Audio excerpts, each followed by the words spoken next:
You are clearly the strongest sword immortal in history. Yet you can only wander aimlessly every day. When tired, you sleep under the bridge. When hungry, you eat the food of wild dogs. Because you are the only one left on the entire blue star. 8 billion people across the globe have crossed over. You are the only one who has crossed back to the blue star. Just now, you learned that a mass crossover will begin in half an hour. Without hesitation, you rushed home to pack your bags, 2 solar-powered chargers and a change of clothes. You thought about what else you might need. You immediately dashed to the bathroom to grab toilet paper. Though it seems insignificant, it's absolutely essential. If you were to end up in the wilderness, you wouldn't want to use grass or leaves. Just thinking about it is terrifying. Afterward, you frantically downloaded survival videos and some books on your phone, ranging from papermaking to nuclear bomb formulas. Regardless of their usefulness, you downloaded them anyway, watching the slow data transfer. With only 5 minutes left until the crossover, you looked around, thinking about what else you might need to bring.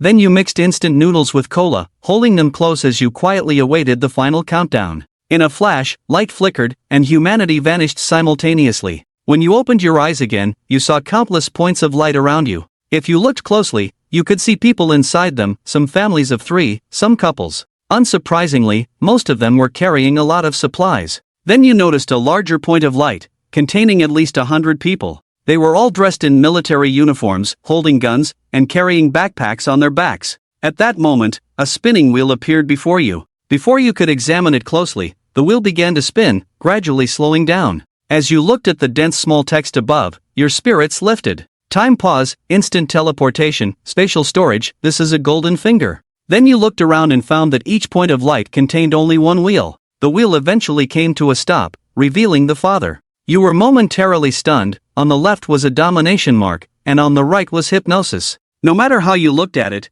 these 2 options seemed better than meeting the father. In the next moment, the wheel quietly transformed into a beam of light, merging into your forehead. Then, there was nothing, no epiphanies, no enlightenment, not even a sensation. This talent you received, could it really just be talent, unable to quickly transform into combat power? You were somewhat speechless. But before you could complain, a cold mechanical voice echoed in your mind, the crossover begins. After the cold 4 words were spoken, countless points of light began to vanish. In the next moment, you felt that subtle dizziness again. Tremble, otherworld, thinking about all that awaits you, you were mentally prepared. Surely there will be thrilling plots waiting for you to uncover, whether facing a demon king or confronting the bizarre. Even if you were to fall into a future world, you wouldn't be afraid, and you could accept drawing your sword against a god. Moments later, the dizziness faded, and light gradually appeared before you. You excitedly opened your eyes, anticipating the realm of consciousness. However, then you saw the familiar computer and that familiar room. Staring at your cheap rental room, you felt dazed, confused, and lost. You rubbed your eyes, adjusted your breathing, and finally closed your eyes calmly. This must be an illusion. You murmured, Brother Mu, you need to calm your breathing, don't rush. After mentally preparing yourself, you opened your eyes again in excitement, finding it was still that familiar cheap rental room, the same computer on, and that familiar ceiling. But damn it, as you loosened your grip, a box of instant noodles fell to the ground, shattering the dream. You could accept crossing over to the wilderness, Silent Hill, or even some horror-themed world. You could even accept a distorted cultivation world. But you couldn't accept not having crossed over at all. Your mindset was breaking. You took out your phone, preparing to see if others were experiencing the same. The internet still had videos and trending topics, including the global crossover that had been trending half an hour ago, with likes exceeding 10 million. There were millions of comments and shares. Hee hee, I bet many people are cursing. You sighed, feeling quite exhausted, having been inexplicably toyed with. Who wouldn't feel bad about that? Someone will probably post a video to scold this soon. However, after waiting for half an hour, there was no movement in the trending news. It was still the same. No matter how much you scrolled, you couldn't find any videos about being scammed in the crossover. At the same time, you sensed something was off. The world was eerily quiet. No way, could it be? A bad premonition filled your heart as you approached the window to look outside. The streets were eerily silent, with no vehicles, no honking, and none of the unique noise of human cities. It felt as if the world had pressed the pause button at that moment. You walked out of your room and down to the street, which was remarkably clean. The shops along the street still had their doors wide open, yet there wasn't a single person inside. You went to the small shop downstairs, but the owner was gone. There was a pack of cigarettes left on the counter. Perhaps he was just handing a cigarette to a customer moments ago. You shook your head, trying to shake the image from your mind. No way, this must be a prank. You then headed to the nearby market, the only one in the area, open for 12 hours a day. In those 12 hours, there should always be people. However, when you entered the market, there wasn't a single person inside. Pork was still on the chopping board, cut halfway, and the meat grinder was still vibrating. The machine hadn't been turned off, there was ground pork next to the tray. Witnessing this scene, you turned and ran to other shops. However, no matter how hard you searched, even exhausting yourself to the point of nausea, you still couldn't find a single person. You felt abandoned. The breakdown came so silently and suddenly, leaving you sitting on the tiled floor of the market. You felt somewhat at a loss. As the sun set, the streetlights turned on as usual. You wandered aimlessly. An hour later, you found yourself at your doorstep, dragging your exhausted body to bed, where sleep quietly overtook you. The next day, your phone's alarm rang, waking you instinctively to get up and wash up, preparing for a new day of work. It was when you stepped out the door that the street was still completely empty, and the shops that had been open yesterday looked exactly the same. There was no change. It turned out it really wasn't a dream. You sat on the curb, instinctively pulling out your phone to scroll through videos. You clicked on the top trending video, scrolling through the comments, hoping to find someone like you who had been left behind in the crossover. However, no matter how you searched, the comments were all from yesterday. You closed your phone and approached the supermarket's ride-on toy, checking your pockets, no money. You walked straight into the supermarket, took out 110 yuan from the cash register, and started up the ride, which made a sound. Standing in the empty street, you responded. 2 minutes later, the ride stopped. You put in another coin, and after an hour of writing, you still couldn't figure out why the whole world had crossed over, but you hadn't.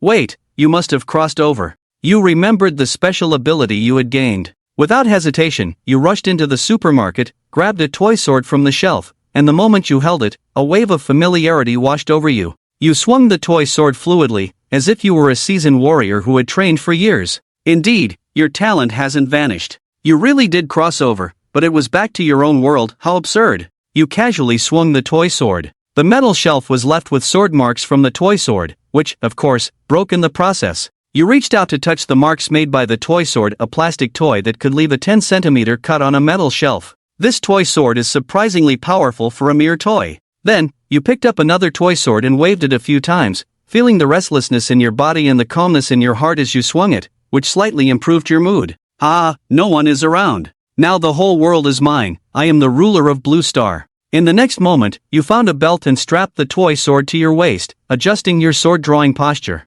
Not bad, it has that hero vibe. However, swords are mostly strapped to the back. Now, I'm the only one left on Blue Star, and I need to think about the future. Staying in the city is possible, but the water and electricity will probably stop soon. What if the nuclear power plant leaks without human operation? How long until problems arise? You quickly took out your phone to check, but just then, the lights in the supermarket dimmed, and the power went out. You were startled, and then you opened a hypothetical video about the disappearance of humanity. One day after humanity's disappearance, some power control centers collapsed. Only solar-powered devices continued to function normally. All other devices requiring human control became unusable. 1 week after humanity's disappearance, fresh food began to rot, and pets, suffering from hunger, started escaping their homes. 1 month after humanity's disappearance, underground pipelines began to rupture, and the nuclear power plant's reactor went out of control. This would pose a catastrophic threat to nearby life. 6 months later, satellites would fall, and a year later, vegetation would cover the places where humans lived. Seeing this, you frowned. Would a month be enough? After a brief reflection, you had already planned your next steps. First, you need to stockpile enough food to survive. Second, you must leave the city. Living in a city without water or electricity is much harder than you might think, especially in your coastal city, which also has a nuclear power plant. Let's not even mention whether it will explode. Even if it doesn't, you wouldn't dare stay. The internet seems to be working for now, but it probably won't last long. You returned home again and quickly downloaded some materials on your computer, which included medical knowledge. Next, you gathered some agricultural knowledge. Of course, you also prepared a computer full of movies, teachers' works, and games. Then you pondered the issue of power sources. You knew nothing about electrical work or how to generate electricity, but you were aware that solar-powered RVs could generate stable daily power. In the future, you would be living in an RV for a long time. By the time you finished, it was already midnight. In the darkness, the streetlights gave you a rare sense of warmth. At least it wasn't a completely dark world. Yet, For some reason, you started to feel a bit restless. The confusion and helplessness about the future eroded your reason throughout the night. Lying in the RV, you tossed and turned, unable to sleep. A feeling of loneliness lingered in your mind. No matter how tired or sleepy you were, you couldn't shake it off. You instinctively reached for the toy sword, and the moment you held it, you began to feel calm. Why not practice swordsmanship? In the next moment, you stood up and stepped outside into the deserted street. There weren't even any insects chirping or birds singing. The world was frighteningly quiet. However, holding the sword with a calm gaze, your mind was clear. You adjusted your breathing and swung the sword, even though you had never done so before. Yet at this moment, the sword felt so familiar and intimate in your hands, although your body felt slightly different and a bit unaccustomed. With each swing of the sword, your posture gradually changed, yet your movements were all the same, lifting the sword above your head and recalling. There were no insights, no sword techniques, just simple and pure fundamental actions. Yet with each of these recollections, you became increasingly skilled and swift, until the toy sword in your hand could no longer withstand the strain and finally broke. Looking at the toy sword now broken in two, you weren't surprised at all. It seemed you needed to find a usable sword. How about forging one yourself? After all, you'd have plenty of free time in the future. Speaking of which, I think I downloaded some books on forging knowledge. I should look for them later. Saying this, you headed to the supermarket, where there were still toy swords available for temporary use. As you wore out the fourth toy sword, your stamina reached its limit. Dragging your exhausted body, you quickly washed up in the RV and fell asleep. The next day, a ray of morning light shone through the window as you quietly opened your eyes. Your body ached painfully. The soreness in your muscles was a result of last night's practice. You had anticipated this, but you didn't expect it to hurt this much. First, let's eat. Speaking of which, I still need to prepare the fridge, otherwise, preserving food will be too difficult. But the fridge consumes a lot of electricity. What should I do? That day, despite your sore muscles, you remained busy without a moment's pause. As night fell, you sat in the driver's seat lost in thought. Why not write a diary? At least you should keep track of time. If you keep drifting along, it won't be long before you forget what time it is. On the fourth day of Global Crossing, I was in the city, gathering supplies as much as possible. However, the meat in the supermarket had already begun to reek with a strong stench. On the seventh day of Global Crossing, I left the city where I had lived for 20 years. I felt an unprecedented sense of relief. On the 30th day of Global Crossing, I didn't see any explosions or hear any sounds of explosions. Clearly, the nuclear power plant hadn't exploded. On the 40th day, the tap water completely stopped. By the 60th day, I found a corpse, shriveled and barely recognizable. I couldn't determine if he had died before the crossing or if he died in this world after the crossing, and his corpse returned. On the 365th day of Global Crossing, I realized that I hadn't spoken for a long time. Yesterday, I tried to sing and almost forgot how to speak. On the 700th day, my crafted sword was finally completed after a year of learning to forge, but after just 2 swings, it shattered. On the 1000th day of Global Crossing, I discovered that continuous hammering makes the metal stronger, and with more than 500 folds, even iron can undergo a qualitative change. On the 1200th day, I gave up. Now, nothing satisfies me, my sword no longer exists. As soon as I take it seriously, they shatter, whether made of rebar or alloy. In this Global Crossing, I seem to have forgotten the days. Whatever, it no longer matters. I don't even know how many days have passed. I've probably lived in loneliness for nearly 10 years, and I feel like I can't hold on any longer. Yesterday, in a frenzy of venting my frustrations, I turned the city into ruins. The diary ends here. You sat on the edge of the rooftop, staring at the rising sun, somewhat entranced. You had been sitting here for 3 days, doing nothing. Or rather, nothing could catch your interest anymore. As for jumping down, you had done it hundreds of times already. You couldn't die from it.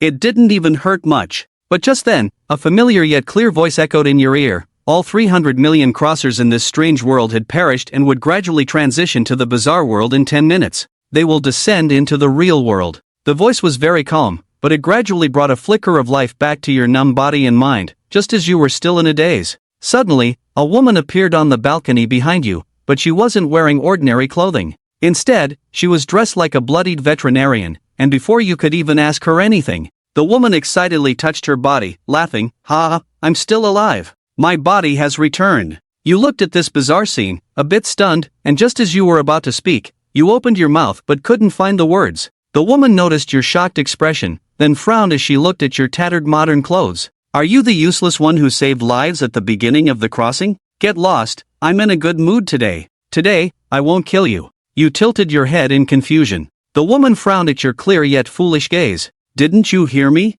Get out of here. Are you this stupid? If you've already been tormented by ghosts to the point of madness, then you can be my ghost slave. As she spoke, the woman raised her hand, and a chill spread along her finger, as if a fierce ghost were howling. A translucent ghostly head rushed toward you. As the evil spirit was about to touch Chen Chen, it split in two. The Yin energy dispersed instantly. This scene left the woman stunned, somewhat at a loss. She looked at her hand, then, stubbornly activated her ghostly power again. The same thing happened once more, but this time, the evil spirit formed by ghostly energy dissipated the moment it left her fingertips. Ha! The woman was dumbfounded. However, Chen Chen was already standing in front of her, towering above. The woman stared blankly at Chen Chen, who remained silent, his eyes sharp as a sword, seemingly capable of piercing through one's soul. He stood there quietly like that. Yet, the woman felt his figure gradually enlarging under the sunlight, eventually casting her in shadow. She slumped to the ground. This was the disdain of the strong for the weak, a crushing on a level of life.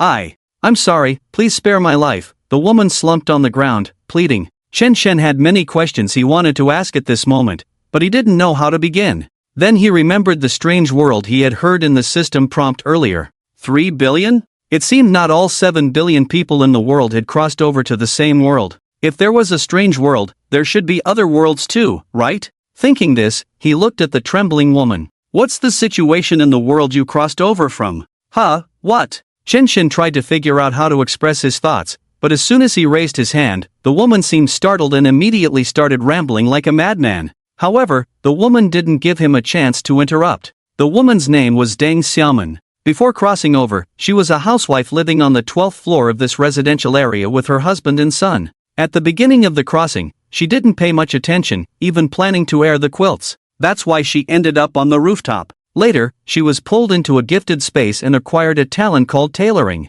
Then she arrived in a village-like place. There were about 100 people in the village, but in reality, there were only about 20 locals. After some investigation, it was discovered that ghosts appeared in this world every night, such as knocking ghosts, starving ghosts, drowning ghosts, and many others, things never seen before. Although everyone had talents, most were ordinary people from modern society with no decent combat abilities. They shivered in their houses every day. Her talent wasn't strong, lacking any combat power boost. However, after staying in the strange world for a month, she found the correct way to use her talent. Anything she tailored by hand, whether clothes or monsters, would turn into paper, and these paper items could be made into clothes. By wearing these clothes, she could gain corresponding powers. If a ghost was tailored, it would possess some ghostly power. As a result, the fighting capabilities of the villagers soared. They found it easy to deal with weaker ghosts. After killing a ghost, they could obtain ghost beads, similar to glass beads, but these ghost beads could be refined and consumed to turn into ghostly energy.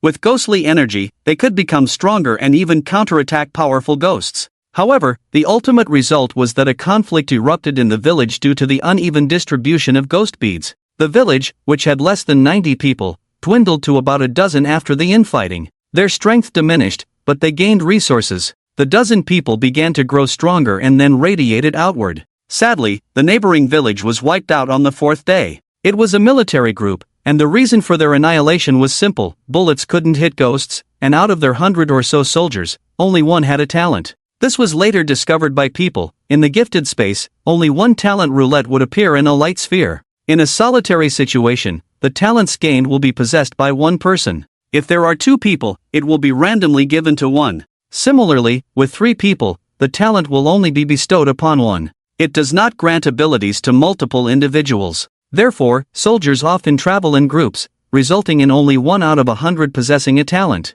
However, the number of people that can arrive in a village is limited, with a village having at most around 130 residents. Excluding the local villagers already present in the village, a little over 100 people is the limit. This means that only a dozen or so individuals can possess talents. This is highly disadvantageous when facing ghosts at night. There were soldiers who committed suicide because they could not accept reality, others who shot their comrades out of jealousy. Some united against external threats and organized military resistance against the supernatural. Unfortunately, they were eventually wiped out. Later on, Deng Xiaoman gradually spread her tailoring skills to surrounding villages, which were highly sought after by both travelers and locals. She became popular. Tragically, she died during a trade, not due to betrayal, but from being attacked by a ghostly creature. The ghosts in the other world were not mindless, some powerful entities even had higher intelligence than humans. When she died, she was captured by a ghost of a higher level and perished. Death in the other world was not permanent. Even if one's soul was extracted or shattered by a ghost king, they did not truly die. Those who died could only watch the remaining survivors from then on, much like watching a live broadcast. They could also communicate with other deceased individuals, leading to widespread condemnation in the afterlife, as 40% of deaths occurred at the hands of fellow travelers. However, the deceased could not disclose their situation to the living. Just now, the last surviving human was killed by a ghostly creature. Then, everyone returned to reality, although not everyone regained their full strength. Many lost their talents after death. Only abilities gained in the supernatural world could be brought back. Of course, items created with talents, like the shroud made by Deng Xiaoman, could still be brought back. However, she had lost her talent and could no longer create such special items in the future. Deng Xiaoman recounted the events of the supernatural world to Chen Chen in detail, while Chen Chen remained silent. It was already noon. Deng Xiaoman's throat felt dry from speaking. "I've said everything I can. Can you spare me?" Although they had returned to the real world and everything seemed familiar, having lived in the supernatural world for 10 years,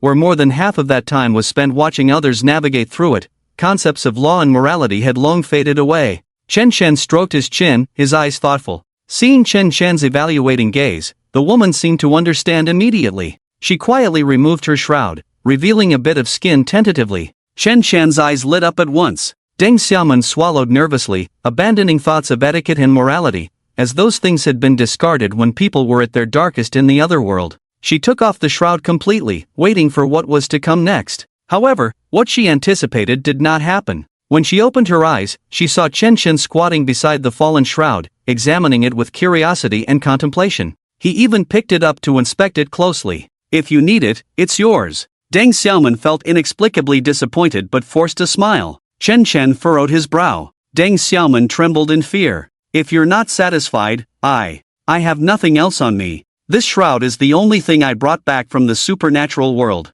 Deng Xiaoman shivered. Chen Chen frowned. "The texture is clearly paper-like, with such high toughness. It might be better if I could make a paper sword instead." "No, the flexibility is good for defense, but the hardness is lacking." "What a pity." Deng Xiaoman saw Chen Chen starting to mutter to himself. She breathed a sigh of relief, realizing he wasn't interested in her. But she had never seen someone like Chen Chen before. Could he be a failure from their world, brought back? Just this shabby modern clothing, could it be post-apocalyptic? Deng Xiaoman quickly adapted, like anyone who crossed into another world, had some speculations. After all, in the world after death, they had plenty of time to discuss and analyze. Because besides that, they had nothing, no appetite, no sleepiness. They could only watch, analyze existing information, reason, and assess the current situation to prevent going insane. Deng Xiaoman hoped the man in front of her wouldn't take things and then kill her. As for resistance, she wanted to, or rather, to survive in this eerie world, she had to be ruthless, or she wouldn't last more than a year. But the man in front of her made her feel fear just by standing there, especially with those sharp eyes like a sword. With just one glance, she knew she would die if she made a move. As for whether Chen Chen would kill the woman in front of him, the answer was no. 10 years, a whole decade, countless lonely nights, left him doing nothing but practicing swordsmanship. Because if he didn't practice, he felt lonely, would involuntarily overthink, and go mad. Unfortunately, even if the sword in his hand didn't attack anything, it couldn't withstand Chen Chen's basic training anymore. Now that someone had returned, and an invasion from another world was imminent, his dormant heart gradually stirred. Perhaps a man who had been lonely for 10 years would want to pounce on a woman at first sight, especially Chen Chen, who hadn't seen anyone for a decade. If some XP weirdness happened, anyone would do. But more than physical pleasure, what Chen Chen wanted most now was to go to another world and make up for the regret of not crossing over 10 years ago. Because he hadn't crossed over to another world 10 years ago, it haunted him, and now it seemed there was a way for him to enter that world. When will the eerie world invade? This. Should it be invading in a day? Deng Xiaoman wasn't sure, as she didn't want the eerie world to invade, given the countless suppressed emotions over the past decade. In a day? Chen Chen frowned, sounding displeased. Deng Xiaoman immediately felt like she was being pricked by countless needles, hastily adding, "No, it should be a month later." Yet the struggle grew stronger. A year? Chen Chen's face darkened further. A sense of death threat lingered in the woman's mind, her brain starting to spin wildly. The longer the time, the more dissatisfied this man became? Did he even listen to what I just said? The eerie world is a very dangerous and bizarre place. Although she wanted to complain inwardly, she corrected her previous words sincerely. No, we have returned, so the invasion should have already begun. The pricking sensation suddenly disappeared. The heavy burden on her heart lifted, and Deng Xiaoman felt like she had narrowly escaped death, grateful for her quick thinking. This handsome gentleman, do you really want to go to the eerie world? Or do you know someone there? Deng Xiaoman tentatively asked. Chen Shen did not respond to her, but directly dropped the paper shroud and turned to look at the sky without saying a word. It should have been a bright noon with sunshine, but the sky was covered with dark clouds. The sun's rays had dimmed. These are the ominous clouds of the strange world, where the sun is never seen all day.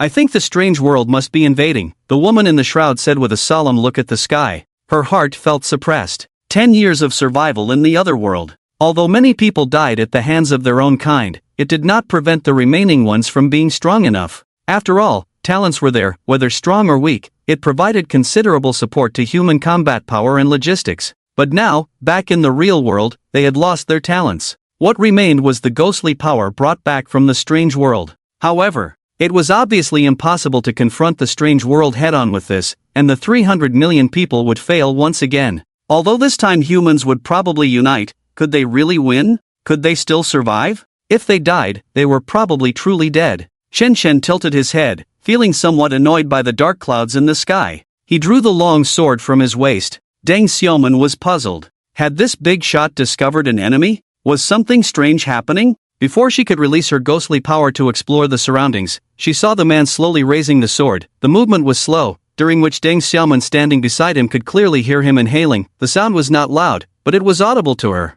The inhaling sound was very prolonged. She was puzzled. What was going on? The inhaling stopped. The hilt of the sword was just above his forehead. A standard sword swing in a standard position. It was the most basic downward swing. But as the sword fell, the sky tore open. A sharp sword energy split the sky, gradually brightening the world covered in dark clouds. However, at the moment the sword fell, sunlight poured down. With one sword, he cut through the darkness, allowing hope and sunlight to flow in through the rift. At the end of the field of vision, there was only sunlight and hope. For those who had lived in the strange world for 10 years, this sword not only cut through the sky but also dispelled the darkness in their hearts. Deng Xiaoman looked stunned. Her jaw dropped to the ground, unable to believe what she was witnessing. This seemingly ordinary, even somewhat unkempt man had actually split the sky with a sword?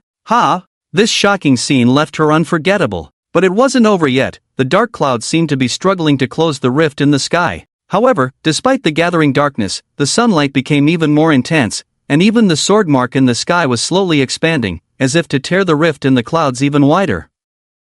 On the roof, Chen Shen looked at the long sword in his hand, now reduced to powder, and sighed. Then he leaped down from the roof. Deng Xiaoman stood in panic at the edge of the roof. She looked down, but at that moment, Chen Shen had already disappeared from her sight. Who is he? Is he a failure? Can a strong man like him fail? Doubt lingered in Deng Xiaoman's mind, unable to forget for a long time. Chen Shan returned to his residence. It was a gathering place for house trailers in the center of farmland. Although it looked like a gathering place for trailers, there were still brick houses. He went straight to the forge, and 5 minutes later, he had 3 swords at his waist and 2 swords on his back. At this moment, his eyes were filled with excitement and fervor. He looked back at the place where he had lived for 10 years. After glancing at the surrounding farmland, which was the result of his 10 years of work, he did not have any sentimental feelings. The other world did not allow him to cross over, but today, no one could stop him from crossing over. Just as Chen Shen had just parted his hair in the middle, he was full of confidence, his eyes then fixed on a certain spot in the dark clouds.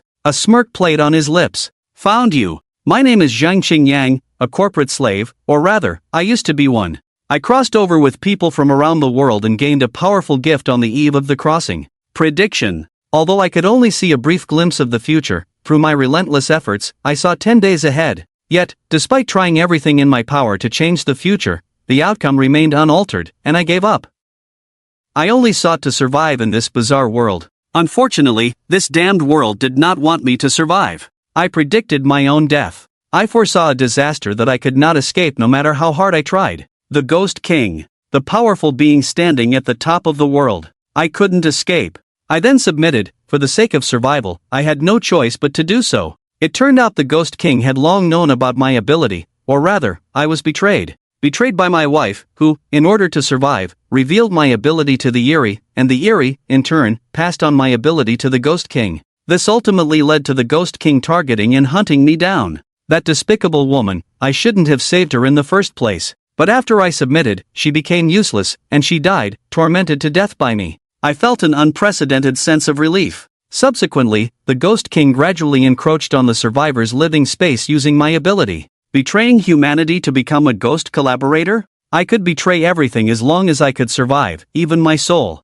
As time passed, I pushed the remaining humans to the brink. However, I also foresaw the future, where I would be transformed into the Eerie by the Ghost King. The price, of course, was that my gift of prediction would soon disappear, but I had no regrets. I even felt honored, finally free from fear, I would evolve gloriously. Ascension into the Eerie is humanity's evolution. As I transformed into the Eerie, I heard the damned voice, humans will return to Earth? Ha, how ridiculous, humans are just pitiful food, and oh, that despicable woman has been resurrected. Ha ha ha, this time I wonder how that despicable woman will react to seeing me? Just the thought excites me. I volunteered to the Ghost King to lead the invasion of Earth, to fight the first battle after my transformation into the Eerie. And then I split open. No, it should be said, the sky split open. The dark clouds couldn't completely cover it. This is impossible. This is absolutely impossible. Why is there someone so powerful? I desperately fled back to the Eerie world. This man is too terrifying. He's not even human. Why do I have to transform into the Eerie? I should be human. To me, I am human. My lord. I can guide you. I know the location of all the Ghost Kings. Please let me live. A split Eerie, still alive but weak, nearing death, begged. Are you the guy who forced humanity's last ember into a corner? Chen Shen frowned, looking at the Eerie man in glasses before him. Chen Shen had heard from Deng Xiaoman about the greatest traitor of humanity, the ghost collaborator. If he hadn't sided with the ghosts, the last ember of humanity, 3 billion strong, would have had a chance to survive and even defeat many Ghost Kings. But because of his existence, humanity was in retreat, unable to organize an effective offense, and even if they did, they would be defeated by various strange tactics. Humanity was rapidly fading away. No, my lord, I just infiltrated the Eerie's inner circle. I actually exist to await your arrival. Despite his difficult control over his split body, this guy managed to squeeze out a very sycophantic smile. And as Chen Chen listened, a smirk played on his lips.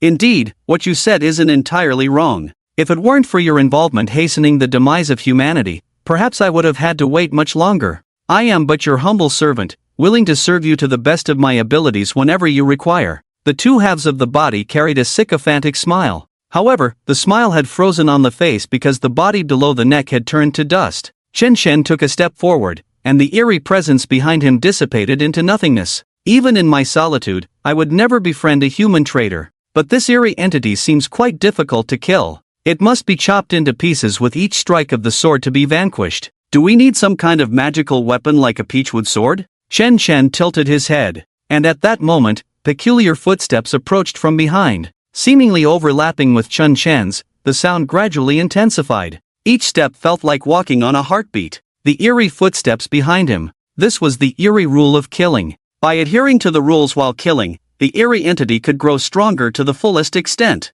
Disregarding the rules could also lead to killing, as powerful entities could directly ignore the rules, but in turn, they would not have room for growth after killing. But it just so happens that I get to try what it means to sever flesh with a blade and souls with the heart. After Chen Shen finished speaking, he had already appeared behind the ghost.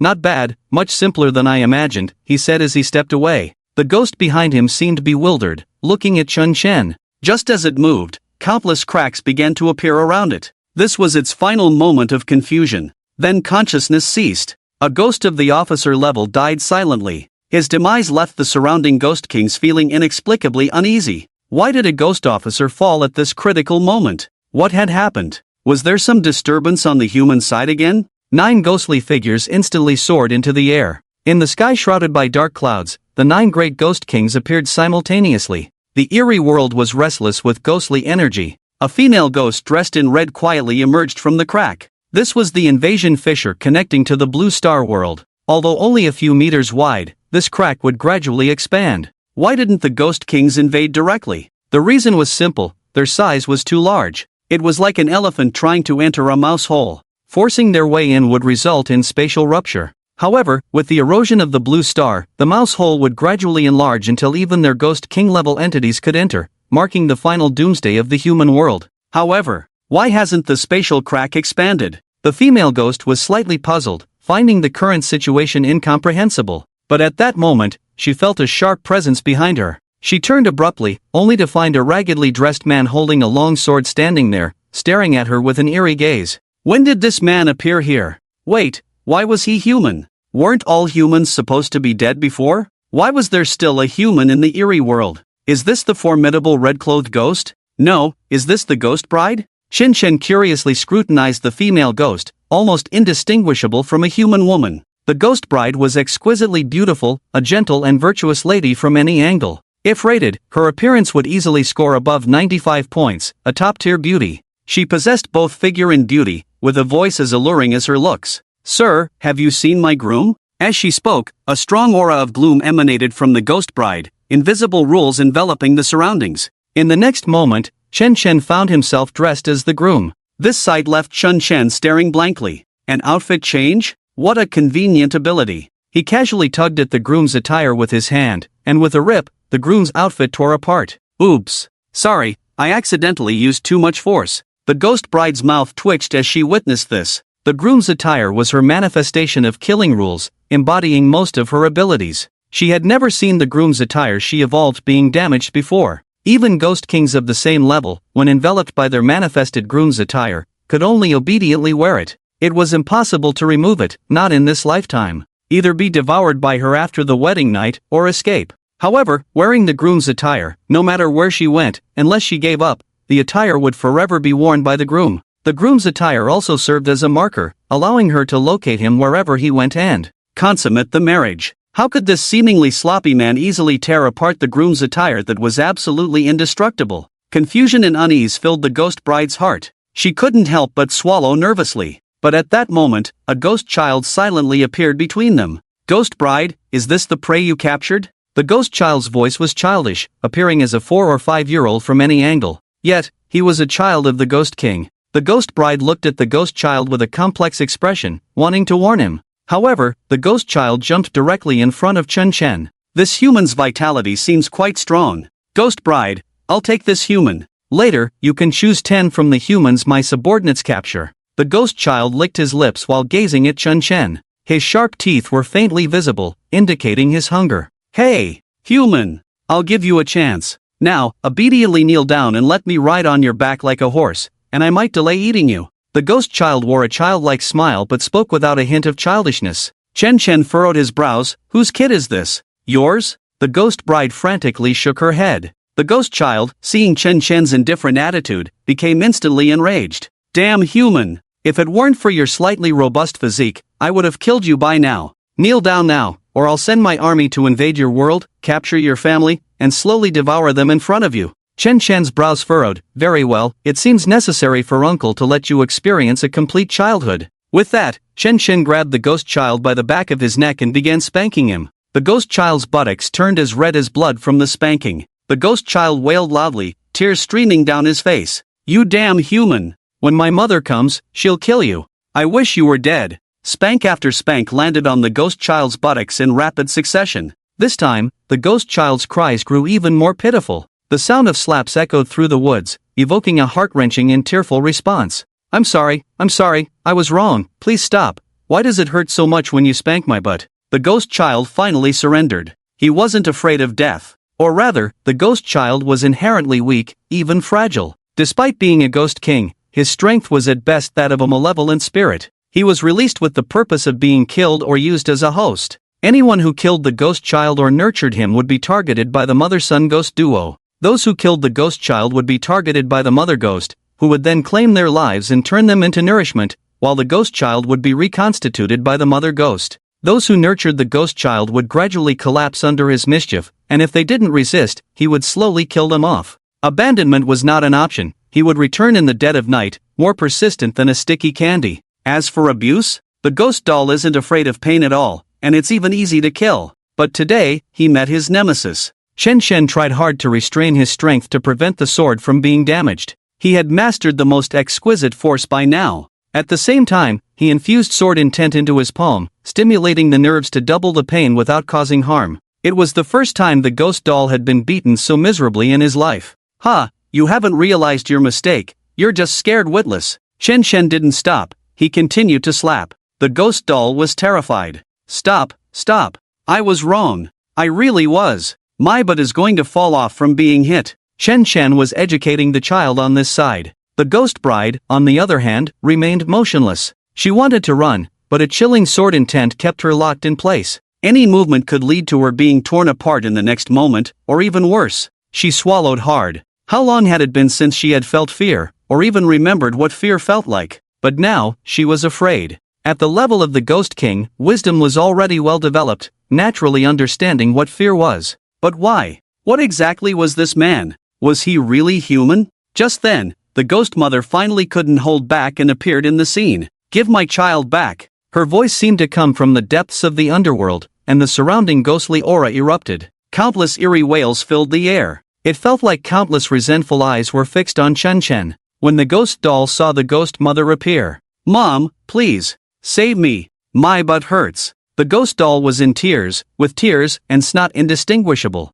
but the ghost mother's eyes were filled with dread. She had been watching Chen Chen since the ghost doll appeared, but she was also waiting for this man to reveal a flaw, or for her ghost doll to die, as once the ghost doll died, her strength would increase significantly when facing Chen Chen. But this guy was just spanking, which would be fine if it were a normal spanking. After all, physical harm wouldn't cause much pain to the ghost doll. But for some reason, this spanking seemed to reach her through the ghostly aura. The ghost doll was being spanked, and her butt started to hurt, growing increasingly intense. She had no choice but to step forward. A mother's fault lies in not teaching her child. "Since you're here, I'll have a good discussion with you." The mother and child ghost were puzzled by Chen Chen's intention to reason with them. "Reason? Are you sure it's reasoning?" The mother and child ghost didn't dare to attack Chen Chen directly. After all, she had seen the scene where Chen Chen tore the groom's ghost's wedding attire before. Even if she hadn't seen it in person, it was still intimidating. The torn wedding attire had not been repaired.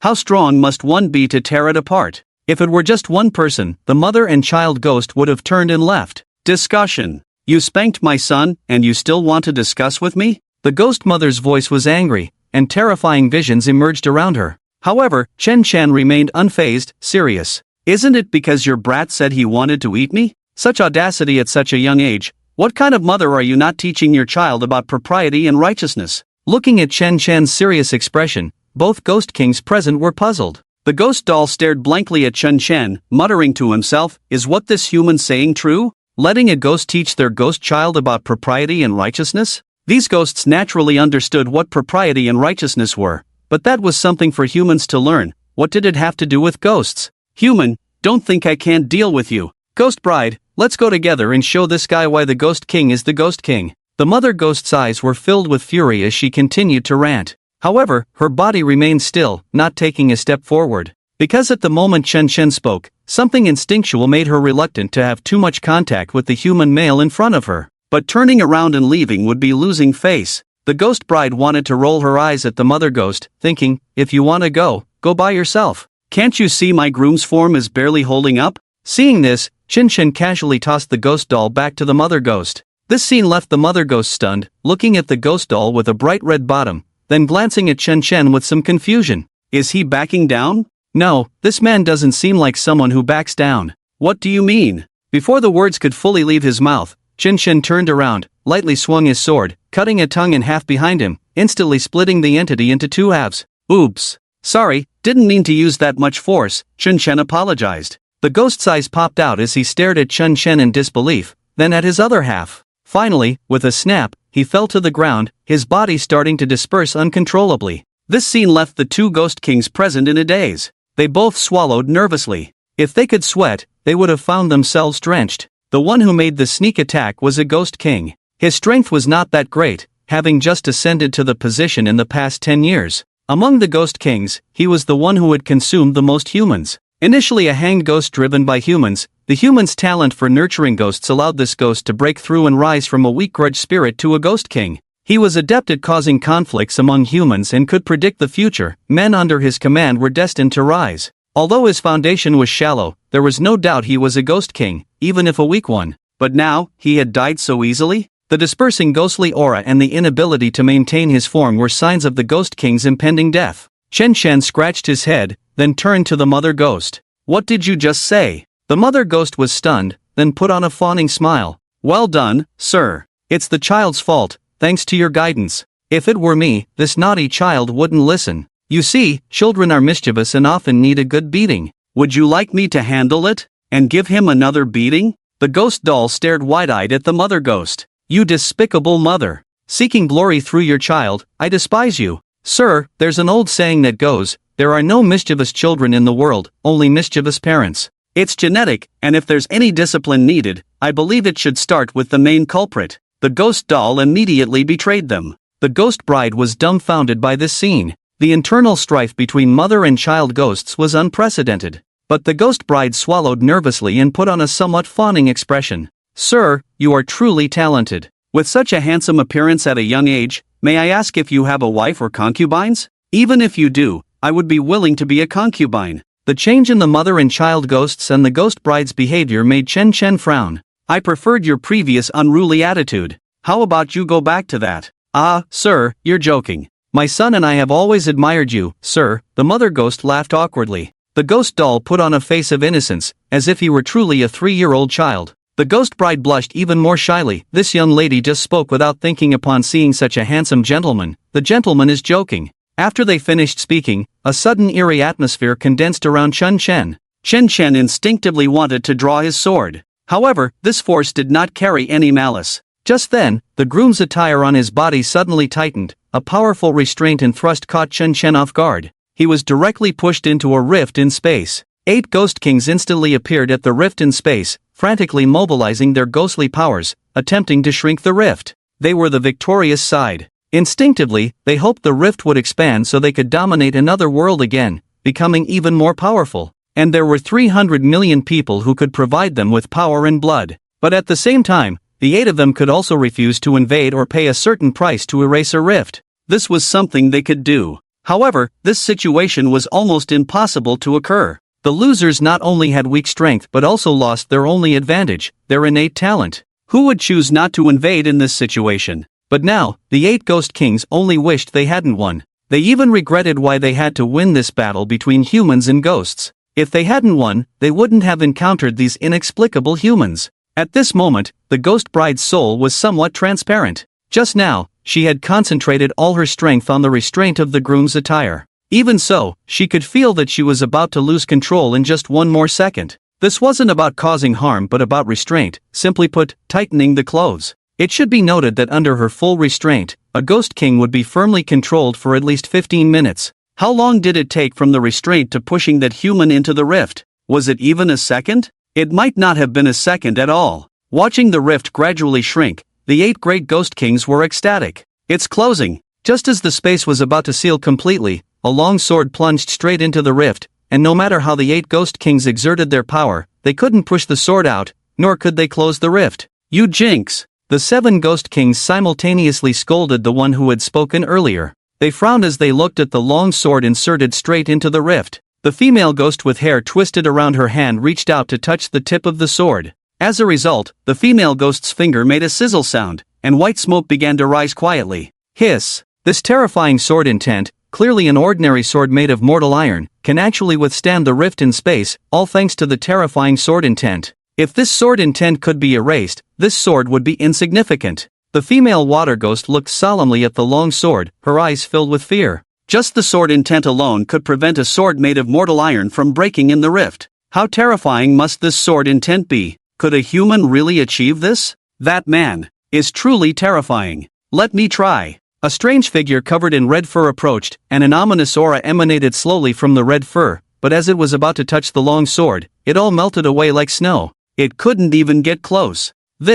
My ominous aura is completely unable to taint this powerful sword intent. The power carried by this sword intent. Could it be on the level of gods and ghosts? The 8 Ghost Kings looked at each other in dismay. For a moment, they had no good solution. The ghost bride weakly and nervously said, "Wait, this rift is expanding. Quickly! Don't let it continue to grow." The other Ghost Kings immediately took action. Ghostly energies surged into the sky. The clouds above thickened due to their combined efforts, and now not a single ray of light could penetrate. This intervention lasted for a full 2 hours. Several Ghost Kings were too tired to speak. Damn it! If we don't take care of this crack, it will continue to widen bit by bit. We must assign someone to guard this place every day to prevent the spatial crack from expanding again. Otherwise, we might face a catastrophe. At that moment, the 8 Ghost Kings set aside their past prejudices. As for the deceased 9th Ghost King, who was that? They didn't know. The Ghost Bride spoke first. As the reason for binding that man, my ghost power has been depleted by 90%, and I cannot take on this responsibility in the short term.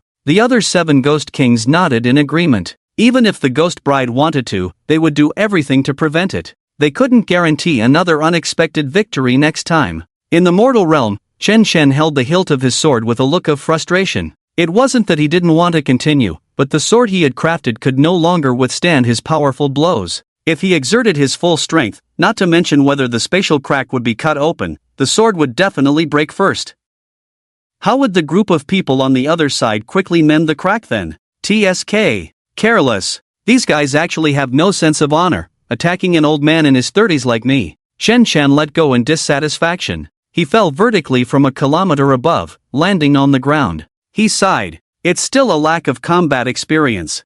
I didn't expect these guys to attack without any intent to kill or harm. If I had sensed even a hint of malice or killing intent, I wouldn't have been so careless. It's a mistake. A big mistake. Chen Shen, free falling in the air, reflected on this failed experience. In 10 years, he hadn't had the opportunity to engage in combat. Fighting with enemies was almost non-existent for him. Perceiving killing intent and malice was instinctual for him. It could be said that he wasn't very skilled at it, especially when facing attacks without any malice or killing intent, which was a first for him. As for his reaction, he did react, but he didn't feel the danger, so he didn't pay much attention. As a result, the 8 guys took him by surprise. It seems I need to disguise myself in the future, or just strike first. Just then, Chen Shen landed again. After being thrown out of the spatial crack, he fell freely to the ground. As for flying, how could he fly without any leverage? As for sword flight, he couldn't do it. Or rather, he didn't know the principle, so he couldn't perform any sword flight.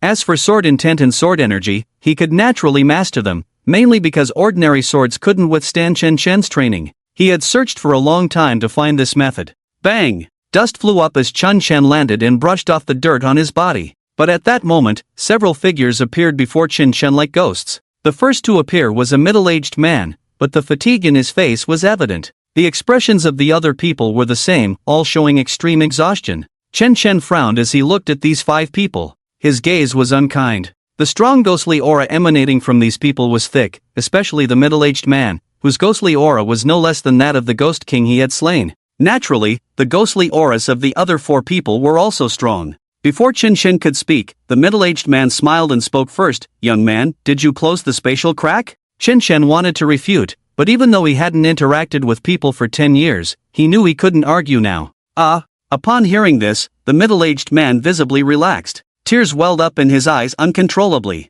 The other 4 people were the same. Tears flowed freely. Seeing this, Chen Shen silently swallowed the words he had prepared to explain and the things he wanted to do. He just couldn't bring himself to say it. He had originally wanted to ask, do you have the ability to widen the spatial rift? But now, you guys. Sorry, forgot to introduce myself. I am Chang Jian, the captain of the Dawn team. The middle-aged man wiped away his tears and then introduced himself seriously. Dawn team? Chen Shen tilted his head in confusion. While Chang Jian looked at Chen Shen's puzzled expression, he also tilted his head in incomprehension. The Dawn team was the last remaining human resistance organization. Who wouldn't know about the Dawn team among 3 billion people? After all, the discussion threads about their deaths were always at the top. They stared at each other blankly, both feeling puzzled. Chang Jian seemed to have figured something out and immediately said, "You must be someone from another world?" "Yes, that's right." Chen Shen chose to admit it, for no other reason than if he said he had been on Blue Star for 10 years, and these people happened to see the destruction of several cities, it would be hard to explain. Even though they might not say anything, he decided to avoid it. Looking at Chen Shen's slightly guilty expression, Chang Jian was puzzled but decided not to delve further. He took a step forward and bowed 90 degrees. The other 4 followed Chang Jian's lead and bowed together. "What are you all doing?" Chen Shen was a bit at a loss. After 10 years without human contact, he was feeling somewhat anxious.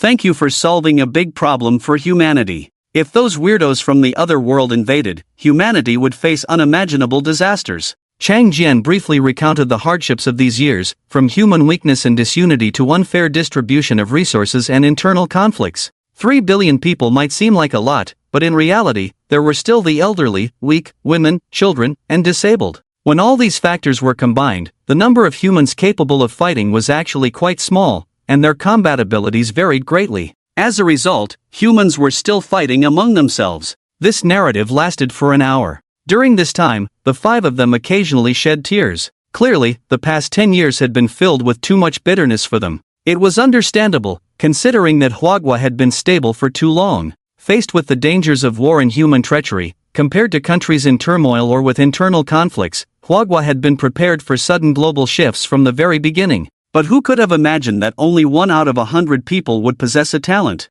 This directly led to conflicts among well-trained soldiers, widening the gap between individuals and causing those who had banded together to start suspecting and plotting against each other. As a result, the military found itself in a passive position from the start, exacerbating the already scarce combat capabilities. Furthermore, some talented individuals who could have been effective leaders did not receive any abilities, making it difficult to gain the trust of others. This made it hard for human forces to unite and work together. Chen Chen listened to the intermittent narratives of the 5 individuals. Naturally, he invited them to his small cabin. Perhaps it was because they no longer had to worry about the invasion from the strange world, or maybe it was the sight of the bright sunlight, but one by one, they all got drunk. Chen Chen didn't say much about it. He had brewed a lot of alcohol, as there was a time when he couldn't get drunk. For this reason, he had gone crazy brewing alcohol and raised the alcohol content to the maximum. In the end, it turned out that he could still get drunk, provided he kept drinking without stopping and the alcohol content was above 45 degrees. However, to brew alcohol with such high alcohol content by oneself required a lot of grain. To get drunk, one would need at least a few hundred barrels of alcohol. If he were alone, Chen Chen might have felt sorry for it, as brewing alcohol was a time-consuming activity. But now, it was no longer necessary, as there would be many people brewing alcohol in the future, so he wouldn't have to work so hard. Besides, he also wanted to hear about the life in the other world over the past 10 years. It was truly arduous, one had to admit. People who cultivated ghostly energy would have their personalities somewhat distorted, having not seen the sun for years. In addition to the gloomy environment, even a normal personality can become abnormal. The next day, Chen Chen stood in the sunlight, waving a branch in his hand. 5 people rubbed their heads, got up from the ground. In this eerie world, there was also alcohol, quite popular, but rarely did anyone drink to the point of being completely drunk, as no one could guarantee waking up intact the next day after getting drunk. Even waking up was a question. The long-lost hangover made everyone shake their heads and smile bitterly. This alcohol is really strong, even some ghost-level strength can't handle it. Weakling, I held on till the end, a man with a full beard sneered disdainfully. The 2 started bickering. Chang Jian didn't stop them, letting them compete with each other. Back in the familiar blue star, it was only natural to want to relax. He then walked out of the house and saw Chen Chen waving the branch. He was puzzled at first, but then his eyes widened as he stared blankly at Chen Chen in the sunlight. Although it seemed like playful waving of a branch, in his perception, the branch in his hand was clearly a sword, each movement carrying sword intent. However, this sword intent always seemed so lonely. With just one glance, he seemed to see this man standing on a mountain peak, gazing at the mountains and seas, overlooking the world, waiting for a worthy opponent to wield his sword against. Chang Jian shook his head. By this time, Chen Chen had quietly stopped his movements. Awake? Awake, sorry. After returning to Blue Star and learning that the eerie world was solved by you, our tense nerves relaxed all at once, making us look ridiculous. Chang Jian chuckled. It's okay, but the eerie world hasn't been completely resolved, the spatial crack is still there, Chen Chen said, pointing to the sky. At this moment, high above the sky, a long sword was inserted straight into the crack. The crack remained unchanged despite Blue Star's rotation, as if fixed in that space. Chang Jian squinted and naturally noticed the long sword. Did you seal the space with that long sword? Well, more or less. Can't it be completely resolved? Chen Chen was conflicted. In fact, if he pulled out the long sword, the ghost kings on the other side of the eerie world would probably ecstatically close the spatial crack immediately. But he was hesitating. Chang Jian had already imagined many scenarios. Is there a difficulty? Speak up. Although we humans have lost our talents, there are still many talents we carry with us. Chen Chen's eyes suddenly lit up. Is there a sword? With a strong enough sword, he might be able to directly break open the space. After all, Shen Shen was not unable to break the space due to weak strength, but because the weapon was inadequate. A sword. Chang Jian rubbed his chin, trying to remember who had a sword. In the mainstream combat system of the Yuri world, it involved controlling ghosts to possess or attach to something, naturally including ghost swords. Got it, but it may take some time for us to find it. After all, with 300 million people, we're not sure if that person will return to that location in Hua country. Perfect, we also need to gather the 300 million people again and rebuild our homeland. I'll stay here, after all, the crack above needs my attention. That's true. Chang Jian pondered for a moment. In that case, my brothers and I will take our leave. If all goes well, I'll have people stationed nearby within a month, do you mind? Feel free, and just call me Chen Chen. Alright, brother Chen Chen, we'll take our leave. After a deep bow, Chang Jian turned and led the other four away. 5 people with the strength of ghost generals and ghost kings had disappeared from sight in less than half a minute. Having lived for 10 years, Shen Shen naturally wanted to follow them back if he could. After all, humans are social creatures. But given the choice, he still preferred to venture into the mysterious world once again. The world of the unknown. The world he was left behind in. While everyone else in the world was crossing over, he was the only one left behind. Despite hearing many cruel and helpless things, nothing could deter Chen Shen's desire to journey to the unknown world. Staying here was not to prevent the ghost kings from emerging from the spatial cracks. He feared they would find a way to permanently seal the cracks. Chen Shen returned to his usual life, but unlike before, he no longer felt lonely at this moment because he had a goal. In the past 10 years, he lived just to live, without a clear purpose or any special needs, perhaps except for the byproduct of sword practice. For example, when the sword was not enough, he would forge more. Later, when the sword could no longer suffice, he delved deeper into its mastery. When even the sword could no longer satisfy him, he turned to studying wine, trying to forget. And then he started brewing. In the end, none of these things could truly satisfy him, leading him into solitude. His consciousness sank into despondency because nothing could fulfill him, and he didn't know what was appropriate to do. But now he had a goal. The unknown world. He was no longer surrounded by emptiness. At least there were 3 billion people. Although many of these 3 billion people had some psychological trauma like PTSD, once they were safe, they would gradually return to normal. Then human society would resume its operation. This was a good thing for Chen Chen. Surely someone would update the novel, and there would be videos made.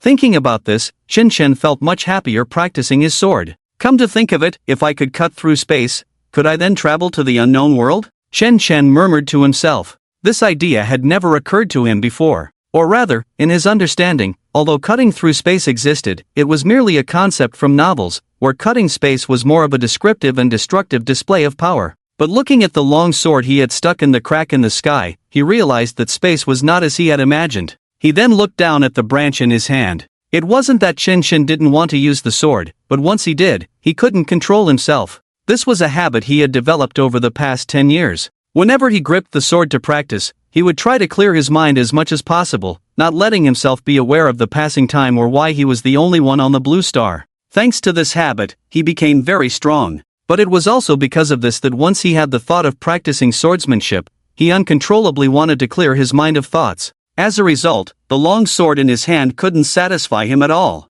It felt like being unable to enter a door. Very uncomfortable. Using a branch allowed him to slowly explore as much as possible. Of course, the efficiency naturally suffered, but there was no other way. At least he could steadily move forward. Of course, if he had a good enough sword, he wouldn't have to go through this trouble. With that in mind, he began to swing the branch again, trying to grasp that feeling that could cut through space subconsciously. Swinging the sword downward. Nothing extraordinary, but if someone were watching nearby, they would notice a tree on a distant mountain peak split in half. No, this is just the use of sword energy and sword intent. It has nothing to do with space. Chen Chen continued to immerse himself in the insights of swordsmanship. It was at this moment that a fragile voice sounded nearby. Help! Savior, sir. The voice was pleasant, and the person was very petite and cute. She looked like a 12 or 13-year-old girl. At this moment, a girl was standing at the entrance of the RV holding a ghost sword emitting a chilling aura, while ahead, Chen Chen was practicing swordsmanship. Exiting his sword practice insights, Chen Chen felt a bit annoyed. He had just started to feel something. As the girl saw Chen Shen's gaze, she shrank her neck, slowly moving closer to him. Then, summoning her courage, she bowed 90 degrees and raised the ghost sword towards him. This, Uncle Chang asked me to give this to you. The girl's voice was timid, and her reluctance could even be heard in her tone. Chen Shen looked at the ghost sword, reaching out to take it. But the next moment, the girl's timid expression changed. The respectful 90-degree bow instantly transformed. If the girl's style was initially that of a young girl, it now directly turned into that of a mature woman. A complete transformation right before his eyes. Watching the girl change from a young girl to a seductive mature woman, Chen Shen widened his eyes, full of disbelief. "Humph. I don't know what kind of spell you cast on that old man Chang Jian, but I won't succumb to you." Her voice turned alluring and seductive. The loose clothes on the girl's body now turned into tight-fitting attire. The top became a bustier. The cropped pants turned into safety shorts.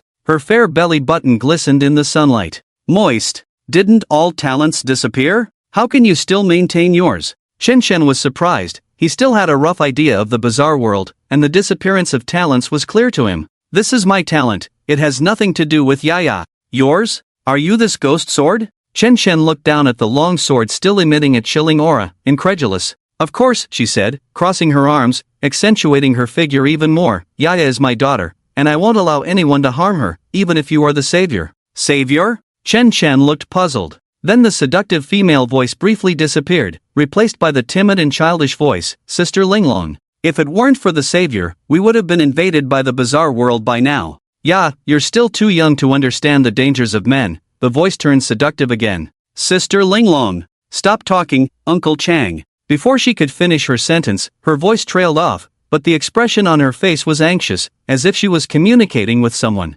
Obviously, the two of them had switched to teen voice chat. Chen Shen scratched his head. The name Savior. Quite strange indeed. For Chen Shen, who had always lived on Blue Star, he had actually been exposed to modern knowledge, making these three words somewhat hard to accept. On the other hand, the two in the teen voice chat seemed to have reached a consensus. Linglong was the one convinced. Or more precisely, the sword named Linglong. "Humph. You're just taking advantage of your status to seize things by force. I'll remember this grudge." Linglong snorted coldly, then her seductive body instantly shrank, turning back into a timid little girl. "Sorry, Savior. Don't call me Savior, it's weird. Call me Brother Chen Chen." "Brother Chen Chen?" "Yes, that's the name. But this ghost sword. Should I say Linglong is a manifestation of your talent?" "No, is it her own talent?" Chen Chen was curious. Yaha nodded, then shook her head. "Linglong is indeed my talent, but it's not entirely caused by my talent. It's how should I put it?" The girl was somewhat incoherent,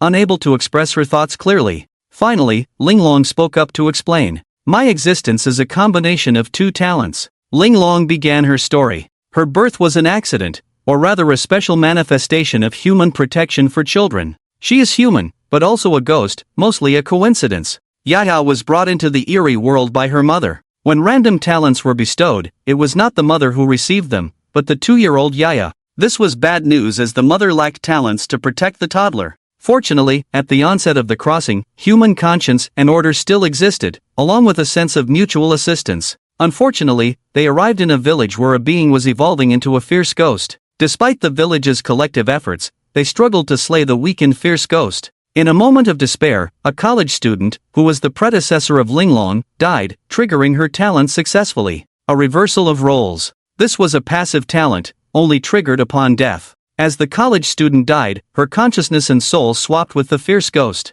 The fierce ghost entered the body of the college student, then died. The college student became a fierce ghost. However, as the fierce ghost evolved, the endless ghostly aura and its inherent thought patterns remained unchanged. The college student lost control, slaughtering the elderly and weak, leaving only a 2-year-old baby in the village. That baby was Yada, who then activated her own talent. Sheltering. Although the college student lost control, she offered no resistance when Yaya activated her talent. She was sheltered. She was contained within a sword, which happened to be a creation of talents, large enough to contain the fierce ghost. After being contained, Linglong gradually regained consciousness. She successfully evolved into a fierce ghost level. Amidst various twists of fate, a sword capable of evolution was born. With the village wiped out, Linglong realized she had killed the remaining elderly and weak, plunging into self-blame and despair. During this time, Ya, still young, needed care. With a mindset of redemption, Linglong took on the responsibility of caring for Yaya. With Linglong, a fierce ghost-level sword, providing cover, Yada miraculously survived in this eerie world. She also became the last survivor. If not for a human traitor, perhaps she could have continued to survive in this eerie world. After all, with Linglong possessing her, Yaya was no different from a ghost. Chen Chen listened to this account and felt deeply moved. However, he remained silent, merely an attentive listener. Although Linglong spoke lightly, only she knew the hardships she had endured. Chen Chen couldn't comfort her or make her feel better with a few words. Healing from pain required self-recovery, others' words were like band-aids, merely covering the wound without truly healing it. I've told you so much because I want to make it clear that the bond between Yaya and me is not something you can sever with just a few words. Trying to forcefully take over will only get you my body, not my heart, Linglong said bluntly. Chen Chen scratched his head, pondering over his thoughts. After a decade of isolation, it was challenging for him to articulate eloquent words.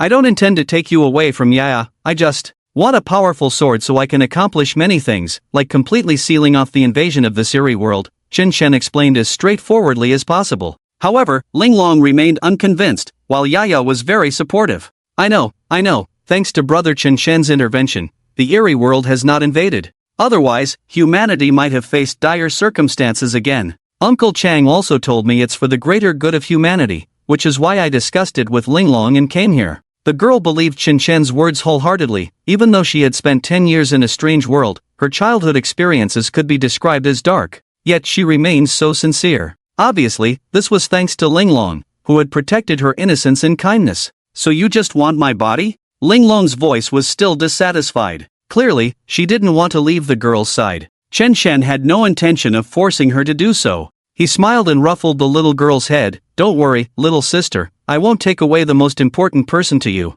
Really? It's not. Linglong is very strong, she can definitely help you, big brother. The little girl's face was full of reluctance, but her words seemed to be trying hard to push Linglong away. Obviously, she had been told something, like some words for the greater good. Chen Chen understood the little girl's thoughts and helplessness. Faced with the possibility of the strange world invading at any time, everyone probably wanted to quickly seal the cracks in the so-called strange world. In that case, let me try the sword. The girl smiled, then carefully lifted Linglong and handed her to Chen Chen. Watching the girl's reluctant expression and her forced smile, Chen Chen sighed. His choice was simple, he just needed to say that the sword was not good enough. This was a good choice for both her and himself. After all, Chen Chen couldn't bring himself to do something as cruel as taking away a little girl's family. Besides, he wasn't in a hurry now. Even if he didn't have a good enough sword, he could still choose to get a little stronger, and then enter the shattered space the same way. Chen Chen had absolute confidence in his own talent.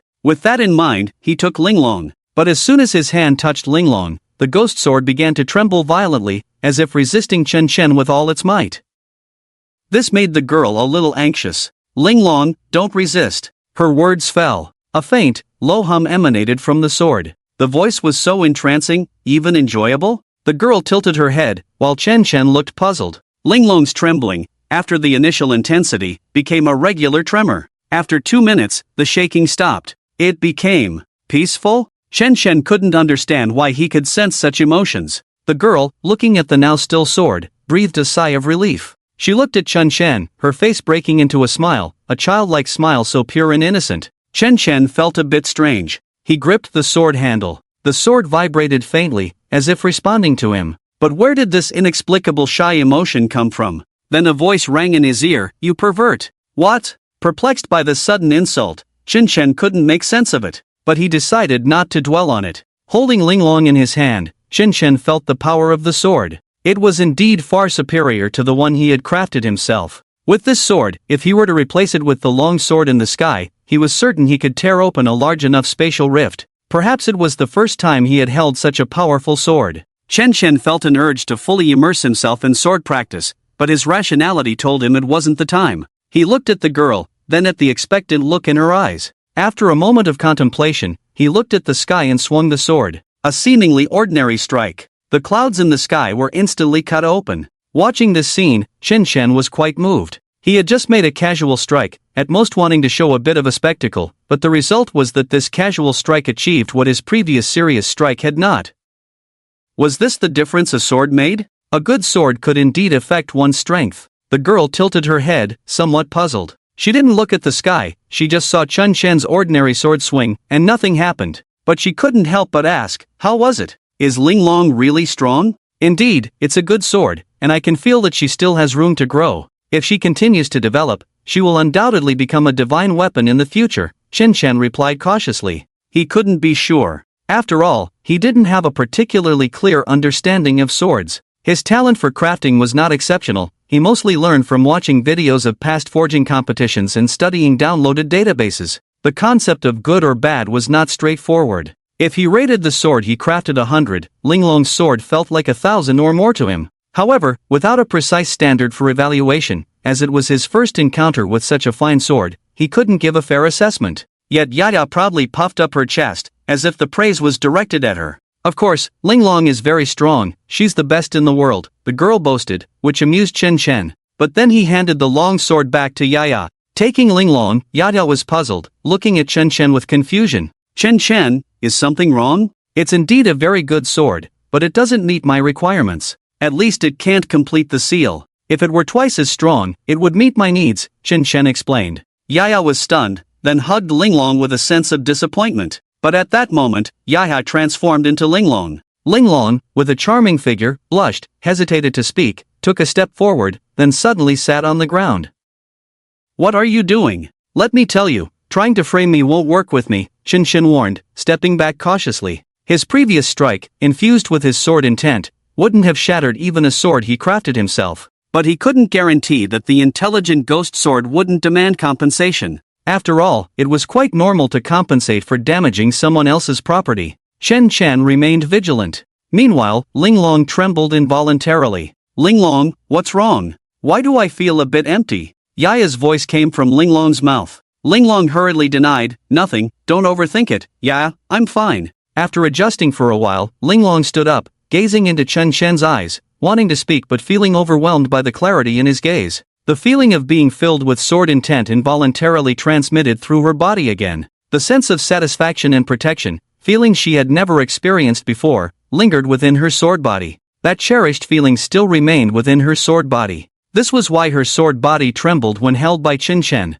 Under the immense sword intent, as a sword, she instinctively felt joy. It was no longer a matter of will but a question of life. She could even sense that with the man in front of her using her for some time, she would enter the next level of life. Currently a ghost sword, she appeared to be a sword, but there was a fundamental difference. She was herself, the sword was a sword, both supporting each other's growth, a symbiotic relationship. However, under the sword intent of this man, the symbiotic relationship would disappear. She would become a sword completely, merging the two into one. This would make her stronger, something she instinctively craved. Why do I feel like I want to be close to Chen Chen? Yaya's voice sounded again, sounding confused. Linglong quickly retracted her senses. This was a minor issue when possessing someone, sharing emotions with the host. I appreciate your kindness, but please accept me and Yaya. Among all the swords brought back, I am the best. If I can't satisfy you, then there's no point in discussing the others. If we go back like this, Yaya and I will still be separated.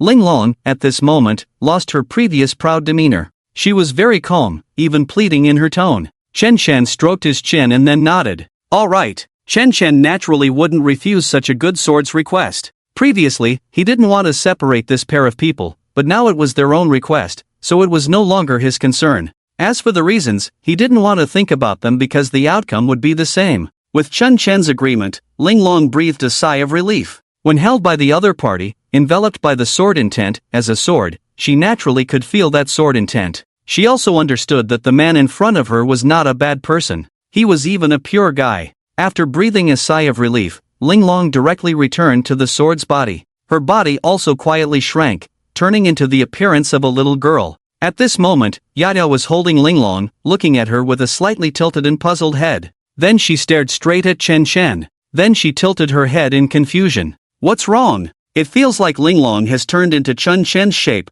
big brother. What kind of nonsense is this? Linglong's sword body trembled, then made a sound. Yaya, what are you talking about? I didn't turn into someone else's shape. But Linglong, you. The trembling of the sword body became even more intense. Obviously, the two of them had started a silent conversation. Chen Chen silently took 2 steps back. Then he picked up a branch, ready to continue practicing. When he picked up Linglong just now, he had some insights, and he wanted to continue. Yaya settled down with Linglong at Chen Chen's base. With Linglong's participation, Chen Chen had an hour every day to understand the relationship with Linglong, and his comprehension of space became more profound. It wasn't that Chen Chen didn't want to continue, but after practicing for an hour each time, Linglong's sword body would turn red. Yes, the sword body turned red. Yaya believed that Linglong was gradually turning into Chun Chen's shape. Although Linglong herself vehemently denied it, her transformation was indeed real. She was gradually integrating with the sword itself, and her life level was progressing step by step. However, Chen Chen didn't think much about it. All his attention was focused on understanding the mysteries of space. On the desolate cliff covered in yellow sand, a man with a long beard stood at the entrance of a cave on the cliff. He looked at the distant steel porcupine with a look of helplessness in his eyes. "Leader Hua, our food is running out. Even if we tighten our belts, in 3 days, we will have no food left. Without food, water purification, we won't be able to sustain the base in 3 days." A young man with a withered figure had a dull look in his eyes. Even the desire for life had disappeared. He was still alive now, just for the sake of being alive. Li Hua sighed deeply. "Give the remaining food to the soldiers to eat, prepare to set off tonight." The young man looked at the determined expression and closed his eyes. Yes. There were no more questions, no accusations. Li Hua saw the young man leave, but soon after, a thin woman holding a stick-like object came to him. "Leader, have some." A basic nutrition bar. Eating it wouldn't make one feel full, but it ensured not starving to death or malnutrition. Li Hua silently took it, bit down, and finished the entire basic nutrition bar. The thin woman smiled at the sight. "You must come back." Simple words, yet filled with strong anticipation. However, Li Hua couldn't respond. In the end, he managed to squeeze out this response from his throat. 10 years ago, they crossed over to this world, initially shocked by the splendor of this world. It was a world highly advanced in technology. Artificial intelligence, robotic maids, robotic butlers. Humanity had almost freed itself from basic labor, only needing to think about how to eat, drink, and have fun every day. There was no longer any conflict between people, no need for struggle. Clothing, food, shelter, transportation, these were not things to worry about, as robotic maids, butlers, and household AI took care of everything, allowing them to live a life of ease. As for the most primal desires of humanity, those could also be satisfied. Intelligent wives and husbands could fulfill any need or desire, no matter how excessive. It could be said that this place was an ideal utopia, a world of harmony and love without conflict or pain. Every aspect of life was taken care of. Even if one was an unforgivable criminal before crossing over, here they would receive perfect care and become gentle individuals. Of course,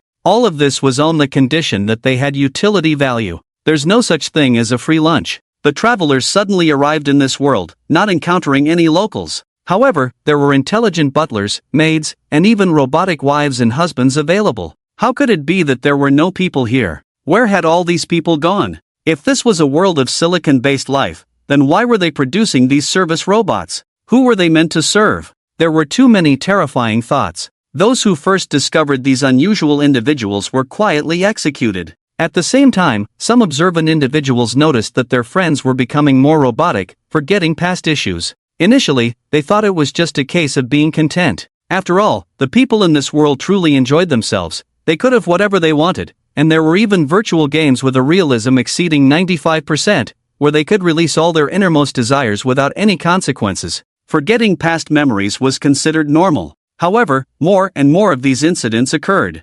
Humanity gradually began to realize the problem. After one attempt, they discovered that those robotic individuals had replaced the stiff ones. They were no longer human. Where the replaced individuals had gone, no one knew. The travelers were the first to perceive the threat of this world. Yet, some still chose to immerse themselves in the gentle land, unwilling to wake up. However, some individuals with talent had already left the city surrounded by steel. Outside the city lay desolation, only yellow sand and rocks. At a glance, there was not a trace of greenery. Fortunately, the combination of some people's talents could create oases, providing a breathing space and a soil for survival for the fleeing humans. However, the good times did not last. 3 years later, whether it was because all the humans who had fallen into the gentle land had been replaced, or they realized that these travelers posed no threat, or perhaps the threat had increased, the AI took action. They began to encircle and intercept humans. Surprisingly, each of those intelligent maids and butlers turned out to be combat-capable individuals,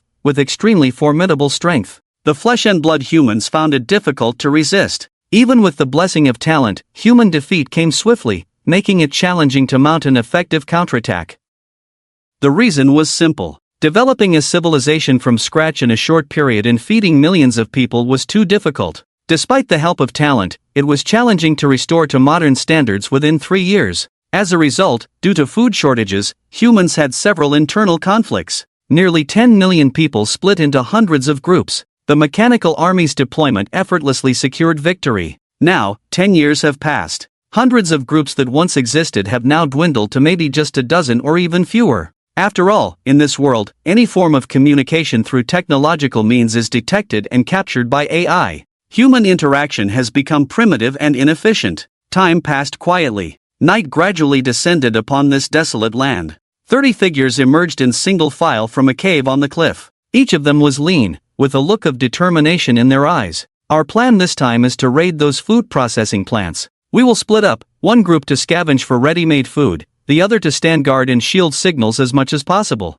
I will lead 2 others to the processing plant area to pack up the machines. If successful, we will no longer lack food in the future. Li Hua briefly explained the purpose of this mission. He then took out a stick resembling a glow stick, and in the next moment, a holographic map appeared before them. This is the team's target, here is the route for the combat team, and we will eventually converge here. How? He briefly outlined various contingency plans, all of which involved retreat. Understood? Yes. The 30 figures disappeared into the darkness, moving towards the distant Steel Hedgehog City. There were many robots in the production area. However, these robots entered a low-power mode at night. This world had moved away from chemical energy, utilizing solar power in a way unimaginable by current human technology, with an extremely high conversion rate.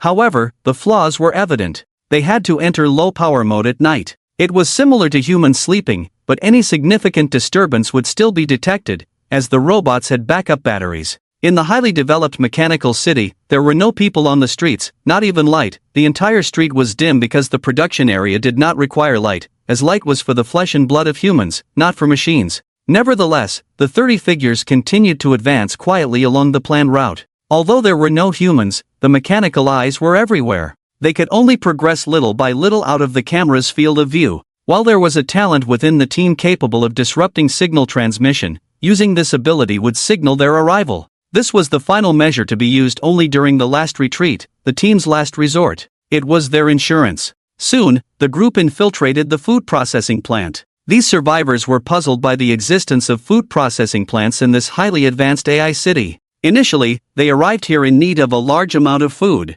However, since some humans fled the Steel City, although many chose to remain in the gentle town, 10 years had passed. Were there still living humans in the Steel City? Did they still need food? Was there really a need for this food processing plant? The plant continued to operate day and night, as if there were still many living beings in the Steel City to feed. Similarly, the processed food, in the form of nutrient bars, piled up in warehouses. Small teams like Li Hua's survived by relying on these nutrient bars, living on the edge, as if these nutrient bars were deliberately set up as a supply station for people like them. As long as there was no food, they would inevitably come here to obtain a sufficient amount of nutrient bars. The nutrient bars in the warehouse were just enough, with each withdrawal providing them with barely enough to survive for a month. Not more, not less. Even if they had individuals with space-related talents, they could not obtain more food. It's like a feeding point carefully designed by AI, making them never full but never starving, just barely surviving.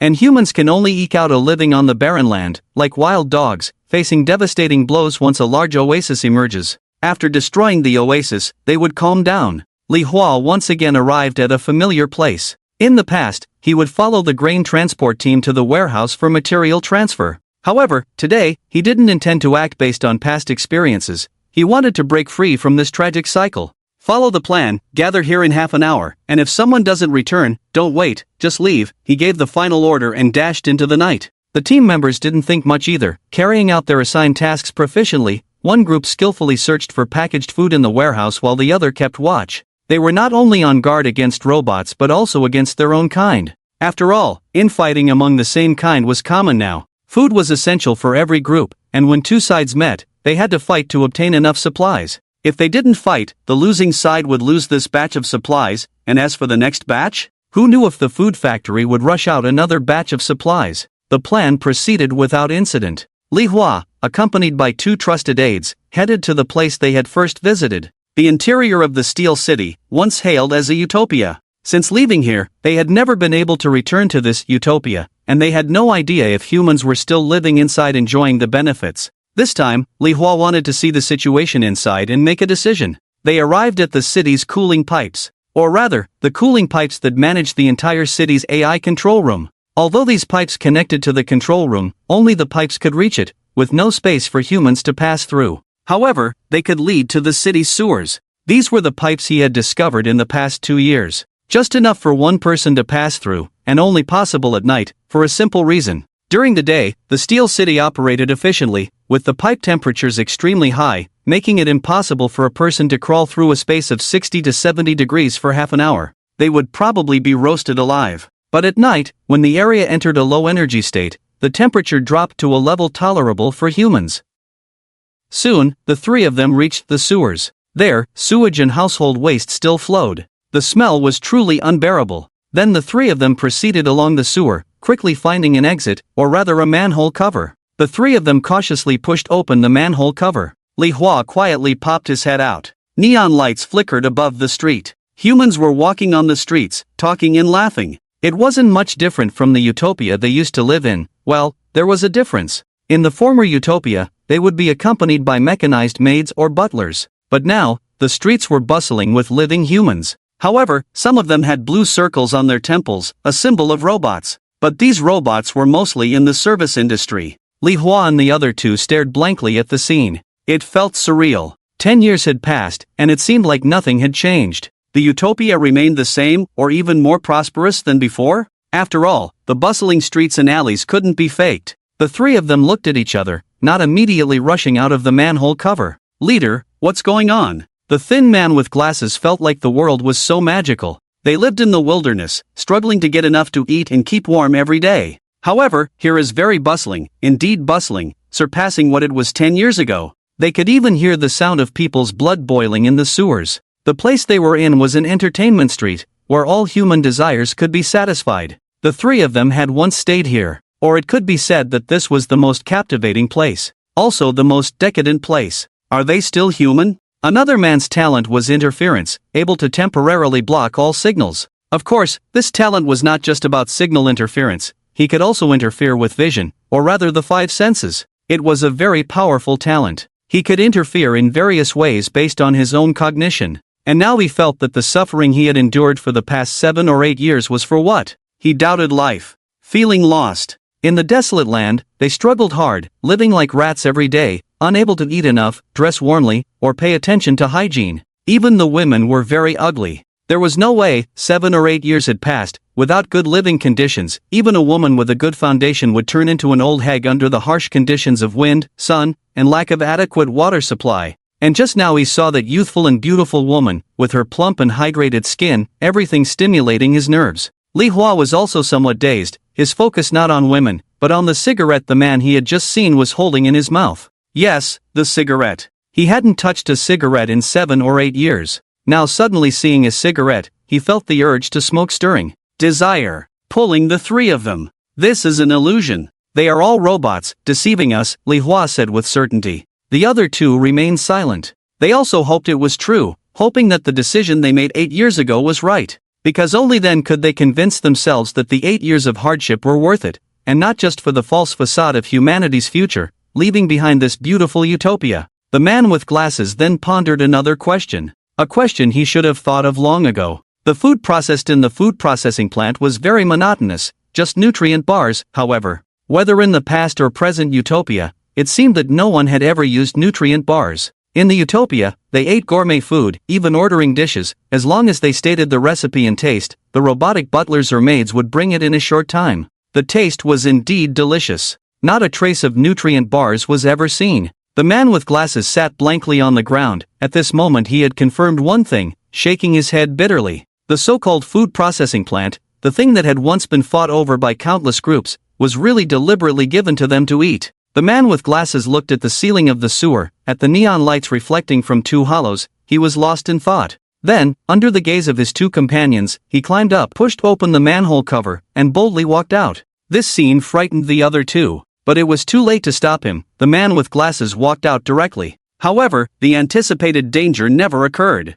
Li Hua and the other companion stared blankly at the open manhole cover, their eyes vacant, and in the end, Li Hua gritted his teeth and climbed up. What met their eyes was bustling. It was filled with fragrant scents. And at this moment, the man with glasses walked straight into a restaurant, and the service robot outside showed a gentle smile. "Do you need any help?" "I want food, clothes, and a place to rest," the man with glasses stated his request without hesitation. The service robot led him inside with a polite and gentle smile. Li Hua stared blankly as the other person walked in. His other companion naturally noticed, eyes widening in disbelief. Looking around, no one paid attention to their peculiar attire. Perhaps some noticed them, but only a few glances were exchanged, followed by a few mocking remarks. "The future of those humans outside has returned." And then they left without a care. Li Hua was somewhat bewildered by this. Then the two of them exchanged glances and silently followed suit. Soon they were also received. The three were served steaming hot meals and were bathed by several beautiful robot ladies.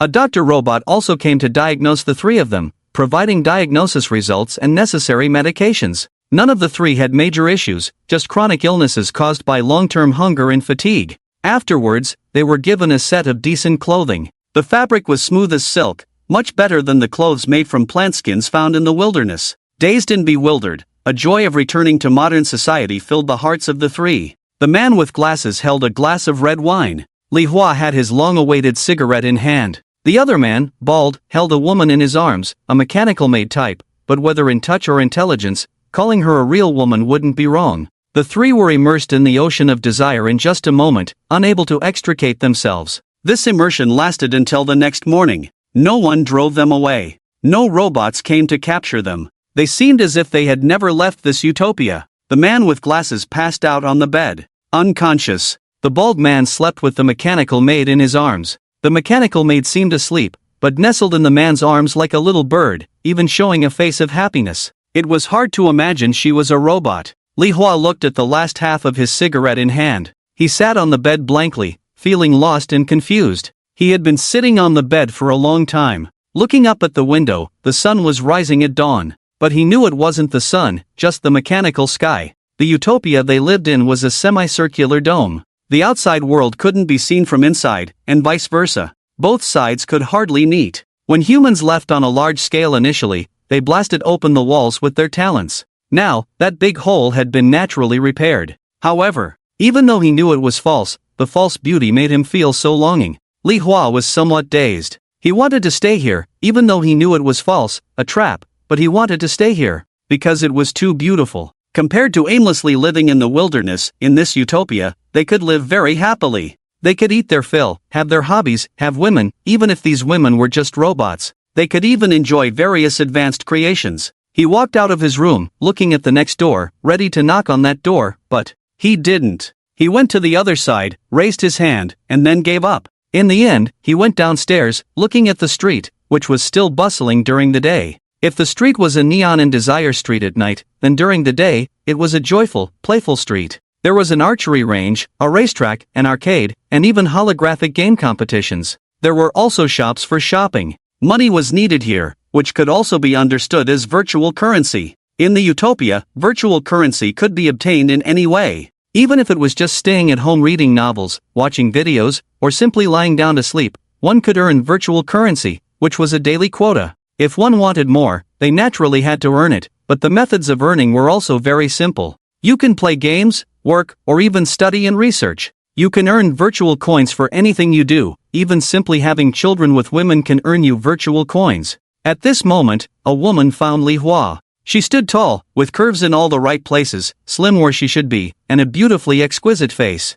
If one had to describe it, in the past era of the internet, she could have thrived solely on her looks. "Are you Li Hua?" The woman's voice was sweet. This left Li Hua bewildered as he looked at this beautiful woman, trying to figure out who she was. No matter how hard he tried, he couldn't match her to anyone he knew. "Do you know me?" The woman looked at Li Hua's bewildered expression and smiled sweetly. "It's me, Lin Xiaoxiao." "Lin Xiaoxiao? You're Lin Xiaoxiao?" Li Hua quickly matched the name to the woman, but he stared at her in disbelief. "How? Am I exceptionally beautiful now?" Li Hua opened his mouth, staring blankly at the woman before him. In his mind, Lin Xiaoxiao was a short, chubby, and insecure woman. Or rather, she was naturally prone to gaining weight, a genetic issue unrelated to diet or exercise. With the same diet and exercise as others, she would gain weight faster. Even with dieting or even fasting, she remained a chubby girl. They were classmates, and although Lin Xiaoxiao was insecure and a bit overweight, she was very intelligent. Besides studying, she had no other special talents at the time.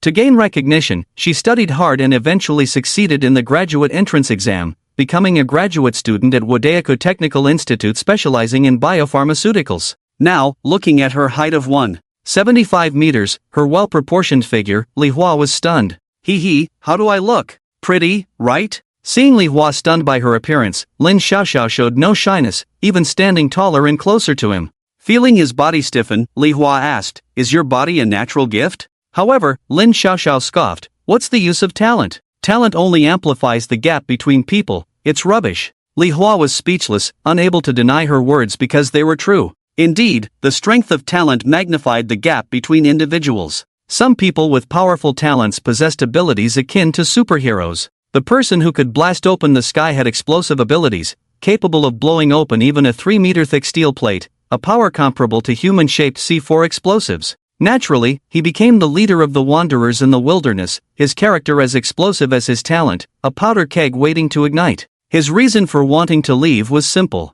He felt constrained here. Why should he obey the law when he had such powerful talent? Why couldn't he act recklessly? He even stopped eating beef on the spot. As a result, he was suppressed by armed forces. Fortunately, he was released from prison a year later, proving that no matter how strong one's talent, bullets and electric shocks were still fearsome. Soon, many people discovered the clues to the utopia, and he became a kind of savior figure. Some people followed him. However, his autocracy and failure to see others as equals directly led to the fragmentation of the large group. Therefore, talent indeed widened the gap between people. Li Hua, I know you're not the kind of person who abuses power due to your strong talent. These years, you must have suffered a lot, Lin Xiaoxiao said, reaching out her fair, slender hand to caress Li Hua's face. His face was covered with stubble, even though it had been groomed by the mechanical maid, the sense of age was hard to conceal. Lin Xiaoxiao looked at Li Hua with affection in her eyes. The former Li Hua was a campus heartthrob. Despite growing older, he had matured but remained handsome.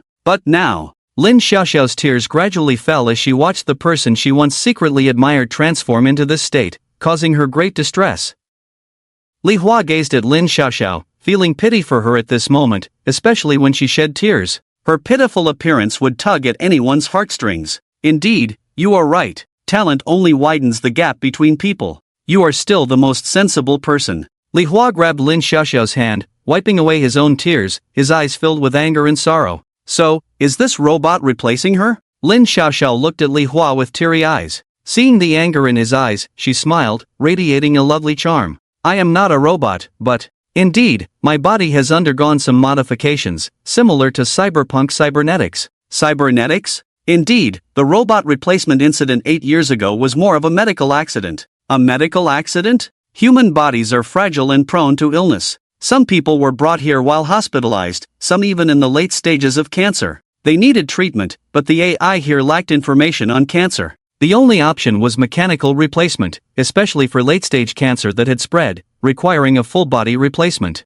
As for the memory loss symptoms, you know about senile dementia, right? Even if not elderly, some people forget many things at the turn of a head, which is quite normal. These people happen to undergo mechanical modifications or treatments, considering how weak human bodies are. Like me, my former body was ugly and obese, but look at me now, am I not healthy and beautiful? Lin Xiaoxiao said, throwing herself into Li Hua's arms. Although my body has been modified, I have everything I need, and I am not heavy. Despite Li Hua's physical decline due to chronic malnutrition, he effortlessly lifted the girl. Lin Xiaoxiao's body was light and exuded a faint fragrance of a young girl, making it hard for Li Hua to resist. Everything felt so real and magical to Li Hua. Were all their past beliefs wrong? Was the truth they knew false? Was this their human arrogance? Li Hua found himself in self-doubt for a moment. The harsh reality, the sweet falsehood. Even though this was a robot created by AI, such a beautiful robot, even if fake, was irresistible to any man.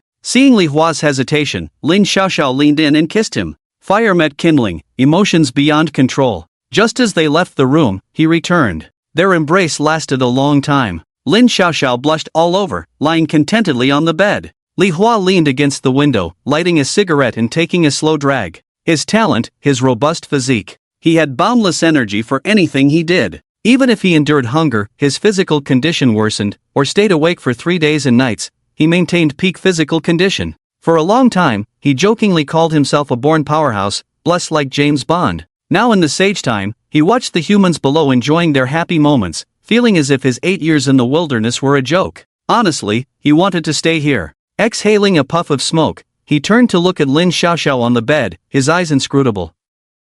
It was at this moment that a knock sounded on the door. Li Hua opened the door, and at the doorway stood a bald man. Seeing the beautiful woman lying on the bed, he smirked and then whispered to her, "Leader, let's stay here. I feel like the life here is like paradise." Li Hua: "Leader, you've seen it too. There's plenty of food here, beautiful women, and most importantly, we are not rejected here. With our AI capabilities, it should have known the moment we arrived, but look, it hasn't come to arrest us. We even have good food and drinks." The bald man wanted to persuade the leader, knowing that only those who have suffered would appreciate the good here. Li Hua looked at the bald man. The man in front of him used to be a security guard before the crossing. The main reason he chose to follow some people into the wilderness was because of his ability to disrupt the operation of machinery on a large scale. Coupled with being praised for his gifted abilities by a few people at the time, he was even promised to be a hero against the AI army in the future. The savior of humanity. Under the influence of ideals and righteousness, he chose to leave. But unfortunately, his good fortune didn't last long. His ability could indeed disrupt AI machinery, but only within a radius of 100 meters. This was significant, but AI robots and drones could launch attacks from 500 meters away. Faced with close combat robots, he could unleash a great special attack effect. However, in the era of high technology, robots simply wouldn't engage in close combat. Or perhaps the progress of weapons was just gradually increasing the distance, whether it was the blue star or this AI-dominated world. And then he was no longer valued, mainly due to the chaotic personnel management. The 3 million travelers included not only people from Hua country but also from other countries. With language barriers and the loss of technological conveniences, he ended up offending a few talented and powerful individuals. After several narrow escapes, he was eventually taken in by Li Hua. Naturally, he was grateful to Li Hua, but now with food, women, even if the women were not real, and a luxurious life awaiting him, he couldn't tolerate his past self in those days of poverty. Just the thought of it made him feel like 8 years had been wasted. That's why he came to find Li Hua as soon as he woke up. After all, there was a debt of gratitude, and he wanted to stay here, so he really wanted Li Hua to stay too. As for the bespectacled guy, he just said a word to himself and left. As for where he went, he didn't know, but he must have gone to enjoy life. He didn't care about that guy, he had long seen him as a heartless person. Li Hua looked at the eager expression on the man's face, which was genuine. He really wanted him to stay here, for his own good. Yes, who would want to go back to that desolate place when there were good times ahead? You're right, Li Hua agreed with his proposal with a smile. The bald man, upon seeing Li Hua's agreement, immediately showed a relieved smile. Alright then, we'll go to the bar later. I heard it underwent a major reform 8 years ago, it should be quite exciting.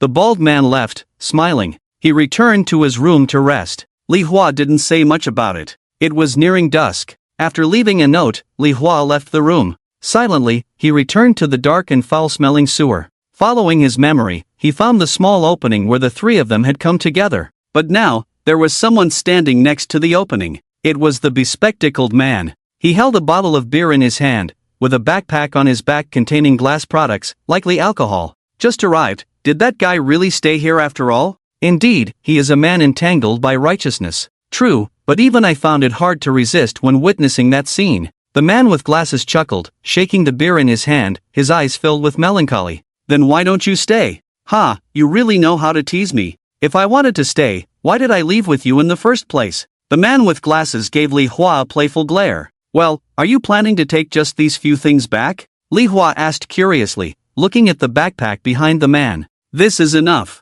If I ever want more in the future, I can always come back. The man with glasses waved his hand. As soon as he finished speaking, he stuffed the backpack into a small opening and then slowly squeezed his body in. Li Hua looked back at the sewer shimmering with light, a sense of desolation in his eyes. Talent is what creates the gap between people, that saying. It's absolutely true. Li Hua shook his head and walked in sideways. Now dressed in coarse linen, he walked the same way he came. When the bald man knocked on the door with excitement, he was met with Lin Xiaoxiao's bewildered expression and a farewell note. The bald man stood dumbfounded for a long time. His face then showed guilt, followed by anger. This guy. Ungrateful fool. Humph. If you want to suffer, fine. You can live as a wild man out there forever. Tomorrow, I'll report and have that little path sealed off. When ugliness is exposed and one refuses to compromise, they will inevitably face endless hostility. After all, why should you be so self-righteous? You should be just like me. Sink together in this endless sea of desires.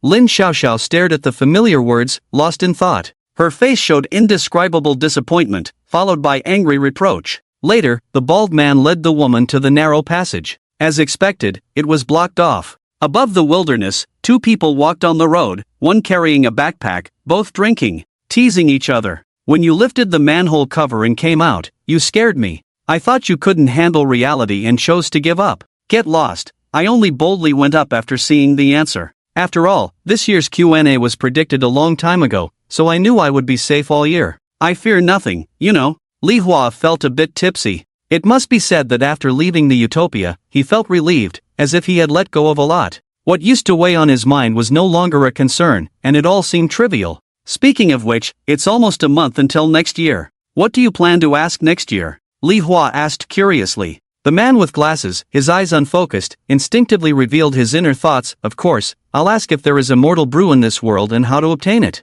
Alright, if you find it, remember to share a bit with me. Get lost. Immortal brew is all mine. The two laughed and joked, ending up sitting on the ground with a thud. They looked at the endless desolate yellow sand and rocks, and the sky above, dark and endless. Do you think there's still hope for humanity? The man with glasses sat on the ground, his eyes vacant, his voice filled with despair. Why not just ask? I dare not. I really dare not ask that question, the man with glasses replied bitterly. Li Hua's tipsiness cleared up a bit. Li Hua looked at the man with glasses. He sighed, realizing that this guy had a very powerful ability but was a complete coward at heart. The ability to ask questions and receive answers. Of course, there were limitations to this ability. Not all questions could be answered limitlessly. Instead, the cooling time is determined based on the weight of the question. For example, the simplest question, "What will I eat tonight?" when asked, can confirm whether one has had dinner and, more profoundly, whether one will survive until night. However, even for such a question, a minimum of 12 hours of cooling time is needed.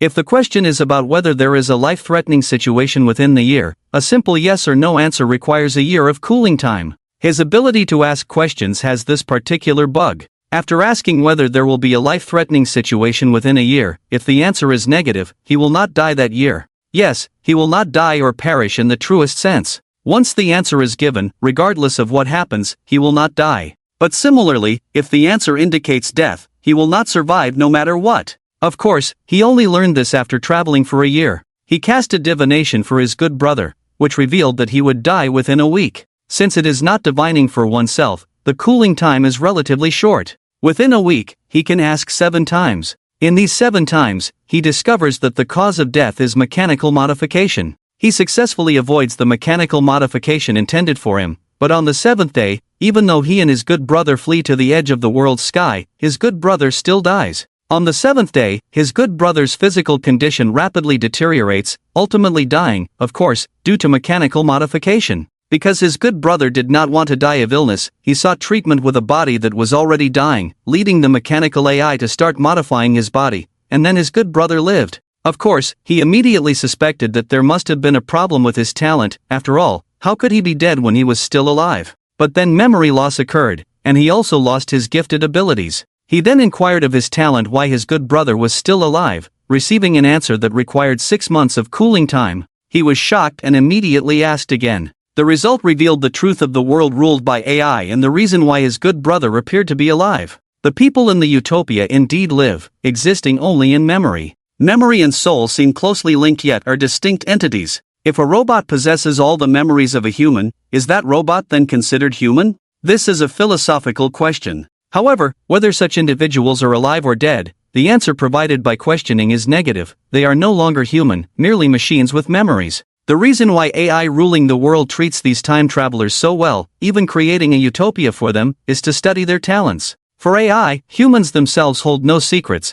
but the other world and the talents brought by the time travelers are novel and beyond the realm of science, falling into the domain of theology. Therefore, AI seeks to collect and study them. As for why AI is willing to provide food for these humans who have escaped from the utopia, he now understands. It simply wants to sustain them, as diversity in samples is crucial. As for why launching an attack is necessary to develop an oasis, the reason is straightforward: to break free from food control. AI's method of managing humans is rudimentary and direct, providing a certain amount of food. As long as they cannot be self-sufficient, AI can determine the number of people outside and analyze data on combat power and talents through controlling food distribution over time. The reason why the man with glasses dares not ask certain questions. He was afraid that asking a question would give a definite answer. If that were the case, there might still be a glimmer of hope for humanity. But by asking his own question, he locked in the causality, eliminating all hope. Of course, if there was hope, no matter what humans did, they would be saved.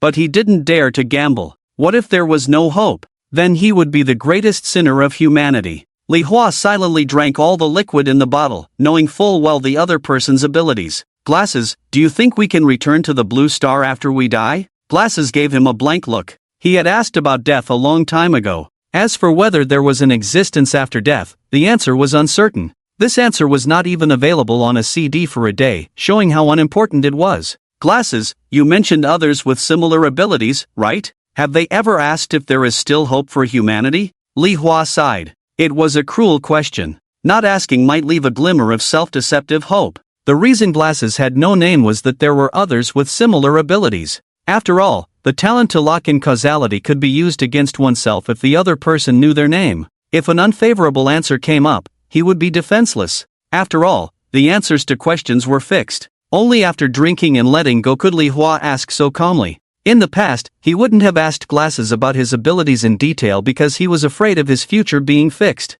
If we only ask this question, it shouldn't be considered locking in causality, right? Li Hua inquired. Glasses remained silent. Someone has asked 3 times. Ah, there are 3 others with the same ability as me. Li Hua fell silent, then sighed. Obviously, these 3 times couldn't have been the same person asking, and although all 3 had inquired, there was still no sign of hope for humanity. Silence on this matter was the answer. They drank a mouthful of wine. Li Hua smiled helplessly. Glasses did the same. At that moment, they were drinking white wine like beer, gulping it down. The backpack of wine they brought hadn't even reached the base before it was all gone. Let's go back. I feel like as long as you don't ask, our future won't be locked in. Li Hua had adjusted his mood. Glasses smiled at his words. Yes, let's go back. This was why Glasses was willing to follow this man in front of him. Even knowing the final outcome, he was willing to move forward regardless. But at that moment, a man with a strange sword waved from a distance, running towards them cheerfully.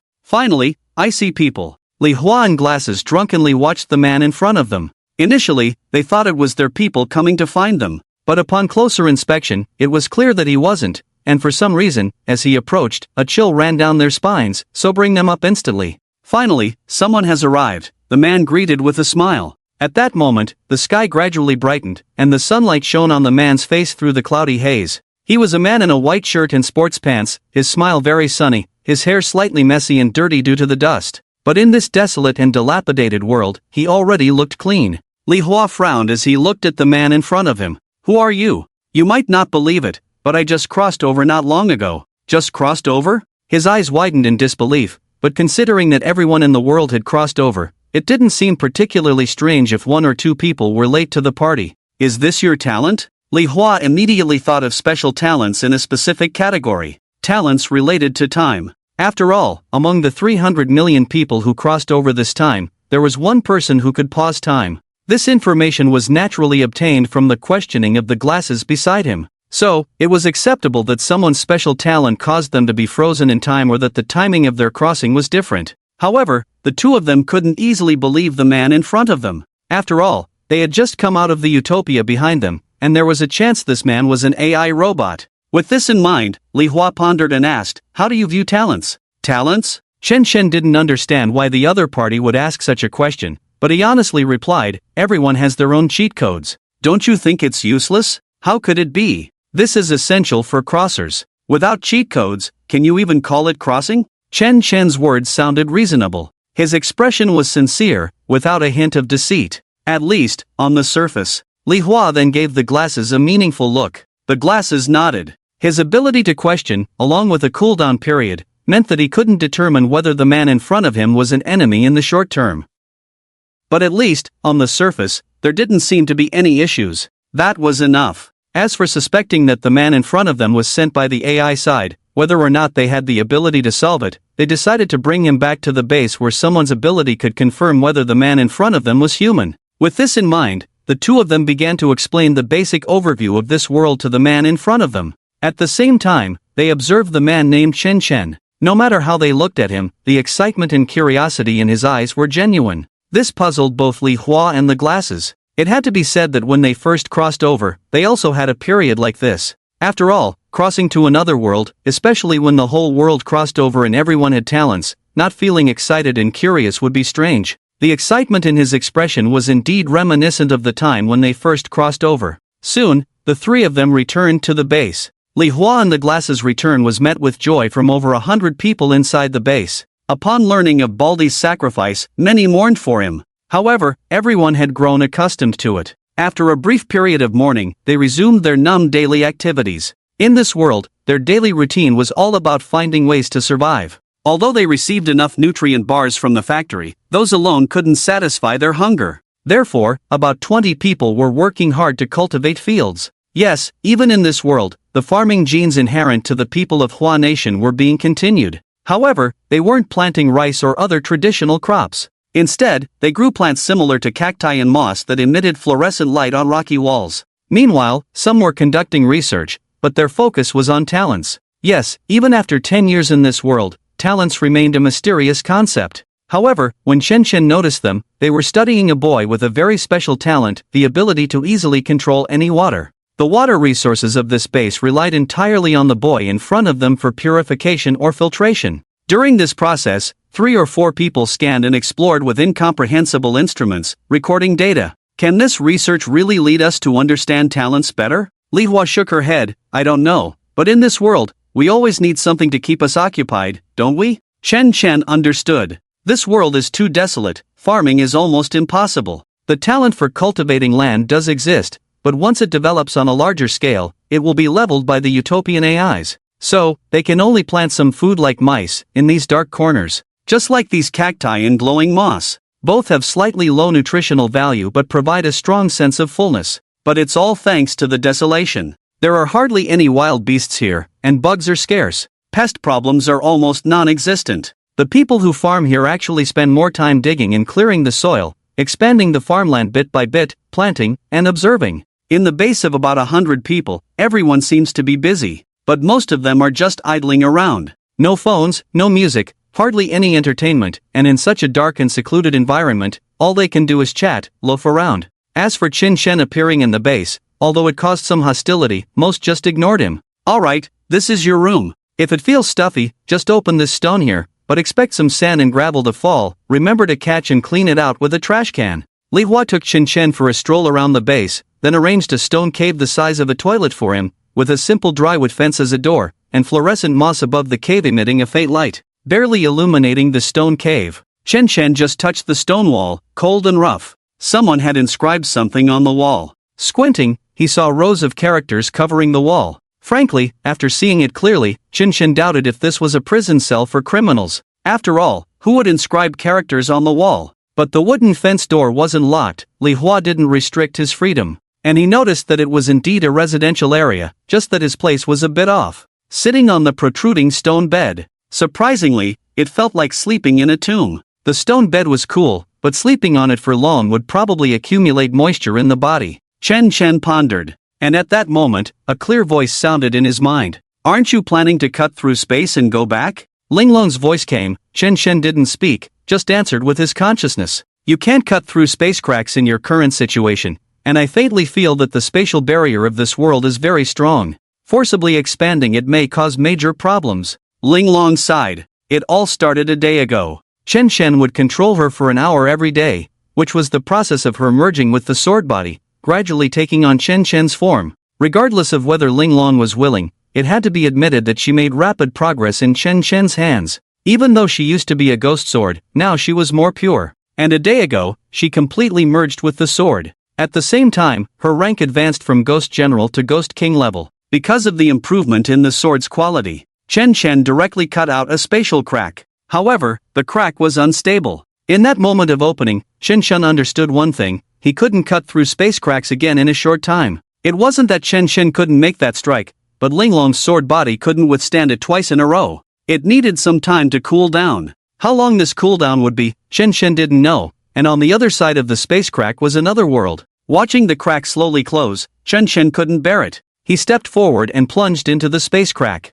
And that's how they ended up in this godforsaken place. After walking through the desolate desert for half a day, they arrived at a canyon filled with sandstone. It wasn't until just before dawn that they encountered two people. It was at this moment that Chen Chen frowned and grasped Linglong. What's wrong? Are there enemies? It's not an enemy, more like a probing. Probing? Chen Chen quietly released Linglong, continuing to lie bored on the stone bed. Meanwhile, in another small dwelling separated by 3 or 4 walls, a thin man with a sweaty forehead, his eyes filled with confusion. How is it? Strange. This is too strange. What? Blasses looked puzzled. The thin man's talent was identification, a remarkable ability that could identify almost anything. According to his proficiency, he could see more and more things. However, the consumption of identifying this talent was enormous. At the beginning of the crossing, this thin man was a 300-pound fat man, now as thin as a pole. His sunken eye sockets resembled those of a drug addict for 5 or 6 years. Why do I have no consumption at all? It's impossible. The thin man felt there was a serious problem. No consumption at all? Then what's the result? Glasses frowned, inquiring. The thin man understood well the consumption of his talent identification, as he had asked questions about it before. Even identifying just the sand under his feet would consume energy. Having no consumption was equivalent to identifying air. No, even identifying air would consume physical energy. Any answers? Li Hua raised a crucial question. The thin man frowned, hesitating to speak. If you have something to say, is the result very strange? It's not that. It's just that the result of the identification is very peculiar. Peculiar? The thin man decided not to dwell on it and directly announced the identification results. Name, Chen Chen. Gender, male. Race, blue star human. Talent, eating. Strength, weak and pitiful. Ah, glasses were bewildered. Li Hua furrowed her brows. Is that all? Are you sure you identified it? The thin man scratched his head in distress. I tried to identify it from various angles, but this was the only answer I got. In the past, when he identified a person, he tried to identify from a specific angle, such as hands, organs, intelligence, talent, etc. The reason was that his identification talent was too difficult to control. If he identified directly, he might get all the information about a person. Every detail, from how many hairs fell out daily to the presence of hidden diseases in the body, even the current psychological state. It was mostly tedious and useless information. The current concise and clear introduction made him somewhat unable to accept it. It felt like his talent was fake. What kind of talent is eating? Glasses were speechless, wishing to inquire immediately. Li Hua rubbed his chin, feeling his stubble, and said, I suppose his talent is a composite type. Composite type? Talents that can inherit or plunder other talents have appeared before. His ability is probably strong, capable of performing counter-identifications. Glasses adjusted his frames, his eyes flashing with unknown thoughts. Talents that could plunder other talents did exist, and coincidentally, the holder of this talent was still alive. Let's not alarm him for now. If he wants to play, let him play. We have nothing to gain here. Li Hua was indifferent, showing no concern about the current situation. The thin man hesitated to speak but ultimately sighed deeply. His talent could no longer fully exert its effect due to his physical condition. If it were his prime, he felt he could identify everything about this outsider, even his past. But now, in his current state, if he used all his strength to identify, he would probably be drained in the next moment. Alas, if only there was more food, I could be more effective, the thin man said somewhat helplessly. The man with glasses patted his shoulder lightly. Although the gesture was gentle, it caused the thin man to stagger. The man with glasses felt a bit embarrassed about it. The thin man waved his hand dismissively. Currently, he only weighed around 80 caddies, including his clothes and himself. However, he stood at a height of 1.8 meters. This weight could be described as dangerously unhealthy, almost on the brink of death. This is a chocolate candy, have some more. Li Hua took out a snack she had obtained inside Utopia from her pocket. The thin man stared at the chocolate candy, his eyes fixed, and his throat involuntarily rolled. Chocolate used to be the food he hated the most. The reason was simple, he used to weigh 300 caddies, even drinking water made him gain weight. Chocolate happened to be his favorite snack, something he couldn't quit even if he tried. Now in this world, he longed for the past. If he could start over, he would rather have died fat back then. Hunger was an unimaginable torment that could wear down one's will and strip away their humanity. Li Hua directly pushed the candy into the thin man's mouth. As he tasted the sweetness on his tongue, tears welled up in his eyes. The other two remained silent, allowing the soundless weeping to fill the room. Li Hua gave a meaningful look to the man with glasses, and they both silently left the room. Stepping out, the man with glasses sighed heavily. "You think we should explore that secret passage?" Li Hua began, but the man with glasses cut her off. "Let's not test human nature. Human nature can't withstand tests." Li Hua sighed at the reminder. Utopia had not imposed any adverse policies on humans sneaking back through the underground passage, even offering significant benefits to these traitors. They could have almost anything they wanted in the short term, seemingly without any expectations in return. If the suffering people outside knew that they could return, or even knew about the secret passage, many would eagerly rush back. The harsh reality of suffering versus the illusion of enjoyment. Anyone would choose enjoyment, especially those currently suffering and unable to eat their fill. It was a blatant conspiracy, slowly eroding human resistance. Do you think we're the only ones who discovered the way back? After their escape, they estimated nearly 1 billion people, although initially only over 30 million had actively defected. Later, due to the impact of this event, many gradually awakened and fled from various places. This led to the formation of several hundred small groups, ranging from millions to thousands of people. But how many people were still outside now? Within Li Hua and the man with glasses small group, they could only contact 3 or 4 similar-sized groups. As for groups with tens of thousands of people, at least their Utopia base hadn't come into contact with any. Indeed, Utopia was not just one but multiple bases. 300 million people were indeed a large number, but compared to a country's population in land area, cramming 300 million people into one city would be extremely crowded, like Hong Kong on Blue Star, where throwing a brick could hit 7 or 8 people.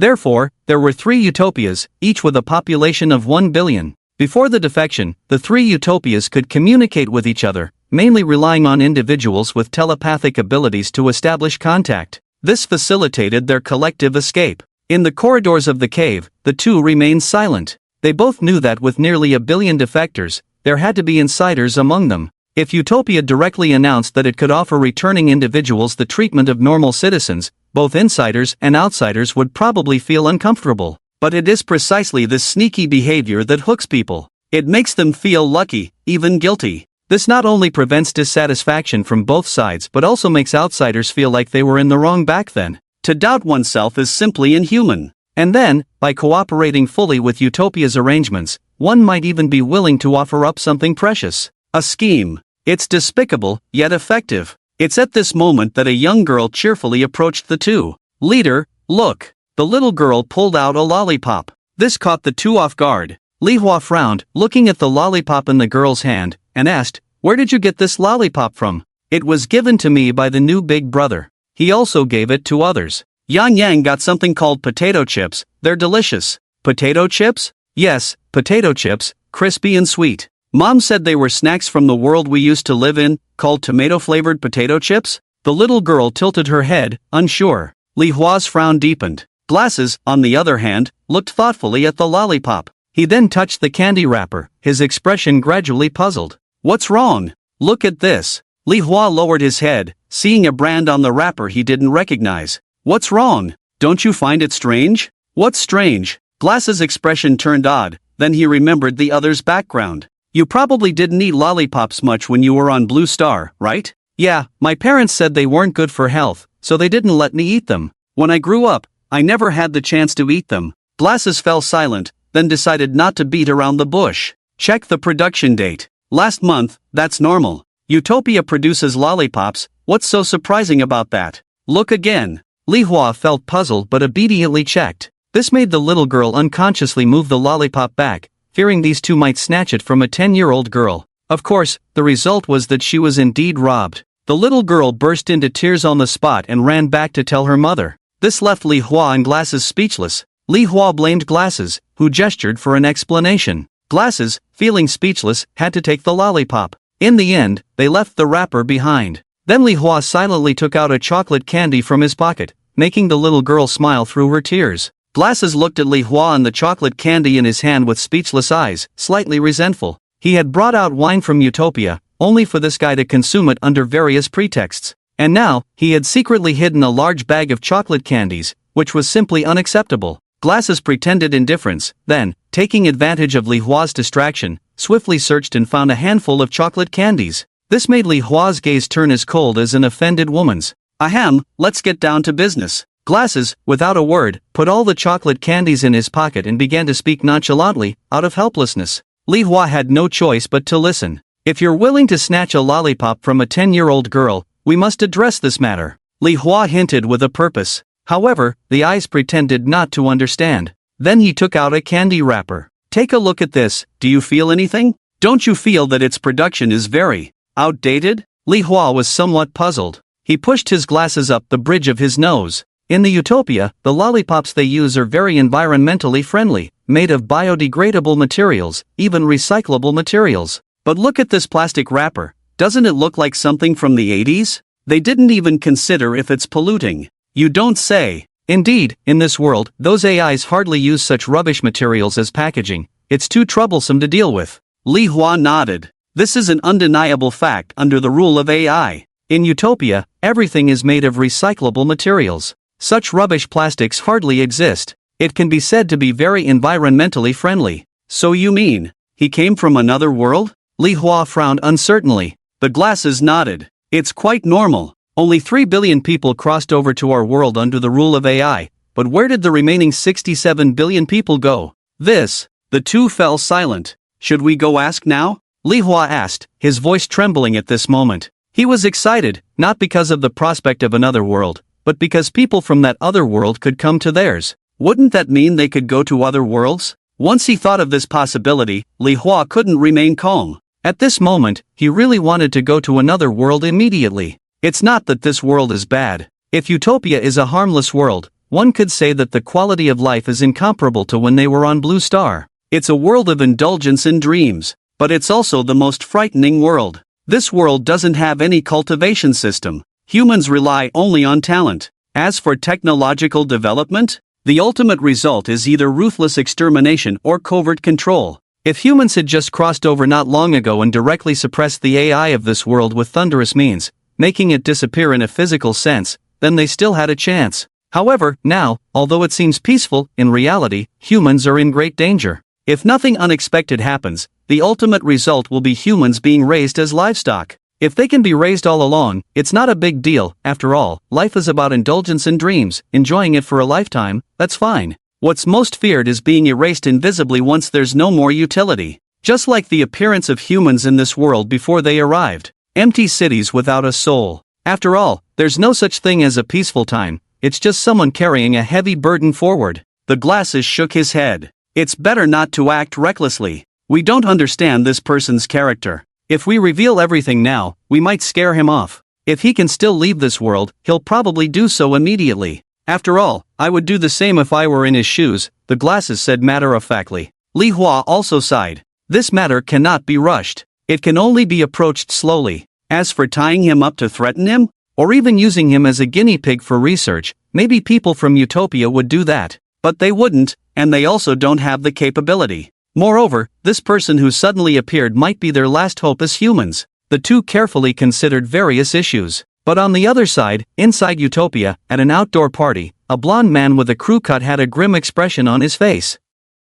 Surrounded by 7 or 8 beautiful women, there were seductive and charming beauties, aloof and elegant mature ladies with straight black hair, as well as innocent and cute girls with hot figures. Of course, there were other types of girls as well, but they all looked shy and expectant as they gazed at the blonde crew-cut man. Their eyes were filled with desire. These girls were all dressed in bikinis. The pool next to them was not filled with water but with purple-red liquid floating with grapes, a pool of wine. There was also a blue liquid nearby. Obviously, it was a special kind of alcohol. Meanwhile, in the middle of the terrace, there were maid robots with halos above their temples, all wearing naked skirts at the moment. The scene was like a debauched party. Surrounded by all these women, the man was not particularly pleased. He had just used his talent to ask a question. The question was very ambiguous. Would he face any danger within the next month? There was no specific event of danger mentioned, nor was the level of danger determined. It was just a vague question. And the energy consumption of this question was minimal. Cooling down for a day. This was also a way to protect himself. If he asked too soon, the cooldown time would become longer. This was the most appropriate question in the end. Where does the danger come from? AI? Or humans? The crew-cut man frowned, but the women around him didn't care at all, still wanting to continue as usual. As a result, they were pushed away by the crew-cut man, losing their backbone. However, these women were not fearful, their eyes remained hazy. Without the blonde crew-cut man, they began to entwine with each other. Although they were human, their current behavior clearly lacked any rationality. The blonde crew-cut man went straight to the bedroom, rummaging through the closet in the dressing room, which instantly split open. A device resembling an elevator appeared in the dressing room. The blonde crew-cut man strode into it. Click! The elevator descended. It was unknown how much time had passed. The elevator made a ding sound. The large iron door quietly opened. Countless glass objects came into view. Inside the glass, it was dark, but the sunlight from the corridor faintly revealed what was inside. It was bodies, each filled with needles and tubes. This was the moment the blonde crew-cut man stepped out of the elevator. Behind the glass on the left, an arc of electricity flashed. A male body began to tremble violently. Within a 5-meter radius around him, numerous plants sprouted instantly. Even though the environment was predominantly metallic, various plants grew abundantly. Data fluctuations appeared above the machine rooted by the growing greenery. Subsequently, red liquid quietly flowed through the tubes. The explosively growing plants gradually ceased their growth. Countless machines appeared, spraying mist. The plants withered upon contact with the mist, and shortly after, a robot entered to clean up the aftermath. Soon, the laboratory became clean and tidy again. Similar scenes were happening in other places as well. However, the blonde crew-cut man paid no attention, walking straight towards the end of the corridor. He didn't care about what was happening on either side. Soon, he arrived next to a massive iron door. Beep beep beep, identity scan in progress, verification successful, welcome administrator 001. Swish! The air-pressured door quietly opened. Behind the large iron door was a vast expanse of daylight, with the blue sky and white clouds at the end of the field of vision. He stepped forward, and the ground was like a mirror, creating ripples as he walked, as if he was walking on water. He advanced step by step until he reached under the tree in the distance. There was a beautiful woman on the branches. She was very different from humans. Her ears were elf-like, long and pointed, her skin as fair as snow but not excessively pale. A head of silver-white hair here seems like a tilted Milky Way. The fair jade-like feet swayed gently. She hummed a tune unheard by anyone, but her voice was incredibly soft and melodious. You're here. The voice was so gentle and tender that if one were to cross into a fantasy world, the woman before them could easily be mistaken for an elven saint. With a light leap, the silver-white long hair scattered in the air, the sunlight shining through the girl's hair. The golden-haired man with a crew cut stared in a daze, captivated. What's wrong? The girl innocently tilted her head, her lovely face making anyone who saw her want to commit a crime. After a brief moment of distraction, the golden-haired man immediately knelt down on one knee. The people outside might be preparing for a full-scale attack. The golden-haired man kept his head down, not daring to look directly at the girl's face. He was lecherous but didn't want to risk his life for it. The cute girl before him was the true controller of this vast utopia, an AI that held all the resources of this planet. Full-scale attack? The girl's innocent eyes revealed complete confusion. My talent tells me that this month I am at risk, but where I am is already the core. My talent warns me of danger, which means that a catastrophic disaster is about to happen here, and I can only assume that the people outside can no longer bear it and are preparing for a full-scale attack.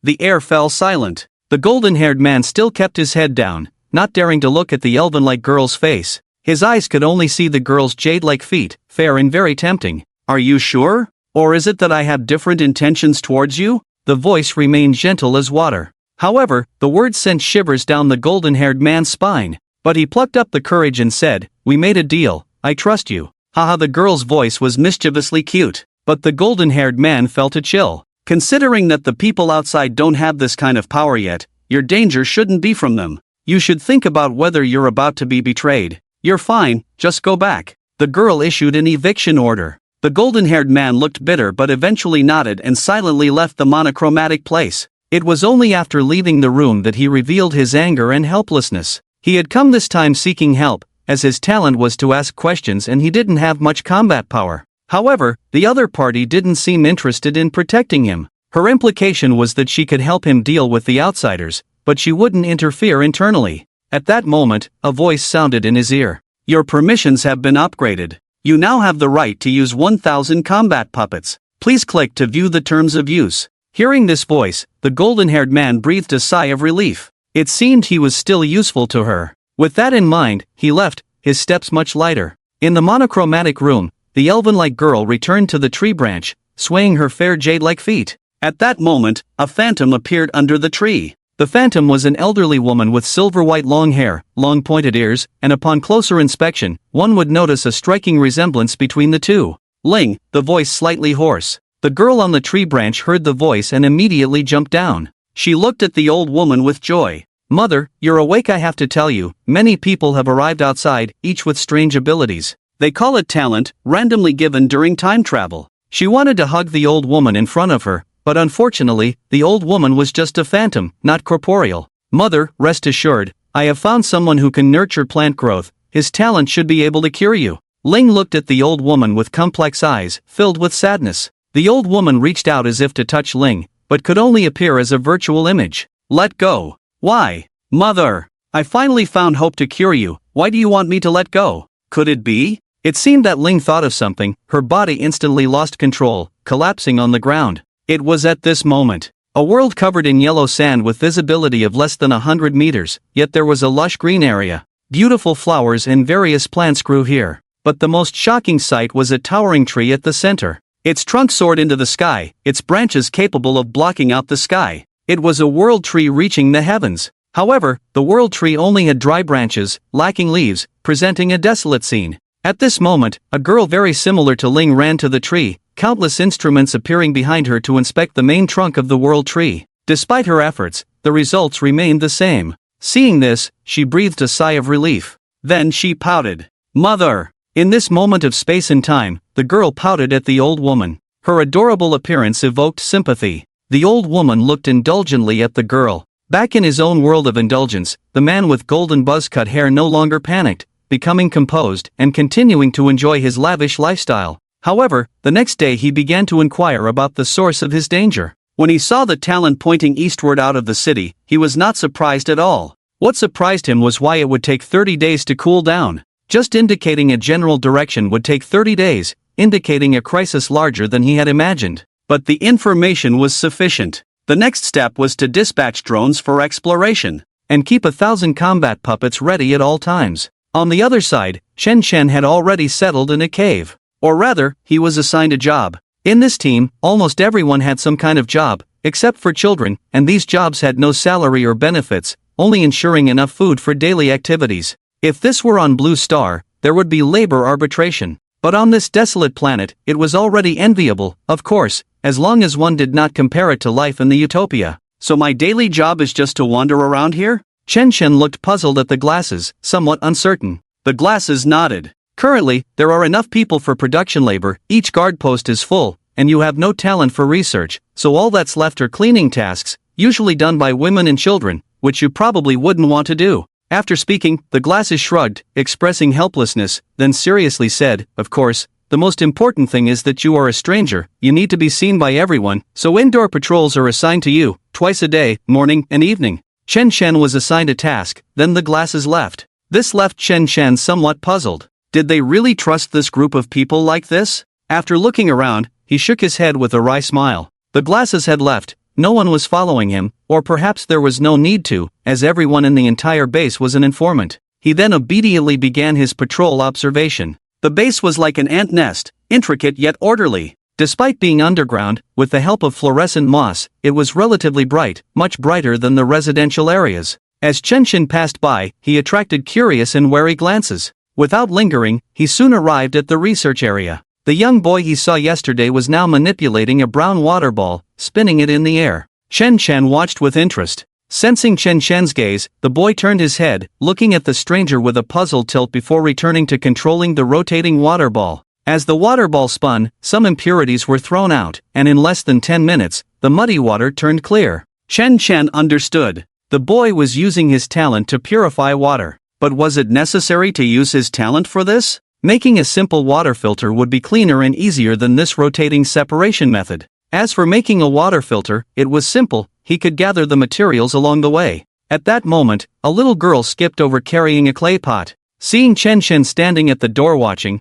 her eyes lit up. "Uncle, do you have lollipops?" The girl, without any hesitation, asked directly. Chen Shen, without much thought, conjured a lollipop and handed it to the girl. "Wow, thank you, Uncle. Uncle is so kind and handsome." The girl happily took the lollipop. Her clear voice reached the boy inside the cave. He turned his head, eyes filled with longing as he looked at the lollipop in the girl's hand. The girl didn't think twice and pulled Chen Chen into the cave. "Anan, here's today's water," she said, placing the clay pot on the ground. Anan nodded, then raised his hand towards a nearby water pool. He controlled a small water ball to float and gently fall into the pot. "Thank you," the girl said, pulling Chen Chen and looking at him with sparkling eyes. Chen Chen, noticing, conjured another lollipop. Anan's eyes lit up, but he seemed a bit reserved towards Chen Chen's unfamiliar face. "Anan, look at mine." The girl excitedly shook her already opened lollipop. Eventually, unable to resist his craving, Anan opened and ate the lollipop. His eyes filled with surprise and excitement.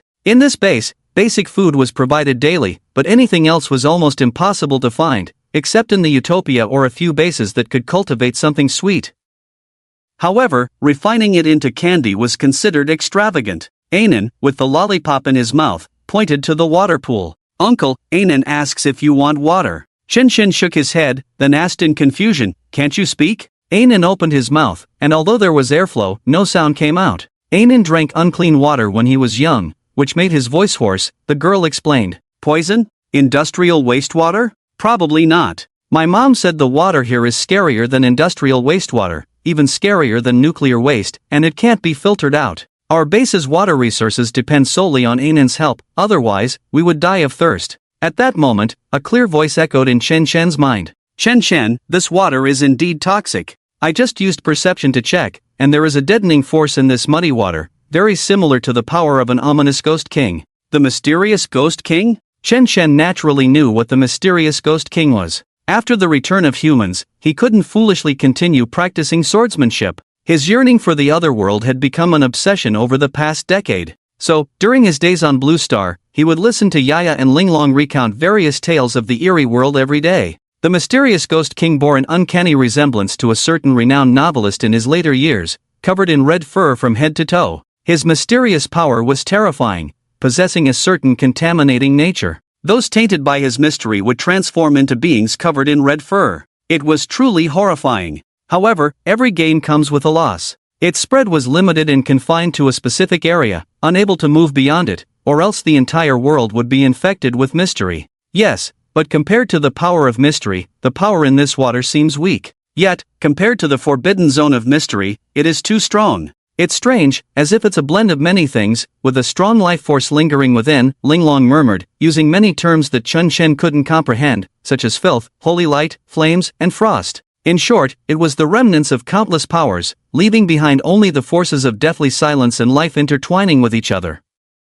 Although faint, these powers had little impact on Chen Chen. If he could refine them, it might be a way to grow stronger, but the cost of refinement outweighed the benefits, requiring more than double the effort gained. It was a thankless task. However, for ordinary people without cultivation, even with talent, these powers were enough to make them suffer immensely, with symptoms ranging from hoarseness to death, especially for those with weak constitutions. After Linglong's explanation, Chen Chen understood why these people had stopped using water filtration. Later, they briefly discussed how Anan demonstrated filtering water in front of Chen Chen. It turned out that the rotation was not just to remove impurities but to control the water continuously, utilizing their innate abilities to fully control the internal forces within the water mass, gradually dissolving all the internal forces. In essence, it was a form of refinement. However, rather than refining, it seemed more like a powerful impact on these chaotic forces, clearing them out. It just happened to coincide with the time for sloughing off the mud. Yet, after observing Anan's actions closely, Linglong shook her head and said, "What a waste, it's squandering talent. The consumption of talent is almost zero. If this ability could be used to refine the internal forces of water, it would be a way to grow infinitely stronger with zero consumption." Linglong marveled at how simple it was to become stronger. Chen Chen then asked in confusion, "But can this child's talent be directly refined?" Linglong fell silent. Indeed, talent was a capricious thing. Talent was talent, and ghostly power was ghostly power. The two couldn't be equated. Seeing this, Chen Chen shook his head. The cultivation system and the talent system seemed incompatible, at least in the mysterious world, where the systems contradicted each other. But one thing is certain, this world is definitely not as simple as just relying on technology, Linglong speculated. Chen Chen nodded in agreement. He then grasped the hilt of Linglong's sword, and a surge of sword intent flowed in. Linglong's sword began to tremble, its blade turning red. It wasn't out of shyness but because the injected power had reached Linglong's limit. "Don't!" Don't stop, Linglong's voice trembled slightly, a mix of endurance and excitement. Chen Chen helplessly let go.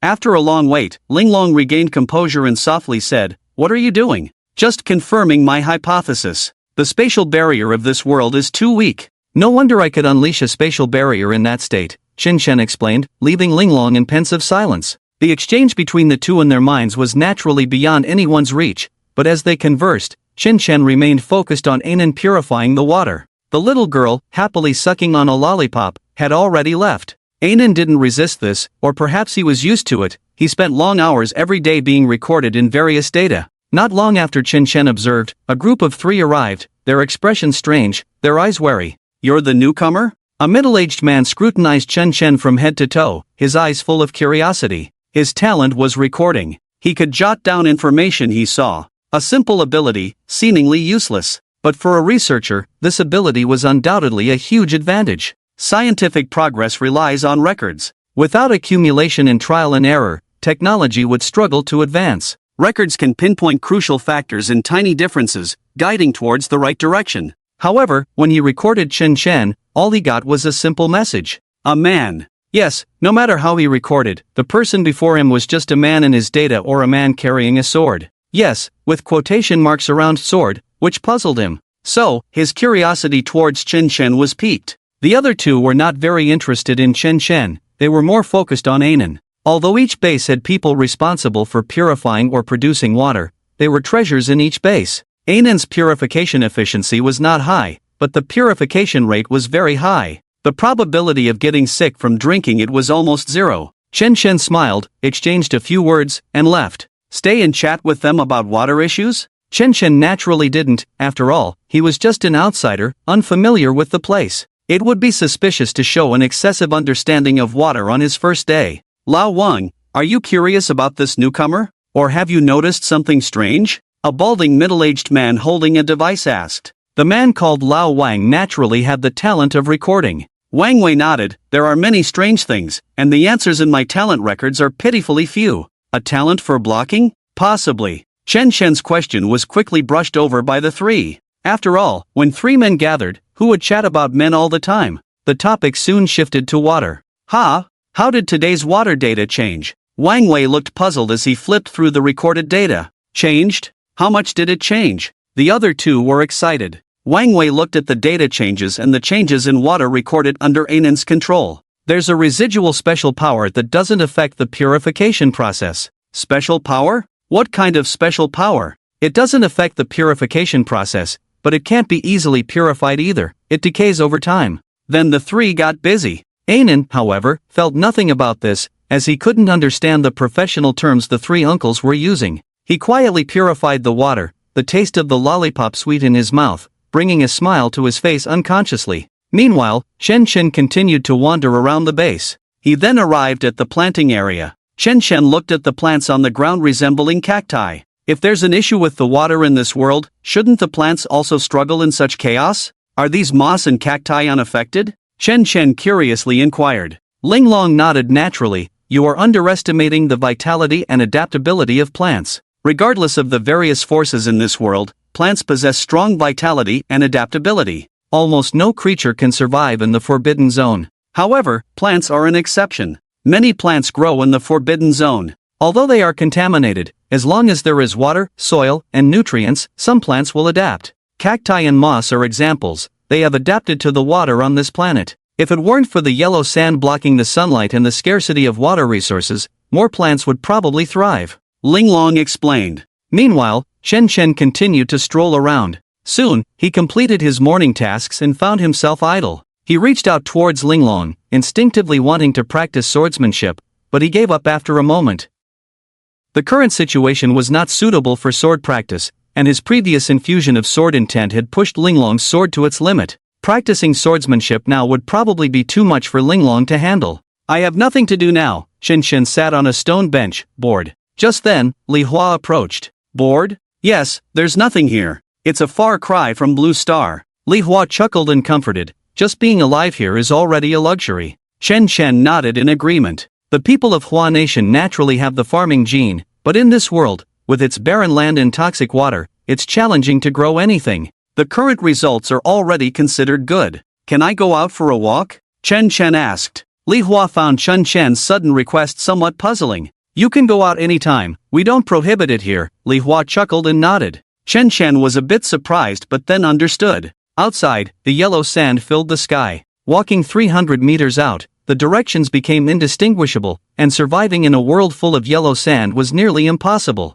It wasn't that no one went out, it was just meaningless to do so. However, Chen Chen was not bothered by this. He was still curious about this base, albeit to a limited extent. He wanted to go out for a walk and see this world for himself, especially considering the significant issue of water. However, over the past decade, humans had not discovered a way to cultivate, they were relying on their innate talents to grow stronger. This was quite strange. Is it just yellow sand outside? Li Hua nodded, but then shook his head. He briefly explained the basic situation of the world they were in and their speculations about utopia. After speaking, Li Hua looked quietly at Chen Chen, waiting for his response. So, the most significant power in this world now is technology? Yes, what else? Although we have all crossed over, we still need to believe in science, Li Hua said jokingly. Seeing Li Hua's frank expression, Chen Chen fell silent for a moment. Linglong's voice echoed in Chen Chen's mind. From his soul's fluctuations, he is not lying, he truly doesn't know. Isn't there a touch of fantasy?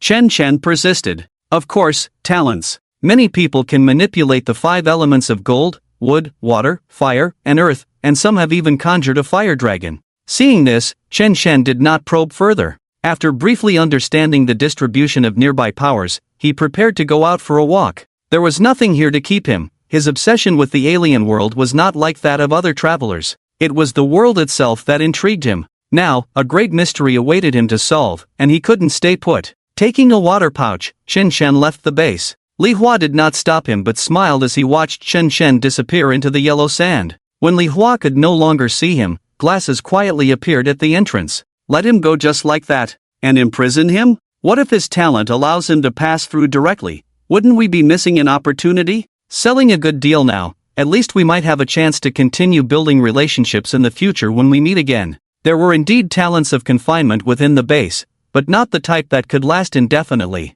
Glasses didn't say much about it anymore. He just watched as Chen Chen walked away. In the end, the two returned to the cave base. Yellow sand, rocks, sandstorms, quicksand, dryness. Besides these, there was nothing here. A group of 10 people, each wrapped in a cloak made of unknown animal skins, each carrying a metal canister by their side. The 10-person team moved forward in the desert, the leader's eyes flashing red. Then a 360-degree scan. Obviously, his talent was related to eyes. About 3 kilometers to Utopia. No. 3 more kilometers? A female voice sounded from behind, sounding particularly tired and hoarse. Almost there, everyone, hold on. The leader turned to look at the exhausted appearance of the 9 people behind him and sighed. They had escaped from the base. They were all people over 40 who still didn't have any talents. Can we go back inside Utopia? Asked a 60-year-old man, his head full of white hair, cloudy eyes, cracked lips, and a body so thin it was almost just a skeleton. Yes, I have information here. As long as we can return to Utopia, we can live a normal life there without oppression, the leader said firmly. The 9 people behind him seemed encouraged and quickened their pace. For them, this was their last hope. The leader said no more and continued to move forward. Just as they started, a figure appeared in the distance, moving around like a headless fly, sometimes to the left and then to the right. The leader frowned, feeling puzzled because his talent didn't seem to detect anyone just now. Am I too tired? He noticed the stealthy figure, and the figure also noticed him. After all, a group of 10 people was quite conspicuous. The leader involuntarily tightened the steel pipe in his hand, their only weapon. This was one of the few steel pipes made by his friends using their talents, sturdy, light, and intimidating in appearance. Quietly, he placed his hand on the steel pipe. The other 9 did the same. Meaning in the wilderness, people from different bases were likely to turn against each other. Soon, the person in the distance ran towards them waving his hand. Thank goodness I found people. If I hadn't met anyone, I would have gone crazy. The young man smiled brightly. The leader was puzzled, not understanding why this person dared to approach their group of 10 alone. Was he crazy? It wasn't until the person got closer that he noticed the long sword at the person's waist, and he immediately warily drew the hollow steel pipe from his waist. There was no need to think, the man in front of him was a talent holder, and most likely a very powerful one. The other 9 people, seeing the man take out the steel pipe, also nervously took out their steel pipes, ready to fight at any moment. but each hand holding a steel pipe was trembling. It wasn't fear, but rather a lack of strength. They were talentless, barely given enough food to survive each day, basically just enough to ensure they didn't die. Now, after walking half a day, their physical strength had been greatly depleted. Being able to stand and walk at this point already showed immense willpower. Stop, which base are you from? Why are you here? Chen Shen saw the cautious and guarded look of the 10 people and raised his hands obediently, standing still. I forgot to ask the name of the base. Why am I here? Naturally, I'm going to Utopia. Aren't you guys going there too? Chen Shen said with a smile. Behind, the 9 people looked at each other, and the tense atmosphere from before had clearly eased a lot. After all, they had the same destination. We are not going to Utopia, we just completed a mission and are heading back to base, Chen Shen said. Seeing the man's vigilance and wariness, he scratched his head, then smiled as he drew out his long sword. This scene made all 10 people's hair stand on end. It seemed like a war was about to break out at any moment. The man also felt the panic, but he tried to remain calm, gripping the steel pipe tightly, silently encouraging himself. He was about to speak when he felt a chilling gust of wind brush past his cheek. The sky filled with yellow sand froze in an instant. The world stood still because of the sword swung by the other party. Chen Shen quietly sheathed his sword. You see, I have the power to defeat you at any time, so I have no intention towards you. With a clatter, all 10 people slumped to the ground. The elderly man even breathed heavily, wishing he could strike out then and there. It was only then that Chen Shen noticed the appearance of these 10 people. Leading them was a dark-skinned young man, whose tender face could still be seen despite the harsh desert environment. Behind him were 9 people, old and weak, each with a pale complexion. Clearly, they were a group with no combat power. The young man looked at the ravines left by the sword energy beside him, moistened his dry throat, patted his trembling legs, gritted his teeth, and forced a smile. I'm Joingbua, with talent scanning. They are ordinary people without talent brought out from the base by me. We are indeed heading to Utopia. We didn't dare to speak openly before due to caution. Please don't blame our leader. I'm Chen Shen, I'm not a leader either. As for my ability, as you've seen, it's just a bit more powerful, Chen Shen admitted. Seeing this, Joingbua twitched his mouth. This was just a bit more powerful? With a wave, the end of the sword marks couldn't even be seen 300 meters away. This person was probably a top figure among top figures. At this moment, Chen Shen was also sweating on his forehead. Didn't I tell you to hold back? How did it become so powerful all of a sudden? Linglong looked innocent. I've already reduced it to 1%. I can't do it any smaller. It's not my fault you're so strong. Chen Shen was helpless. He indeed hadn't used much force, just released a bit of the sword intent stored in Linglong's sword body, intending to intimidate. It seemed to have been a bit too much. Well, since we're going the same way, shall we go together? Chen Shen decided to change the subject. Zhou Yingbua nodded. Resist? With what? The lives of 9 old and weak individuals? The best way to deal with a stronger opponent is to obey, not think too much, answer what's asked, and avoid unnecessary questions, like about the other's identity or why they were going to Utopia. Asking too much could be fatal. Alright, the road in this direction ahead leads to Utopia, he said, preparing to move. The 9 elderly and weak individuals behind him helped each other up, then shakily began to move towards Utopia. The journey was very silent. The elderly and weak had no strength to speak, just walking was already the result of their utmost effort. At this moment, Zhou Yingbua observed his mind, leading the way quietly, even trying to empty his mind as much as possible, not thinking about unnecessary matters. As for Chen Shen, he naturally remained silent, being understanding, and most importantly, he had revealed a bit of his strength. He didn't want a repeat of being kicked out of the world due to carelessness like last time. This time, he wanted to quietly be a handsome man and quietly amaze everyone. So in this situation, he also pretended not to know anything and followed behind. That was the moment. Chen Shen looked up at the sky, where a drone was hovering over him at 100 meters. However, Chen Shen pretended not to see it, then lowered his head and continued quietly on the road. I shouldn't have been exposed, right? Chen Shen couldn't help but feel uneasy. As for the drone in the sky, it had been following this group of 11 people all along. Meanwhile, inside Utopia, a blonde man with a crew cut watched the screen showing a sword mark over 500 meters long and 18 meters deep, his expression grave. Whose ability is this? How was it caused? Who created this weapon? The screen then switched to real-time footage within a radius of 10 miles around Utopia. The final image focused on 2 groups. On one side, 11 people, and on the other, 40 people. The former, no matter from what angle, appeared to be a group of elderly and weak individuals being led by 2 gifted individuals towards Utopia. These people were obviously trying to enter Utopia through the secret passage. These people were coming in a steady stream, with almost a team sneaking in every day. After all, he was one of the architects of the conspiracy in Utopia. Although one of them was dressed a bit oddly, it was inconsequential. The 40 people were from a base, here to obtain food. Their leader was a knife wielder, and based on data records, her gifted ability was speculated to be Windblade, which according to the data, seemed entirely possible. But why did she unleash her full power in that place for no apparent reason? Was there someone else there? Who was repelled? Thinking this, he expanded the search area and dispatched more drones for exploration. However, even when he expanded the range to 30 miles, he found no one else. Silently, he deployed more drones to follow. As for Chen Chen's group, they were just a group of elderly and weak individuals. However, some basic positioning was still carried out. Is she the one threatening my safety? The blonde man with a crew cut was somewhat puzzled. However, in the next moment, he stopped thinking further. Whether she posed a threat to his life or not, he was prepared to silence or severely injure her directly. With that in mind, he mobilized 1,000 combat drones under his command.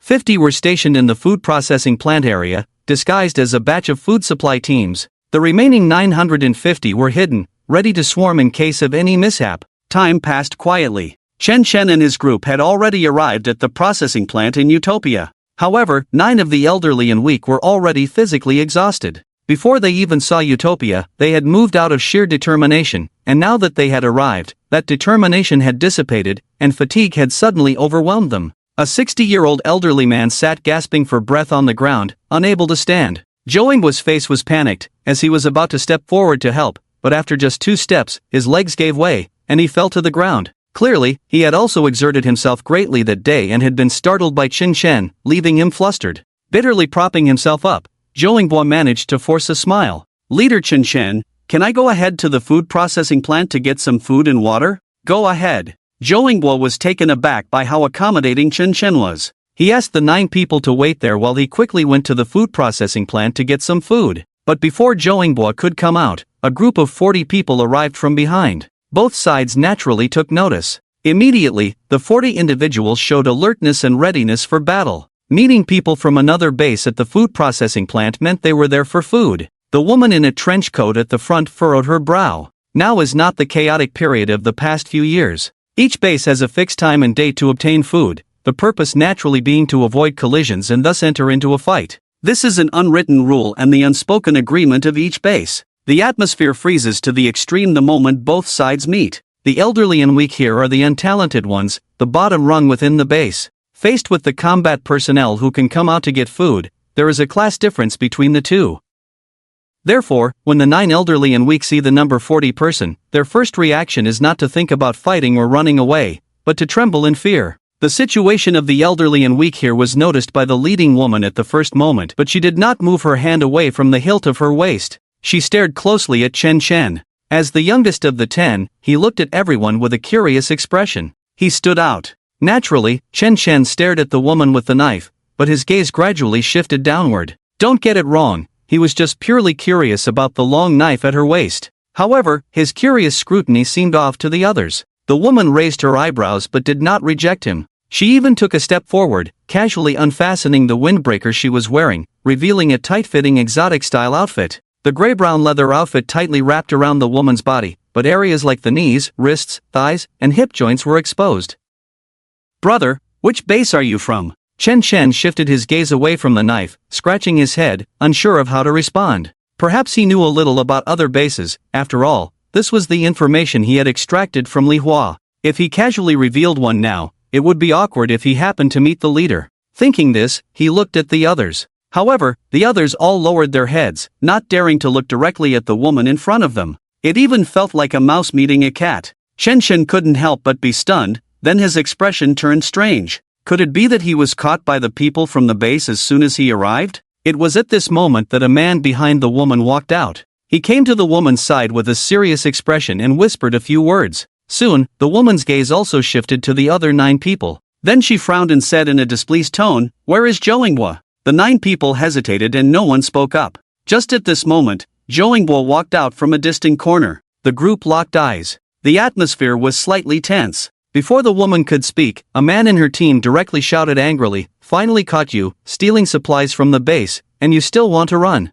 Joingbo was stunned, looking at the nutrition bar and 2 bottles of water in his hand. He couldn't explain. In his estimation, the base wouldn't come out for at least another week. I didn't. But Joingbo instinctively tried to defend himself, although his defense was weak and feeble. Big sister, it's him. He's the one who stole the scarce supplies from the base recently. Otherwise, why would he want to escape from the base? Another person from behind spoke up, directly accusing him. Joingbo was stunned, then he pursed his lips and couldn't say a word. It's not that he didn't want to explain, but he didn't know how to explain. As a representative of human hope, did he now want to return to the utopia? How could he say that? He even suspected that if he said it, he would be executed on the spot, accused of being a spy. After all, the father of the big sister in the base was forcibly taken away by the people of Utopia. The silence confirmed his guilt. Before the big sister could speak, someone in the back was already itching to move. The reason they set off early to the food processing plant was mainly due to the shortage of supplies. They had no choice but to come, as being late would mean facing off against the people from other bases. I didn't steal the supplies, Joingbo explained, and if I did, how could I not have them on me now? With a base of around 300 people and supplies for everyone for 7 days, this was no small amount. Just carrying them was a problem, especially since most of them were elderly or weak. The only young one, Joe, needed to use his talent to locate positions in the desert. He didn't have the energy for this. However, in the next moment, Joingbo felt the pressure around him increase twofold. In an instant, he found himself lying on the ground. An invisible force had enveloped him, rendering him immobile. Chen furrowed his brow. Was this talent gravity manipulation? Chen had heard of this talent but had never witnessed it before. In this strange world, there were hundreds of people with similar abilities, and talents were not equal. Some were stronger than others. For example, some talents increased the weight of inorganic objects, or the gravity in a certain area, or the weight of objects upon contact, or multiplied weight based on the number of hits. This ability was powerful, especially against machines, exceeding the standard intensity.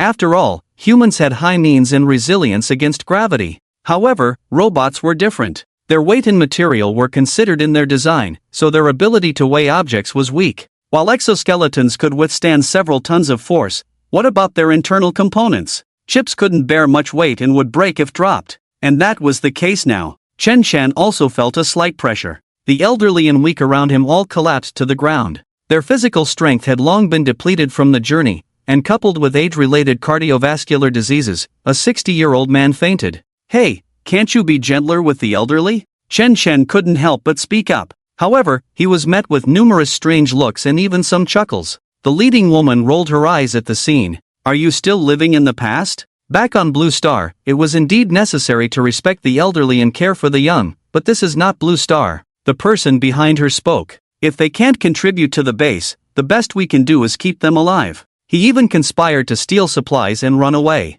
Not killing him outright is already our mercy. I've said it before, these old folks should just be used as fertilizer. They can at least contribute to next year's food supply. Boss, why waste time talking to this kid? Just take him down. He's probably Joingbo's contact. Once we capture him, we'll know everything. This statement garnered agreement from many. Of course, one person was sweating profusely, the one with gravity manipulation ability. At that moment, he had increased gravity tenfold, reaching his limit. However, Chen appeared calm and unaffected, as if nothing was amiss in his movements.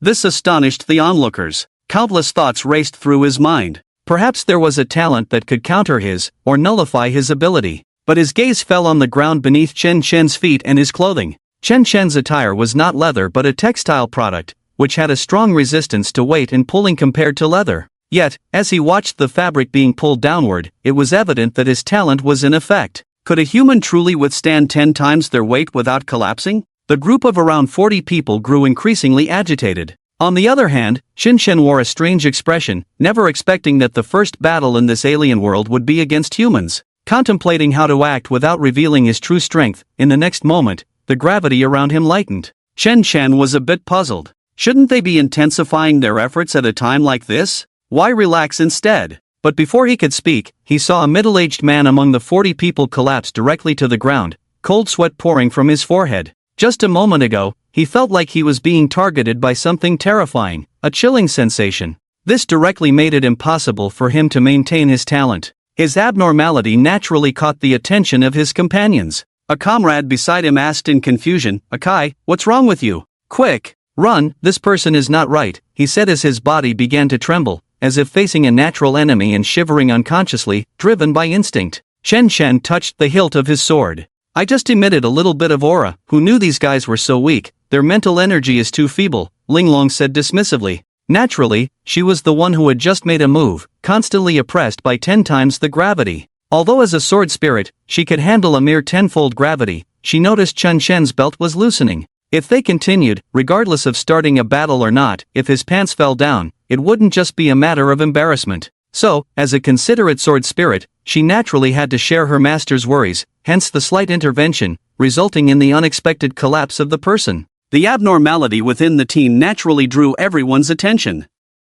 Their first reaction was vigilance, and they all turned their gaze to Chen Chen because he was the only one with an unknown talent present, and everyone else was lying down except for this person standing there calmly. It was too strange. Big sister. Tang Xian had already drawn her long knife, her gaze fixed on Chen Chen, ready to strike at any moment. Chen Chen was a bit troubled by this. How could he hold back in a way that seemed barely equal in a fight with the other party? Chen Chen was very confident in his control, as he had been working for 10 years to ensure his power was not too great, so as not to damage the sword. But facing these ordinary people with no cultivation system, even his slight counterattack could cause serious injury, and he still wanted to continue playing happily in this world. Ah, the dilemma. Chen Chen was feeling melancholic. Tang Xian and the 40 people felt immense pressure. Chen Chen's methods were too mysterious, silently rendering the team's gravity control ineffective, leaving them now sitting paralyzed on the ground, trembling. That was one thing. But the fact that the other side, facing so many people, hadn't even prepared for battle was blatant contempt, yet it also showed their true fearlessness and confidence.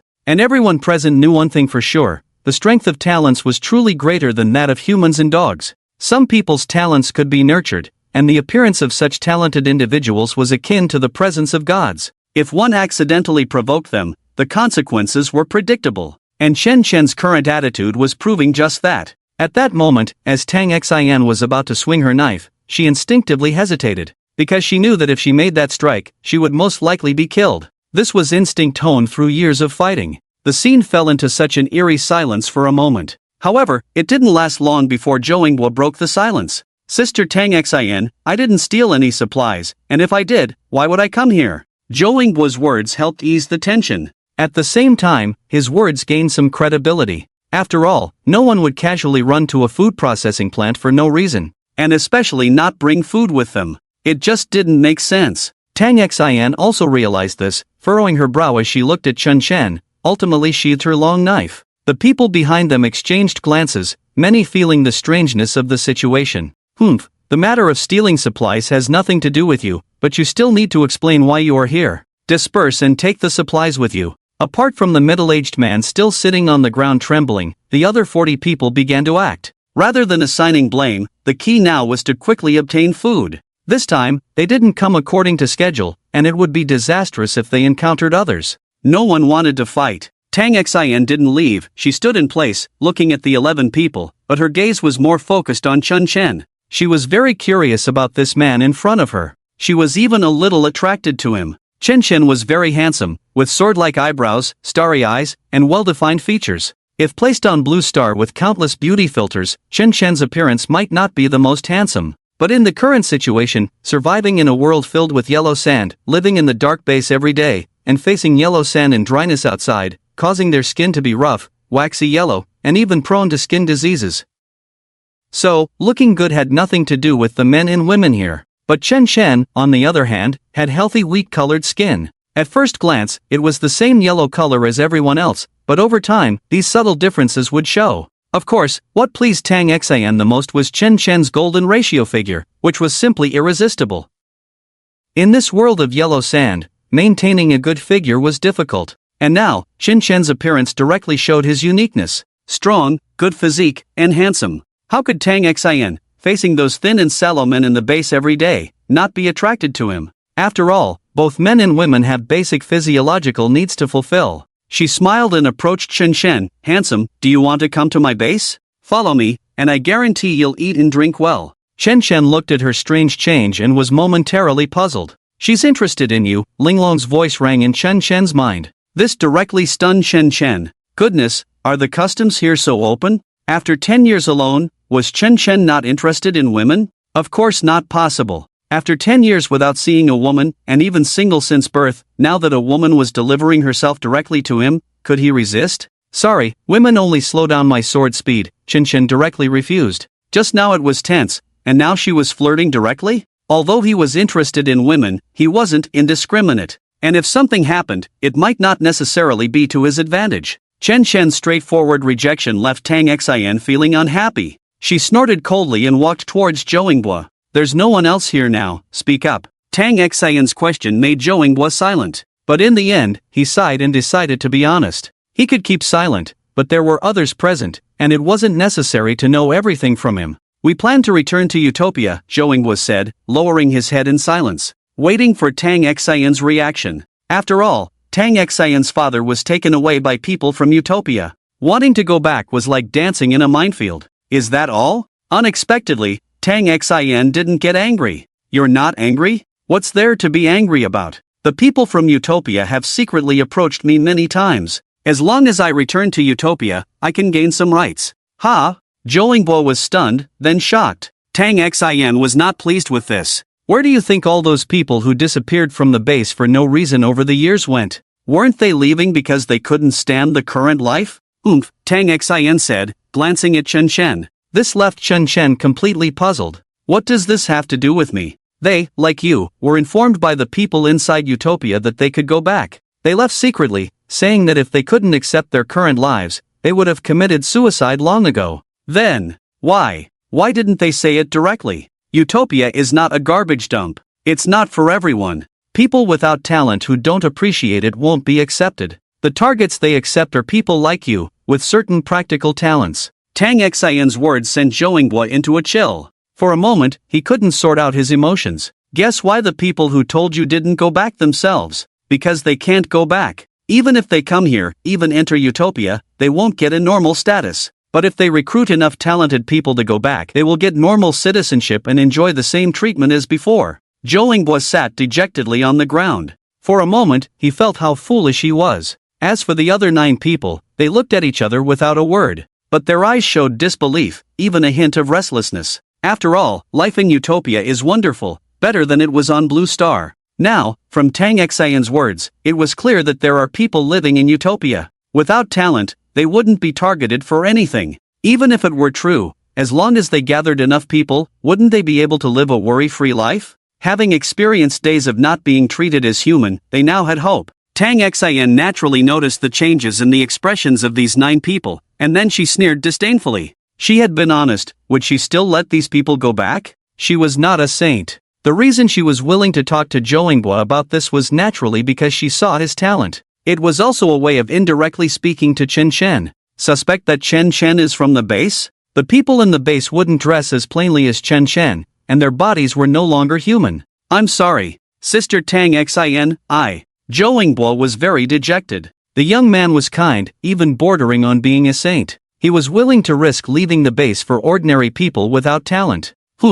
I can give you a chance to make amends, but, tell me who told you this news and where you got this steel pipe from. Zhou Yingbo fell silent. Betray a friend? Even though this friend's reminder was not out of goodwill. I don't want there to be any worms in my team. If you don't speak, you can go to another base, Tang Xian said, rolling her eyes and ignoring him. Then she went back to Chen Chen. She didn't even glance at the other 9 people. You're so strong, why go? I said I was curious, do you believe me? Tang Xian rolled her eyes directly and left. If you don't want to say, then don't. Curious about this cannibalistic place, who would be curious? Although I have thoughts about you, it's just thoughts. Tang Xian went straight to the food factory. The remaining 11 people, the elderly and weak, got up shakily. Xiaozhou, I know it's difficult to ask now, can you take us to the entrance? An old woman said. Zhou Yingbo looked strange at this and hesitated to speak. Xiaozhou, you're a good kid, but that's how the world is. People without utility value will only be despised.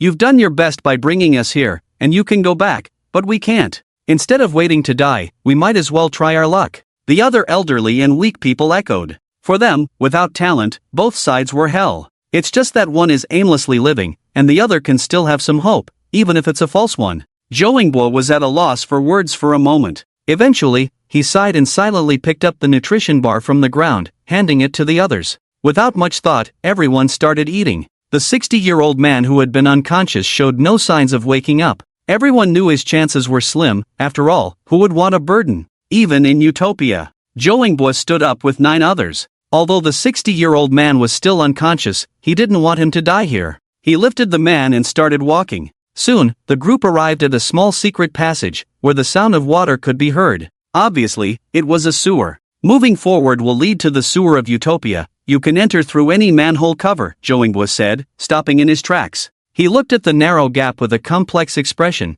not intending to take a step forward. This path was not discovered by his scanning talent but was revealed by the person who informed him. The 9 elderly and weak individuals entered one by one. When the footsteps faded, he stopped watching. Aren't you going in? Joingbua looked at Chen Chen, puzzled. Chen Chen stroked his chin. I'm here for the show. Show? Just scan and you'll see. Joingbua was puzzled but obediently activated the scan as Chen Chen requested. He froze, cold sweat running down his back. How is this possible? This was never here before. Saying this, he immediately ran off to inform Tang Xin. As for Chen Chen, he didn't follow but stood quietly in place. Aren't you coming up? A sudden voice echoed in the empty alley. Then the sound of mechanical skeletons colliding filled the air. Fully mechanical robots appeared from behind, blocking Chen Chen's path. The leader of the robots spoke with a male voice from its mouth. There is no data on you in the database. Who are you? Wow, I've heard about robots, but this is something else. Chen Chen looked at the combat puppet with curiosity, his eyes full of desire to explore. The combat puppet in front of him, like the robots in the cyberpunk world, could easily shatter any teenage fantasies about future technology. Chen Chen's words made the person behind the puppet feel strange. Why did he speak so oddly, as if he had just arrived in this realm not long ago? The combat puppets didn't say much and advanced step by step, preparing to capture the man in front of them. It was strange not to have records of a human being. Naturally, research or DNA comparison was needed. With the genetic information of 3 billion people, Utopia had already collected everything. After all, 1 year was enough time. Chen Chen watched as the mechanical puppets approached. He took a step forward and extended his hand. This action made the combat puppets alert, with many of them already pointing their gun barrels. What's up? Weren't you going to capture me? Look, I surrender. Chen Chen smiled, raising his hands as if surrendering. The actions of the combat puppets momentarily froze. If the puppets could replicate the expressions of their controllers, Chen Chen would see the complex expressions on their faces. It was all too strange. They even suspected if this guy was trying to deceive and take advantage of the situation to get free food and drinks in Utopia. After all, the outside world was no match for the prison in Utopia. At least in Utopia, there was enough food and space for activities, making the prison there seem like paradise compared to the outside world. The gun barrels on the leader of the combat puppets gradually retracted. He took a step forward, his arm transforming to reveal a high-tech handcuff-like device. Soon after, there was a clattering sound. Metal collision. Chen Chen then felt a sense of confinement. But in the next moment, this feeling of confinement disappeared. Can this thing still confine talents? It's too late to run now, a mechanical voice sounded. However, Chen Chen's performance disappointed the other party. How did you do that? It's amazing. Technological development has reached such a level that it can do this? Chen Chen marveled in disbelief. Like a country bumpkin entering the city, full of endless emotions. This made others controlling the mechanical puppets show complex expressions. Is this really someone who has lived in this world for 10 years? Not someone who just crossed over? Everyone had this doubt in their minds, but since the other party cooperated so well and even mentioned being able to confine talents, obviously, he had talent, or else he wouldn't have felt the sense of confinement. In response, others stopped asking more questions. After all, having talent meant being able to use it. Chen Chen was taken away by the robot. However, all his weapons were confiscated, including the delicate sword Linglong. On the other side, Joingbua was running in a hurry, but he still couldn't catch up. When he arrived, he saw Tang Xin battling the mechanical puppets alone, but the battle was completely one-sided. The 40 people were overwhelmed. Faced with the mechanical puppets, they had no way to resist. Although the mechanical puppets were machines, in reality, their bodies were modified by humans. They were special bodies that could trigger talents. The talent coordination of the 50th mechanical puppet was almost perfect, and most importantly, the mechanical puppets would not deteriorate due to physical condition or hunger. By the time Joingbua wanted to help, the battle had already ended. All 40 people were arrested, which made Joingbo's legs go weak, sitting on the ground. He stared blankly at all the people captured by the mechanical puppets, overwhelmed by a sense of self-blame. Go up and fight the mechanical puppets? He didn't have that ability, he was just a talent scanner, with almost zero combat power. Soon, mechanical puppets appeared beside him, and Joingbo didn't resist, allowing himself to be captured. He just looked at the mechanical puppets and said, "Can you release some people? There are many people waiting for food in the base, they will starve." The mechanical puppets did not answer him, just quietly handcuffed the others. Swearing started with people as the starting point, and extended to the ancestors of 18 generations, beginning indiscriminate attacks. Tang Xin even spat on the scanner of the puppet. Of course, she ended up being injected with a sedative and fell unconscious. When Tang Xin woke up again, she found herself in a completely transparent glass cell. "Hey, you're awake. The operation was successful, and now you're a boy." The voice was frivolous and familiar, but Tang Xin immediately touched her own body and found no changes, her face darkening. "Damn. What?" This damn directly left the speaker, Chen Chen, somewhat at a loss. "Why are you so disappointed?" Tang Xin looked up at the person speaking, Chen Chen, separated by a glass barrier. This made Tang Xin frown. "What's wrong? Did you get caught too? Did you molest women in the utopia?" Chen Chen raised an eyebrow. "Am I that kind of person?" "You're not, but you just flirted with me, and I have the right to accuse you of molesting women." "You make a good point." Tang Xin lay on the bed with her hands on her head, looking up at the ceiling. "Tisk, these guys couldn't resist it after all, huh? If they had done this earlier, I wouldn't have to suffer outside." Tang Xin muttered to herself. Shen Shen was curious about this. "Are you looking forward to being caught?" "Ha, I'm not a masochist, how could I look forward to being caught?" This response left Shen Shen puzzled, but seeing Tang Xin no longer explaining, he didn't pay much attention to it anymore. He began to study the structure inside the prison. Although it was a completely transparent prison, there was still some privacy, such as the toilet and the all-encompassing bedding without any blind spots. Next was the holographic helmet that every prison had. Chen Chen had put it on long ago and opened the anime channel. At this moment, countless anime movies familiar to Chen Chen were listed, even classic peasant worker comics had been revamped. The destined showdown of the village chief's idiot son, without memories. The rich second generation sea adventure, without long periods without water. Even the strawberries at the village entrance unexpectedly had a sequel. Even some unresolved issues from the past unexpectedly had a second season. This almost brought tears to Chen Chen's eyes. Who knows how much emotional value these things had provided Chen Chen over the past decade. Then he clicked on the 18+ area. No other meaning, just wanted to review the cultural progress and trends of the alien world. After a moment, he felt bored. Then he started binge-watching.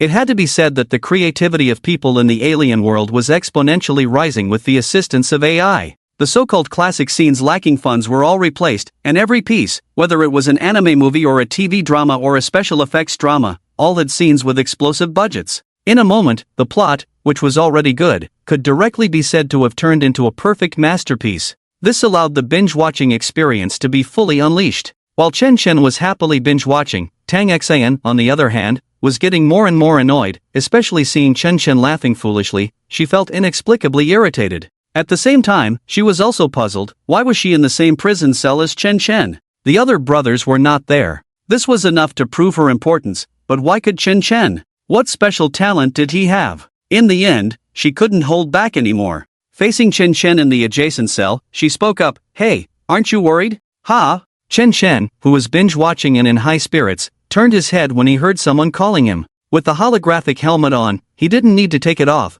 The holographic interface had already switched the screen when someone called. This made Chen Chen marvel at the advancement of technology. "What's wrong? Aren't you?" Tang Xin, seeing the indifferent look of the other party, was somewhat puzzled. "Aren't you worried about being dissected and sliced? This is not a good place." "Hey, it's not a big deal. Who in this world doesn't face death? If you don't fear life and death, just do it." Tang Xin rolled her eyes. Even talents were restricted, and he talked about not fearing life and death? Besides, the fact that the two of us can be monitored continuously for 24 hours obviously means we are important experimental materials. We can't die. Chen Chen said confidently, then started playing anime at 5 times the speed. It had to be said that even with AI-modified anime, watching at 5 times the speed, no details were lost, showing that the frame rate and audio processing had surpassed the technology of the Blue Star era. How great it would be if this could be taken back. Tang Xin looked at Chun Chen's carefree appearance and rolled her eyes. She thought about just putting on the holographic helmet as well.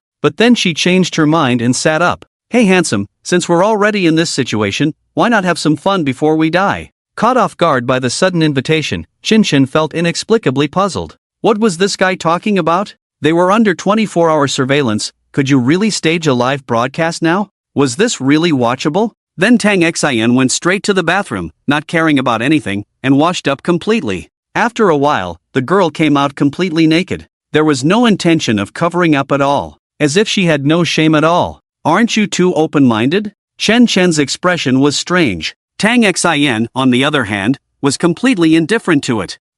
In this world, surviving a day is all luck. Do you know how to enjoy life? Stop the nonsense, open the door, are you a man or not? Hey, today I will show you. As if provoked, Shen Chen went straight to the glass wall and after a drip drip drip sound, the glass wall fell. 2 rooms were connected. Then Tang Xin directly grabbed the blanket and pounced. Without a word, she pushed Shen Chen onto the bed. As soon as the small blanket covered them, the blanket began to move up and down. At the same time, indescribable sounds were heard. Naturally, nothing special happened between the two under the blanket. They looked at each other, and Tang Xin began to draw on the blanket. Shen Chen looked on. I'm ready to run, do you want to join? How do we run? Do you have a way? Aren't your talents restricted? Don't worry about that, just say if you want to join or not. Shen Chen fell silent for a moment. To be honest, he wanted to stay here a little longer. The reason being, he hadn't finished watching this drama yet, especially since those famous novels that were left unfinished were continued here.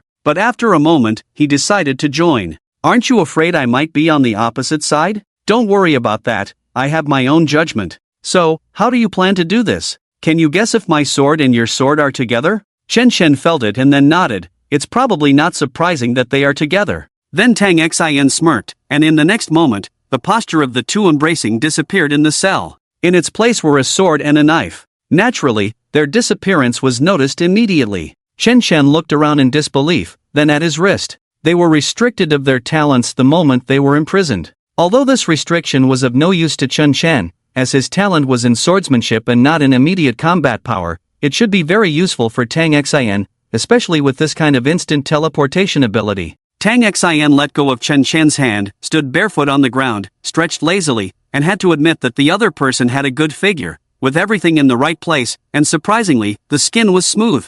It wasn't the smoothness after a bath, but a jelly-like softness.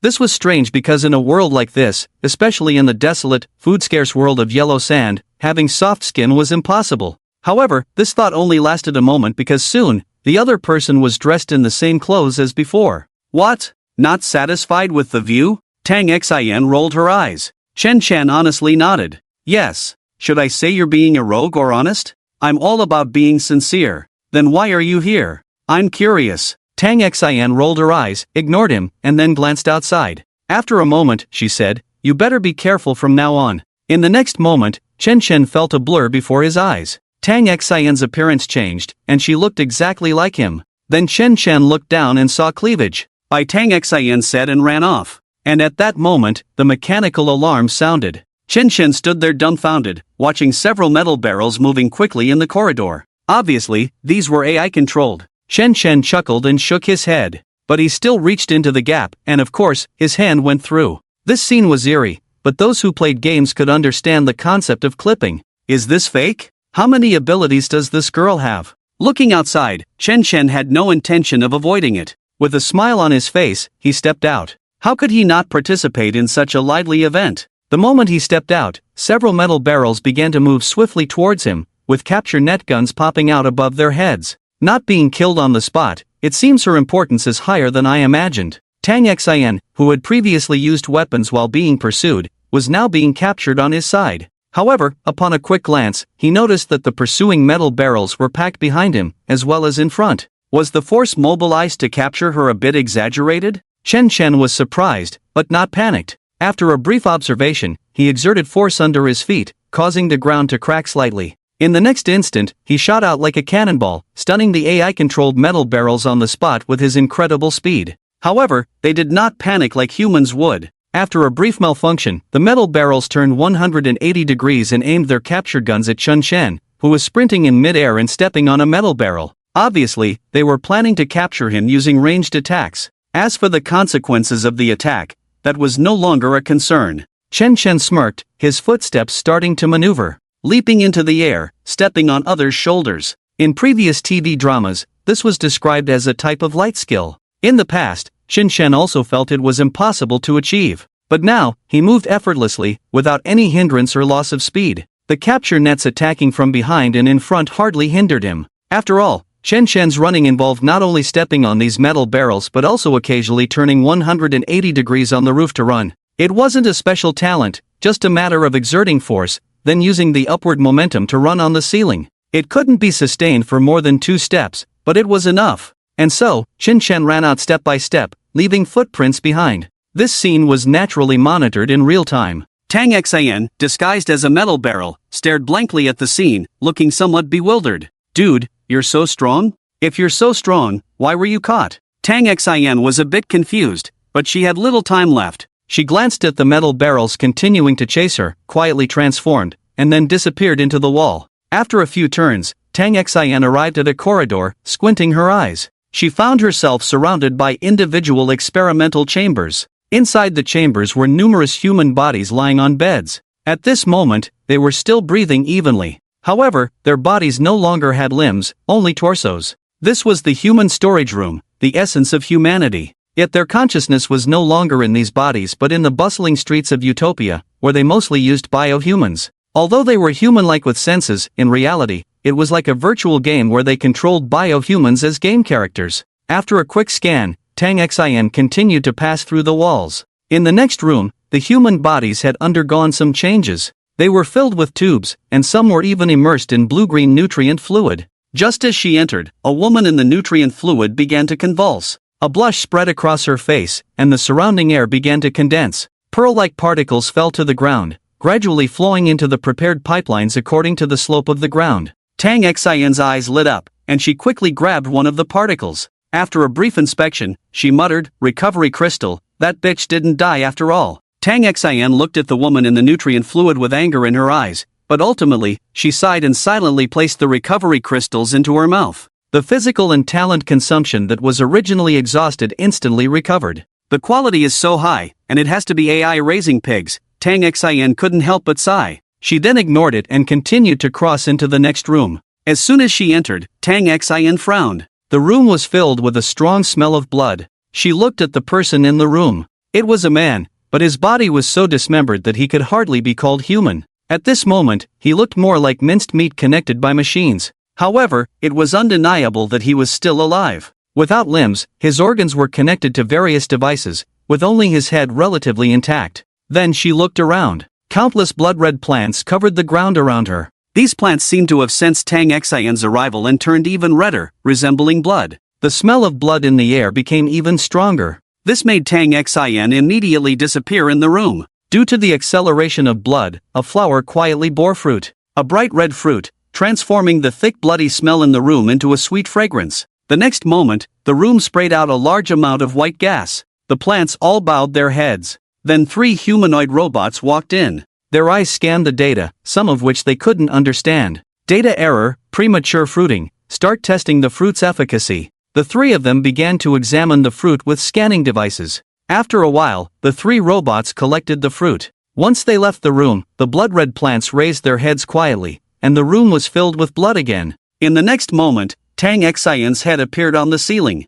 Blood fruit? What on earth is this thing? Is it feeding on human blood? Tang Xian looked suspiciously at the head in the nutrient tank. She then looked at the artificial blood vessels continuously transfusing blood into the head, looking puzzled. The blood in the vessels only flowed in, not out. In just a short time, Tang Xian observed that at least a liter of blood had been transfused. It seemed to be a blood-consuming talent. Not all talents were positive, there were also negative ones. Tang Xian had heard of such talents before. Obviously, the guy with just a head left was one of them. The reason for dismembering the body was probably to trigger the talent with any type of blood. Otherwise, there would be no need to dismantle the body and leave only a head. Seeing the blood still flowing, she no longer paid attention. The small head disappeared. She then began to move through various rooms. She saw many similar rooms, each producing different talents. The degree of cruelty they controlled was so extreme that even Tang Xin felt nauseous. After searching for a long time, she still couldn't find the person she was looking for.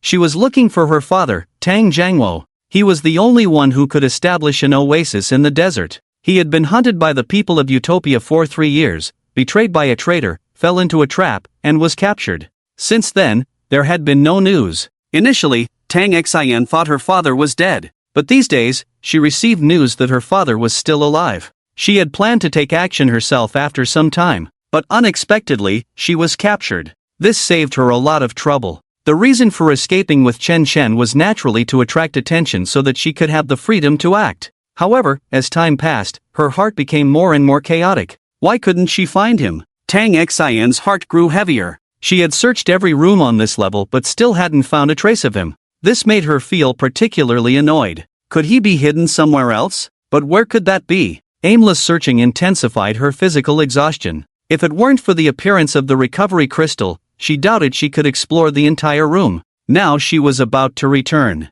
She was not at the end of her tether yet. After all, she was not foolish. She must have reserved enough energy and talent to leave with her old man. But now, it seemed that even if she exhausted her energy and talent, she couldn't find the person she was looking for. She frowned in distress. Should she escape? Tang Xin was somewhat troubled. She had been exposed, so it was impossible to go back and sit in jail foolishly. After all, having escaped once, the next time might not be so easy, and this was her only chance. But just sneaking away like this made her feel very unwilling. Let's take a gamble. Thinking this, she passed through the wall again and quickly arrived at the place where she had previously produced the recovery crystals. She looked at the passage, and then her body began to descend. She progressed slowly along the pipeline, which was long and had many branches, causing her to worry. She had thought it was just a short distance. But looking at the current situation, it was probably not as simple as a short distance. Tang Xin regretted a bit. Standing at a three-way intersection, with her energy and talent consumed,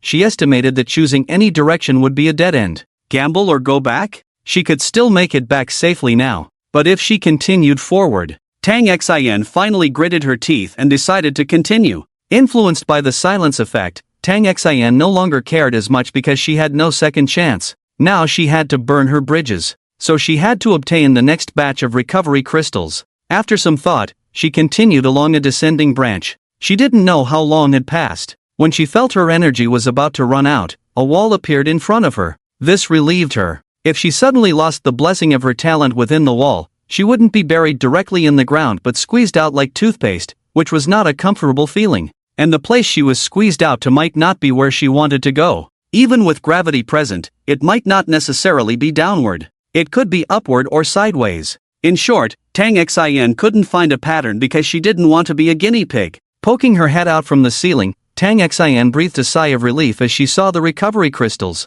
At this moment, the recovery crystals were accumulating in a pipeline, occupying at least a cubic meter of space. This was enough for her. Thinking this, she swam down the wall and reached into the glass bottle, quietly took out a handful, and directly stuffed it into her mouth to replenish her energy and talent. After a moment, she exhaled. Then she began to observe her surroundings. There was nothing around. Although there were cameras, they were of no use to her. They couldn't capture her. Otherwise, she would have been caught by the robots long ago while wandering in the human storage room. After all, AI surveillance was very strict. Once she appeared in front of the camera, she would definitely be discovered. There are 2 levels, and there are recovery crystals stored here. It should be where the more important captives are held, right? Tang Xin pondered and began to wander on this level. When he walked out of the room, what came into view was extremely similar to the human storage room. The difference was that the people detained here were slightly different. Their bodies were intact, but they were also unconscious, lying on what looked like operating tables,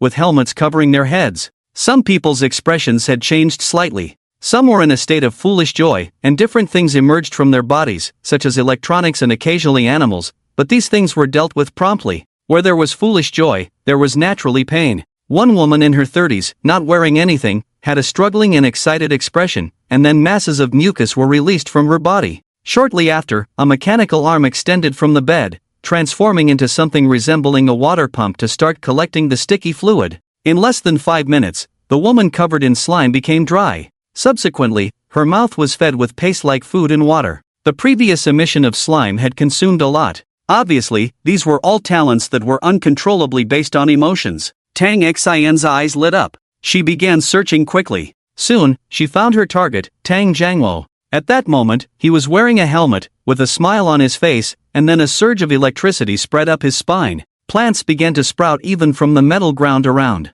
Found. She then took 3 steps to reach the side of the mechanical chair. She reached out to remove the helmet. But in the next instant, a voice entered her ears. If I were you, I wouldn't take off the helmet. Who? Tang Xian was startled, a long knife appearing in her hand at some point. At this moment, a girl who looked like an elf appeared behind her. She stood barefoot in the room, with silver blue hair cascading to the ground, pointed little ears, slender yet fleshy red and white calves. A little more fat, a little less thin. Tang Xian couldn't help but be surprised that she hadn't noticed the other party just now, which puzzled her as she wasn't the careless type. She squinted at the newcomer. Then her gaze fell on the elf girl's jade feet. She swallowed her saliva. Seeing the strange expression and gaze of the other party, the elf girl's expression became odd. Are you a lesbian?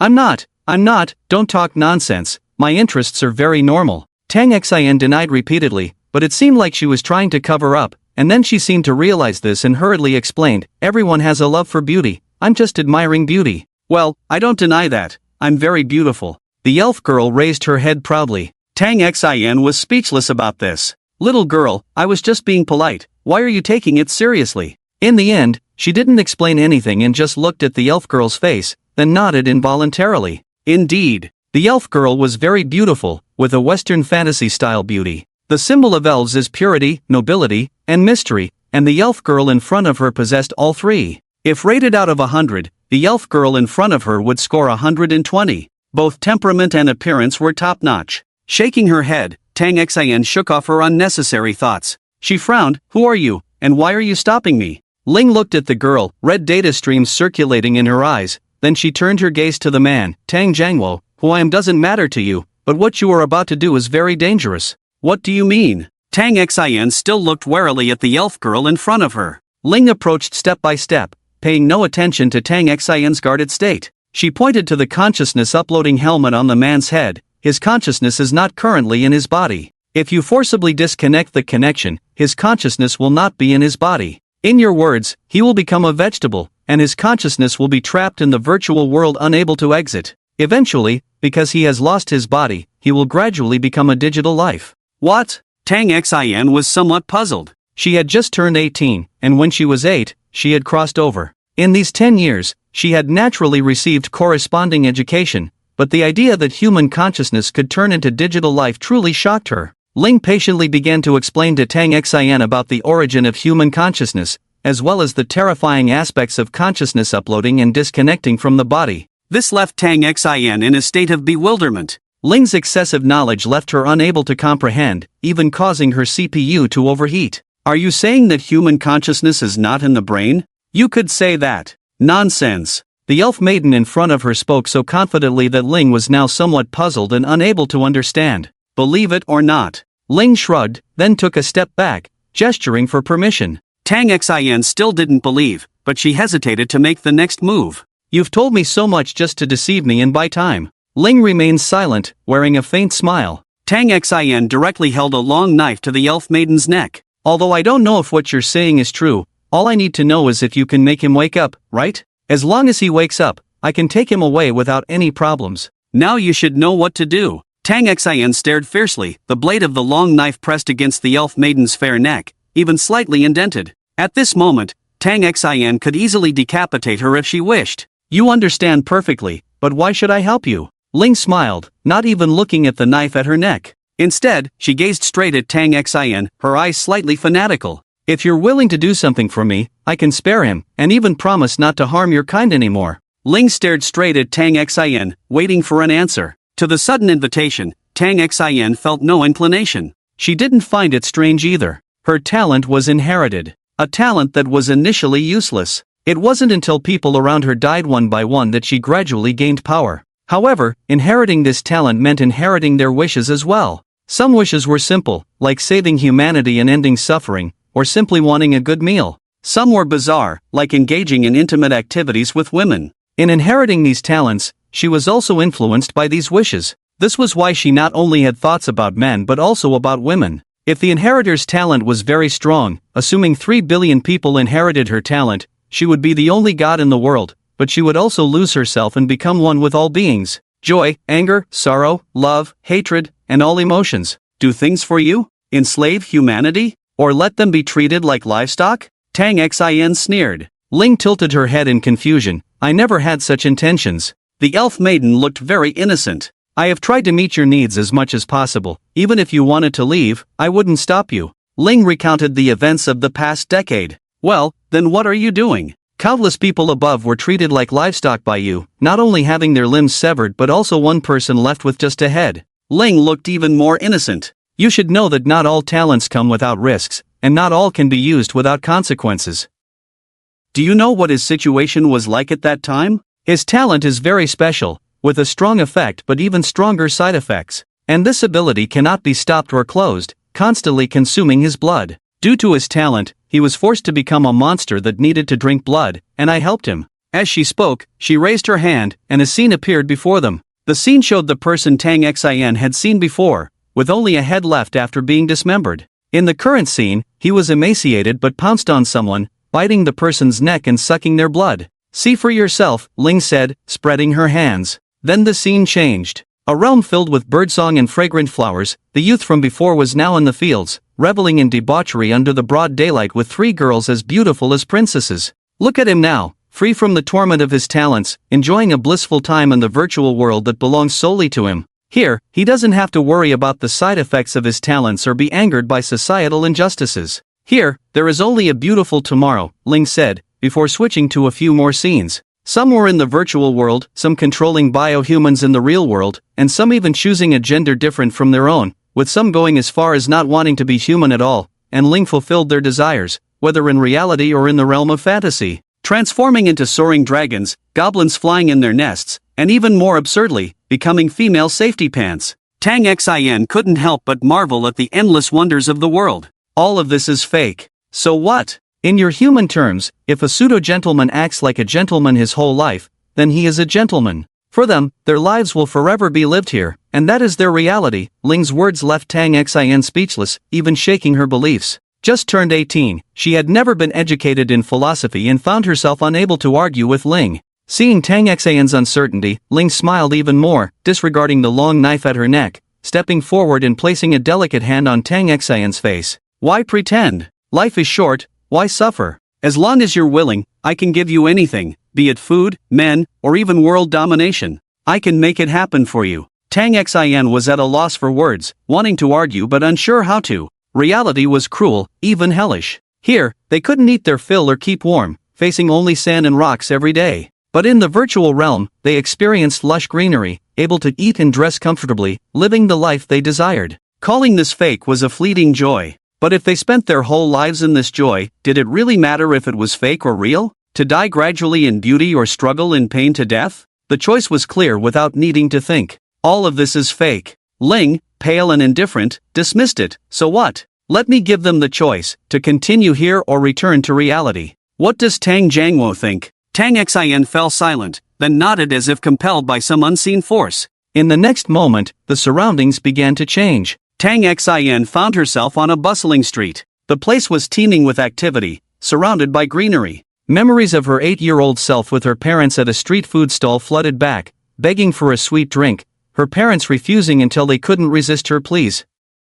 Startled, Tang Xin became wary. What have you done? Don't panic, this is a projected virtual environment. Tang Xin reached out to touch the roadside greenery, only for her hand to pass through. She marveled at the advanced technology here. What does this mean, trying to deceive me with falsehoods? Ling waved her hand. I simply brought you here to see your father. Is this my father's false world? Indeed. The scene then began to change, and she saw her father, Tang Jiangwo, sitting in a quaint office, sipping tea with a few people of similar age chatting and laughing about their military years. Dad! Tang Xin tried to call out. Tang Jiangwo in his seat seemed to sense something and turned his head. Daughter, why are you here? Tang Xin was about to speak with joy when she saw a figure suddenly emerge from her body, a fair-skinned girl who bore a striking resemblance to her. Xinshin, how come you have time to visit Dad today? The father and daughter interacted. The other middle-aged people all chuckled knowingly, commenting on Tang Xin and even suggesting setting her up with a young man. The false Tang Xin blushed and said she disliked it,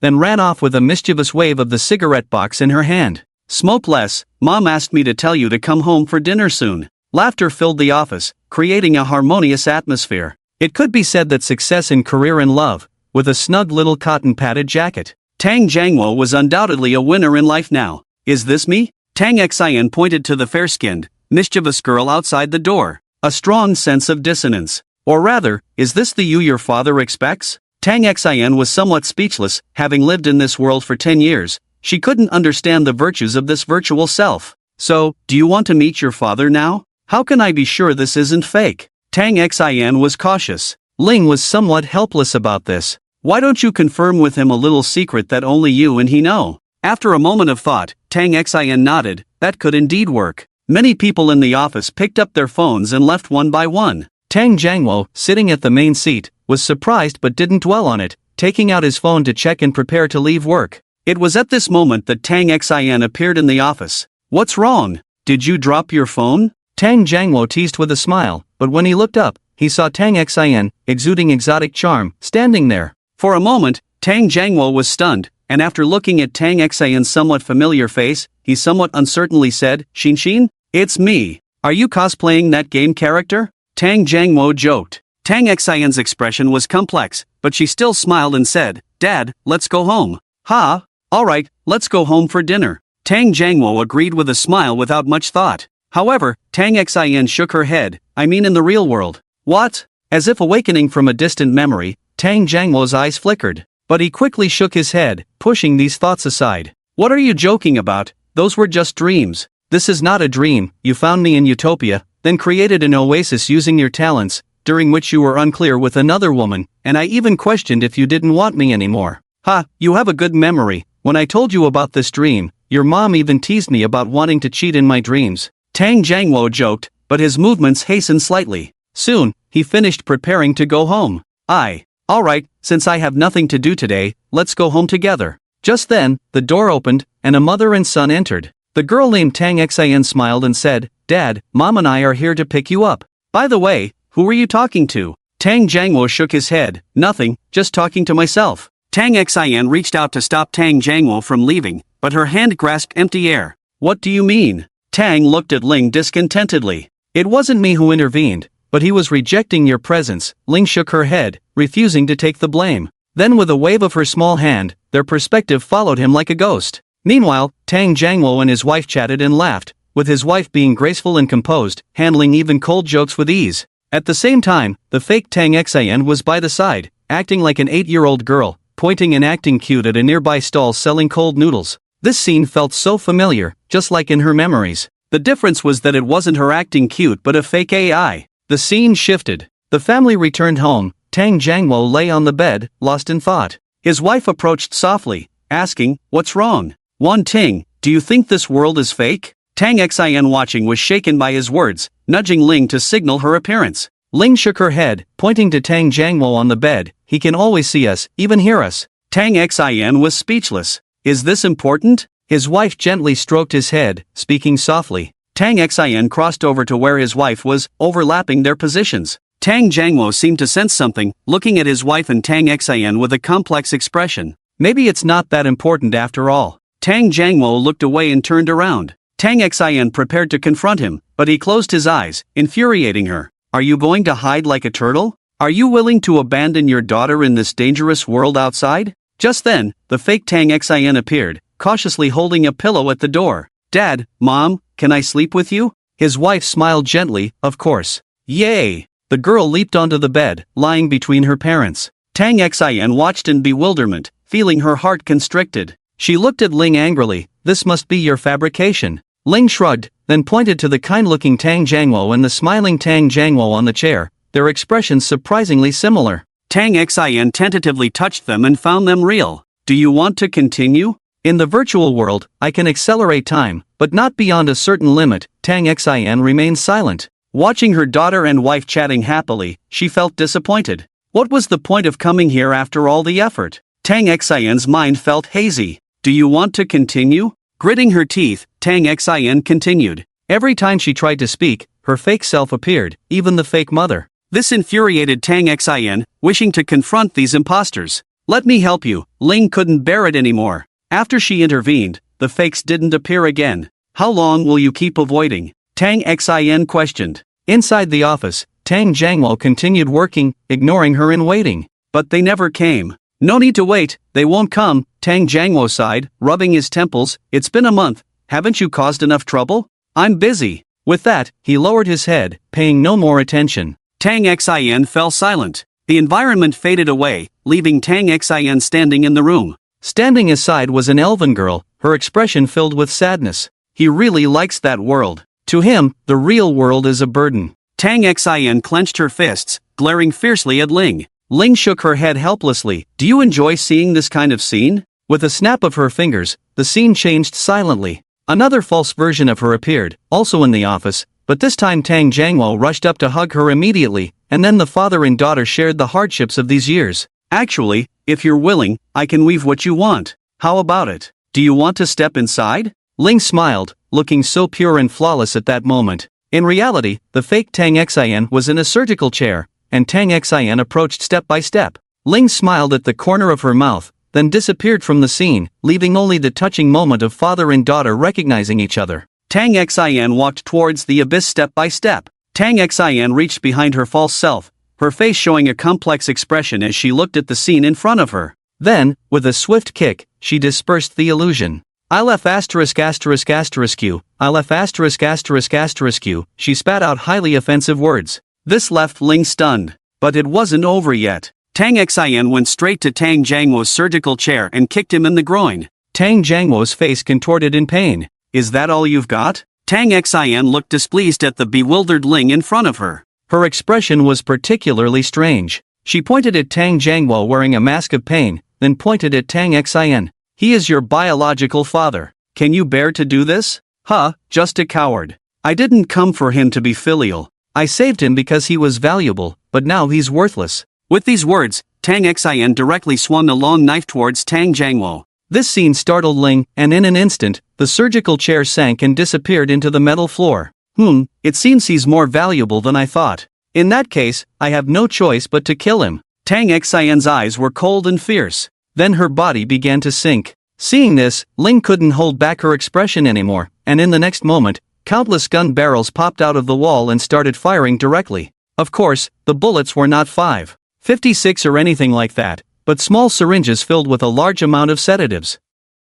However, these syringes pierced through Ling's body one after another. Finally, Ling watched helplessly as Tang Xin disappeared from above the ground. But there was a flicker of data flow in her eyes. She stared intently at the ground, her eyes dark and uncertain. Obviously, Tang Xin's decisiveness caught her off guard. She was even a bit puzzled because according to the data analysis, she was a timid and fragile girl, even a bit naive, despite becoming a leader of the base. This could be seen from the false daughter of Tang Jiangwo. Moreover, through her undercover work, she had gathered a lot of information and understood Tang Xin's personality. The reason she could appear here in time was that she had analyzed her target and waited at the endpoint. The intelligence didn't mention Tang Xin being so impulsive, right? Inside the base, she was a woman who cared deeply for the base and a very filial daughter. What happened in between? As for why they needed Tang Xin, it was simple, because of her multiple talents, which was crucial. The talents of transmigrators were a mysterious thing. They had to be in sync physically and mentally to use their talents.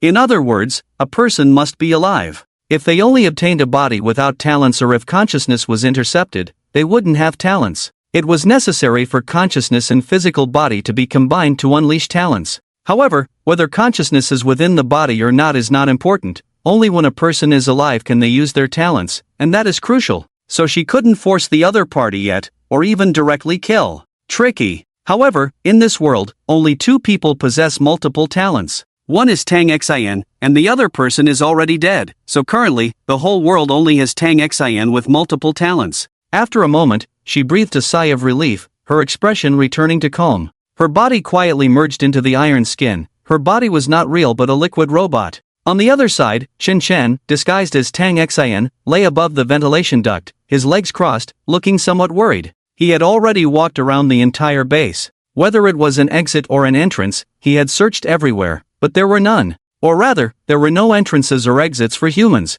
this was a completely sealed level with ventilation ducts and the cylindrical entrances for these robots. And these entrances were very narrow, just enough for these round robots to pass through. What am I doing here? Obviously, this level was a warehouse, a level where no human could set foot. Tang Xin had teleported him here, and now the person had vanished, leaving him alone. It was simple to leave from here. With Chen Shen's abilities, he could leave at any time, but doing so would expose many things. He rubbed his chin. Since I'm here, I might as well make the best of it. With that, he turned over and landed right behind an iron barrel. The iron barrel sensed the movement and suddenly turned around, but found nothing. The barrel silently turned back and continued patrolling along the standard route. Chen Shen strolled to the entrance of a warehouse, but there was no door. The iron barrels were coming and going. Then, like Spider-Man, he climbed in through the roof, leaving behind small holes on the iron wall. Inside the warehouse, Chen Shen was astonished by what he saw. Some things were unbelievable. For example, the head of a dragon.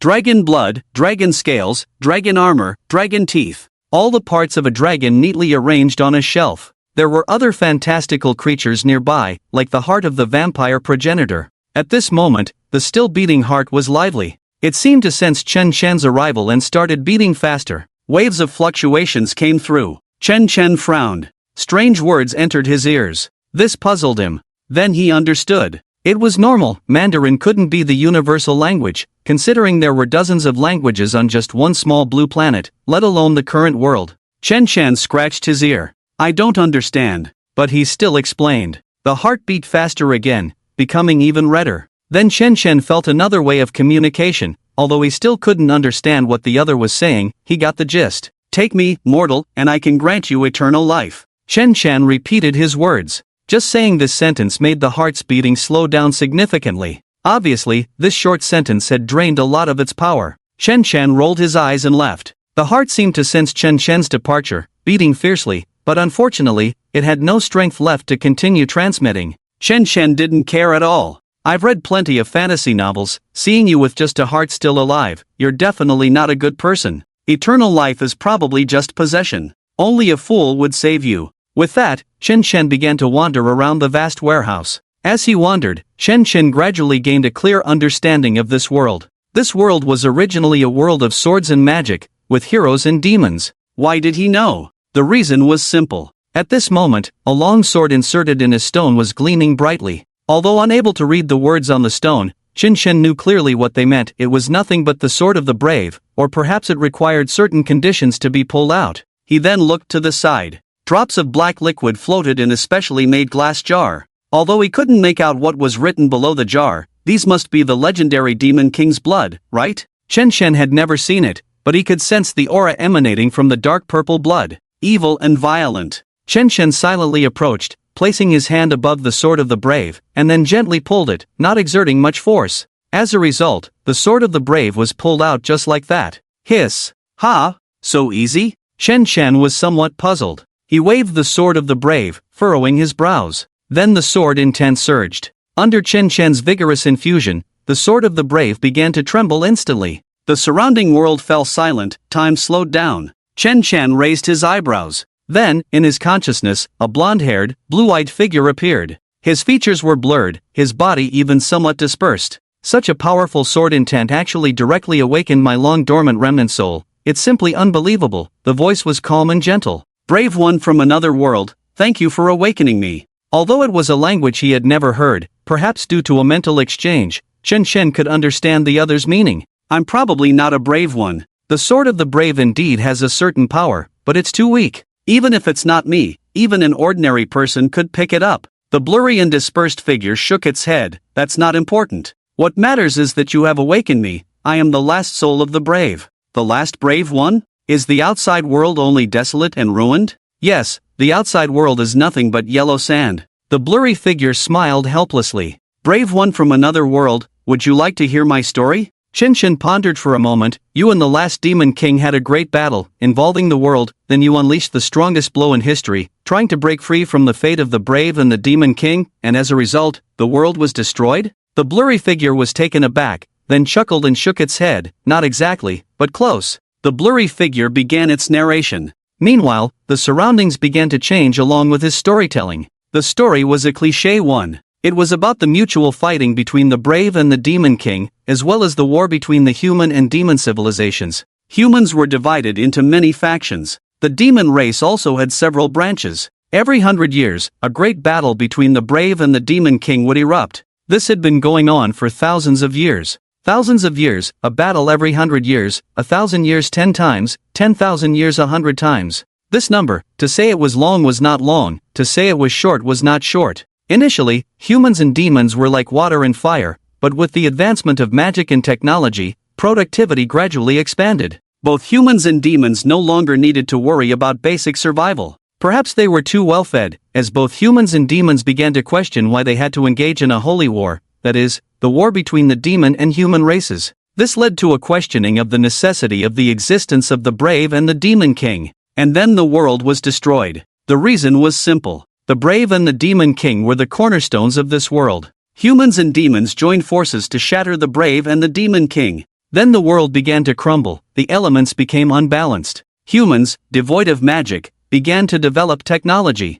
Clean energy was put on the agenda, however. The land where humans could survive gradually decreased. Due to the rapid transformation and progress of technology, pollution expanded. As pollution expanded, technological development became difficult. Technological development becoming difficult led to slower progress, and the slower the progress, the faster it became. Eventually, both the demon race and humans entered a vicious cycle. During this time, there were attempts to revive the demon king and the hero, which only hastened the world's collapse. Although the blood of the demon king and the sword of the hero still existed, they were more symbolic than anything else. After listening, Chen Chen fell into contemplation. So, you died out of curiosity? One could say that. Chen Chen wanted to mock them, but the thought of Blue Star's nuclear bombs and DNA biovirus made him fall silent. Curiosity killed the cat, as they say in this world of swords and magic. But isn't this also the future of humanity? Although the final hero spoke lightly, when he was the hero, he faced the disdain of all humanity, even cooperating with the demon king in the end just to survive. If one were to describe the deaths of the hero and the demon king, it would be like blowing up the north and south poles of the Blue Star. Seemingly no big issue, but the rising water levels released ancient viruses trapped in the glaciers. This was a physical explosion, while in the world of swords and magic, humans and demons blew up the concept of the hero and the demon king. It was like demagnetizing the two poles of the Blue Star. As a result, the world remained the world, but without the constraint of magnetism, the planet stopped rotating, all matter dissipated, and the world lost its vitality, at least making it impossible for life forms to continue. Satiated to the point of bursting, Chen Chen commented. The final hero laughed at Chen Chen's comment. You're absolutely right. It was indeed being satiated to the point of bursting. If the demon king were here, he would probably applaud and curse us for getting what we deserved. Chen Chen looked at the fading figure of the final hero, unable to discern a human form. Thank you for being here to talk to me in my final moments. I'll give you the hero's sword. Although it has lost its hero's power, it's still a good sword. With your abilities, perhaps you can awaken its spirit again in the near future, but by then, it won't be the hero's sword anymore. After saying this, the final hero sighed and gradually dissipated. The world gradually returned to its noisy state. Perhaps the hero's sword had lost its final power. The aura emanating from the demon king's blood nearby grew even weaker. The two were clearly opposing but coexisting entities. Chen Chen touched the hero's sword, indeed a fine long sword that could still wield half its power without breaking. Chen Chen was lost in thought. Suddenly, red lights flashed in the warehouse, and the alarm kept blaring. This startled Chen Chen. Have I been discovered? Alert! Chen Chen looked around but found no metal barrels coming to capture him. What was going on? In the next moment, Chen Chen felt a pulling sensation in his body. It was a familiar feeling, and he didn't resist. Soon, he found himself in an unfamiliar room. Chen Chen looked around. He saw Tang Xian sweating profusely, lips pale, legs trembling, standing in front of him. What's going on? Before Tang Xian could speak, Chen Chen already knew what had happened. The two were inside a cage, not made of metal but of energy. The cage was composed of 6 mechanical puppets. Those inside the cage would have their talents restricted and their mana drained. Seeing Chen Chen's arrival, Tang Xian was momentarily stunned, then sighed helplessly. Sorry, I didn't mean to teleport you here. I was trying to get out, but his power has some interference. Chen Chen didn't pay much attention, clenched his fist, feeling no sense of weakness. He was puzzled, then took big strides forward and reached the edge of the energy cage. He reached out to touch it, and his hand passed through the bars. This sight stunned the 6 mechanical puppets, leaving Tang Xin in disbelief. This was a cage that even he couldn't break out of, no matter how hard he tried. Later, under the stunned gaze of the crowd, Chen Chen walked out of the energy cage in a composed manner. The atmosphere became tense for a moment. Although the 6 robots occasionally wanted to stop him, they were currently united in using their talents and couldn't intervene. If they had expressions, the 6 robots would probably have turned pale. However, before these robots could speak to delay time or call for backup, Chen Chen calmly walked back. Then he jumped out again. He kept jumping back and forth on the edge as if daring someone to come at him. You! Tang Xin opened her mouth in astonishment, as if she wanted to say something, but after a moment, her eyes rolled back, and she fainted.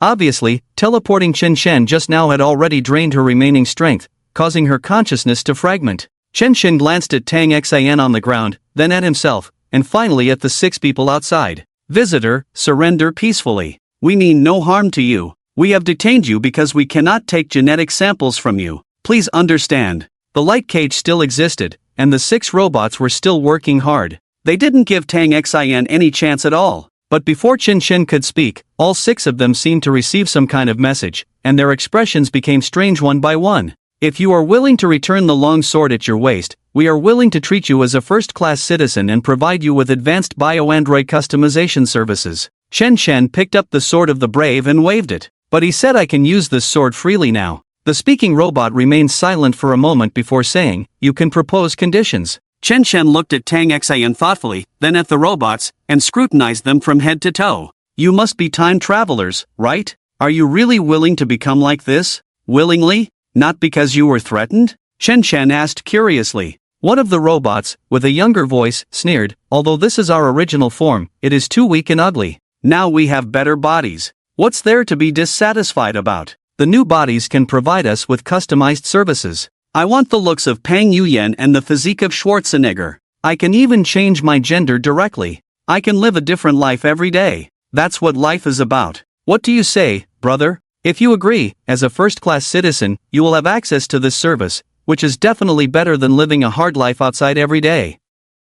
The young man's voice did not carry any mockery. He seemed to be trying to persuade Chen Chen to switch sides. Chen Chen seemed to be swayed by this and pondered for a long time before saying, well, can you be sure it's still you? What do you mean? Have you heard of the brain in a vat? The 6 robots were all stunned. The brain in a vat was something that most young people who had been on Blue Star's internet knew a little about. Being mentioned in this situation left the 6 robots controlling them somewhat stunned. Even if you haven't heard of it, have you ever considered that your thoughts and memories can be altered? The chilling topic made all 6 of them feel a bit confused. Let's put that aside. Do you still have reproductive capabilities in your current state? Even if you don't want children and just seek pleasure, can you ensure you stay charged? And why does this utopia sustain you? Is your purpose to confine people like her from the outside world? When all the outsiders are captured by you, can you maintain your current status? Have you ever thought about the fact that the outside world is nothing but yellow sand? So why can this place provide you with such abundant resources?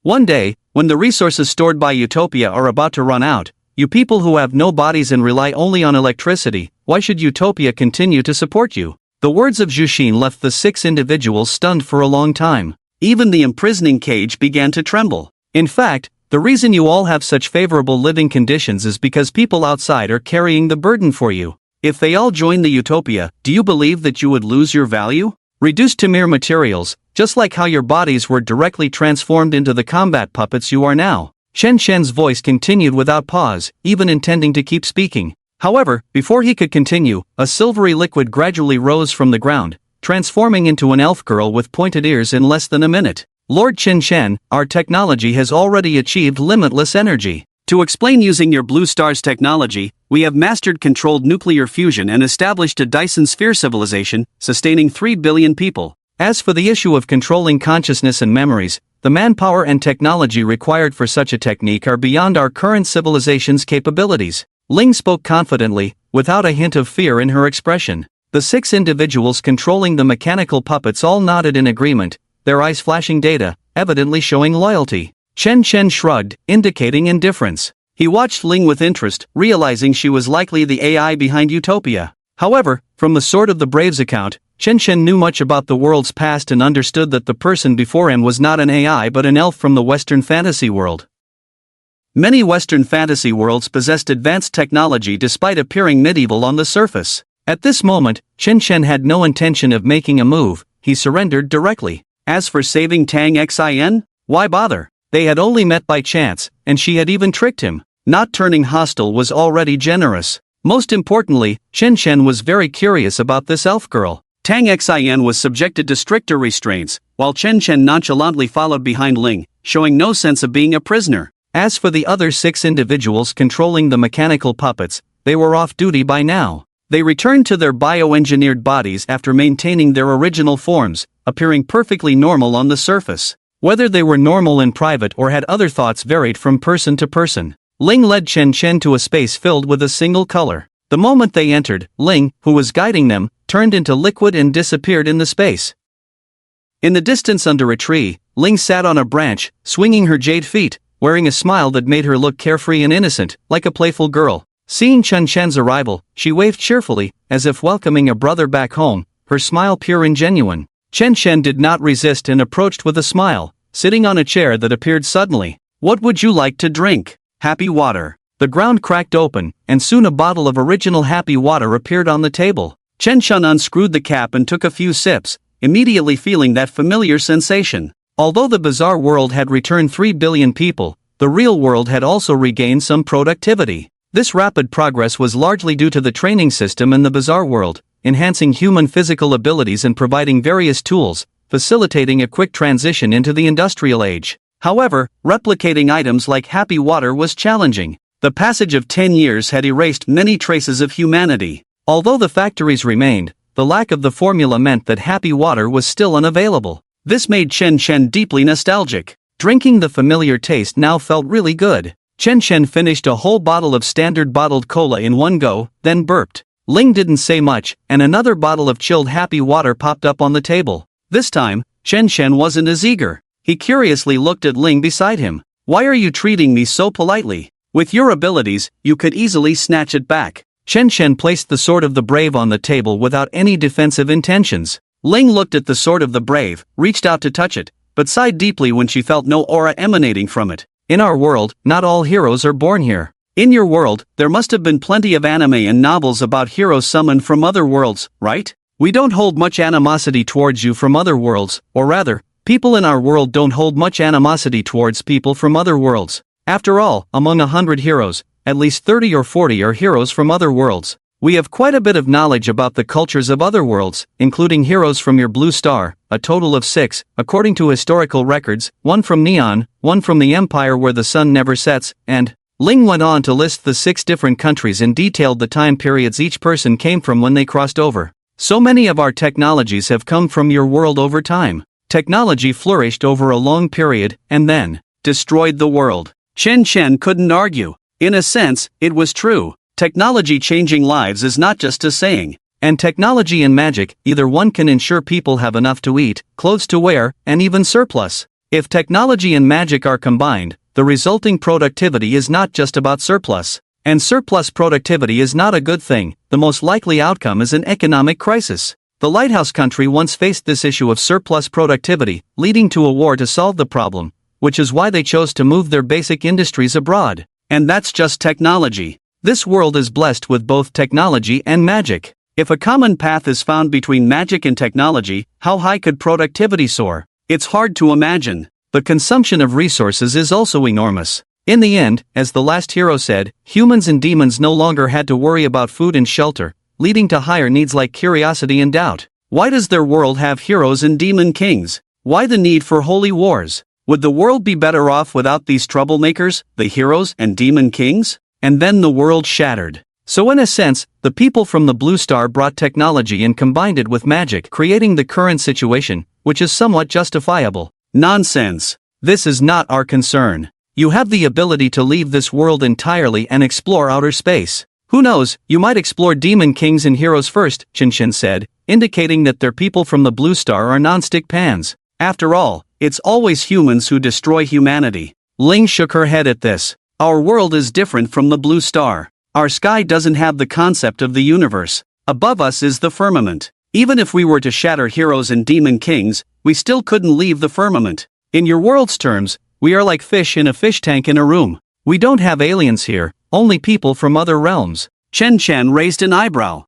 Then what about Dyson spheres? Isn't that just pure deception? Ling pretended to look around at the scenery, then changed the subject. It's just a metaphor. By the way, you said he allowed it earlier. Did you receive the Sword of the Brave's approval? Are you a hero? No, the power of the hero had completely dissipated before. My talent just happened to activate it. Completely disappeared? Ling asked sadly. Then she changed the subject. You collected data from 3 billion people at the beginning of your crossing, and you are not in this database. Are you someone who has recently crossed over? Ling got straight to the point. This caught Chen Chen off guard, and then his expression subtly changed. So what if I am? Can you take me to another world? As you can see, my world has withered and decayed. Despite the technological advancements, the powers of the hero and the Demon King have vanished. The remaining vitality is estimated to dissipate as well. If it continues to deteriorate, I won't be able to sustain the operation of Utopia.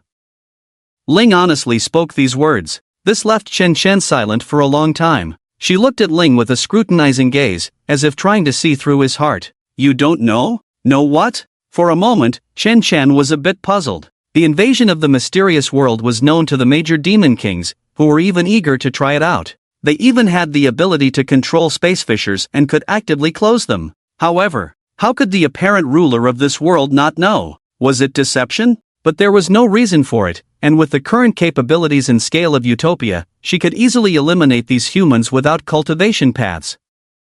At most, there were a few troublesome individuals. But in the current state, if the elf girl in front of him didn't intervene, humans would probably starve to death first. After all, survival here was truly difficult. It could be said that Utopia now held the lifeline of humanity, food. As for internal matters, with their blind trust, they could quietly dispose of a few individuals without anyone knowing. Ling felt inexplicably puzzled. If the other party was scrutinizing her because of her body, she could naturally sense those sinister thoughts, but the man in front of her clearly did not trust her. This made her feel inexplicably strange. Hadn't she been sincere enough? Or did they need something else? After all, asking someone to take her away would require a price. However, looking at the hero's sword on the table, she couldn't help but feel helpless for a moment. This thing was the foundation of this world, and now that foundation had been taken away, was that not enough? After a moment, Ling sighed. You have already been to the storage room, where many treasures of this world were once stored. Although they have lost their magical nurturing, there may be some changes in the future, but even so, they still hold enough value.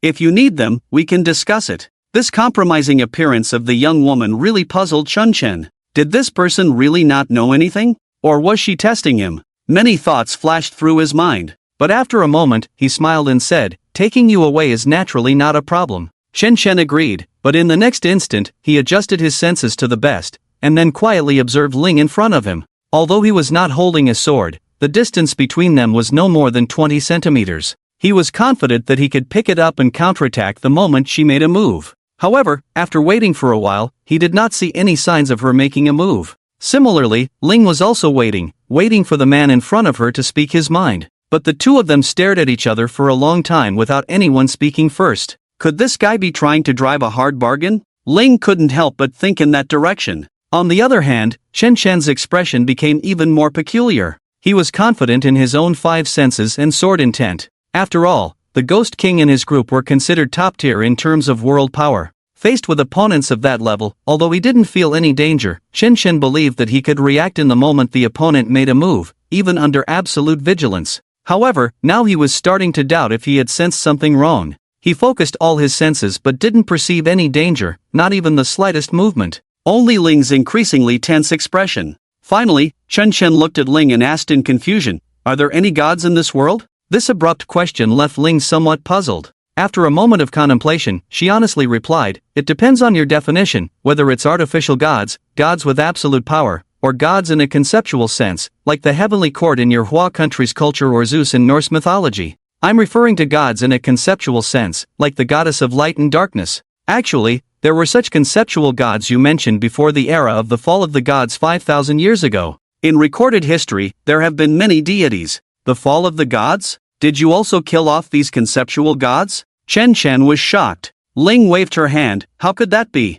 The so-called fall of the gods actually refers to a form of cultural invasion." Cultural invasion? The fall of the gods means that these deities were overthrown. I remember it was in contemporary times when the hero prayed to the gods multiple times during the battle with the Demon King but received no response. However, in the end, he relied on his own strength to fight the Demon King, although it was a difficult battle. In the end, he defeated the Demon King but at a great cost. He passed away within 5 years, but during those 5 years, he became a symbol of anti-divine authority. Speaking of which, this hero seems to be from your Hua country, called Lei Feng? Ha? Chen Chen was dumbfounded for a moment. What did you say? Passed away within 5 years? Isn't his name something else? Lei Feng? Chen Chen's expression became even more peculiar. Can you elaborate on his deeds and actions? Chen Chen curiously inquired, wondering if it was as he imagined. After all, people of his era had heard of the hero's life to some extent. Then Ling began to recount historical records.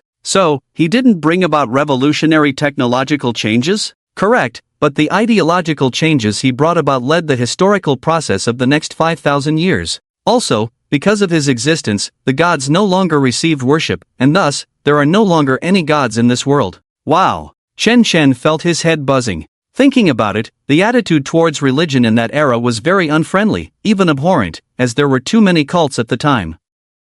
Impressive, my ancestors. Unfortunately, there are only so many records available. Ling stopped her narration. In their world, there were no historical records or a habit of recording history.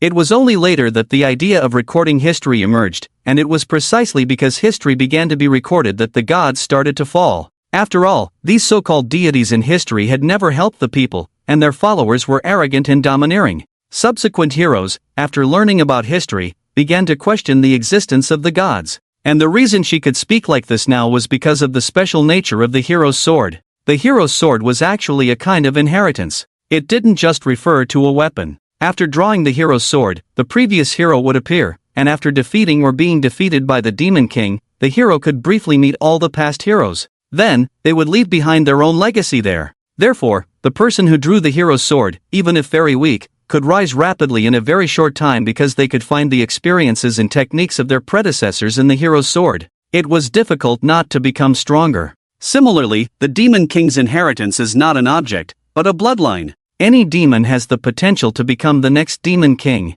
They also awaken various memory abilities. As time reached the modern era, with the rapid advancement of technology, research on heroes and demon kings became more profound, gradually piecing together history. This is the historical record that Ling holds today. So, your world really has no gods? The inheritance of the first heroes and demon kings does mention gods, but it's more like a creator god. According to some experts in demon king and hero studies, this god seems more like the one who created the demon kings and heroes. It's because of this speculation that the world weakened. Chen Chen nodded. It's said that the world is a cycle. When this world withers, it also gives birth to the seeds of a new civilization. If you were to recreate heroes and demon kings with today's technology, do you think it would be difficult? Chen Chen's words left Ling stunned. Creating heroes and demon kings? This idea was quite different from the usual approach of improving heroes and demon kings under the premise of restoration. It was as challenging as making an old person return to their youth at 20. But what if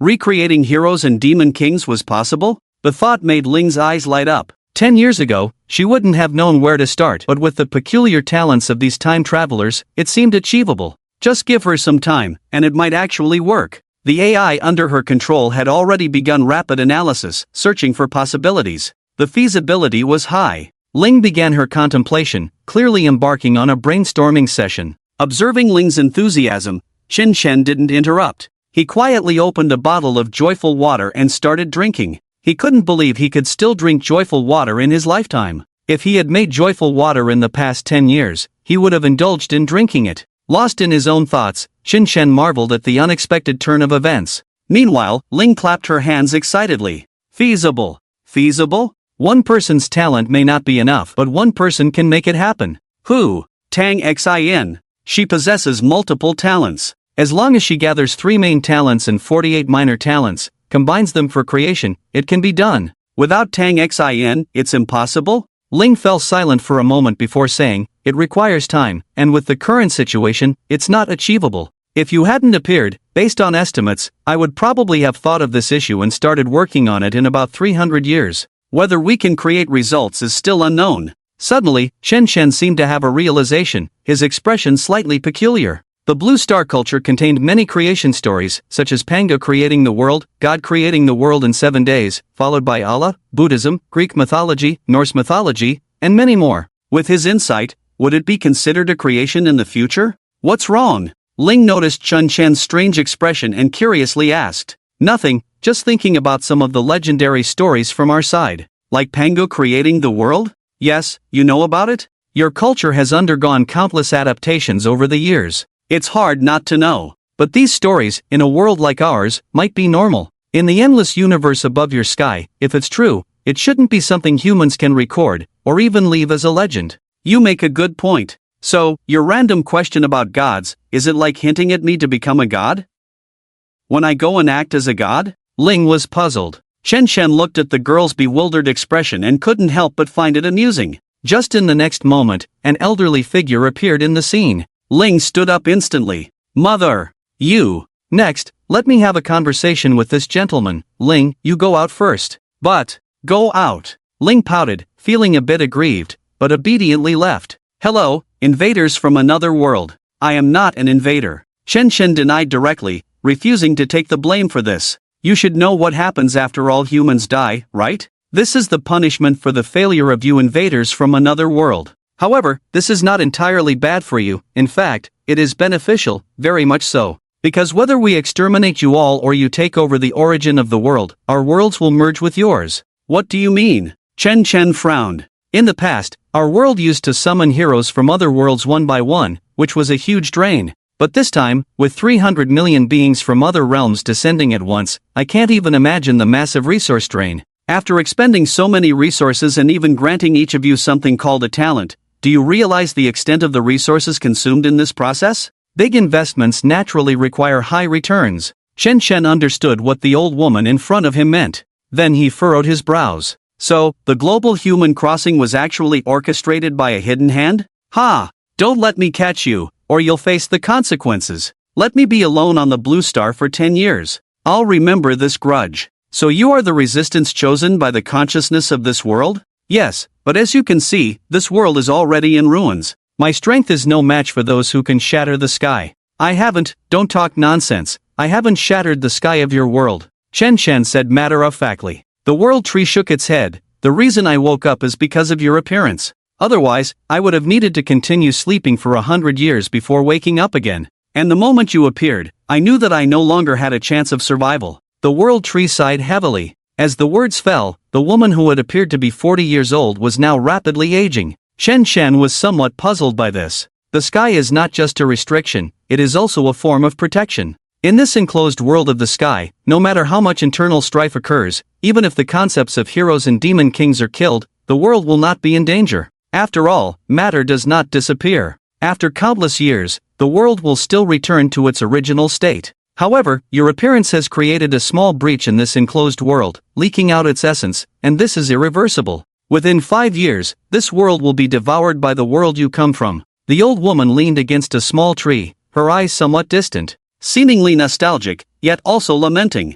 When you came to this world, I had already lost. Chen scratched his head, realizing that the person in front of him was a kind of ghostly king from a mysterious world, unexpected. So why did you come out? A hole was torn in the world, attracting some things that I can't deal with, but it shouldn't be difficult for you. The old woman stared at Chen, waiting for an answer. What things? Demons from beyond the realm? Chen was excited. Seeing Chen excited expression, the world tree felt strange. Why was this person excited at a time like this? They are demons. Demons? You. The demon race is the demon race, and demons are demons. Demons live in hell, where only destruction by magma exists, and it is a world that frequently invades others, she said with a meaningful look. Chen said he hadn't heard. Take me to see, I'm curious about what demons look like. Are there succubi? The old woman's expression became even more complicated, hesitant to speak yet wanting to, finally nodded with difficulty, yes, but it may be a little different from what you imagine.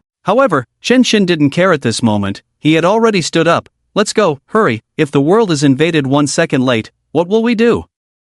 The world tree had an expression like an old man looking at a cell phone on the subway. Then she closed her eyes, and Ling quickly emerged from the ground. Have you finished talking, mother? Yes, he wants to leave with me for a while. During this time, you should prepare. Prepare for what? Ling tilted her head. Prepare for what? Ling was puzzled. The world tree glanced at Chen Chen. Ling followed the world tree's gaze and saw the hero's sword in the other's hand. Then she understood. Wait a moment. After speaking, Ling turned into liquid metal. In less than 3 minutes, she held Ling in front of Chen Chen. Your sword is very good. Its quality is no less than that of the hero's sword. She returned Ling to Chen Chen and placed 9 small vials in his hands one by one. This is the blood of the Demon King. Now that the power of the hero's sword has been lost, the blood of the Demon King has also lost its value, but even so, it still has a good effect on strengthening the body. Even if you don't use it, you can let it merge with the hero's sword. After all, they have a symbiotic relationship, so it shouldn't be difficult to merge them now. Ling explained.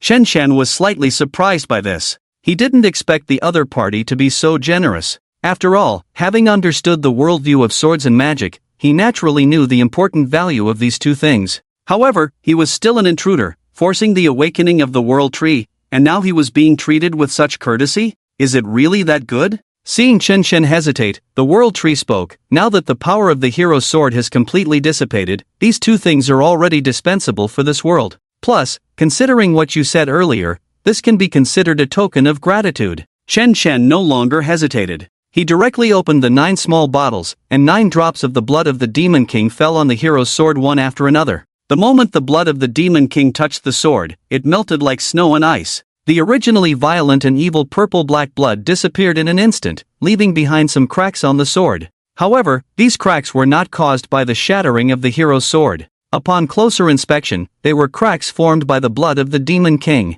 At the moment the 9th drop fell, cracks covered the entire hero's sword. At this moment, the hero's sword seemed like it could shatter into pieces with a gentle swing. The power of the blood of the Demon King is not enough, Ling frowned, and silver-white metallic liquid surged from the ground as she raised her hand. However, before she could do anything, Chen Chen had already grasped the hilt of the sword. The hero's sword, which was about to shatter at any moment, instantly stabilized. The cracks quietly disappeared. They all merged into the hero's sword. The hero's sword now was no different from before. However, Chen Chen could feel that it had become his own shape. If he could unleash 5 layers of power with the previous hero's sword, now he could unleash 7 layers. Although the quality and hardness had not increased much, it fit him perfectly. Or rather, his final infusion of sword intent had given it new possibilities. Chen Chen felt a sense of blood connection from the hero's sword. Then he released his grip on the hero's sword, but it did not fall to the ground due to gravity. Instead, it floated in the air.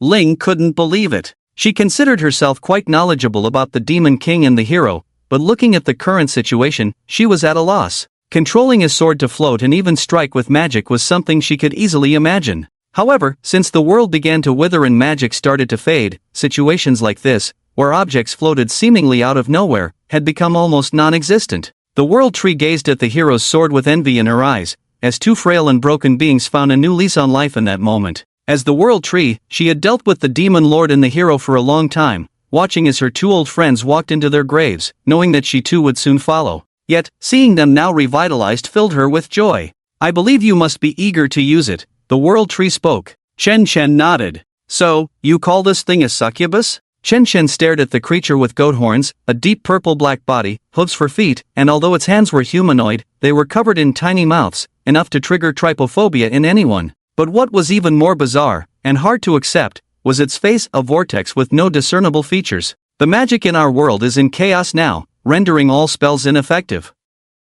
The demonic energy from hell is no exception in our world, so they have lost their innate talent for disguise, the world tree explained. Chen Chen looked at the succubus, devoid of any semblance of reason, his brows furrowing even more tightly. Why does it seem so devoid of reason? He asked. You can understand it as a fish out of water, a person without oxygen. What? And I need to help with this? It's practically dying already, Chen Chen said, watching the succubus's fading breath with a twitching corner of his mouth. The world tree shook her head. And in the moment the words fell silent, the succubus finally couldn't hold on any longer and perished. However, its body didn't collapse stiffly to the ground. Instead, it transformed into a thick, inky liquid. The liquid swiftly began to evaporate, and in less than a minute, the ground turned pitch black, the air filled with the scent of sulfur. Once the black liquid had completely vanished, the ground returned to its original state. Chen Chen, however, kept his gaze fixed on the spot where the succubus had disappeared. Meanwhile, in a vast world in one of the 3,000 realms, a red-furred figure suddenly spat out blood.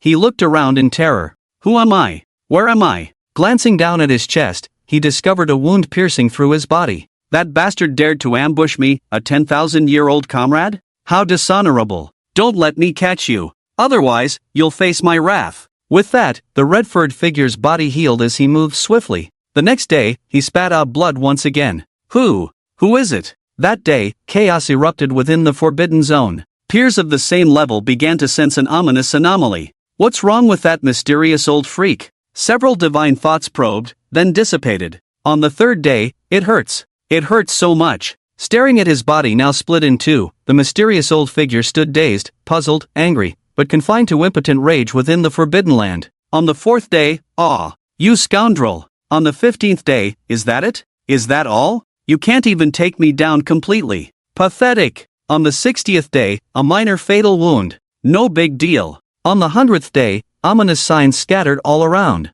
He slouched. Since killing me doesn't work, I can only laze around every day to pass the time. Yet, on the 101st day, the expected harm did not come. The entire day remained calm. This surprised the mysterious figure. Is it over? Ha ha, is this all you've got? I thought it would be more challenging. And then, his breath suddenly dropped by a notch. What? He quickly checked his own condition. Was my existence severed? How is that possible? This can't be happening. Not sure and feeling panicked, he couldn't understand the situation, not even knowing whom he had offended. On the other side, above the eerie world.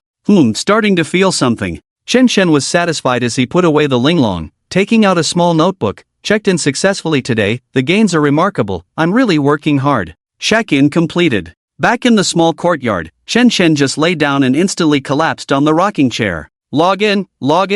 Hurry up and log in. The paralyzed girl on the next rocking chair was already impatient. Smiling, Chen Shen took out his phone and skillfully opened Timmy. As he turned around, before he could even get his legs up, he felt the sky darken. In the dim basement, the trembling mother and her shivering daughter. Mom, I want to go home. Tears streamed down the girl's face, her eyes filled with despair. The mother looked at the crumbling door with a mix of reluctance, anger, and a sense of injustice towards the world. But when she looked at her daughter in her arms, her eyes revealed nothing but deep affection. Mom is useless, can't protect you anymore. The mother held her daughter tightly. She reached out to wipe away the tears from her daughter's eyes. Sleep now, when you wake up, we'll go home. The mother spoke softly and soothingly. As if tired of crying, she quietly fell asleep in the warm embrace. Running her hand through the girl's short hair, the mother finally couldn't hold back her tears anymore, letting them flow uncontrollably. Fear surged like a tide. Click. The sound of the metal door lock bending. Jia Ming, even if I become a ghost, I won't let you off. They, mother and daughter, were abandoned and left as bait. Bait to attract the swarm of insects. And what awaited them was not just death. They would also be used as breeding tools, and once deemed worthless, they would be devoured alive. Looking at her daughter asleep, the mother placed her hand on the girl's neck, wanting to exert force, but the faint breath from her daughter made her hand falter. I'm sorry, Mom is useless. The mother could only blame herself endlessly. She was a gifted individual. A family of 3 crossed over together, but it was her, the sports idiot, who gained the gift. Her husband died at the beginning of the crossing to lure away the bugs. She and her daughter depended on each other to survive in this dilapidated world full of insects. Fortunately, her gift was not combat-related, but occasionally it provided decent combat power. Gift, summoning from another world. From gods to bacteria, the summoning range was very broad. The main feature was the unknown. No one knew what would be summoned the next second. But one thing was certain. The summon entity had to fulfill the summoner's request, obey the summoner's reasonable commands until the request was completed, and could not harm the summoner. However, after 10 years of crossing into this dilapidated world, her summoning gift had been nothing but a decoration. Although it ranged from gods to bacteria, whether they were actual gods was unknown, but she had summoned bacteria many times. It could be said that in the past 10 years, she could count the useful things she had summoned on one hand. Yet, her gift had not provided her with any combat power. In the end, they, mother and daughter, were abandoned, left here with broken legs, unable to escape. Sensing something, the mother placed her hand on the ground. She activated her gift. It was their last hope. If only I could summon a nuclear bomb, then those guys wouldn't be able to escape. The mother couldn't help but think so. It was impossible not to harbor hatred after being abandoned and left with broken legs. A flash of light. The mother didn't have much confidence, after all, the probability of her summoning being useful was too low. Damn it, I just started playing this game. This is the promotion match. A man appeared in the magic array, dressed casually without any signs of wear and tear. However, no matter how you looked at it, he seemed like someone just playing on his phone. The mother was taken aback, as it was her first time summoning a living person. She felt a twinge of guilt for a moment. Just as she was about to speak, the man immediately turned his head to look at the mother and daughter. There was a fierce glint in his eyes, as if he was choosing his prey. The mother instinctively held her daughter close. She pursed her lips, her gaze unwavering. She knew her own talent. The summoned could not harm her. But if he harmed her daughter, she would be helpless. Gritting her teeth, her eyes alert, the man glanced around after a moment and finally locked onto a direction. In the next instant, the sky cleared up. Not a cloud in sight for miles. Phew, not bad, there's only one of this world. In the next moment, the man disappeared on the spot, leaving the mother puzzled in place, wondering what had just happened. Just as Ling started the game, he noticed that his Gaia Lancer was AFK at home, which left him speechless. Did you come here to take a dump? Taking a bath in the fountain at home? He turned around, only to find no one on the rocking chair. Wasn't he just here? How did he disappear in the blink of an eye? Ling was somewhat puzzled. He wasn't surprised at all by Qin Shen's disappearance. Aside from the opponent's strength, the ability to vanish at a speed imperceptible to the naked eye was effortless. And since he had mastered the origin of the world, going wherever he wanted was just a thought away. Ling was a bit confused. In the next instant, Qin Shen was lying comfortably on the rocking chair. Where did you go? Killed a bug. Never mind that, hurry, I'm sure to carry this game. 5 minutes later, a big defeat appeared on the screen. I'll be damned. I was in the promotion match. Can't you play properly and make me lose everything? Qin Shen couldn't hold back his frustration. Ling, on the other hand, looked at his phone with a strange expression, feeling a bit complicated. Damn you, see what I'll do. Qin Shen was really angry now. Did you go conquer the world? It ended in less than 10 seconds? I'm up. One sword and it's over, what's there to say? Qin Shen said matter-of-factly. Just a moment ago, a global system message was received by all humans. Ding, invasion of the insect type from another world, incomplete, strategy completed, 3 billion time travelers returning one after another. Ding, survivors' talents upgraded. Ding, blue star world upgraded. And at this moment, Qin Shen received a belated system prompt. Ding, detected that you alone suppressed the world, the invasion of the insect type from another world, incomplete, has been transferred to the origin. Ding, you can choose to merge with the world or exist in the form of a world instance. The world source of the insectide invasion was called up. It was still a sphere. Qin Shen was puzzled. Why were they all incomplete? Whether it was the world of swords and magic, the world invaded by the insectide, or even the eerie world, in a sense, they were all incomplete. After all, missing one of the 9 demon kings directly cut off the path to godhood. It was not wrong to call them incomplete. So, should we merge with the world or treat it as an instance? Qin Shen curiously asked Ling beside him. Ling, now a high-ranking human, and with his previous experience of unifying the world, should have a good answer to this question. Ling fell silent. Then data flashed in his eyes. Just from the name, you can tell it's the kind of world with insects swarming like in your movies and novels. These worlds have likely had their resources mostly depleted. Moreover, there are probably few, if any, extraordinary paths, at most just genetically enhanced soldiers in terms of technology. This kind of world is best suited to be an instance, where ordinary people can rush in with guns blazing. Ling finished and returned to normal. This is the answer given by AI logic. If you take me to see it, I can record some data, maybe I can give more answers. Qin Shen pondered this for a moment, and then he realized that he seemed to have an unfinished contract. Although this contract had some constraints, it didn't matter to him. After some thought, he got up and walked to Ling's side. Let's go. Swipe. The two disappeared on the spot. When they reappeared, they were back in the basement they were in before. However, the basement was now very bright. After all, everything above, including the clouds, had disappeared. The sky was clear. The mother and daughter were still sitting on the ground at this moment. It's not that they didn't want to move, but they couldn't. Both of their legs were broken. They couldn't move. If left untreated, they might die from a bacterial infection. The moment the two appeared, the mother and daughter were still in a daze. The mother still had some doubts about life. Did she just summon someone, and in less than 5 seconds, it was already dawn? Has the world been conquered? How was it conquered? Could it be that man from 5 seconds ago? When Qin Shen reappeared, the mother immediately hugged her daughter. Just like a mother hen protecting her chick. Ling was not surprised by the instant movement, having experienced it before. Her eyes flashed with data streams, and magical runes circulated up and down her body. In the next moment, she soared into the sky. Chen Chen on the ground watched as the person flying became just a black dot. He squinted. It's nice to be able to fly on your own. After a sigh, he looked down at the mother and daughter. Are you, Bai Jie? Chen Chen looked at the name of his contractor, with a slightly strange expression. Looking at the other's youthful appearance, she looked like a woman in her mid-20s. The girl next to her also looked about 13 or 14. If that's the case, wow, wouldn't that be at least 3 years apart? Yes, I am your summoner. You cannot harm me, nor my daughter. Bai Jie's voice was soft and weak, giving the impression of being easily bullied. Chen Chen waved his hand at this. What's the deal with this Jia Ming? Is your goal to kill him?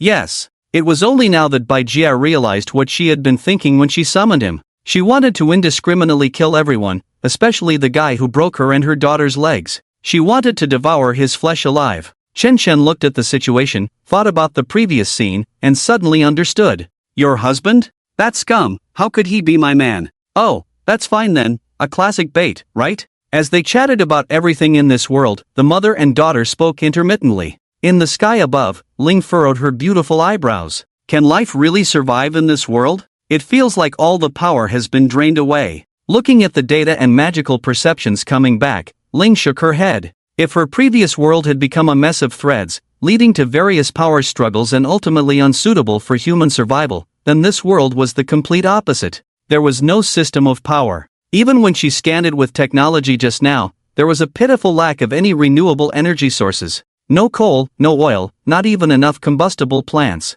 There were only some minerals stored underground, and the storage was pitifully low. It was a world of depleted resources. There was nothing to be had, and the water resources were so scarce it was incomprehensible. After all, on such a large planet, a lack of surface water was not an issue, but underground water would definitely not be scarce. When Ling landed on the ground, Chen Chen was chatting and laughing with the mother and daughter. This made Ling's expression turn strange. You like this? What are you talking about? Chen Chen was taken aback by the question, and the mother's cheeks turned crimson instantly. She wanted to argue for a few words, but ended up lowering her head, her face blushing to the roots of her ears. Let's not talk about that now, help these people first, my legs are feeling strange. Chen Chen pointed to the legs of the mother and daughter. Ling squinted and then the array light curtain in her hand flickered and rotated. A green fluorescent light covered the ankles of the two. Soon, the mother and daughter stood up. The little girl excitedly shook her feet, her face full of joy. Thank you, uncle. Silly, call me brother. Brother. Chen Chen waved his hand, indicating that it didn't matter, after all, he was in his 30s. Being called uncle didn't affect him much. Ha, you were called uncle, looking quite old. Ling mercilessly mocked from the side. Thank you, aunt. A boomerang hit her head. The aunt in her hundreds was speechless. Black lines covered her forehead. Bai Jie directly pinched her daughter's cheek. Call her sister. Sister is really pretty. Ling's dark face looked a bit better. What do you think? Chen Chen changed the subject. This world is like an empty bottle. Ling expressed her thoughts. Chen Chen nodded. That's why they say this world is incomplete. Incomplete? Yes, whether it's your world or the bizarre world, they are both incomplete, just in different ways. Your world is self-made, the bizarre world is contaminated at its source. As for this world, it seems more like the source has been drained. So, it's not surprising. If it wasn't incomplete, suddenly 300 million time travelers,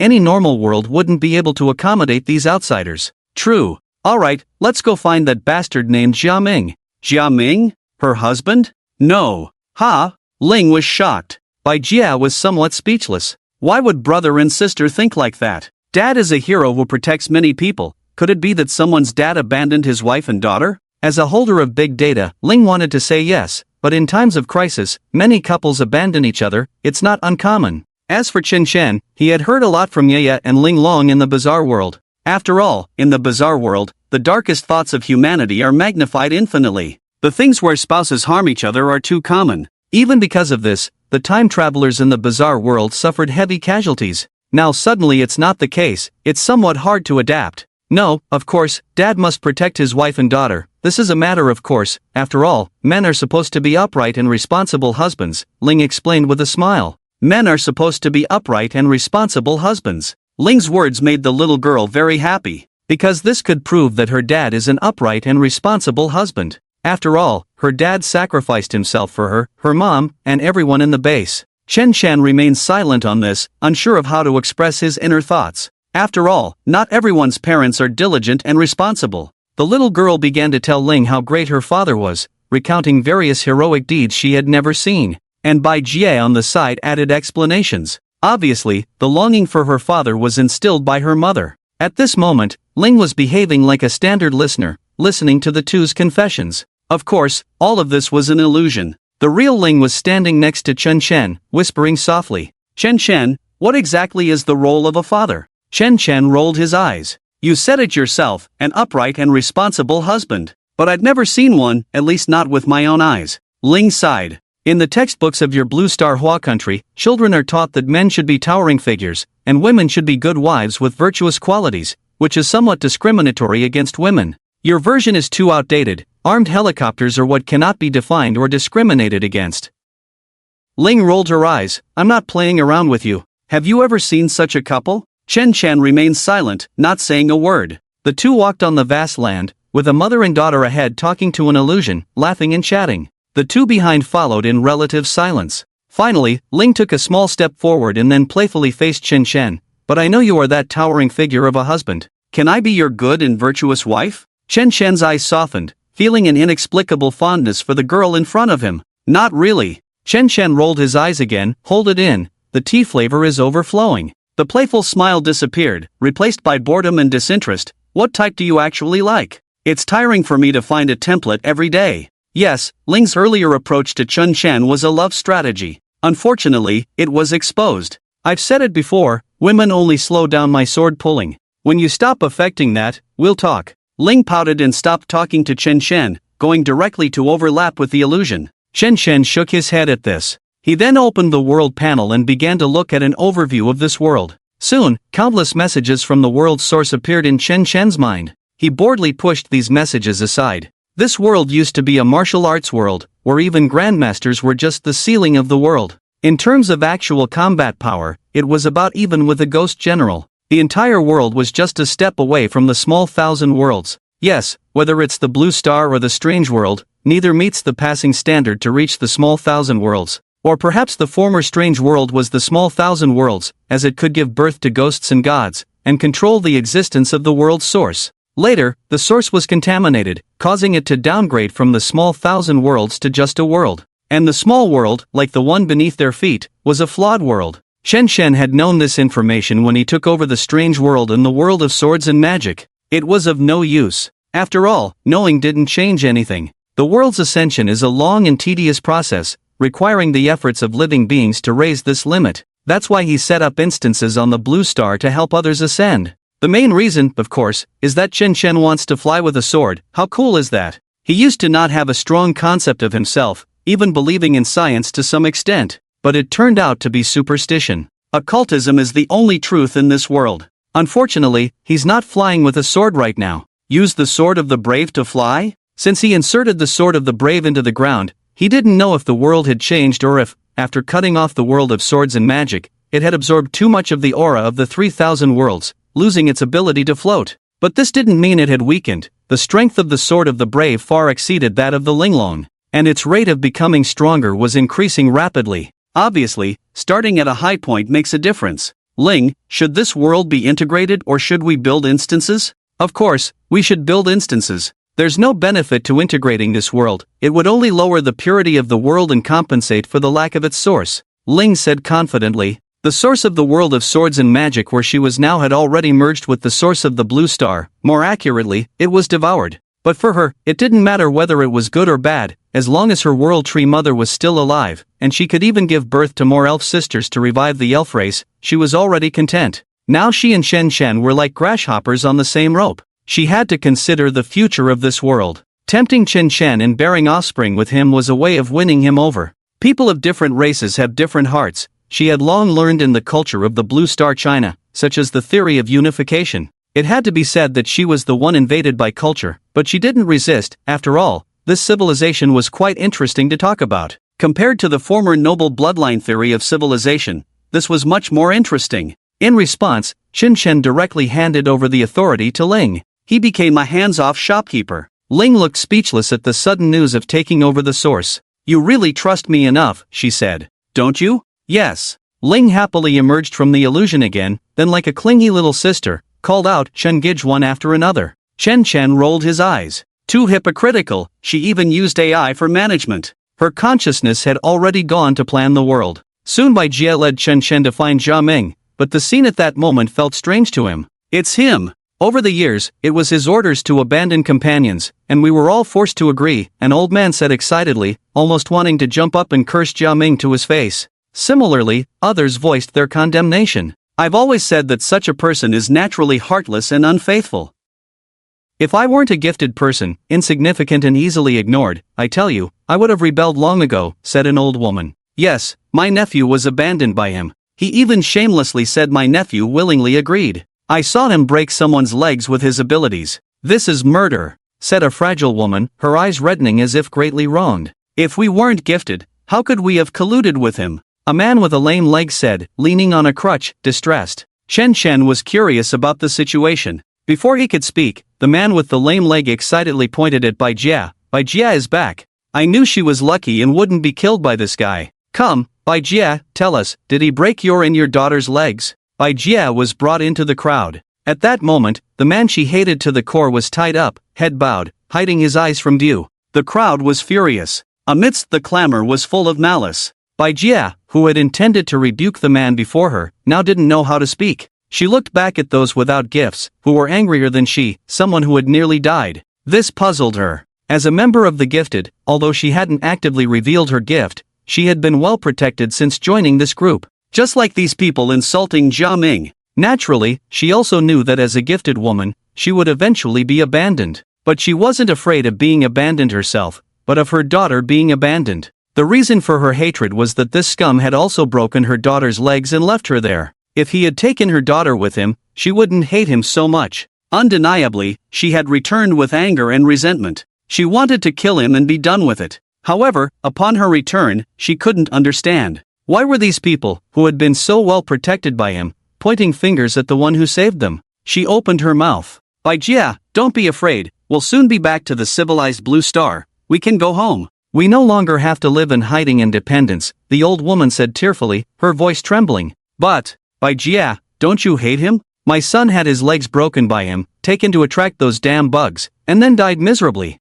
The limping man's eyes were red, his voice filled with anger and resentment. Each word was like a devil's whisper awakening the hidden anger in Bai Jia's heart. My daughter's legs were also broken by him. After getting the accurate answer, the crowd began their own condemnation, nailing the one who saved them to the cross. There were still some people nearby speaking in favor of Jia Ming. Unfortunately, their voices were too weak. Amidst the hostile crowd, they disappeared, even being labeled as accomplices and punished together. What a good show. Ling's voice sounded nearby, then she said with interest, don't you think this is very similar to the crucifix in your Blue Star Bible? Speaking of which, I don't understand one thing. The cross is a torture device, nailing Jesus to it, no matter how you look at it, it's something evil and condemning. Why do his followers regard the cross as a symbol? Do they really adore it or do they want to condemn Jesus? Chen Chen was also puzzled by this. Indeed, it was very strange. Aren't you going to save him? Chen Chen shook his head. He is seeking death, seeking psychological comfort,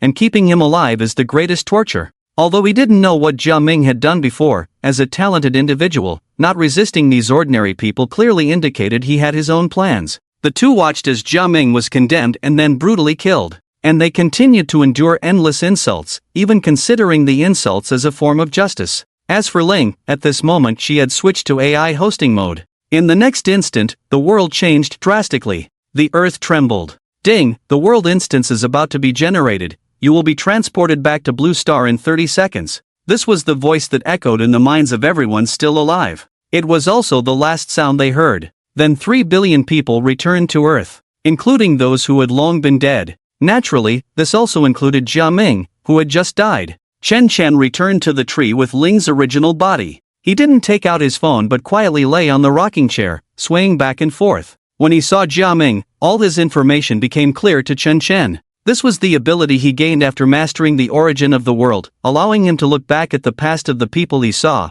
just like watching a playback of their life story. And this person named Jia Ming was a man who had always been solving the trolley problem. Sacrifice a small part to save the majority, or sacrifice the majority to save a small part. Talent was powerful, but people would exhaust their strength. When facing endless and unknown bugs coming from every corner, even the strongest talent would perish due to exhaustion. Organizing a large part of resistance was not as effective as sacrificing a small part to let the majority survive. At least humanity would not be extinct. This had always been Jia Ming's style. Chen Shen stared blankly at the sky, and this moment of days turned into dusk and sunset. The kitchen emitted a fragrance. This brought Chen Shen back to his senses. Time to eat, Ye shouted from the kitchen door. Then Ling, who was lying on the rocking chair, immediately bounced up, and the Linglong bio-human beside her also stood up. The two sprinted 100 meters and arrived at the stove, starting to grab food without any hesitation. Are you crazy today? Why are you fighting for food when there's no need? You will gain weight if you eat too much. Mind your own business. I'll eat, eat, eat. The two continued to fight for food without giving in. Chen Shen rolled his eyes at the scene. This guy changed his template again, this time planning to compete with Linglong? Ye ignored the two who were still fighting for food and brought a lunchbox to the rocking chair. Here. Ye is so obedient. I don't care, you will really starve. The little girl blushed, turned her head shyly, and then returned to the kitchen. Chen Shen chuckled and shook his head at this. Why think so much? What to eat for dinner tonight is the most important thing. The return of 3 billion people kept Chang Jian busy, arranging their accommodation, meals, and work distribution. The same Zerg invasion instance went online. The offspring of the Zerg queen, originally killed by Qin Shen, became the core of the instance. However, Chen Shen didn't care. He lived a leisurely life, chopping a sword in the forbidden area every day, then playing on his phone in a rocking chair, waiting for dinner. Time passed quickly, and his life was very regular. Until a distress signal came from another world. What kind of world is the one sending out the distress signal? Ling asked curiously. Chen Shen shook his head, indicating he didn't know, suggesting it was just a message, or perhaps the whole world had received a distress signal from another world. Chang Jian and the people who urgently gathered for a meeting participated in the discussion via video. We are ready to save the Blue Star residents of the alien world. Chen Shen, are you in this time? Chang Jian asked tentatively. Yes, why not? I'm curious about what kind of world this is. Hearing this, Chang Jian breathed a sigh of relief. Chen Shen was a tough guy, silently conquering the world, stabilizing it, and now it was time for them to contribute too, not just watch Chen Shen take all the credit.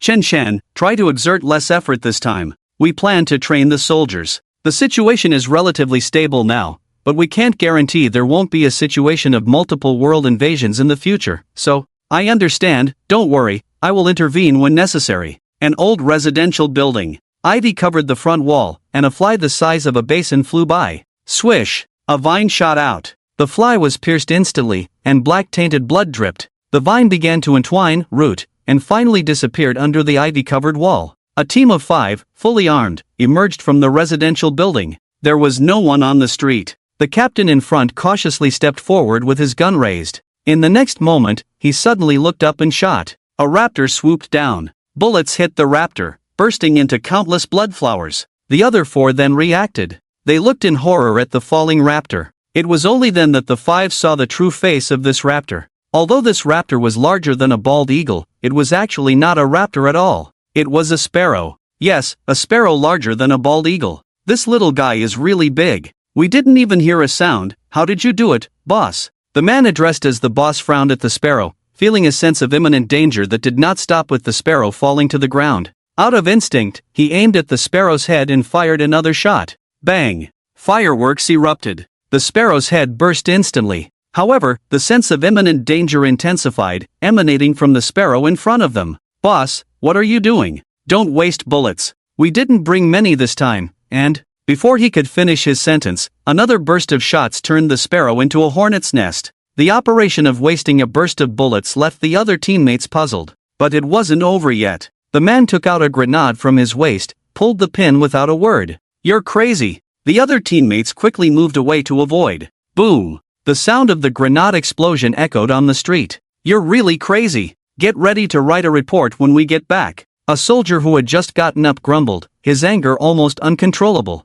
Wasting a bunch of bullets for no reason, tossing a grenade on top of that, isn't that putting them in danger? Countless monsters lurk in the shadows here. The man breathed a sigh of relief as he looked at the ground covered in flesh. However, there was no sign of relaxation on the face under the helmet. My talent is crisis intuition. I can sense the direction from which danger is coming. Just now, even though that sparrow was shot in the head, I still felt a strong threat, so I had no choice but to act. The other teammates raised their eyebrows, remaining silent. The 5-person team was a temporary formation. This was special within the exploration teams in the otherworld, but not unique. There were 10,000 others like them. All temporary exploration teams formed on the spot. Although temporary, they had undergone extensive training for half a year, so their basic coordination was not an issue. And most importantly, their talents were very conducive to exploration. Some were for crisis prevention, others for communication, logistics, marksmanship, melee combat, or retreat. Li Hua approached the sparrow's corpse with a rifle loaded with fresh bullets. Normally, a body blown up at close range would be in pieces, but this explosion left remnants on the sparrow's corpse. A deformed half-piece. What is this thing? Others gathered around, with the communication officer already taking out pen and paper from his waist to jot down notes and sketches. Li Hua took out a dagger to probe the deformed half-piece. As he was about to stab it, the deformed flesh suddenly surged straight towards Li Hua's face. Fortunately, the creature lacked a lower body, so its leaping force was insufficient. Just as its scissor-like tentacles were about to touch Li Hua, they were blocked by the dagger. Except for Li Hua himself, the other 4 were startled by this sudden attack. Even the man who had been grumbling earlier unconsciously swallowed hard. If they had been walking with their backs to this creature, being ambushed would have been chilling. The tentacles with blades were a good 20 centimeters long. The speed at which the half-body burst out was alarming, if it had been complete. They dared not think about it. What kind of creature is this? The hand of the recorder holding the pen trembled. But in the end, he silently erased the previous notes and started writing again.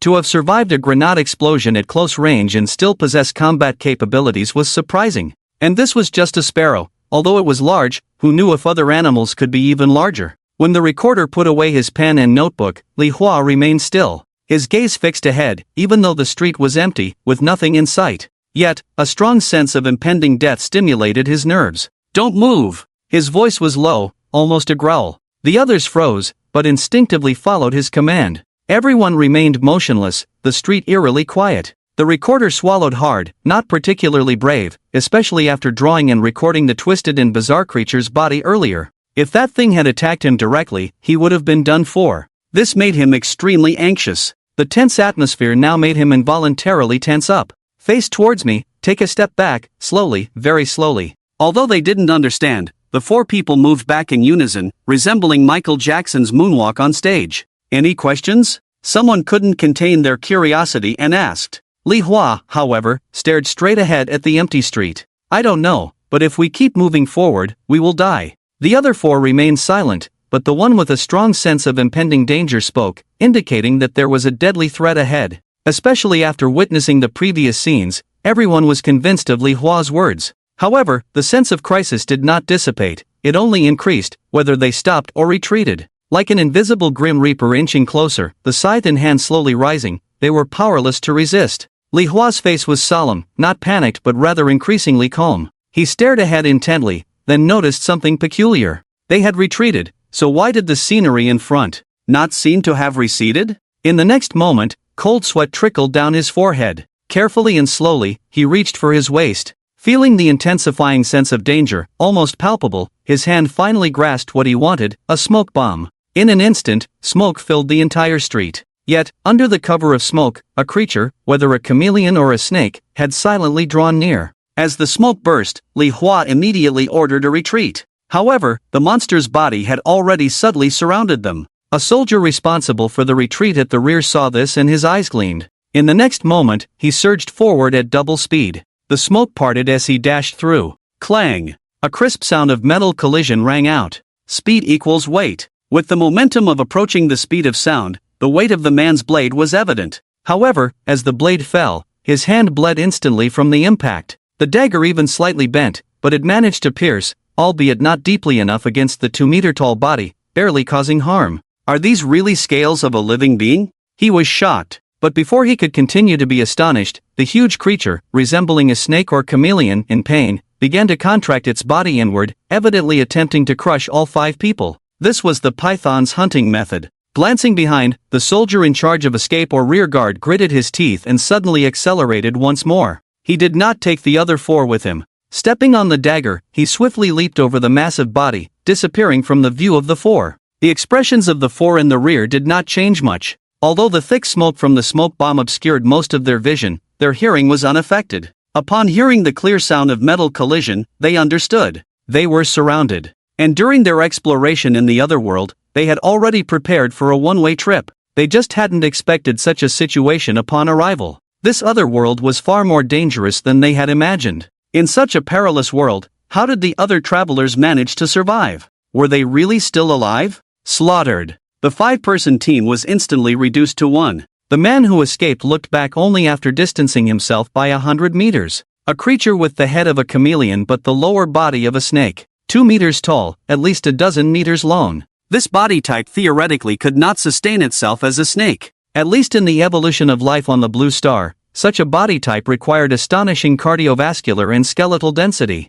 Moreover, its scales were as hard as steel. He did not look back again. He needed to report back quickly. The threat level of this other world was too high. But as soon as he turned around, the sky darkened. Instinctively, the man looked up, only to see a massive bird of prey diving down. Its talons tore through his body, stringing him up entirely. He did not die, feeling the excruciating pain coursing through his body. Looking up, he saw a true bird of prey. An eagle. It's not a problem to say it's a small plane in terms of size. 5 people, all dead. Half an hour later, there was no more noise on the street. Green plants covered the walls, making the street clean and quiet. The hunter hid in the shadows. Inside the residential building, in a corner of the teleportation gate, a mass of flesh quietly gathered. As the flesh expanded and contracted, a naked person grew out of it. Li Hua suddenly opened his eyes. He touched his body up and down. Then memories of death flooded back like a tide. Am I dead again? What talents has this rebirth brought me this time? Li Hua checked himself. Regeneration of severed limbs? Looking at his limbs, Li Hua decided not to try. It's quite painful after all. However, after he got up and moved his body without any problems, he walked into the teleportation gate. His vision distorted, as if he had been thrown into a washing machine, and in the next instant, he appeared in a small room made of metal. As he returned, the teleportation gate behind him disappeared. The originally bright room instantly turned crimson and sounded the alarm. Soldier, please remain still and undergo inspection. Place your hands in front of the camera. Li Hua was not surprised but quietly cooperated. Half an hour later, the red alert subsided. Li Hua passed the inspection. After leaving the small room, groups of men in biohazard suits approached him and began drawing blood and conducting tests. After another hour of testing, Li Hua was taken to a small room entirely made of glass. There were temperature controls and some incomprehensible data on the glass. Soldier, you will be quarantined here for 3 days to confirm the absence of any infectious diseases before you can leave. If necessary, please use the self-service button on your left. After saying this, the men in biohazard suits left. Li Hua, however, paid no attention and instead looked at the tip of his index finger, where a sample of blood had been taken with a needle. But now there was no trace of the needle puncture. It was as good as new. Is this the power of the new talent? In fact, in less than 10 seconds after the blood draw, the small wound had already healed completely. Now he had 3 talents, which meant he had died 3 times. Naturally, his talent was not physical strength or a crisis intuition, but a talent called death adaptation. At first, he thought this was just a useless talent that made him accustomed to death. Until after his first death, he gained the talent of physical strength. At the same time, a countdown in his mind named 9 decreased by 1. Each death was somewhat related to the talent gained after death. The first death was due to his failure to escape in time. After saving a few elderly and weak people, he was crushed to death by collapsing machinery. If he had enough physical strength at the time, he wouldn't have died. His subsequent deaths were sudden. He was killed by a stray bullet hitting his head. This time, he died from being crushed. Now the 9 in his mind had become 6. Although he became stronger with each death, the experience of dying each time was chilling. The feeling of consciousness disappearing abruptly was truly unbearable. Would he become an invincible creature after dying 9 times in a row? Li Hua had thought about it before, but this talent did not accept the option of suicide. At least he felt a mysterious sensation when he wanted to try to commit suicide. And any act of seeking death actively was not allowed. Quite bizarre. Just as he was about to take a nap, the visitor arrived. It was Glasses. How was it? Very dangerous, almost didn't make it back. Li Hua sat up. Glasses looked slightly surprised, then his expression returned to normal. What's wrong? A sparrow bigger than a bald eagle, A 2-meter tall chameleon python that can mimic its surroundings. Chameleon python? Yes. Li Hua recounted all the details of her trip to the other world. The glass's expression grew increasingly shocked. I can understand a sparrow growing that big, after all, it's still within the realm of living organisms. But creatures like parasites living inside a body, similar to aliens, surviving even when blown up by a grenade at close range? Are you sure? Li Hua shrugged, then gestured to her own bare body, the implication clear. As the glasses who knew about her talents, Li Hua had no intention of hiding anything. After all, their talent was questioning, so a simple question would suffice. The glasses pushed up their frames, excitement gleaming in their eyes. They then discussed many detailed aspects, leaving Li Hua parched from talking, prompting the glasses to finally stop. I'll head to the lab first, there might be test subjects sent over. With that, the glasses left. Now, the glasses and Li Hua were far from the land of swords and magic, back in Hua country, naturally exposed to the ghost chi cultivation method. They both joined a research institute to utilize their talents, while Li Hua chose to participate in this exploration of the other world. Of course, initially, she had considered joining the military, either to bide her time or earn military merits. But by participating in the exploration of the other world and returning alive, they would inevitably encounter the ghost chi cultivation method, whether they failed or successfully completed their mission. As long as they could return alive from danger. As for how to distinguish whether they encountered danger, that was not something soldiers needed to worry about. Just as Li Hua had laid down to rest, a woman entered the isolation room next door. She had a hot figure, but her mental state seemed slightly off. She sat on the bed as soon as she entered, her eyes vacant. This piqued Li Hua's curiosity, but she refrained from asking. After all, in that world, just coming back alive was already good enough. Judging by her appearance, she had probably been ambushed. Just as Li Hua shifted her gaze away, feeling something odd, she looked back and recognized the woman's face. Tang Xin? Hearing her name being called, Tang Xin turned her head and saw a familiar face. Her eyes flickered, and eventually, she nodded honestly, "It's me." Li Hua widened her eyes in disbelief. The Tang Xin in her memory didn't have such fair and delicate skin. Although her face remained the same, there was an inexplicable charm to it now. Even though some time had passed, her skin couldn't have become fair so quickly, right? Did she use a talent with beautifying effects? Are you okay? Tang Xin pursed her lips, hesitated, and then looked at Li Hua, asking, "How did it feel to go to that world?" Feel? Well, the creatures there are huge, and the flora and fauna are almost similar to Earth, even the level of civilization is almost the same. However, it seems like there are instances of hybrid animals. Is that all?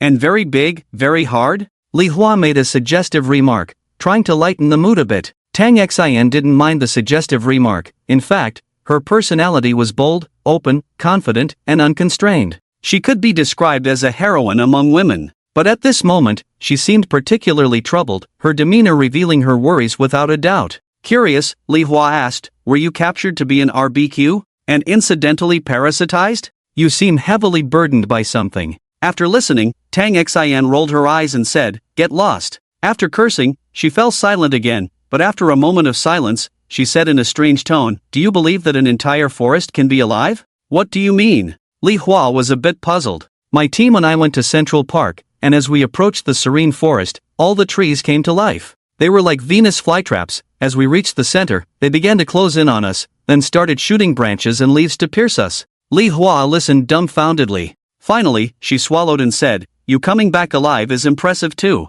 Is that the main point? You didn't understand, did you? The whole forest. Without any surprises, any plant could be a predator. If they don't maintain their plant characteristics, they'll be charred by fire. I'm probably close to that now. I even encountered a monster that was a hybrid of a python and a chameleon. This creature can perfectly mimic its surroundings to the point where even the resolution is so high that it's hard to distinguish with the naked eye. And without surprises, this creature likely has parasitic organisms similar to xenomorphs that can shoot out tentacles, probably able to parasitize the body. I wonder how that feels. Oh, you. After a couple of jokes, they fell silent. Finally, Li Hua spoke up. You came back alone? Tang Xin shook her head. I barely managed to bring back 4 people. As expected of you. And then? They are all seriously injured, and it's likely that 2 of them won't make it. There's a high probability they might be parasitized by the creatures you mentioned. They were captured to be used as RBQ? Wait, your teammates are men, right? How is that possible? Get lost. It's those trees that shot out branches and leaves, and the seeds of the same plants were also shot out. One of them got pierced through the body by a branch, and that branch is still lodged inside the body. Ouch, just thinking about it hurts. Even if they survive, they won't be in good shape. As they spoke, Li Hua's expression turned grim, seemingly reminded of something unpleasant. After all, the feeling of being squeezed and devoured was much worse than having a branch stuck in the body. The air fell silent all of a sudden. They remained silent for a long time. Eventually, people were brought in for isolation one after another. Similarly, they all seemed very low-spirited. Clearly, they had suffered a great deal of trauma and had witnessed many terrifying things. At the same time, the two of them also gathered a lot of information. In that world, both animals and plants had mutated, and they were all adept at disguising themselves, especially in those vast grasslands. Everything seemed peaceful and serene at first glance, even giving the urge to gallop freely. But the crisis lurked beneath. The seemingly flat ground could lead to bottomless caves with monsters hidden within. There were creatures that were a fusion of field mice and rabbits, almost the size of truck tires, with their bright red eyes looking terrifying in the darkness as they moved. Yet, they were not the top predators. There were sheep the size of elephants that could control the fur on their bodies. And there were ordinary-sized horses that could run very fast, capable of kicking a person 10 meters away with a single hoof. These horses even charged into portals and ended up on the Blue Star. On the other side, tanks were driving on the streets, and eerie beings were dispersing from them. When the roadside trees came into contact with these eerie beings, they began to wither and twist, resembling a simplified humanoid balloon being inflated and deflated, writhing its branches. Eventually, they died and withered. Soon, a fully armed person approached, took samples, and returned to the pickup truck surrounded by others. When birds of prey were spotted in the sky, the machine guns would open fire directly, causing a tremendous commotion.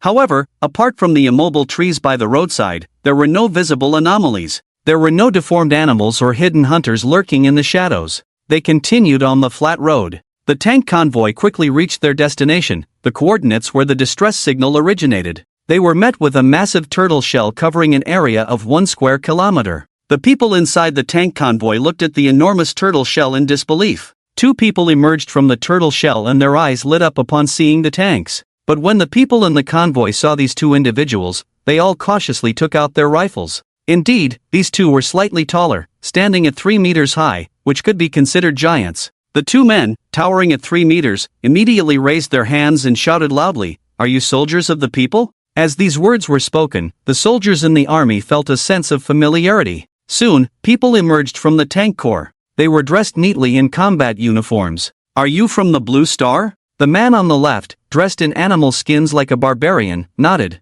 "I'm Wang Biao, and he's Zhang Su." The man chuckled twice, his massive figure appearing quite amiable at that moment. However, when the man in the combat uniform walked up to them, he seemed like a child of about 8 years old, which was quite amusing. "Are you gifted with the ability to grow in size?" Wang Biao shook his head. "No, we gradually grew larger after arriving in this world. Look at this." Wang Biao tapped the large tortoiseshell beside him. "All creatures in this world are very large. Even flies and mosquitoes are as big as basketballs. If one bites you, it can be quite chilling." This guy was bitten by a mosquito when he first arrived, and the swelling was like a C-cup bra. Zhang Su laughed and playfully punched Wang Biao, indicating that the two had a good relationship, chatting and laughing together. This made the soldiers holding rifles relax a bit. At least these 2 individuals seemed relatively normal, and it was unlikely that people who crossed over to this world would become twisted in character due to the world. "So, what did you practice to grow in size?" Wang Biao and Zhang Su looked at each other.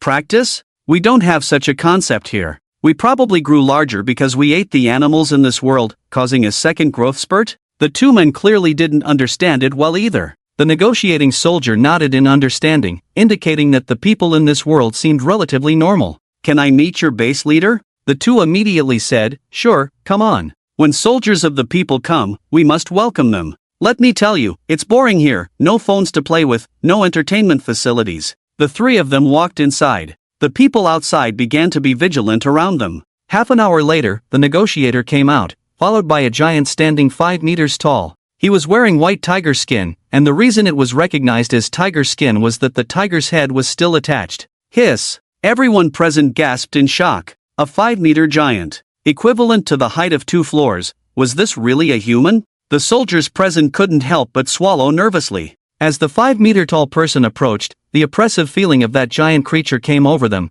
causing some soldiers to unconsciously tighten their grip on their rifles. However, a military officer from the tank corps stepped forward and approached the giant. The negotiating soldier began the introduction. He is the leader from the Z City area, in charge of the people in this region, a blue star person, and the strongest and tallest person here. In this world, size is a symbol of strength. According to him, the strongest blue star individuals are already over 10 meters tall. The 5-meter giant side, there are only a handful of humans over 10 meters tall, but look at other animals, like the turtle behind me, with a radius of 1 kilometer. This size. The giant shook his head repeatedly. If it weren't for talent, it would be extremely difficult for humans to survive now. The giant's voice was loud, causing the nearby military officer to instinctively feel his eardrums ache, frowning and wanting to cover his ears. The 5-meter giant noticed and scratched his head. Sorry, forgot. Then he lowered his voice. However, for him, it was a whisper, but for the normal-sized blue star people, it was considered loud.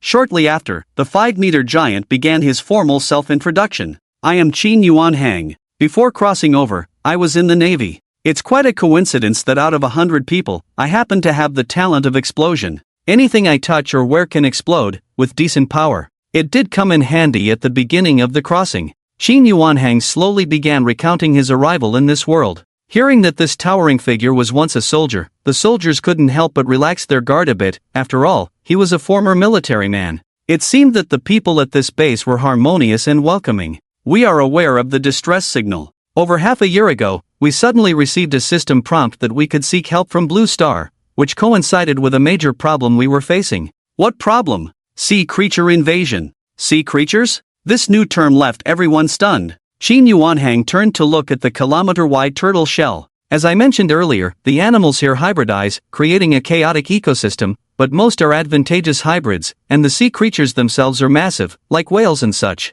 Some time ago, in City H, reports indicated the presence of a sea creature capable of causing significant tsunamis. Fortunately, City H is far from the coast, so there was no immediate threat. However, within days, all communication with City H was lost. When we dared to investigate, the entire city had become a ruin, showing traces of being trampled by a colossal creature over 10 kilometers in size. So, a sea monster over 10 kilometers long, with a width probably exceeding half of that, capable of causing tsunamis? 10 kilometers is just an estimate. To generate a tsunami, it likely needs even more width. The people present were left speechless. 15,000 meters? And that's just the length? To create a tsunami, the width and force would need to be at least 8 to 9,000 meters, right? It all felt somewhat unreal. As they looked back at the turtle shell, they couldn't help but imagine that colossal creature. Even those without megalophobia felt a sense of insignificance and fear at that moment. The air grew heavy with silence, and the soldiers present couldn't help but swallow nervously.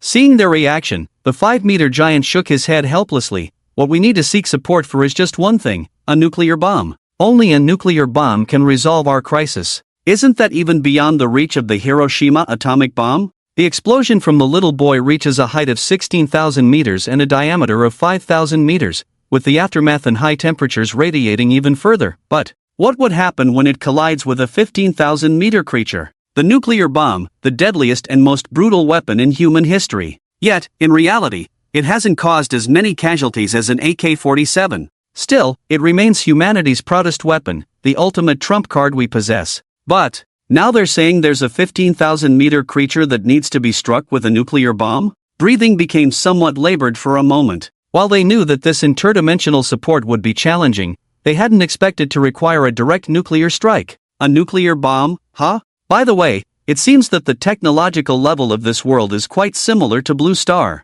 Are there no nuclear-like weapons here? Qin Yuanhang shook his head. I'm not sure about that. Since arriving in this world, we humans have never encountered native humans. It's been 10 years, look over there. The giant pointed southwest. That's the city center, with many buildings, but in the past decade, we've been hunting for food here, causing a lot of destruction to the buildings. Especially with my explosive talent, to put it bluntly, I'm a walking TNT. Any battle would result in widespread explosions. To me, buildings are just giant TNT waiting to detonate. But look, is there any trace of an explosion over there? As you traveled here, did you feel a sense of ruins? With that said, the officer also began to respond. Since they arrived here, the road had been clear all the way, with the most they saw on the way being things disguised as trees. The buildings in this world can self-repair. The commander's mind went blank. It felt like the words went in through his ears and then collided in his mind, scattering his thoughts into a mess. Goosebumps then covered his body. So, you mean this city is actually Alive? Not very clear. I haven't seen living stones, but any damage will gradually be restored to its original state within 6 months to a year. With this statement, everyone present was stunned. As they carefully recalled, although there was vegetation spreading on the streets, the overall appearance of the streets looked clean, without any cracks. In theory, asphalt roads also have a lifespan. Over time, they will crack. However, the journey here was smooth, and even heavy tanks passing by had no issues. No wonder you live inside dead turtle shells. The officer's expression gradually calmed, then he sighed. Qin Yuanhang shrugged, so can you call for nuclear bomb support? If not, I would like to request a conversation with the higher-ups. Our city Z is only one city away from city H. The next disaster might befall us. The officer fell silent for a moment, then called someone over and whispered a few words in their ear. After a moment, the person closed their eyes, just for a moment. Their temperament changed, and their eyes and body underwent a transformation. Originally a skinny person, at this moment, their muscles swelled like an inflated balloon. What's the matter? Even their voice changed, sounding like Chang Jian. The two then reported the current situation to Chang Jian. After a while, even Chang Jian's expression seemed strained. Remember to collect more samples of these sea creatures and the stones that can regenerate. I'll take care of the nuclear bomb here. After saying that, he closed his eyes, and his muscles began to deflate, quickly returning to their original state. The thin person looked even more listless. Go rest. The thin person nodded and was taken to the pickup truck. Qin Yuanhang, seeing this, grinned widely. Come on, let's celebrate today. Diaozi, bring out the stored meat. Let's have a feast. The officer shook his head. Sorry, military regulations. We only consume our own food when outside. Of course, if you are willing to provide meat samples from various animals for research, we would accept them. Qin Yuanhang didn't pay much attention and just waved his hand. No problem, leave it to me. There are live ones in the warehouse. I'll bring them to you when we leave. The officer's expression remained unchanged, and he even smiled, expressing his gratitude. Then, one by one, tall, muscular women began to emerge from the turtle shell. Their proportions were extremely exaggerated, and if these women were to go back 10 years and participate in a bodybuilding competition, they would easily win. The soldiers who witnessed this scene couldn't help but swallow nervously. It wasn't because they were envious of their bodies, but because these women's muscles were stronger than those of the soldiers who trained every day. It was somewhat damaging to their confidence. The women naturally noticed this, and many of them had a glint in their eyes. However, they obediently started a fire to cook. The soldiers didn't say much about it. They were soldiers returning from a strange world, well aware of the poor survival skills of women in chaotic situations. Even if they had good combat talents, in the Blue Star China, ordinary civilians who were overly protected had no combat experience and couldn't even utilize 10% of their combat power. Naturally, women became dependent on men. Social development will enter a period of male dominance. This is inevitable. While there are strong women who do not yield to men, they are too few. Soon, the smell of barbecue began to waft through the air, causing many soldiers to unconsciously swallow their saliva. However, they managed to resist the temptation. Some, feeling hungry, took out compressed biscuits and water to eat and drink. Qin Yuanhang, on the other hand, arrived with a piece of barbecue the size of a person and directly inserted it into the ground along with the iron skewer. I'll leave it here, help yourselves. The 1.7 meter high, 1.5 meter wide barbecue sizzled with oil, sprinkled with cumin and chili powder, its aroma incredibly enticing. Looking at this towering barbecue, especially the soldiers closest to it, their eyes couldn't look away. It was just too big. They couldn't understand what kind of meat it was. Qin Yuanhang picked up the skewer and started eating the barbecue directly. It was delicious. Commander, can I have a taste? The thin man who was in charge of communication before couldn't help but drool as he looked at the meat. His talent was very energy-consuming.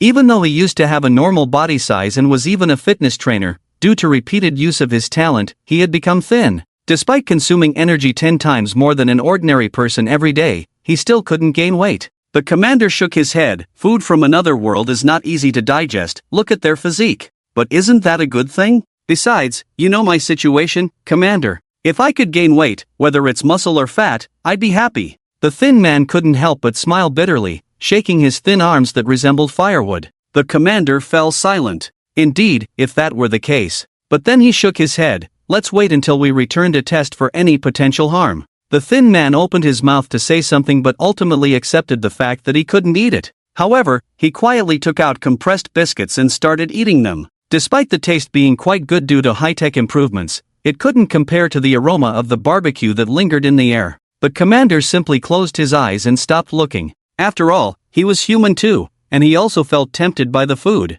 However, just as he closed his eyes, a commotion broke out outside. The Commander opened his eyes to see 4 or 5 people already cutting and eating the meat. This made him frown. He couldn't understand why the team that had been carefully selected for exploring the other world, especially this team, could violate military regulations just because of the aroma of barbecue. Didn't they know that consuming certain foods in the other world could have consequences? He got off the vehicle in anger. Which team are you from? Why are you disobeying orders? The few people he called out to were also puzzled. Then one scratched his head. No, our captain asked us to cut some meat and distribute it to everyone. Captain? Who is your captain? Come out. Why does he have the authority to give orders? Subsequently, the soldier who had gone to negotiate came out. His hands were greasy, and there were traces around his mouth. At the same time, following his gaze, the commander noticed that at least 10 people had already eaten. This displeased him. It was a blatant disregard for military regulations, which made no sense. Why would they disobey orders just for the sake of their appetites? Then a ghostly aura emanated from him. However, in the next moment, he felt his legs go weak, and the ghostly aura was hard to condense. You, Commander, why resist? Have a taste. With that, a sticky and slippery piece of jelly was forced into his mouth. Before he could resist or refuse, it was shoved down his throat. Half an hour ago, the soldier in charge of the conversation followed the two into the turtle shell, but as they reached the corner, the two grabbed him directly. Before he could react, call for help, or summon any ghostly energy, he was rudely stuffed with a sticky ball-like object in his mouth. Then he was knocked out. When he woke up again, a giant standing 5 meters tall was beside him. The two didn't exchange many words but shared a smile, showing great understanding between them. They briefly introduced themselves and then one by one emerged from the shadows. While everyone's attention was focused on the nuclear bomb issue, he had quietly come from behind and used his identity to directly ambush a few individuals, making them also swallow the sticky ball-like object. At this moment, the officer understood the crucial point clearly and refused to be left behind. Have you been replaced? Where is he now? Replaced or not, it's still me. I just see the reality now. Why go back? Isn't it better here? This is the future of our kind. Brainwashed talent? As the officer's words fell, the 5-meter giant approached and admitted frankly, indeed, such talent exists, but we don't use it, nor do we need to, and you will soon feel it too. What? The officer was puzzled, then he felt a voice in his consciousness, followed by feelings of rejection and closeness, rejecting his past identity and feeling close to the earth. He stared blankly and incredulously at the ground, then dazed. Impossible. This world is wrong. What's wrong? This is just too right. As he spoke, his eyes glazed over, then he looked bewildered, and when he regained clarity, he stood up and brushed the dirt off himself. You couldn't have been gentler, my throat hurts. It's to quickly get Commander Joe to join us. Other soldiers naturally noticed the commotion. Unfortunately, they were equally powerless. The smell of barbecue was toxic. However, they were not fed the sticky jelly balls but were given barbecue to eat.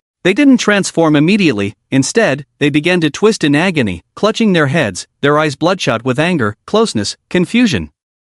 The thin man sitting in the car was naturally also captured. He resisted, witnessing everything, his heart already in a panic. He begged repeatedly, but no one paid him any attention. As he saw the sticky jelly ball about to be fed to him, he panicked. His talent had a time limit, even just speaking consumed little energy, but to use it again required at least an hour. What is this? Don't come near me. Eat. Damn it, feed me. The soldier controlling him didn't dare use too much force, as the skinny guy could easily choke. Eventually, the thin man was fed the jelly. After convulsing on the ground for a moment, he became calm. You guys are so rough, my jaw almost dislocated. He stood up and began to complain, showing no signs of panic. The duration of panic was both long and short. Those fed the jelly almost instantly transformed, while the soldiers who ate the barbecue struggled, but were all under control. Their ability to struggle was thanks to the ghostly energy in their bodies resisting. If they didn't resist, they would silently succumb within an hour. The officer watched the struggling soldiers and said impatiently,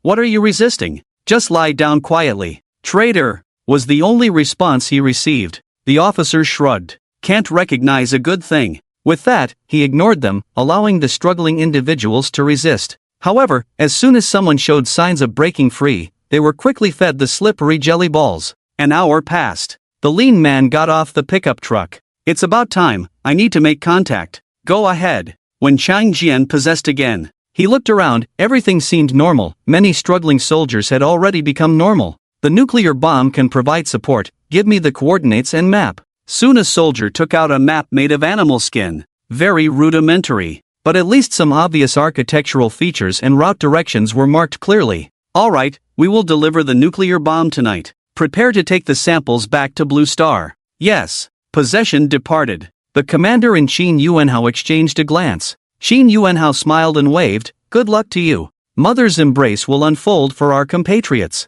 The army returned in a grand procession. The journey back was somewhat different from the way they came. When the group returned to the teleportation gate, soldiers were already waiting at the gate. They made way for the newcomers. Soon, tanks entered slowly. This was followed by a series of inspection procedures. The soldiers were gradually dispersed. Finally, they were all detained in a completely sealed prison. The commander was somewhat puzzled at this moment. The isolation process he knew was clearly different from the current situation. He went to the call control console and said coldly, "Why am I being detained here? I need an explanation." But from the other end of the call came a very calm voice, "Commander Zhou, are you sure you are still yourself? Isn't that obvious? How can I not be sure that I am myself? And I have already verified the password, I need a reasonable explanation." "Then who are you?" "Zhou Bolong, ID, before the crossing." Zhou Bolong recounted everything from before the crossing to after the crossing, leaving no detail unspoken. He even revealed some more secretive information. "And this took a full hour. Can you prove that I am who I say I am now?" Zhou Bolong's tone was cold, suppressing his anger. However, the voice on the other end of the phone replied lightly, "Not enough." "What do you mean not enough? Who are you to say it's not enough? Who is your superior? I want to speak to him." Zhou Bolong couldn't hold back anymore. His anger was on the verge of exploding, and his ghostly aura was becoming increasingly difficult to contain.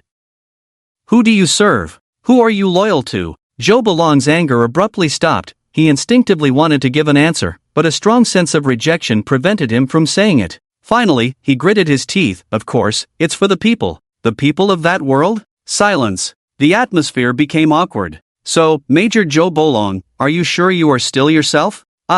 Zhou Bolong's ghostly aura was surging around him. He felt that something was wrong, but when he tried to speak, he didn't feel anything was wrong. His consciousness experienced a strong sense of disconnection. One voice was telling him that he was fine, he was Zhou Bolong, while another voice was saying, "No, I am not myself now." The two voices began to confuse his consciousness. The ghostly aura erupted around Zhou, and Zhou Bolong held his head, groaning in pain. The eruption lasted for 3 minutes. Everything returned to calm. "Zhou Bolong, who are you loyal to now?" "I am loyal to the people." "The people of that world?" "The Blue Star world." "Well, I'm sorry, Major Zhou Bolong, I enjoyed our time together. If you were normal, you wouldn't have said the Blue Star world." As the voice fell silent, white mist filled the space. Zhou Bolong's body began to distort, and in the next moment, his flesh burst open, tentacles shot out one by one, and a strange creature crawled out of his body. Sharp spikes hit the tempered glass directly. In the next moment, the tempered glass began to crack.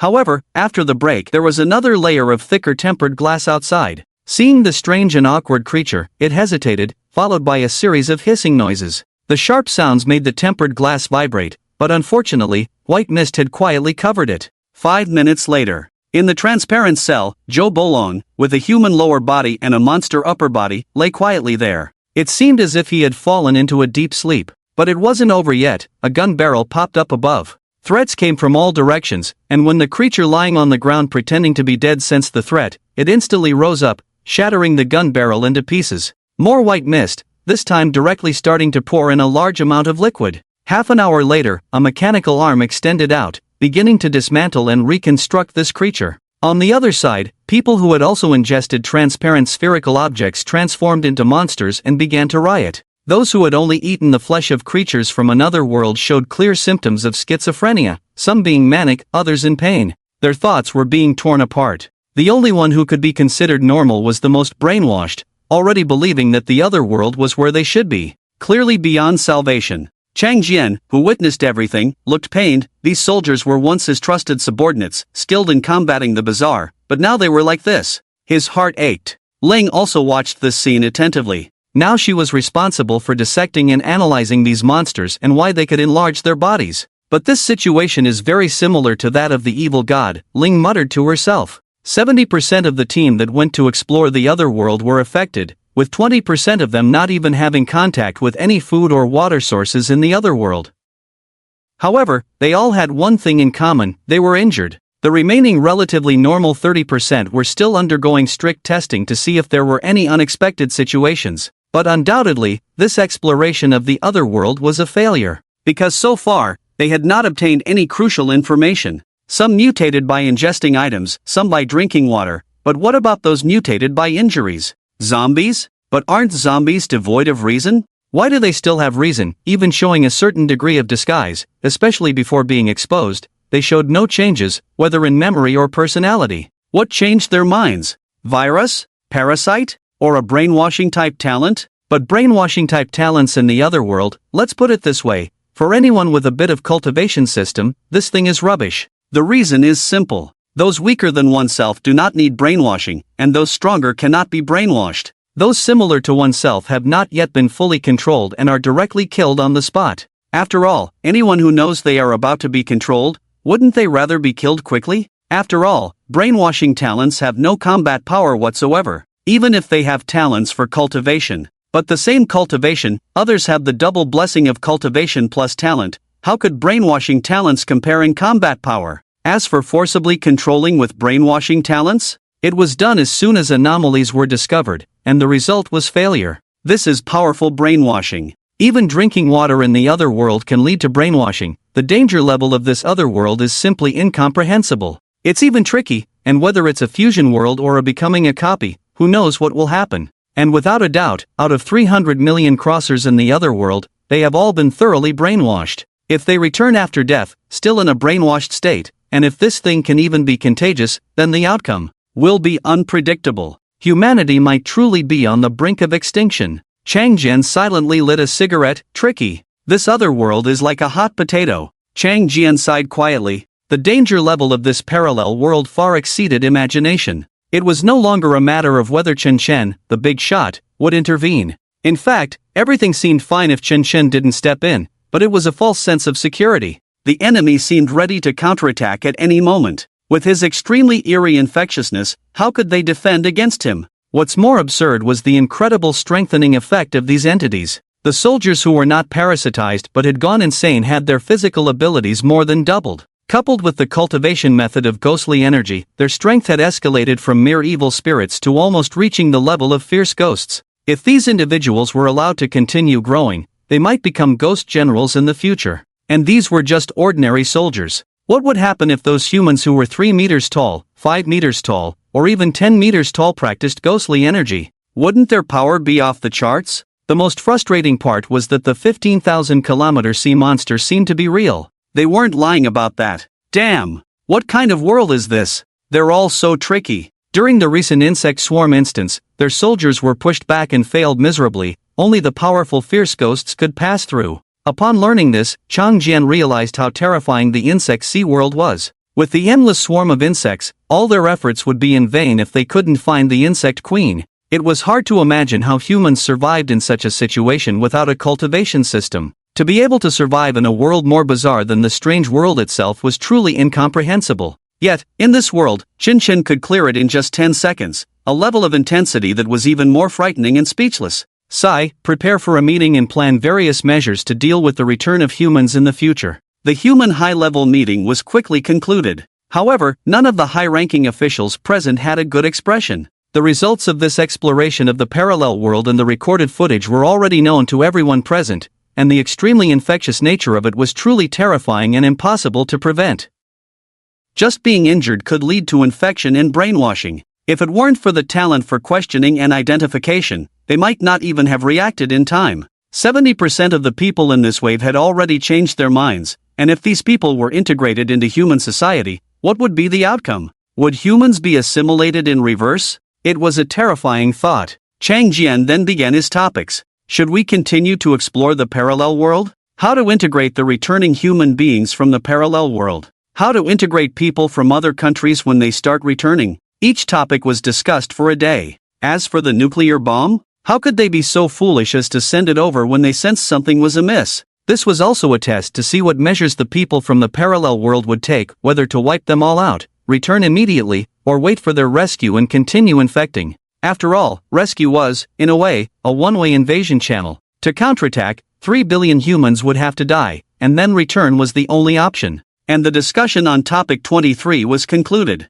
With sufficient technological advancement, topic 23 was not difficult. The result was a close collaboration with the robots on the other side, allowing them to settle in various places where there used to be people, ready to provide food or shelter when someone returned. However, the topic of whether to continue exploring the parallel world remained unresolved. Regardless of whether they explored or ignored it, that world remained there. And the 15,000-kilometer giant beast on the other side was no lie. If left unchecked, the humans on the other side would continue to perish. It's just a matter of time. However, the opposing side argues that what they lack now is time. They need to establish shelters, they need to tell the truth to the public so that they can respond sufficiently at the first sign of a crisis outbreak. Both sides have no issues with their intentions, they are considering the future of humanity. The ultimate result of the discussion is no result at all, or one could say it's a compromise. They need to deal with the giant beasts, at the very least prevent the complete extinction of humanity in the short term. And they have decided to use nuclear bombs, which is also a test to see if a nuclear bomb can inflict sufficient damage on a monster from another world that is 15,000 kilometers tall. If not, then humanity will have to consider the need for even more powerful weapons to defend themselves. It's not about wars between nations anymore, but clashes between worlds. Any number of weapons is feasible. Ling was fully engaged in the discussion. She did not initiate any topics, everything was decided by the humans, and she would make reasonable requests when needed. For example, there is a need for resources, and making robots also requires materials. It's not like she can provide everything. The requests are reasonable and not excessive. After everything was over, Ling returned to Chen Shen's small courtyard. She looked at Chen Shen with a strange expression. I'm really curious why you didn't make a move. Are you infected too? Do you want Big Sister to check you? Ling started to speak in a less serious tone. In response, Chen Shen just gave her a knock on the head. Then he waved his hand and said, Chang Jian didn't let me intervene. Although I was there all along, when he possessed me, I simply explained the current situation to him. He chose to let things be. When he returned, he said that there are now 9 billion humans, with over a billion being foreigners, leading to constant internal conflicts. He needs to shift the internal conflicts externally, and this world is a good enough place to unite humanity. Chen Shen shrugged. I don't really understand politics. Ling also shrugged in response. She had already noticed this issue but didn't expect Chen Shan to be so obedient. To be honest, I feel like your curiosity about the other world has waned a lot. Initially, according to my analysis, you were very curious about the other world. Based on what Dog Egg said and the data analysis on my end, you were eager to go to the other world, even wanting to deeply understand the cultivation system there, especially regarding ghostly energy. When you found out you couldn't cultivate ghostly energy, you fell into a long period of depression. The result? You got addicted to your phone for over 2 months, and I had to come specially to play games with you. Ling bluntly expressed her thoughts. She was very curious about what Chen Shen was thinking now. It's important to note that the threat in this world is significant, even greater than the invasion and appearance of ghosts and gods from the mysterious world. Ling even doubted whether she would be infected if she came into contact. However, with such a threat, as long as Chen Shen hasn't truly lost his mind, he can act when he notices something abnormal. Chen Shen wasn't surprised by Ling's analysis of him. Ling is the daughter of the World Tree and the manager of Utopia. The reality and illusion of Utopia alone are enough to prove that this woman is not simple. How could she come every day to play games with him without any purpose? He's not the kind of man who loses his mind and does things recklessly. Chen Shen placed his hands behind his head and gazed at the azure sky, remaining silent. Ling couldn't do anything about it. She couldn't win in a fight, and he wouldn't listen to her words. The research report on my end is out. Their DNA has 48 strands. The first 46 are identical to before, with no changes. But the additional 2 strands are parasitic, not naturally occurring.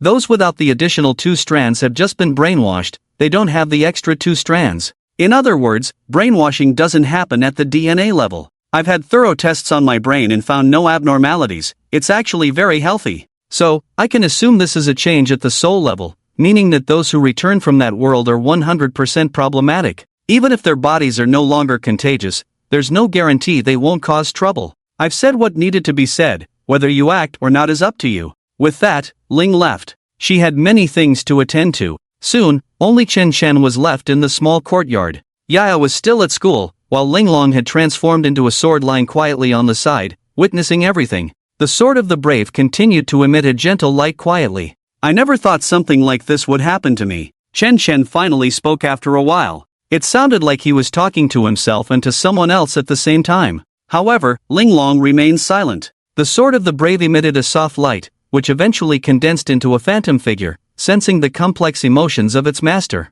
The phantom figure's hand gently touched Chen Chen's head, as if comforting him. Feeling the comforting emotion from the naive sword spirit, Chen Chen couldn't help but chuckle and shake his head. But then he stood up and pulled out the sword of the brave directly. I had hoped to let you continue to grow peacefully, but alas, things don't always go as planned. The moment the sword of the brave was drawn, Chen Chen's aura changed abruptly, becoming violent and sacred. Holding the sword of the brave, Chen Chen nodded in satisfaction. He then flashed and appeared behind Chang Jian, who had just finished the meeting. Sensing the man's abyss-like aura behind him, Chang Jian was startled. He turned around abruptly and saw Chen Chen, leaving him even more puzzled. Chen Chen had always seemed ordinary and introverted. Even when practicing swordsmanship, his aura only gave off a sense of loneliness, a feeling of imminent dispersal. When not wielding a sword, he seemed like an ordinary person, even a bit of a homebody. However, the explosive presence he exuded now made it impossible to ignore. The chilling sword intent almost made him instinctively resist with ghostly energy. He was, after all, at the level of a ghost king in strength, and now with restored talents, his power had reached its peak. Yet, despite his formidable strength, feeling this immense pressure, he felt like a mantis trying to stop a chariot. What are you planning to do, boss? You can still launch nuclear missiles. After that, you won't have to worry about anything. Just pretend this world doesn't exist. With that, Chen Chen disappeared once again. Chang Jian stood there dumbfounded, somewhat dazed. What did the boss just say? Don't worry about it? Pretend this world doesn't exist? He felt like he couldn't speak, or perhaps he couldn't understand the common language anymore. Did this mean that Boss Chen was going to destroy this world? Cut off the world? Could it be possible? Shaken for a moment, he then became nervous. What about the 3 billion people who returned? In a panic, he called for another small meeting. This was a major issue. Should they stop Chen Chen? What were they thinking? The strong had the final say. Even before Boss Chen acted, Chang Jian knew he should give way and not interfere. But what had changed in the meantime? The small meeting quickly commenced. Ling was naturally present as well. When she heard Chen Chen say, "Just pretend this world doesn't exist," she looked puzzled, finding it hard to understand. Could it really mean he wants to destroy this world directly? It shouldn't, right? This is a whole world. Even if the boss is powerful, he shouldn't be able to make a planet disappear, right? Chang Jian directly interrupted these baseless speculations. These can be discussed later. Now is the time to discuss how we should properly handle this matter when 3 billion people return. Silence. No one spoke. In fact, the answer was simple. There was only one, a permanent solution: direct killing. 3 billion people might be many, but if they threatened 9 billion people, there was no need for any consideration. The balance itself was not equal. The question was how to identify them at the moment of their return, and then. No one spoke, but everyone knew in their hearts. There was only one answer. In that case, let's just have a census of the entire population, Chang Jian suggested. Others agreed one after another. No one mentioned so-called human rights. Time passed quickly, and a plane in the sky opened a portal to another world ahead. The plane crossed the portal and flew to the other world, carrying a nuclear bomb with a large Ivan yield. Soon, the sea monster was found, or rather, it was hard not to find it. And according to estimates, the previous length of 15,000 kilometers was too conservative. The width alone was 15,000 kilometers, and the length was twice that value. Looking at the huge shadow in the sea and the tsunamis caused by its every move, the soldiers on the plane swallowed nervously. Although they knew it was a huge monster, seeing it in person made them feel a fear that was hard to bear, their hands and feet trembling uncontrollably. Even though they were 2,000 meters above the ground, at this moment, they felt very close to this giant beast, as if it could swallow them with a slight lift of its head. Adjusting their breathing, their gaze was firm. They came this time with a determination to die. And behind them, in the seat, was a robot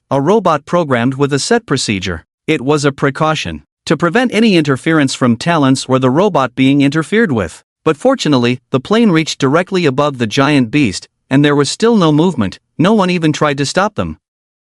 Everything was progressing smoothly. Drop the nuclear bomb. The electronic synthesized voice sounded, and the robot began to check. The humans also pressed the button in their hands. A nuclear bomb fell from the bottom of the plane. A very classic way of bombing. After all, there were no nuclear bomb launchers in this world. Then the plane made a 180-degree turn and flew back. The airborne nuclear bomb slowly descended, with a sense of destruction brewing inside. The giant beast below seemed unaware, still motionless. Then a bright white light began to bloom from the nuclear bomb. The most powerful weapon in human history was unleashed in the other world. The sound barrier was broken, and even the plane that had just flown 3,000 meters felt the vibration of its body. Turning back for a simple look, a mushroom cloud had quietly risen. And at the same time, the giant beast under the sea emitted a mournful cry. Then, due to the explosion, the giant beast surfaced. It was a combination of a whale and a monkfish. Its huge mouth alone occupied 1/3 of its body, making it impossible to look directly at. The pilot turned his head to watch the explosion, not concerned about the driving issue, as the robot was in automatic control. He rarely worried, only needing to record and witness this moment. Then his eyes widened. What did he see? This big guy actually opened its mouth wide and swallowed the explosion? Ah, this is impossible. That was a nuclear explosion. Can it eat that? The pilot felt like his worldview was shattering. No, it had already shattered. The huge body emitted a mournful cry. No, this sound was more like a joyful chant. The giant mushroom cloud had not even reached its proper height before being devoured by the giant mouth full of sharp teeth. Even though the flames and high temperatures burned the giant mouth's skin to a fiery red, even melting it. But the fate that was swallowed did not end there. The massive creature stood upright, swallowing all the exploding nuclear bombs into its belly. There was no trace of explosion or mushroom cloud. The soldier stared blankly at the scene, slumping into a chair, his expression dazed. The colossal sea beast crashed down, squeezing seawater into the sky, creating a tsunami thousands of meters high.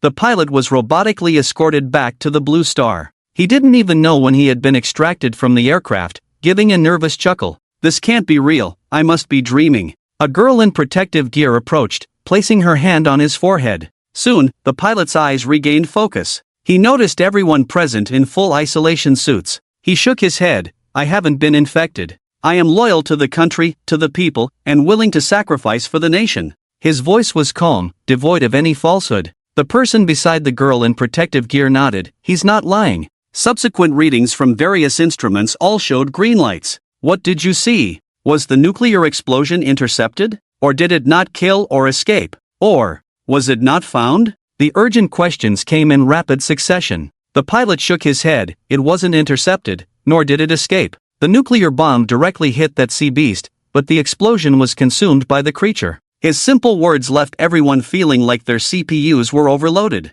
What? The nuclear bomb was eaten before it exploded? The nuclear blast didn't happen? A man's voice rang out, instinctively overlooking some key points. It seems that in the unattended 10 years, the nuclear bomb underwent unexpected decay. We need to manufacture new nuclear bombs. The nuclear bomb exploded, then it was eaten. Silence. Everyone present fell into a terrifying silence. The most powerful weapon in human history was eaten? Or was it eaten after the explosion? Are you speaking human language? Are you listening to human words? Are you speaking Chinese? Question marks filled everyone's minds. They couldn't fathom the scene before them. Prepare for global screening and initiate global mobilization. Liang Jian was the first to leave the room, equally shocked but needing to plan for what comes next. He wasn't worried that Chen Shen hadn't dealt with that big guy. They now had to cooperate fully and resolve the ensuing troubles. It was only after the simple words just now that everyone came back to their senses. Their expressions varied, some furrowed brows in thought, some pale and stunned, and of course, many in disbelief.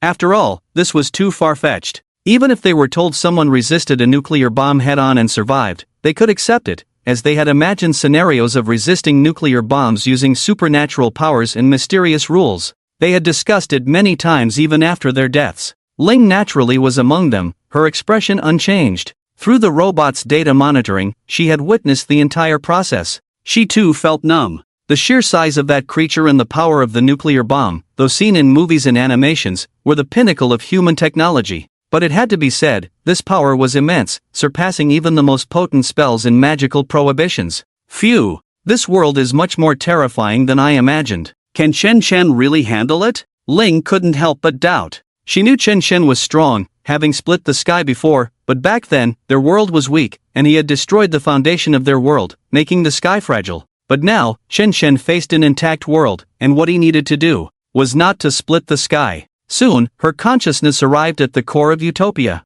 At this moment, There was a charming elven girl, exuding an aura of grace and nobility, yet looking remarkably young, as if she had just turned 18. She was the World Tree, her appearance bearing some resemblance to Ling, or perhaps it was Ling who resembled her. Mother, what's wrong, Ling? Did that boy bully you again? The World Tree smiled gently, radiating a loving light that gave off a maternal vibe. Ling's nervous and frantic emotions were eased. She then recounted the recent events, including the consumption of the nuclear explosion. The World Tree fell silent after listening. She was well aware of humanity's ultimate weapon, the nuclear bomb. While she could resist the explosion and subsequent high temperatures, she couldn't consume it after the blast. I think I understand what kind of world this is now. Mother, you know? Do you know about the hero turning into a demon king? I do, but there is little information about that in history, not even in the hero's sword. This hero was known as the Giant Hero. After defeating the Demon King, he chose to consume him, turning into the new Demon King directly.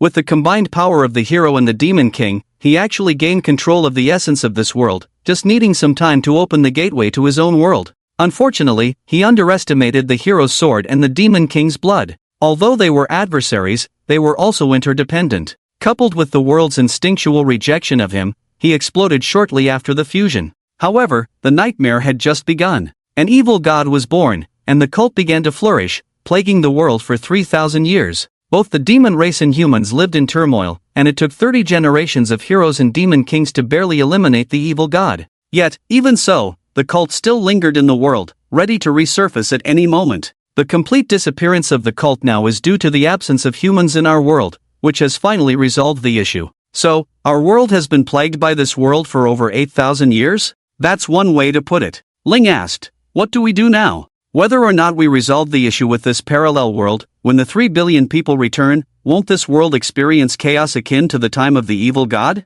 Yes, Ling, be prepared. It's likely that there will be chaos on the human side. Restricting entry and conducting thorough checks with machines around the clock will be necessary. Is there no definitive solution? The World Tree pondered. Initially, the hero and Demon King used sealing magic and cleansed 90% of the creatures on the continent, sealing and suppressing their flesh and blood. Then, through the continuous bombardment of forbidden spells, they solved the biggest problem. It's still unknown whether there will be a similar infectious nature upon the humans' return. Even if there isn't, living in that world for an extended period will alter their thinking, an undeniable fact. Just like the cult of the evil god. Indeed. Let's hope that their minds will be corrected upon their return. Meanwhile, humans were busy preparing for the return of 3 billion people. In the parallel world, the colossal beast that had just consumed the nuclear explosion lay comfortably on the water, its body emitting steam as the burnt areas rapidly healed. Simultaneously, it visibly grew larger, indicating that it had begun absorbing the energy generated by the nuclear blast. If humans were to witness this scene, their worldview would undoubtedly be shattered. Consuming a nuclear explosion and absorbing its energy to grow were two entirely different concepts. Is this really a nuclear bomb deliberately induced and deployed? On the rooftop of City H, Chen Chen watched the scene intently, his eyes flickering, until he finally raised the Sword of the Brave. To be honest, Chen Chen was quite interested in nuclear explosions. If the explosion could severely injure a giant beast, he would directly slay it along with the nuclear blast, eager to give it a try. However, now, the powerful sword intent, enveloped in sword energy, cleaved the body of the giant beast. The expression of enjoyment on the beast's face remained unchanged. Yet the sword energy did not stop. It flew forward again, until it reached the end of the field of vision. The beast didn't even realize it had been split in half. The scorching hot blood flowed into the sea, instantly filling the air with steam. When the beast realized it had been cut in two, it was somewhat puzzled and instinctively began to twist its body, causing towering waves to soar into the sky. However, in the next moment, it was split apart again along with the seawater. This time, the beast departed peacefully, not even aware of its own death as consciousness faded into darkness. After completing all this, Chen Chen shook his head. That didn't even count as a warm-up. Just as Chen Chen was about to change the direction of his spear, the earth began to tremble. A massive intent instantly shrouded the beast's corpse. A voice thundered, "Who killed my Kuan?" Soon, the intent locked onto Chen Chen holding the sword. "It's you!" The earth trembled. The ground began to rise, and a colossal hand emerged from the earth. Countless buildings and monsters were swept towards Chen Chen. Chen Chen was not overly surprised by this, he had known it was coming. He smiled, "Is this finally it? Rare to have something that can warm me up." As he spoke, his sword intent burst forth, and the colossal hand was instantly reduced to powder. But it didn't end there. The sword marks spread along the giant hand, turning the surrounding area of thousands of meters into dust. Dust fluttered down to the ground. What? Who are you, you scoundrel? Are you from the great thousand worlds? The voice trembled slightly, but then turned cold. So what if you are, in this broken world? Even if you are from the great thousand worlds, what power can you unleash? In the next moment, the sky fell, or rather, the earth beneath Chen Shen lifted him as if to push him out of the atmosphere. Chen Shen did not resist, allowing the other party to raise him up. Be crushed to death by the world's barriers. You, who defy the rules of heaven and earth, even if you are from the great thousand worlds, you will die. The voice was wild, even wanton. Unfortunately, the next moment, the voice abruptly stopped. It felt like it had been torn apart. So talkative. Yet it wasn't over. Chen Shen unleashed several more sword strikes. The earth trembled, the clouds churned, and the sea surged. The first to collapse was beneath Chen Shen's feet, the earth weathering away like dust in the wind, turning into countless particles that scattered into the sky. The collapse was like a chain reaction. If viewed from a distance, one would see on the other side of the world a series of grim scars appearing on the ground. This is impossible. How can you wield such power in a small world? Doesn't the will of heaven intervene? The voice was frantic, even cursing. Are you even following the rules of the game? Game rules? Chen Shen was curious, knowing that global traversal itself was problematic, but he hadn't expected it to be about game rules. So, am I an NPC? People from the great thousand worlds are barbaric. Just you wait. I'll remember you. I have connections too. You're breaking the rules, and you'll be noticed sooner or later. No matter how many treasures shield the will of heaven, you can't change the fact that you'll be suppressed. Prepare to die. Chen Shen tilted his head, using his sword intent to sense the source of the voice, then he looked back at the sky behind him in astonishment. Above the sky, vast and boundless like the blue planet, there was a sense of a barrier under the lock of sword intent, much like the celestial dome. The voice came from beyond the barrier. Clearly, this was someone who didn't play by the rules. I've marked your presence. Prepare to meet your end. Get ready to be shaken by the heavens. What the heck are you doing? You better think this through, this is no joke, you. Before the words could even finish, Chen Shen had already swung his sword. The individual hiding beyond the barrier felt the rupture of the boundary. He was stunned. What in the world? Could the barrier be broken? Sneaking into the small world to wreak havoc had cost him dearly. Squeezing in with a wisp of soul and a drop of blood had nearly taken half his worth and half his life. All for the sake of obtaining a small world. He was on the brink of devouring the world's origin, with his Kuan already reaching the limit of what it could bear. All that was left was for him to use the remaining soul to possess Kuan, then absorb the residual world's origin, and finally devour the world. Kuan would become the core of the world, granting him all the origin of the small world. Everything would be perfect. As for the little things from the other world, a little invasion would be enough to keep them busy. If luck was on his side, he might even gain another small world. Just the thought made him happy. It was like a double stroke of luck, and then this ominous star appeared out of nowhere? Crack! The barrier began to crumble. The person hiding behind the barrier started to panic. He began to retreat step by step. Someone who could cut through the barrier was definitely not someone he could resist, especially in his current weakened state. He slipped away. Chen Shen had just cut through the barrier and stepped out, gazing thoughtfully at the endless void beneath his feet. Then he looked around. They were transparent bubbles. Or rather, it was no longer looking but the result of perception. And that person who had been talking tough was now flying rapidly back to his own world, clutching something like an umbilical cord. Upon closer inspection, he realized it was a mid-thousand world. Then he looked at himself and felt the same umbilical cord-like thing. An anchor, huh? He didn't dwell on it, he wanted to go back. It was simple, just cut through space. Stepping forward, he appeared directly behind the tough-talking individual. With a light swing of his long sword, the bizarre-looking person was instantly cut into two pieces. Madman! Fighting in the void. You must be out of your mind. Although cut in half, he was not dead yet. One half shrank but returned to normal, while the other half still desperately tried to return to his world. Chen Shen swung his sword once again. The shrunken individual dispersed into the void. He was incredulous until he disappeared. Meanwhile, the other half had already returned to his world. Chen Shen paid no attention, stepping forward once more, now at the edge of the barrier. The barrier of the mid-thousand world was much thicker than that of the small world. Ah ha ha! I'm back, you little runt. You just wait. What the heck? Oh my god! The bizarre-looking person was now staring blankly at the crack in the sky. He was dumbfounded. This was the mid-thousand world. A world with infinitely perfect rules, Not even the big shots of the Grand Thousand Worlds could easily cut through its barrier. Have I offended something? Is it too late to regret now? Why would a big shot like me care about this crappy little world? With a crash, as if a mirror had shattered, a small hole was cut in the barrier, and Chen Shen's head could just see the scenery inside the mid-thousand world. He naturally saw the bizarre-looking person standing beside the barrier, a figure entirely in purple and black, with a body like porcelain and dark purple liquid flowing within.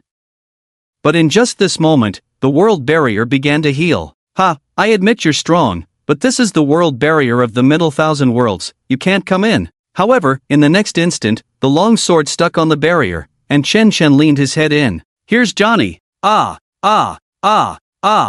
come in." This whole body purple-black guy was scared, and the liquid inside his body began to boil. Although he couldn't understand, the oppressive scene made him instinctively start to fear. The sword of the hero swung again, as if tearing a piece of cloth. It made a piercing sound that made one's teeth ache, and Chen Shen walked in with a smile, holding a long sword, looking at the other party. And at the moment he entered, more creatures of the same type appeared next to the purple-black guy, each of them with a very large body size, and they also had a certain humanoid form. "Intruders!" But before the words could be finished, they all turned into dust. "I didn't ask you to speak, shut up." As Chen Shen, who had been collectively expelled from the world once, how could he make the same mistake again? Encounter, strike first and then talk. Dazed, stunned, unbelievable, doubting life. What did this person just do? Broke the barrier, then in a conversation, killed the big shot of his world with a sword? Not even leaving a trace? As a member of the Guan clan, with extremely strong vitality, and no such thing as a fatal injury, because the Guan clan is a liquid life form, after adulthood, the liquid gradually crystallizes, but it's just a layer on the outside, like human skin. And now, the Guan clan can completely survive in 3 places: water, land, and air. And the so-called air is the vaporization of liquid, which requires a certain level of cultivation for clan members to achieve. And achieving the freedom to switch between the 3 forms of water, land, and air, it's almost impossible to kill a member of the Guan clan. At least, it's almost impossible to kill a member of the Guan clan in a conventional physical way. After all, once vaporized, they are everywhere. At most, there is a loss of total mass. The only way to eliminate the Guan clan is through absorption and transformation. But this method is almost impossible, or rather, only members of the Guan clan can kill their own kind. Even if forcibly absorbed and transformed, the result is being controlled in reverse. The Guan clan itself is water, there is no concept of a core. But it can also be said that every drop of water is a core. So, any life that absorbs a Guan clan member will be controlled, and there is no solution to this. This is why the Guan clan can become the master of the middle thousand worlds,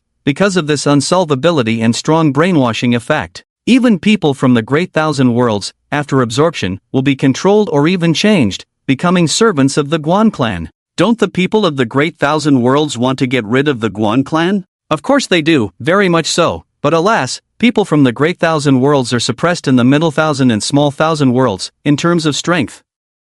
This is a matter of the rules of heaven and earth, just like how a small pond cannot hold a whale. And the Guan clan is unsolvable at the same level, forcefully breaking through the restrictions of the heavens? But the vaporization of the Guan clan can instantly disperse in the heavens and the earth, unless the world they are in is directly wiped out. It's simply impossible to kill the Guan clan, and even if the world is wiped out, the liquid clan will revive in another world, just like him going to the small world to devour the origin, or become a god of a certain world, or leave a part of his own origin in a small world. However, directly wiping out a middle thousand world comes at a great cost. No one from the great thousand worlds would pay such a price. What am I seeing now? Even the world-class old monsters that cannot be dealt with in the great thousand worlds are being killed in an instant? Feeling the loss of those vaporized clan members and the sorrow from the origin in the world, he was bewildered. This is impossible.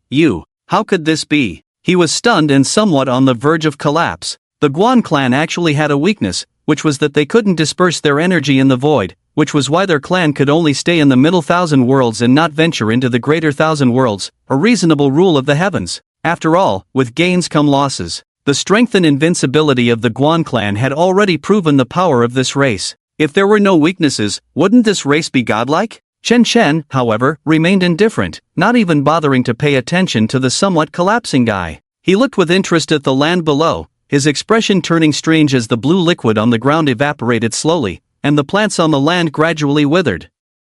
Ha! This must be the curse that the heavens have placed upon my clan. No, this is the knot of my inner demons. Yes. I must have already devoured the origin of the world. I have become the world. Yes. I must have become the world. Ah, I have become it. I have transformed into the world. Ah ha ha ha. The small purplish black thing started to go crazy, spreading fragments of thoughts. Shen Shen furrowed his brow, looking at the small thing, which was now only about 30 centimeters in size, and due to the distance from Chun Shen, it looked like a cola-flavored gummy bear.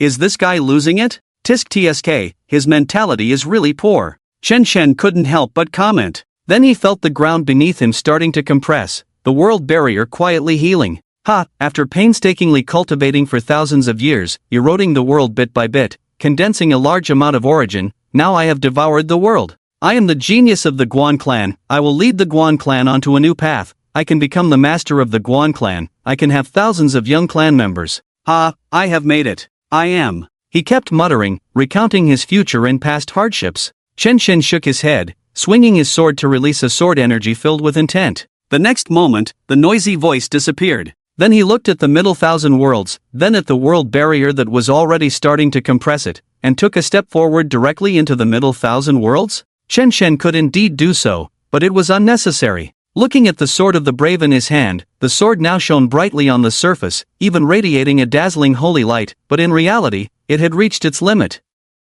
Even if it matched his own, it had reached its limit. It had previously been predicted to withstand 70% of his power, which it did, but it couldn't be sustained for long. Like overclocking a computer CPU, it's fine to do it briefly, but doing it continuously will damage it. Forget it, there's no need to cut through the world barrier and leave now, let's wait for next time, I will come back to this world in good health. With that, he let go, and the world barrier began to rapidly close. Then with a swoosh, he was squeezed out of the middle thousand worlds. He then looked at the endless void. The 3,000 worlds he had once seen were just the tip of the iceberg here, or rather, the 3,000 worlds he had seen were just neighbors to this small world, and beyond those neighbors, there were many more worlds. At least from his sword-intense scanning, the myriad realms seemed to be lacking. Shen Shen no longer lingered in the void. The void and the vacuum of the universe were not the same thing. The void was a place where nothing existed, devoid of any forces. Looking at the anchor point on his body, he directly slashed open the space and walked in.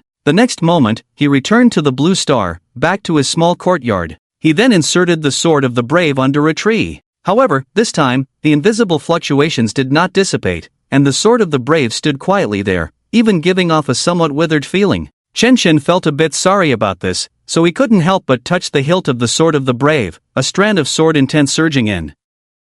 He could feel the joy of the sword of the brave, as well as its faint resistance. It was normal for it to resist, as his sword intent was already causing harm to it. Shen Shen scratched his head. Although he was skilled in forging, there seemed to be no visible issue on the surface. He had a headache. He could only let it slowly repair itself. Shen Shen pondered. Linglong and Yaya walked over. Both of them looked nervous. Linglong was surprised. You're back? Did you settle that world? Wait, why haven't the 3 billion people returned? And why is the system silent? Yaya was a bit puzzled. Today, inexplicably, they were given a day off, and then Linglong hurriedly brought her back home with a bio-human, saying there was an urgent matter. It's resolved, that world is gone. Gone? Wait, when you say gone, it's not the kind of gone I'm thinking of, right? The entire world has turned to dust. As for the world's origin, that thing has been almost completely manipulated by the guy behind the scenes. Linglong didn't have the audacity to ask how the 3 billion people were dealt with. Shen Shen was willing to bear this sin voluntarily,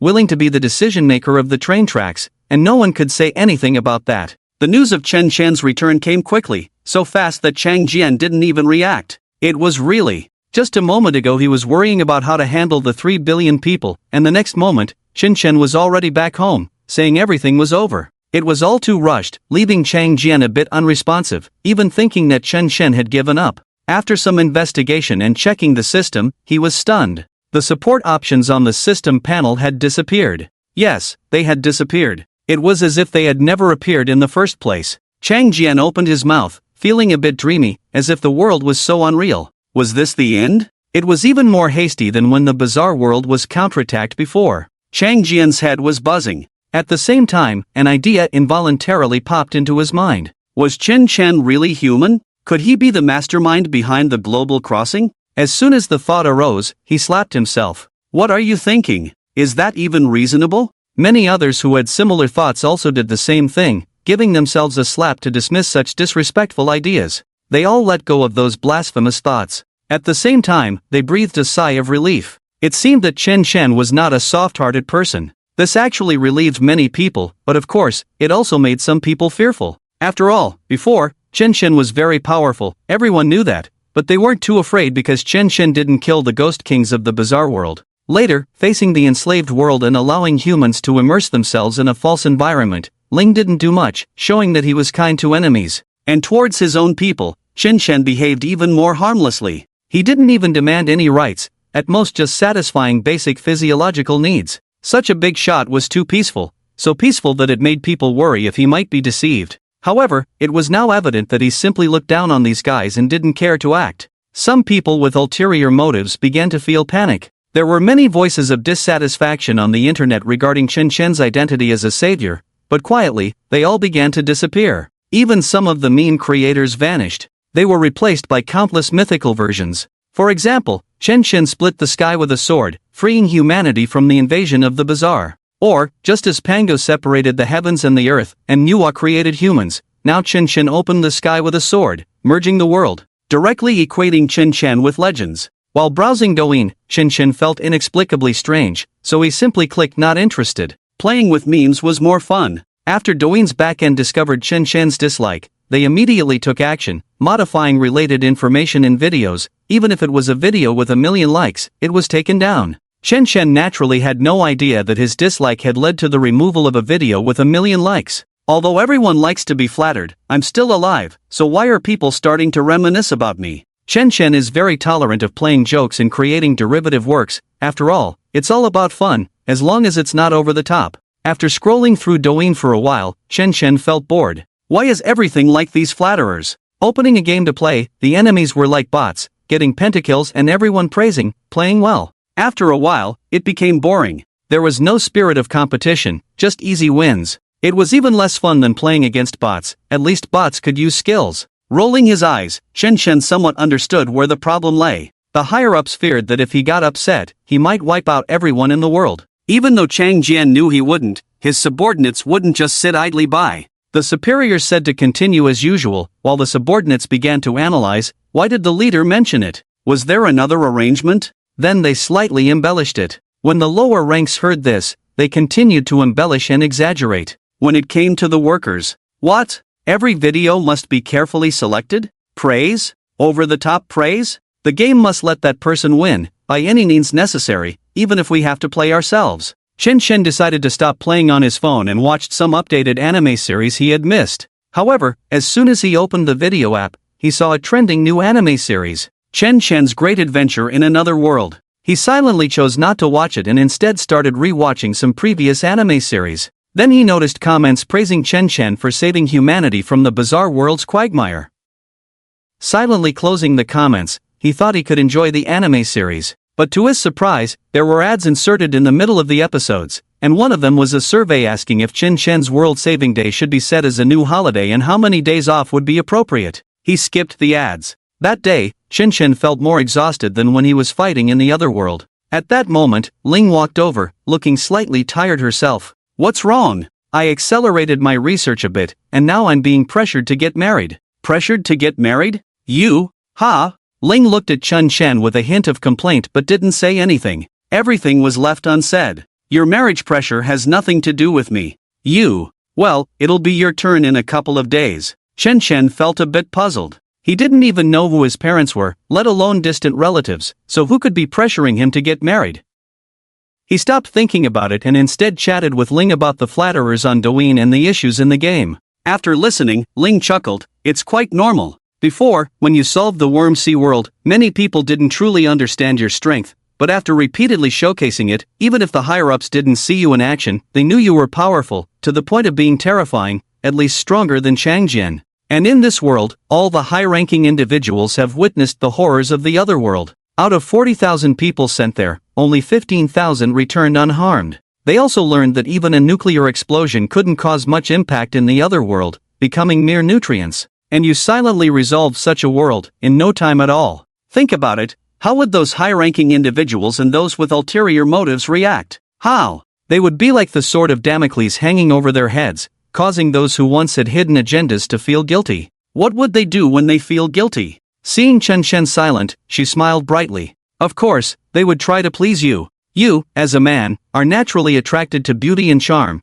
which will always pique your interest, Ling teased. Afterward, it won't be just me who can hold your attention. Are you happy now? Chen Chen rolled his eyes. Get online, stop fooling around, Ling chuckled. Alright, I'll get online. With Ling joining in, Chen Chen finally felt the thrill of competition. Chen Chen, I'm teasing you, are you scared? Can you catch anyone? Even my dog plays better than you. Ling, damn, everyone is coming to me, and you're just standing there? Move a bit, or you'll die. The two began a banter back and forth. The next day arrived, and Chen Chen was just about to lounge on the gaming chair as usual when he stepped outside and saw a group of alluring and varied beauties carrying trays. The trays held fine wine, delicious food, and the latest model of a gaming phone. This sight captivated Chen Chen. What are you all doing? The charming ladies surrounded him. Brother, I'm Fei Fei. Brother, I'm Yen Yen. Brother, I'm Jia Jia. Brother, I'm Wang Gang. Chen Shen's expression was one of bewilderment as he looked at Tang Xian, who disguised herself as a green tea. We're not brothers. What are you doing here? And your name is Wang Gang? Tang Xian, referred to as a brother, twitched her mouth but softly said, of course, I'm here to deliver the latest gaming console to brother. This console is directly from the manufacturer. Scan the QR code below for significant discounts. If needed, we also offer home installation services. Are you advertising from a distance? In the end, Chen Shen kept the gaming phone, and Tang Xian left. But before he could enjoy it, a group of muscular men in tight clothes entered, making suggestive gestures. Oh my, a zero overflow incident. I am. Before the first man could speak, Chen Shen decisively ushered them out. In the next moment, a group of young women entered. I can't believe this, are you guys ever going to stop? Chen Chen rolled his eyes. Gooden also spoke up, exactly, I can't stand it anymore. This household is crowded enough with just me. At this moment, Gooden was dressed in a maid outfit seemingly pulled from nowhere. Chen Chen. The farce eventually came to an end. Ling had been watching the whole time, laughing uncontrollably. If one didn't know better, they would think there were ducks in the yard. So, this is your so-called marriage pressure tactic? It's so forced. I have no choice. You act like a recluse every day in the yard. If you ever step out, you encounter drop-dead gorgeous girls, aloof senior sisters, delicate and legal lolitas. If you're not into that, there are domineering female CEOs or fitness enthusiasts.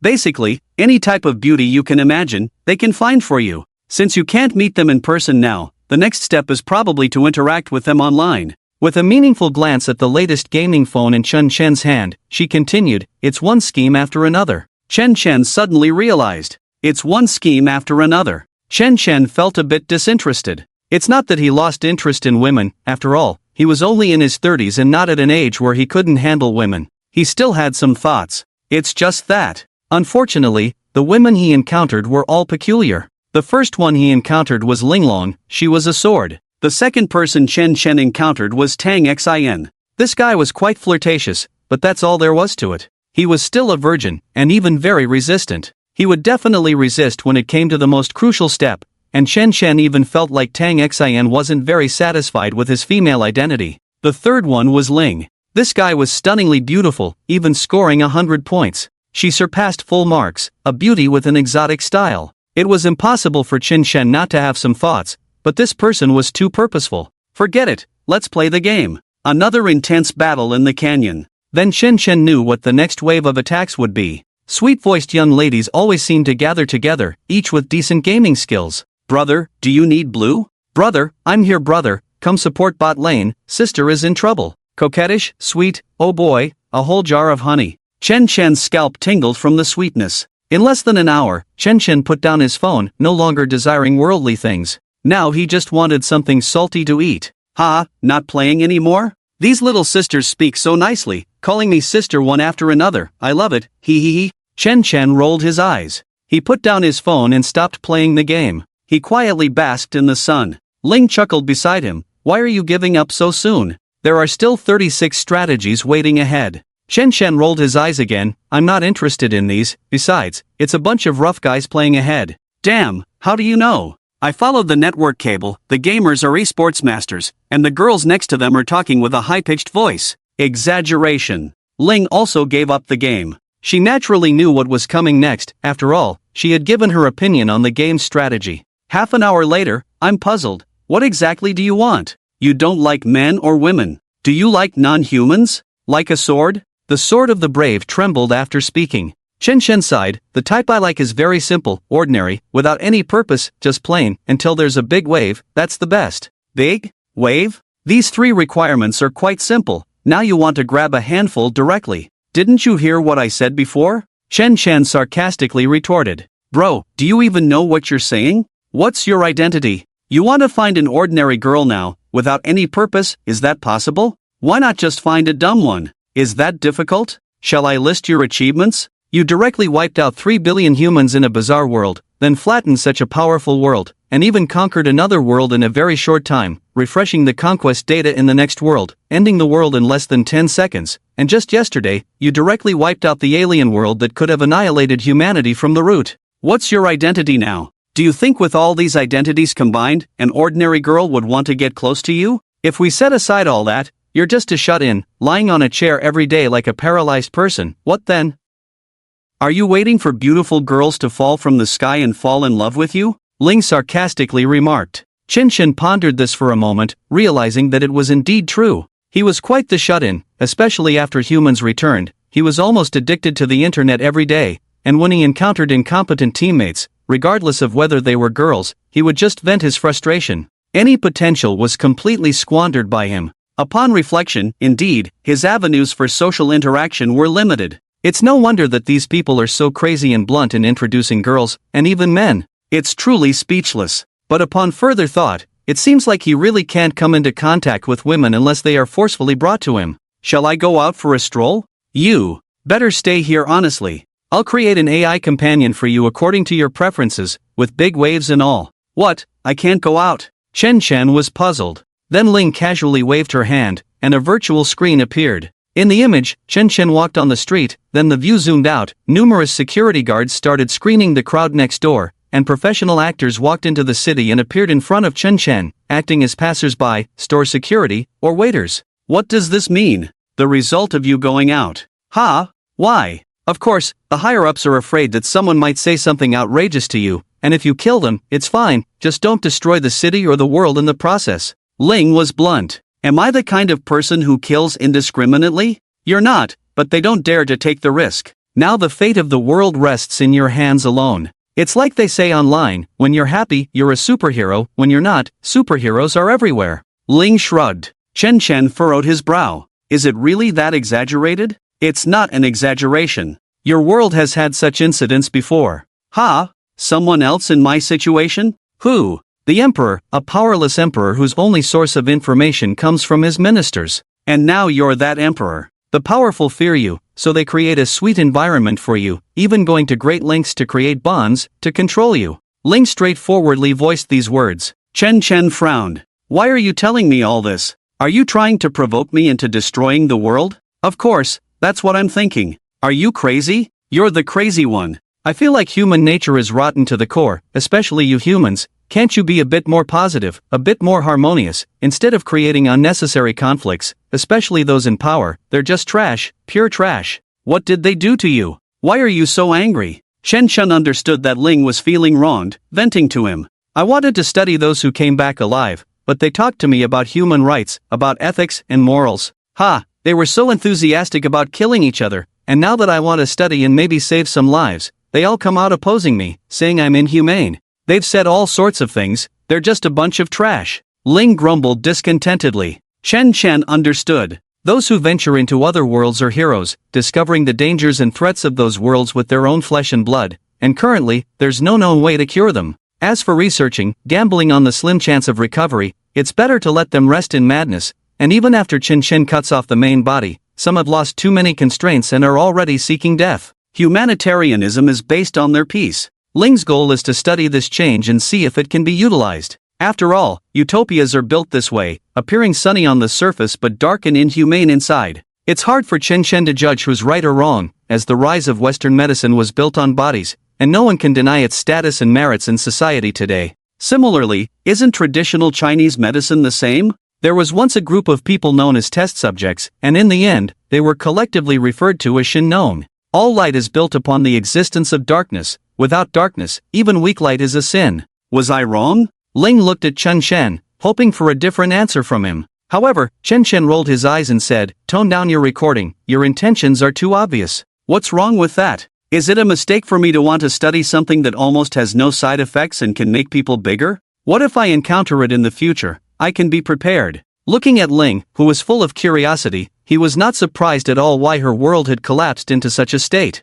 Humph, stingy. Just a few people. What's wrong if I can help them return to normal? If they are in pain, I can just make them go crazy in a virtual world, killing two birds with one stone. However, Chen Chen pretended not to hear. He continued to gaze into the sky, lost in thought. If only a sister would fall from the sky for me, how nice would that be, plain and simple, without purpose, just big waves. Suddenly, as Chen Chen pondered, everyone heard a voice in their ears. Ding! Failure in conquering the food world, 3 billion people are about to return. Then, above Chen Shen, a tall and fair-skinned girl, dressed modestly, descended from the sky. Crucially, she indeed had big waves. The big waves landed perfectly in Chen Shen's arms, even in a princess carry position. Ling was stunned for a moment. Could it be that a girl really fell from the sky? And she fits the sky's requirements so well? What kind of luck is this? Soon after, a dozen more girls began to fall around them. Dog Egg, attend to the guests. The called Dog Egg instantly displayed his skills and skillfully caught each falling girl, ensuring they landed safely.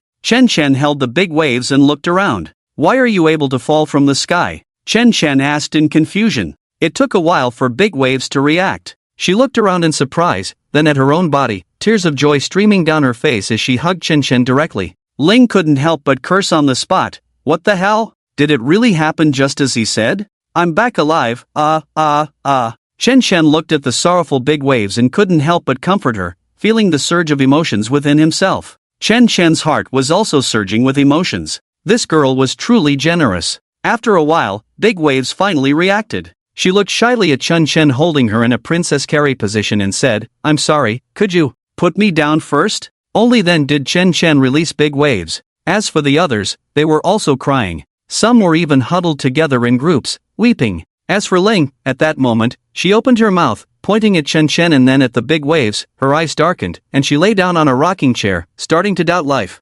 Impossible, absolutely impossible. I'll take a nap first, I must be dreaming. How could a king like him have a woman fall into his arms? Chen Chen didn't care about all that. He curiously examined the big waves in front of him, and although big waves felt a bit embarrassed under his blatant gaze, she still adjusted her clothing and said, "Thank you. If it weren't for you, handsome guy, I might have broken my butt into 8 pieces. No problem. Did you take a plane before you crossed over?" Chen Shen's curious question immediately reminded big waves of the scene when she first crossed over 10 years ago. She and her female classmates were on a plane heading to Paris. After flying for over an hour, they heard the global crossing announcement, and then they began to urgently turn back. Unfortunately, with many planes returning, it was impossible for them all to land at once. Half an hour was just too short. Unluckily, there were no nearby airports to land at. And so, they crossed over along with the plane. Fortunately, crossing with the plane gave the big wave and the female students a certain hope at the beginning of their survival.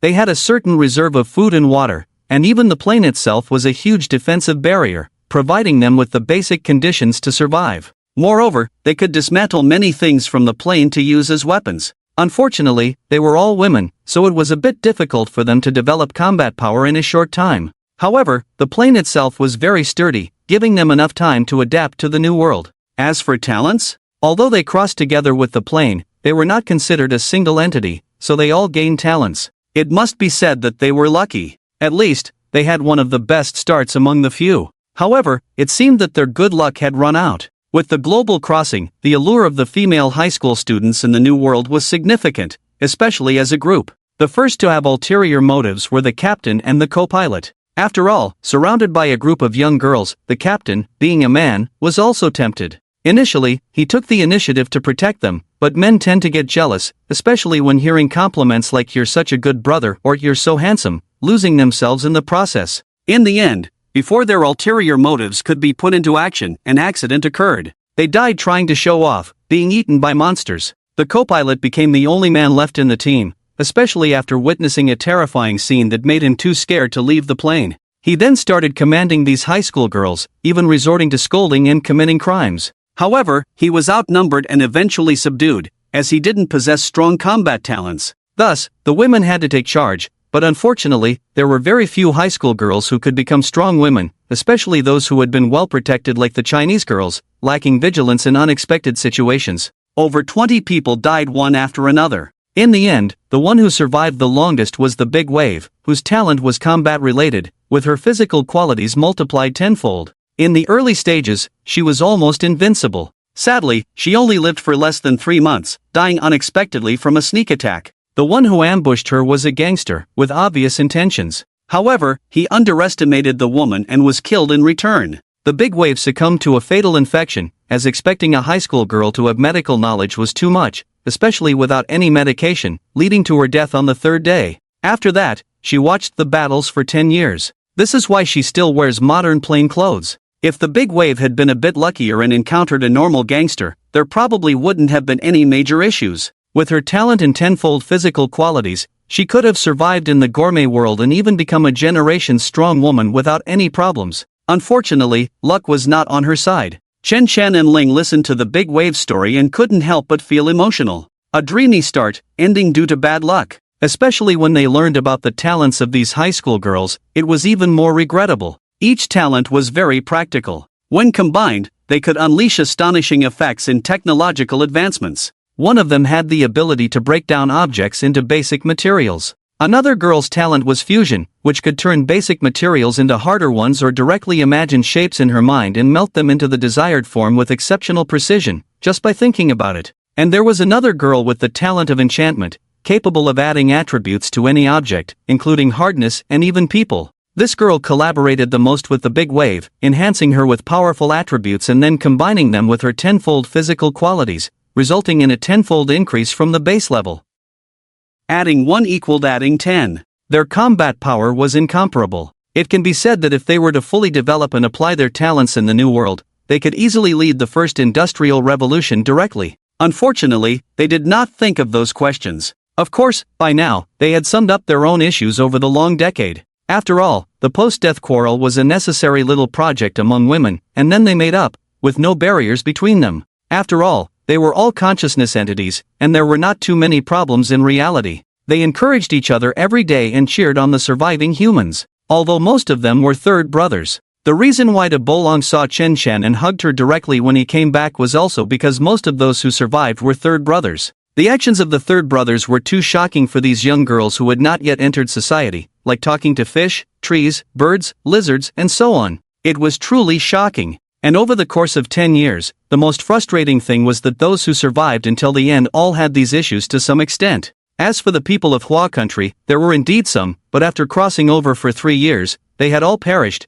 and even people from other countries had also perished within this 3-year period. Returning to the Blue Star and being embraced by a handsome man from Hua country, the joy was undeniable. The feeling of joy was overwhelming. De Bolong's cheeks were now crimson, looking shyly at Chen Chen. I only know this much. 3 years? Is this deadline so strict? It was at this moment that Ling interjected from the side, as expected. What? You know? This is about your luck. These girls should be of the lucky type, otherwise, they wouldn't have been able to obtain a large amount of initial living supplies when they crossed over. But unfortunately, their luck was too strong, suppressed by the luck of the third brothers you mentioned. The stronger the suppression, the faster the absorption. De Bolong, are the people from other countries who died after 3 years not talented? Yes, that's right. Exactly. Among the army of crossers in my world, there are the most people from Hua country, followed by those from other countries. However, without exception, they all died within 1 or 2 years of crossing over. But there was a guy on my side, he made a deal with me, and I saved him, otherwise he would have died too. He was really unlucky, wherever he crossed over, he was unlucky. Out of 3 billion people worldwide, he actually didn't cross over to the utopia, and it was only by using his talent that he barely survived. However, just when things settled down, he encountered someone who couldn't control their talent and almost got bitten to death. After that, wherever he went, he had bad luck. Playing with robots, he almost got electrocuted because of a malfunctioning robot. That unlucky? Remember those robot dolls that caught you? They were the ones responsible for dealing with danger. As it turned out, his bad luck was so strong that he attracted you, and I couldn't resist. Ling shook her head, feeling emotional. What kind of talent does he have to be so unlucky? Ask a question, and you'll get an answer. It can be said that because of his talent, my research progress has been significantly accelerated. It's a talent that can change the world. Wow, that's really something. Then Chen Shan rolled her eyes at Ling.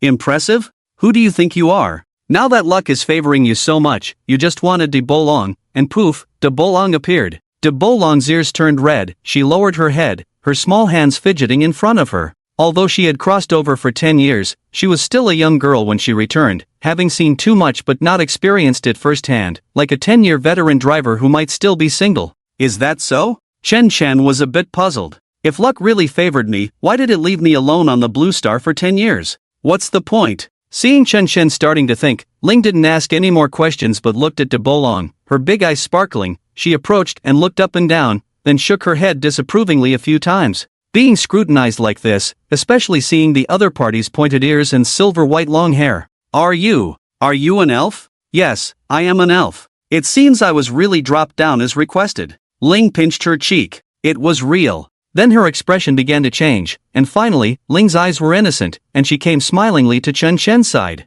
Brother, do I now fit your XP requirements? Chen Shen turned to look at Ling, and indeed, her current expression, demeanor, and even some gestures were similar to those of a big wave girl. But unfortunately, her appearance was too outstanding, making compatibility impossible. Chen Shen's mind went blank. Ling held her head, sitting on the ground like a duck, with a sorrowful look. Quack quack quack, brother is so mean, I like you so much. In an instant, her silly demeanor disappeared, turning into a tea-like aura. At this moment, seeing the two so intimate without any barriers, the big wave girl cautiously asked, Are you a couple? Do we look like it? Hee, sorry. Ling blushed and twisted on the ground. Chen Shan rolled his eyes directly. Does she look like it? Not at all? The big wave girl didn't ask. Right, I haven't asked for your name yet. I'm called Boya. Full name?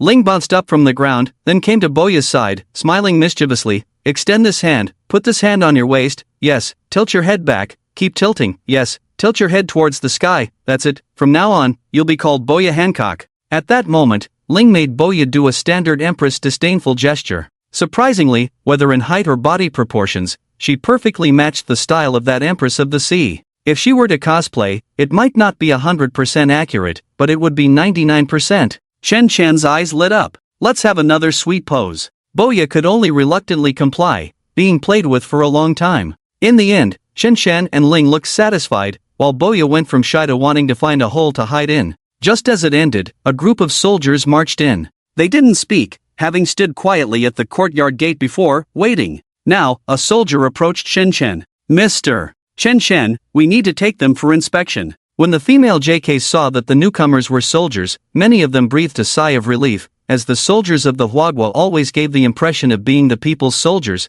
protecting the people, even after 10 years. Go ahead. The JKs then left. As they departed, Chen Shen looked westward, sensing the crack where the invasion had begun. This invasion is called the Gourmet World. It sounds similar to a certain anime and doesn't seem very dangerous, Chen Shen mused. Ling, on the other hand, was more curious. Shall we go? Chen Shen nodded, and in the next moment, Ling's magic circle shimmered around her as she floated up.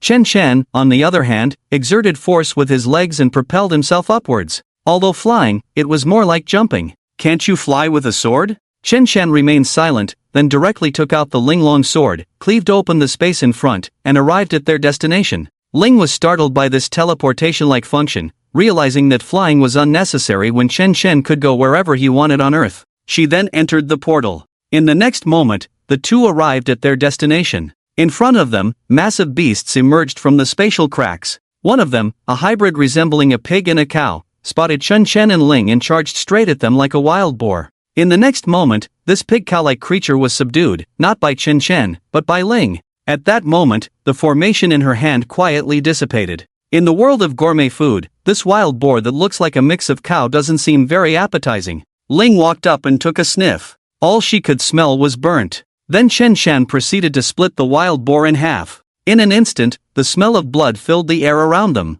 Chen Shan involuntarily took a step back. The smell was overwhelming. Ling began to examine the half-cut pig cow. Finally, she concluded, nutritionally speaking, this thing is indeed better than regular pork and beef. The fat distribution is even, the texture is similar to pork, and most importantly, this fellow seems to have no reproductive isolation. Wait, what do you mean? No reproductive isolation? That's not scientific. Shen Shen was taken aback by Ling's words. Reproductive isolation is actually a matter of genetic count. Humans have 46 chromosomes, while other species have a dozen or even 30-something. Without a match, reproduction cannot occur. But Ling said there was no reproductive isolation? That seemed unreasonable, even unscientific. Ling pushed her glasses up. First of all, human science is a summary of learning, discovering the laws of this world through repeated verification, and summarizing them into science. With the vastness of the world, there are too many species that can reproduce without matching genetic counts. Do you know about goblins?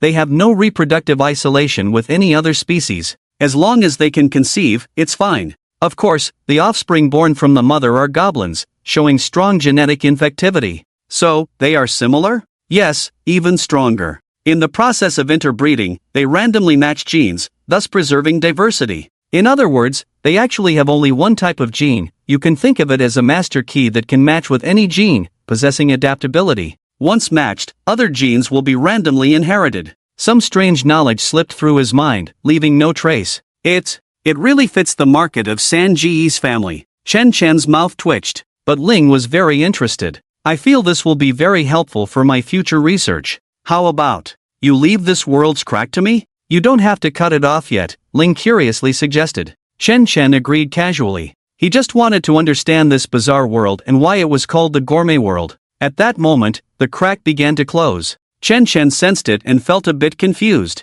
What's going on? I haven't entered yet? He turned to Ling. What did you do? Big brother, I'm just a pendant hanging on your leg. I wanted to ask you, did you already make a move? Ling curiously inquired. Chen Chen shook his head. He hadn't made a move. But that didn't stop him from doing so now. Just as the crack was about to close, a sword cut it open. Chen Chen and Ling boldly walked into this so-called gourmet world. Gourmet world. At this moment, a certain clan was in a panic. Oh my! Why is this calamity star here? At the heart of the earth, a golden little figure was waiting inside. But now, he was anxious, somewhat at a loss. Although one of his incarnations was here, it was useless. When the sword of the calamity star struck, not to mention the true body, even those big shots in their split states were wiped out without leaving a trace. Witnessing the terror of that individual, he immediately grabbed his belongings and ran, arriving at this small world that had been under its occupation for a long time. This world was truly weak, with no special products, no limits, and not even intelligent beings. The changes inside were all results of his playful use of his own characteristics. To put it bluntly, this was a planet for breeding and producing special meat. He produced some strange things and sold them for some cultivation resources. It was considered his industry. As for the humans who crossed over, of course, he was aware of them. If these humans weren't really too beastly, he didn't actually have any plans for them. After all, with more intelligent beings in the world, there were still talented individuals who could elevate the world's status. Even killing them would bring some feedback of origin, but such origins were not appealing to a being from a Middle Thousand world. Devouring the world's origin to make oneself the world? Wasn't that a ridiculous idea? The greatest advantage of the clan was to split and hide their true selves while permeating the world, yet not being the world. Even if the world were destroyed, they wouldn't die. As for devouring the world's origin to become the world's will, not to mention the transformation process, it was extremely dangerous. If the transformation failed, they would become a numb heavenly path on the spot, or even become a part of the heavenly path, losing themselves. Even if successful, what then? Becoming the world's will was indeed powerful, but by then, the clan wouldn't be the clan anymore. Any being from a Middle Thousand world, once reaching a certain level, could easily destroy a small world, even causing mass extinctions, like a biological crisis, a bug invasion, global mists, directly devastating all intelligent beings in the world. This would cause immense harm to the world. At that point, the world's will would have to ensure it had room for advancement by summoning the Son of Fate to resist disasters. However, summoning the Son of Fate was not an easy task. If the Son of Fate perished, all efforts would be in vain. If the wrong person was chosen, not only would the efforts be wasted, but they would also lose their origin and face divine retribution. After all, too many such incidents had occurred. As for strength, once an external enemy invaded the world, it would be like a lamb to the slaughter, suppressed by the heavenly path. Even if there were treasures that could shield against the heavenly path, they would be cursed and suppressed by the world, unable to thrive.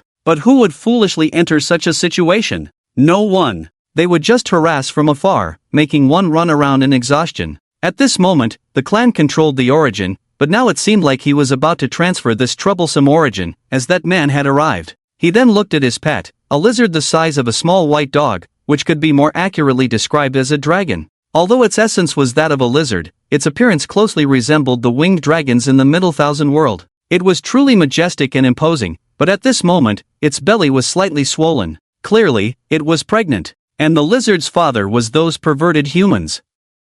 It was hard to imagine that these individuals would do such a thing to creatures without reason. Did they have no sense of decency or morality as intelligent beings? How about transferring it to her? It's worthless now anyway. In the end, the Golden Clan gave up. It wasn't that he didn't want to transfer it, but there was no creature in this world that could bear the world's origin. These creatures lacked intelligence, which was related to their ability to freely crossbreed. With gain comes loss. Being able to ignore DNA and directly give birth to offspring, with a chance to inherit the parents' excellent genes, was a strong trait. If managed well, one could even artificially create a perfect creature. If intelligence could also be born, then, in short, a small world could complete a world transition in less than 500 years, even continuing to operate and eventually becoming a great thousand world. However, the result was like the white lizard beside him, an infinitely weakened version of a winged dragon, possessing some of the abilities of a winged dragon but lacking intelligence. It was even inferior to a wild beast, as even a beast knew to hunt when hungry. This guy is really hungry when he's hungry, with no intention of foraging. At most he'll swallow stones when he's starving. It can be said that it only has the instincts of a living being. It is also because of this that the world has undergone some modifications, in order to allow these creatures that can freely mix to survive. Wow! What's this smell? A lure scent? No, wait, what's up with this tree? Waffle tree? What the heck? What is this? Such a crispy and high-calorie thing, chocolate? A chocolate plant. Ha! Ling stared blankly at the plant. Although it looked similar to a regular plant on the surface, the enticing smell in the interior after being cut open were truly shocking. At the same time, there was an animal grazing nearby, but the liquid dripping from its mouth was dark brown, obviously bursting chocolate. The beast spotted the two people. Its eyes instantly turned red, and it lunged towards them with its mouth wide open. Of course, the next moment it was cooked through. Meanwhile, Chen Chen picked a fruit from the tree, and upon opening it, it was full of seeds, which Chen Chen crushed with his hands. Wow, seeds without shells? Or is it chocolate flavored? Chen Chen's expression was strange. In a world like this, theoretically, as long as humans gather together, they won't die, right? After all, food is easily available. If someone were to die from diabetes, that's possible, but it wouldn't wipe out everyone in 10 years, would it? A world of gourmet, meaning this world is a huge feast? Ling felt that this world was so unreal. It even gave her a feeling of being in a candy house in the forest.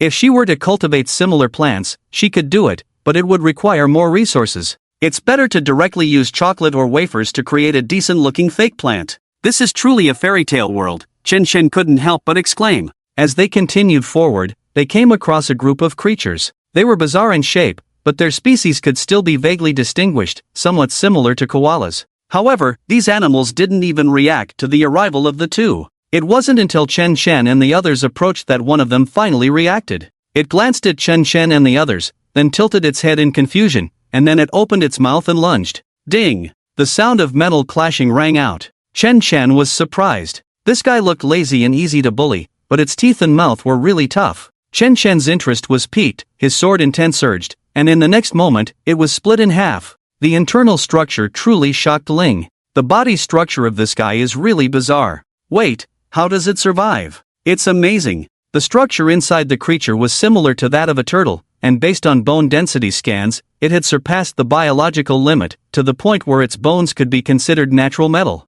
After all, calcium is the 20th element on the periodic table, belonging to the alkaline earth metals. With such high bone density, ordinary creatures wouldn't be able to sustain it, requiring a high daily intake of nutrients and exercise. Ling looked at this group of lazy creatures lying motionless on the ground and fell silent for a moment. Then she understood. Their bones were too hard and heavy, and from the results of the dissection, their muscles were relatively weak, and their joints were very rigid. Except for their necks, which were more flexible, the rest of their bodies were stiff, making it difficult for them to move. Then there was the nutrition. The plants in this area were high in calories and grew extremely well. At the same time, these grasses harbored pests, and these insects were all very robust, being crustaceans, which conveniently supplemented the remaining nutrients. It was at this moment that this group of creatures began to move forward, moved a little to another patch of grass, then lay down, quietly continued to eat grass, and then ate bugs like candy. The ecosystem thus began to cycle. This is clearly a carefully designed breeding ground,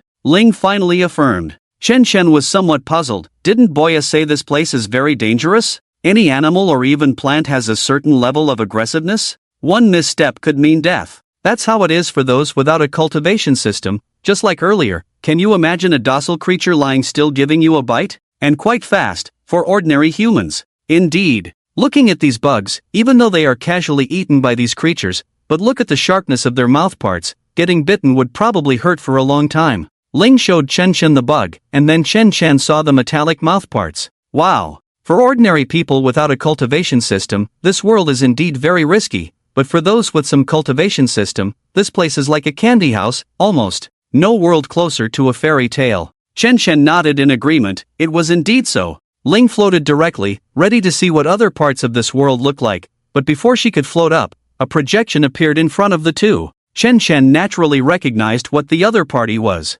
Ling, who had never seen it before, was curious at the moment. You. Before the word you could be spoken, they saw the golden person in the illusion kneel directly on the ground. Boss, please spare me. The voice spread in the form of thoughts, no language barrier. Ling Long looked strange. She looked at Chen Chen, wanting to speak but hesitated. Chen Chen shrugged. I really didn't do anything. I have seen your great achievements in my main world, eliminating those evildoers. I admire you endlessly. Omitting a 3,000-word flattery essay. In reality, understanding this short essay took less than 3 seconds. After all, thought transmission had no delay. This made Chen Chen feel strange. But before he could say anything, a ring fell from the sky. Boss, this is all my wealth. Please spare my life. Guanzu chose to beg for mercy. After all, escaping was impossible. For a big shot who could directly cut through the barriers of the central thousand worlds, running away was not an option in his eyes. Storage ring? Chen Chen picked up the ring and quickly felt the space behind it with his thoughts. At this moment,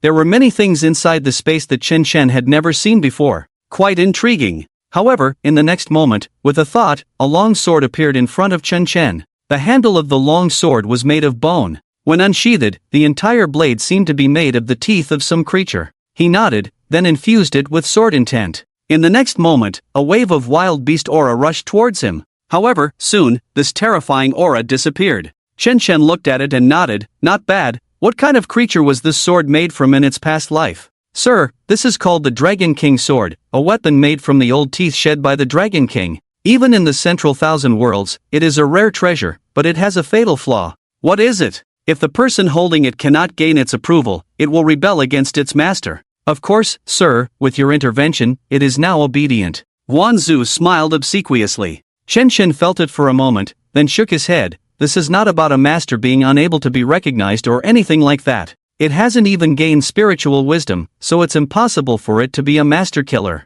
It's just that the Dragon King's aura on this sword is very strong, exerting absolute suppression on any living being, including the user. Moreover, it has been tearing apart prey for years, accumulating a lot of death aura. If it were in the dragon's mouth with the flow of power, there would be no problem. But unfortunately, it has separated, absorbing the auras of countless strong beings, turning into a deadly weapon with a mix of the Dragon King's aura and the auras of the dead prey. Prolonged use will cause imbalance in the body's chi and blood due to the clash of these two auras, leading to madness, ultimately turning it into a master-killing weapon. Listening to Ling's explanation, she curiously approached. Can I give it a try? Chen Chen handed the long knife directly to Ling. However, he cautioned, if it doesn't feel right, let go. Okay. Ling then grasped it. In the next instant, her eyes turned crimson, a murderous aura erupted around her, and simultaneously, her body gradually began to transform into a dragon, sprouting wings and a tail. In the next moment, she let go. The killing intent in her eyes and the dragon's might emanating from her disappeared quietly. By the time Ling returned to normal, half an hour had passed. She stared blankly at her hand, which now had dragon scales on the back. Can one's race change just from the aura? Ling was incredulous, but what surprised her even more was that Chen Chen could wield such a terrifying weapon as if it were an ordinary bone knife in his hands, without any issues. The moment she touched it, her mind was filled with one thought: kill. Kill all living beings she saw. If she hadn't given the command to release the knife a second later in her subconscious when she picked it up, she would probably have transformed into a dragon human and carried out an indiscriminate massacre. This weapon is too dangerous. Are you sure you can control it and not mess around? Ling's hand formed a spell array, and soon the scales on the back of her hand fell off. She silently collected these scales. It's fine, Chen Chen rubbed his chin. Then he looked at the sky, which was covered in dark clouds. With a wave of his hand, a sword intent mixed with a violent aura burst forth, flying towards the sky. The densely clouded sky cleared in an instant. At the same time, Chen Chen saw a phantom golden dragon with wings appear in the sky, roaring and intimidating all directions. The shockwave reached Chen Chen's feet. The group of animals that looked like koalas, which had been lazy and relaxed, twisted and howled in pain at that moment, as if enduring unbearable suffering. The same scene was happening elsewhere. They were all similar. Ling also felt goosebumps all over her body. The dragons might seem to be right in front of her. Ling was stunned. And Guanzu squeezed a smile on his transparent face. Master, are you satisfied with this knife? It's almost there. Ha? Not good enough? It doesn't cooperate with me. What? If Guanzu had a little brain, it would feel like it was shrinking. Didn't he just say there was no spirit in the knife? How come now it's about not cooperating? Or did he mishear earlier? Chen Chen weighed the bone knife in his hand. If only it were a sword. A sword would cooperate? More or less. After that, Chen Chen didn't have any more demands. This bone knife could be said to be the strongest weapon in his hands right now, even stronger than the sword of the brave. So, boss, let me ask you a question. Go ahead. Your race should have a strong infectivity, right? Why does it seem like you haven't been infected by this planet, or even, you haven't infected those travelers? Ah, you're talking about that. The Kanzu indeed have a strong infectivity, but there are also special cases, like me. Although I also have a certain infectivity, I don't think it's good, so I have cultivated myself in a specific direction. You see, these plants and animals are my creations. I have enhanced the fusion of countless species, allowing different types of organisms to have better possibilities of blending. Every Kanzu starts from the same point, but how they develop and what results they achieve, each Kanzu has some degree of differentiation. The guy you killed, his characteristic is strong infectivity, which is the opposite extreme of me. Normal Kanzu mostly don't specialize in that. They focus more on enhancing their own quality to achieve physical dominance. Due to the characteristics of Kanzu, they are almost indestructible, which is considered mainstream. As for infectivity, it's just average. Those who have some cultivation can resist it without a problem, Kanzu said with a smile. Chen Chen pondered on this for a long time, while Ling's expression turned strange. I need to go back. With that, she flew off and disappeared into the horizon. Obviously, she just realized that the person in front of her belonged to the same race as the one controlling the giant beast behind the scenes. Despite saying so much, everything needed to be confirmed. After all, the blue star was now her homeland too. The golden Kanzu shrugged. What I said is indeed true. When facing a strong opponent, the best approach is honesty. Sincerity is the ultimate skill. Directly infecting everyone to become his servants would bore him. After all, he respects intelligent life. It's precisely because of this that what Sangu and the others did was unacceptable to him, not to mention the annoyance of pets being messed with. If given another chance, he would probably strike again. Boss, if you don't believe me, I'm willing to accept any form of interrogation, just spare my life, the Kanzu, who tried to be as flattering as possible, said. Chen Chen sighed disappointingly and waved his hand. He wanted to test his skills, and the appearance of this Dragon King sword made him feel like he could unleash his full power for once.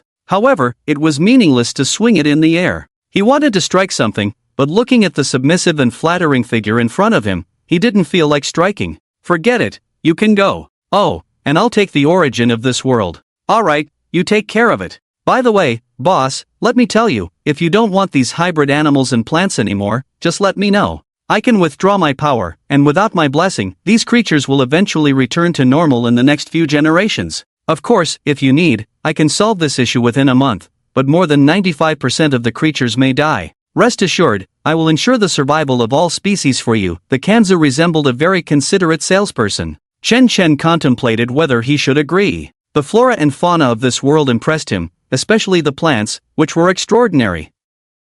Wait for her to come back. Sure, during this time, I can hand over the origin of the world to you. By the way, boss, do you need a pet? I noticed that the person just now had a mix of magic and technology. If you need a customized pet in terms of appearance and basic design, I can tailor one for you. Whether it's a powerful dragon race or even those with special requirements, I can create them for you. Of course, they are all non-sentient beings, so you need to discuss with that person, implant AI chips, and control them through coding for the perfect experience. Pet customization. Are you running a pet shop? Chen Chen's expression became even more peculiar. It seemed that in the 3000 worlds, there truly was everything. After all, strong individuals like you are often lonely. Having an obedient pet is the best way to pass the time when you're bored, isn't it? The pets I offer are creatures without intelligence. They won't develop rebellious thoughts as their strength increases. Of course, if you want a customizable pet that can be trained, I can provide that too. However, there might be some obstacles in terms of intelligence. Due to certain reasons, the more times my abilities are iterated, the lower the intelligence becomes. What remains is mostly instinct. So, there may be issues with intellectual barriers. Can't one practice using an AI auxiliary brain? Chen Chen asked curiously. Being introduced in such a professional manner, he was genuinely intrigued. Those who can practice tend to be humanoid. You understand this. As long as they mingle with humans, intelligence will naturally develop, especially for those with good talents. Although my abilities influence them, it doesn't prevent them from having intelligence. Using an AI auxiliary brain for control may lead to a rebellious mentality, which is not a good experience. The world is truly full of wonders. The Golden Clan then began introducing their products using illusions. Among them were races identical to elves, but they appeared dull and silly. According to the Golden Clan, their intelligence was equivalent to that of a dog. However, with a suitable environment, education, and a certain training system, their intelligence could reach the level of a 6 or 7-year-old child on Blue Star Samoyed. When nurtured well, they become loyal to one person, with minimal thoughts, serving as loyal soldiers or pets. However, noticing Chen Chen's slightly furrowed brow, the Golden Clan immediately stopped and shifted the topic, introducing many non-humanoid pets like golems, flower spirits, and even succubi. Succubi? You have succubi here? Of course, succubi are the most popular race in these 3000 worlds. They are born seducers, capable of enticing any race. What's most astonishing is that regardless of how many times they are mixed due to my abilities, they retain a certain level of intelligence, especially in seduction. They are always self-taught. But the succubi I saw had multiple mouths on their arms. I see, you're referring to the succubi from hell, right? Those succubi are exclusive to hell, as their aesthetic is different. In that case, it's considered beautiful. Chen Chen understood. After all, hell without unique features might not be considered beautiful. As the Golden Clan continued their enthusiastic introduction, Ling finally flew back. Seeing the two conversing, one with a lecherous expression and the other curious, Ling asked, "What are you two talking about?" "Oh, nothing. Just curious about how this world's origin affects these animals." After all, these creatures were born due to his abilities. Exactly, madam. Your husband and I were discussing how the world's origin intertwines. Do you need such a world? If not, I can retract my power, and these mixed creatures and plants will disappear, but it will take some time. Hee, stop it. Don't call me madam. I'm still a young lady. You can retract your power first. Ling blushed, looking shy. All right. Then, the Golden Clan's body began to radiate light. However, when the Golden Clan approached Chen Chen, his expression changed to one that said, "Bro, I understand you," leaving Chen Chen looking puzzled. What did he understand? "Boss, this is my contact information. You just need to input your needs here, and I will contact you immediately." "Of course, boss, I run a small business, so next time, I might charge a small commission. After all, even I need to make a living." He communicated through his thoughts, and there was no possibility of eavesdropping. Chen Chen silently accepted the small object he handed over, a communicator. There was a set of instructions on how to use the communicator. He directly stored it in his storage ring. "Well then, boss, I have handed over the essence to you, so I'll take my leave now." With that, the Golden Clan waved goodbye and left. His departure from the world was effortless. He didn't need to break through any barriers, he simply left directly. This scene surprised Chen Chen, but then all the essences of the world came into Chen Chen's hands, and he understood. If one only controls the essence, they can freely enter and exit the world, but if they want to devour the essence, the world's essence will resist and reject them. It makes sense. Stop twisting, the person has already left. Ling twisted her body and gave Chen Chen a glance. "Can't you cooperate with me a little? What's up?" What he said is all true, there is indeed no infection, at least not visibly. It will require a long period of observation.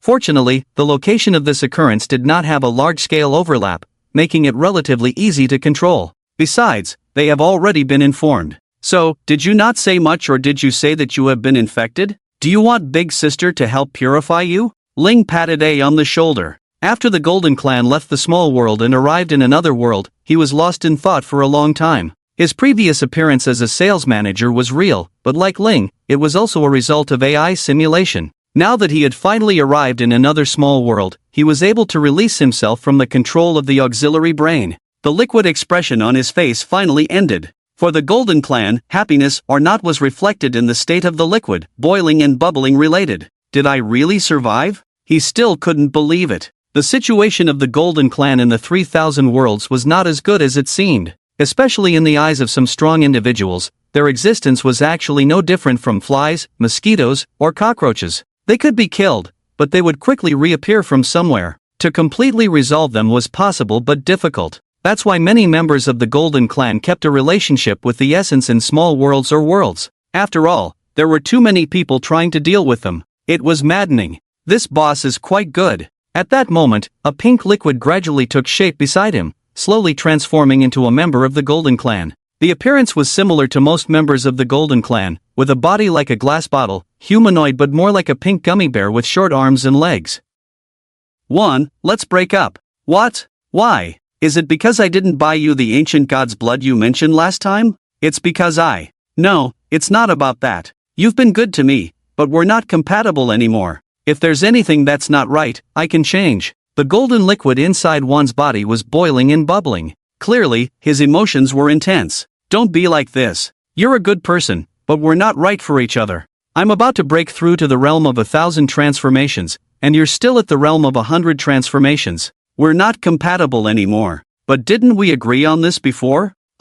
Before one could finish speaking, the pink member of the Golden Clan interrupted his thoughts. The past is the past. The present is the present. If you keep treating the past as the present, then I'm sorry, breaking up with you is the right choice for me. But there's nothing to hesitate about. If you truly love me, then let me soar high. June looked blankly at the person he loved in front of him. At this moment, he couldn't understand. They had talked about cultivating together in the next century, living together inseparably, not distinguishing between each other, even preparing to pay for the little world they planned to honeymoon in, but now, stay? June didn't know what to say. After all, he had given away most of his wealth to save his life, including the Dragon King's sword used to take over the little world. In the end, June didn't utter a single thought and silently watched as his beloved slowly left the small world. Just as she left the boundary of the small world, he sensed that she was embracing another clan, and that clan even forcefully intruded into her. Witnessing this scene tore June's heart apart. His cherished one seemed to be in someone else's hands, as if she had been taken away. Didn't you say you were getting things in order? Who is he? Oh, come on, I don't know. We were all companions seeking refuge together. After all, everyone ran away when that evil star appeared. I, being alone, had to find a place to hide. He seems like a dog. His thoughts gradually drifted away, leaving June alone in the void. He couldn't understand why. He sighed. Then he returned to his residence, lost in thought. Anger and unwillingness? Strangely, June was unusually calm at this moment. Perhaps it was because of his narrow escape from death that his emotions had not completely shifted yet. He looked back at the past when he and Yen had grown up together since childhood, cultivating together, leaving the central 1,000 worlds to seek opportunities outside. He progressed quickly, reaching the realm of 1,000 transformations in less than 50 years, becoming a young genius among his peers. Moreover, he was naturally special, not very susceptible to the influence of living beings' thoughts, so he took a different path, carving out his own way, and thus gaining more resources. Yen approached him at this moment, weak and helpless. After 50 years, she had just arrived at the realm of 100 transformations. Unable to bear seeing her struggle, he helped her, and Yan's care and protection towards him were visible to the naked eye. For this, he gave up many resources to help her quickly accumulate strength. But the result? Countless emotions surged within him, causing him to turn into a puddle of liquid, unable to maintain his form due to overwhelming sadness. After an unknown amount of time passed, the sound of dripping echoed in the empty cave. A pool of golden liquid wriggled and gradually solidified into a human form. He glanced at the identifier on the communicator, then with a start, instantly reverted to his original appearance. Hurriedly, he left the small world. Soon, he arrived at his former small world, the gourmet world. Releasing his aura, the boundary opened quickly, and he walked in. Boss, you called for me? Chen Chen nodded, but looked at the clan members strangely. You. What's going on? Me? What's wrong with me? Then June changed his perspective to observe himself.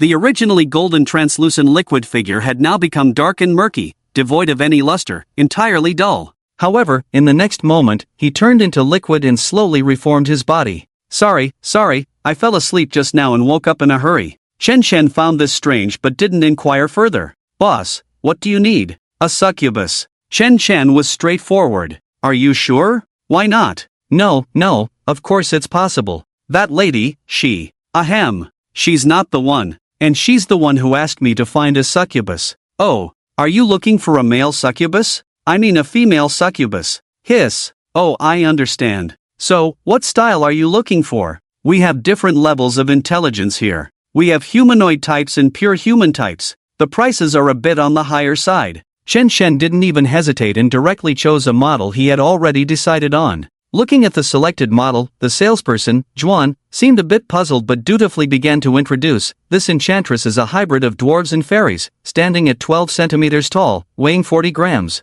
In terms of intelligence, she is among the lowest of the enchantresses, as you know, with a small brain and a bit slow. However, her body is quite sturdy, but Shen Shen interrupted the continuation of the conversation. This enchantress can spread pollen, right? Spread pollen? Are you referring to the fairy's characteristic of spreading pollen? Indeed, this model has that function, but for someone as strong as you, her pollen might not meet your expectations. It's for research purposes. You left some of these things in the spatial ring before. They can promote plant flowering and fruiting, and the effect is quite good. Oh, I see what you mean. I still have some in stock. You can use them first. But what you need is probably pure fairies. Only their pollen can achieve the effect you mentioned. As for the enchantresses, who are hybrids of dwarves and fairies, their abilities in this aspect are weak, almost non-existent. If you need, I can actually take you to the trading world. Trading world? Shen Shen's eyes lit up. Juan, at this moment, became a diligent tour guide. As for why he didn't know these things despite being so strong, he wouldn't ask because as a qualified salesperson, one should never ask customers what they are up to or inquire about their information. Even if he knew, he had to pretend not to. That's why he, as a member of the Guan clan, could do business with various major world races. Yes, within the 3,000 worlds, there are countless small thousand worlds responsible for trading, even small worlds. Of course, there are also medium to large thousand worlds dedicated to circulation and supervision. However, those worlds are not ones I can enter. But if you need, I can guide you. Shen Shen's eyes sparkled. Wait a moment. In the next instant, Shen Shen disappeared, taking the 5 jars of pollen with him. Juan had no thoughts on this matter. Fairy pollen could accelerate plant growth, but for plants requiring years for their effects, it could only expedite ripening and not enhance their medicinal properties. Therefore, it wasn't very valuable. The reason Juan had so much was that many customers had pre-ordered rare plants. For example, the sugar tree, which naturally turned into sugar as it matured and shortly after maturing, could grow into the shape of a house. It was like a candy house from a unique fairy tale coming to life. Coincidentally, the pollen could speed up this process. Hence, he was a major customer of the fairies. After all, it took over 10,000 fairies to fill a 1-liter jar with pollen. When Shen Shen reappeared, Juan was surprised. Don't you need to bring your girlfriend along? She's busy with research, and she's not my girlfriend. All right. Juan didn't delve further. The love life of a big shot was not to be probed. This is the anchor point to the trading small thousand world. You. Before he could finish his sentence, Shen Shen slashed out, creating a spatial crack. Let's go. Ha!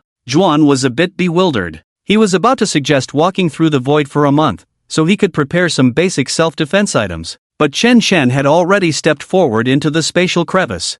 Juan had no choice but to follow. When he arrived, he was dumbfounded. This is it? Ha! This was even more impressive than technological spatial jumps, which were services only available in trading worlds above the medium thousand worlds, and were privileges enjoyed by big shots. Did he just experience this himself? However, it seemed that Shen Shen didn't use technology at all, just simply swung the Dragon King blade. Not understanding, but it didn't matter. Juan could understand Shen Shen's power. After all, with just one slash, he had instantly killed those big shots from the Guan clan at the Taoist level, beings whose existence could even be erased. This little matter shouldn't be difficult. The reason for not understanding was his own weakness. With his mental preparation in place, Juan's body began to twist. Soon, he transformed into a human female with golden hair and green eyes. Shen Shen looked at the other person strangely. What's wrong? Big shot? Oh, you know, our Guan clan doesn't have a good reputation. When we're out and about, we always need to wear a few masks, right? This is how I appear when I'm walking in the trading world of Xiaqian. You're a woman? Not really. Isn't this the most authoritative appearance among humans? What do you mean? As far as I know, in the human world, this appearance of mine is very popular. In some human worlds, my appearance can quickly gain trust and even take the lead in conversations. And if I can show more charm, I can gain a lot of advantages. Wow, what you said makes sense, without any flaws. Chen Shen looked Zhuan up and down, then nodded. From a beauty perspective alone, this appearance, placed on Earth, was a beauty on the level of Marilyn Monroe, combining bone beauty, flesh beauty, and temperament beauty. But this person was male. Do your Guan clan have gender distinctions? Gender, are you talking about the male-female relationship of organisms? If that's the case, I am male. What do you mean by if that's the case? Our Guan clan has a very strong infectious nature, as you know, and the way we reproduce is very different from your flesh and blood beings. When our Guan clan gives birth, it's an exchange of births. If using the concept of your flesh and blood beings, we are called hermaphrodites, but there is a fundamental difference. After all, the strong infectious nature of the Guan clan is something that even members of the same clan cannot avoid. So, the stronger the infectious nature, the stronger certain abilities are.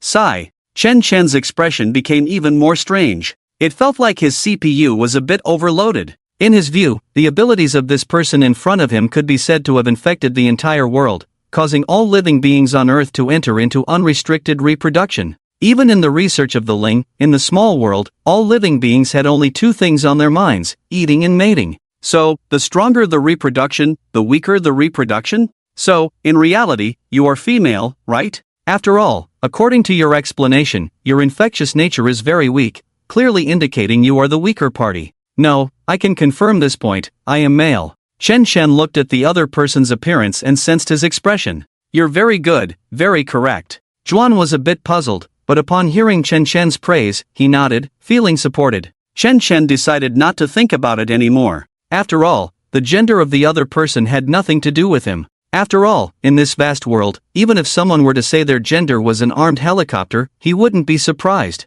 This little episode didn't disturb Chen Shen's interest. He looked ahead, then became puzzled. Where is this? It's just a vast expanse of white. This is the entrance hall, the place where people enter the Xiaqian world to receive information. After all, big shot, as you know, not just anyone can enter the boundary. It's not wise to force your way in. Chen Shen stopped thinking about it. Soon, the white color slowly receded, and he felt that he had been marked. But it was just a mark. When he saw the world revealed after the white faded, his eyes looked somewhat strange. Are you sure this is the trading world and not hell? This is the trading small world, just the fire system zone. Each world is different. Some creatures can only survive in worlds with temperatures above 600 degrees. We are currently on the outskirts of the flame zone, with a temperature difference of about 130 degrees, which is quite cool. Wow, cool. Speaking of which, your clan should be 100% water, right? Can you adapt? From 3000 to absolute zero, all temperatures are suitable for our survival.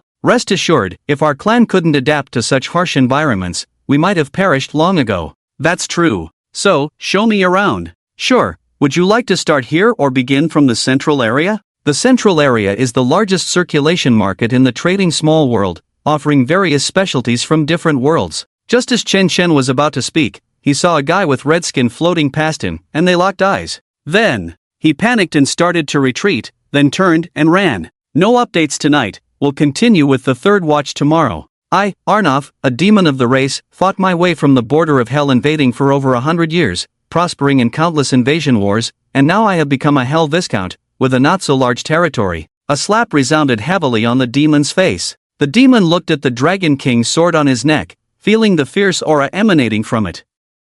He took a deep breath, then forced a smile. It's like this, boss. The reason you can't locate the 1,000 realms in hell through aura is simple. How could hell, as the invading party, not have considered the possibility of being counter-invaded? It's like the saying goes, if you often walk by the river, your shoes will get wet. Another slap followed. Enough with the smooth talk, are you taking an exam? Get to the point, or don't blame my boss's sword for not being fast enough. As he spoke, Chen Shan raised his sword slightly. Arnov felt aggrieved but couldn't say anything. He squeezed out a smile. This is a characteristic of the 1,000 realms. Each 1,000 realm has its own characteristic. Like our hell, we can quickly locate and find spatial cracks in small worlds, without the need for large-scale transfers through the void for invasion. The clan's expression was a bit puzzled at the moment, but soon he understood. The 1,000 realms of the clan had a characteristic, which was secrecy. It couldn't be seen from the outside of the void, or the internal scenes could be manipulated. Some strong individuals used powerful mental power to scan,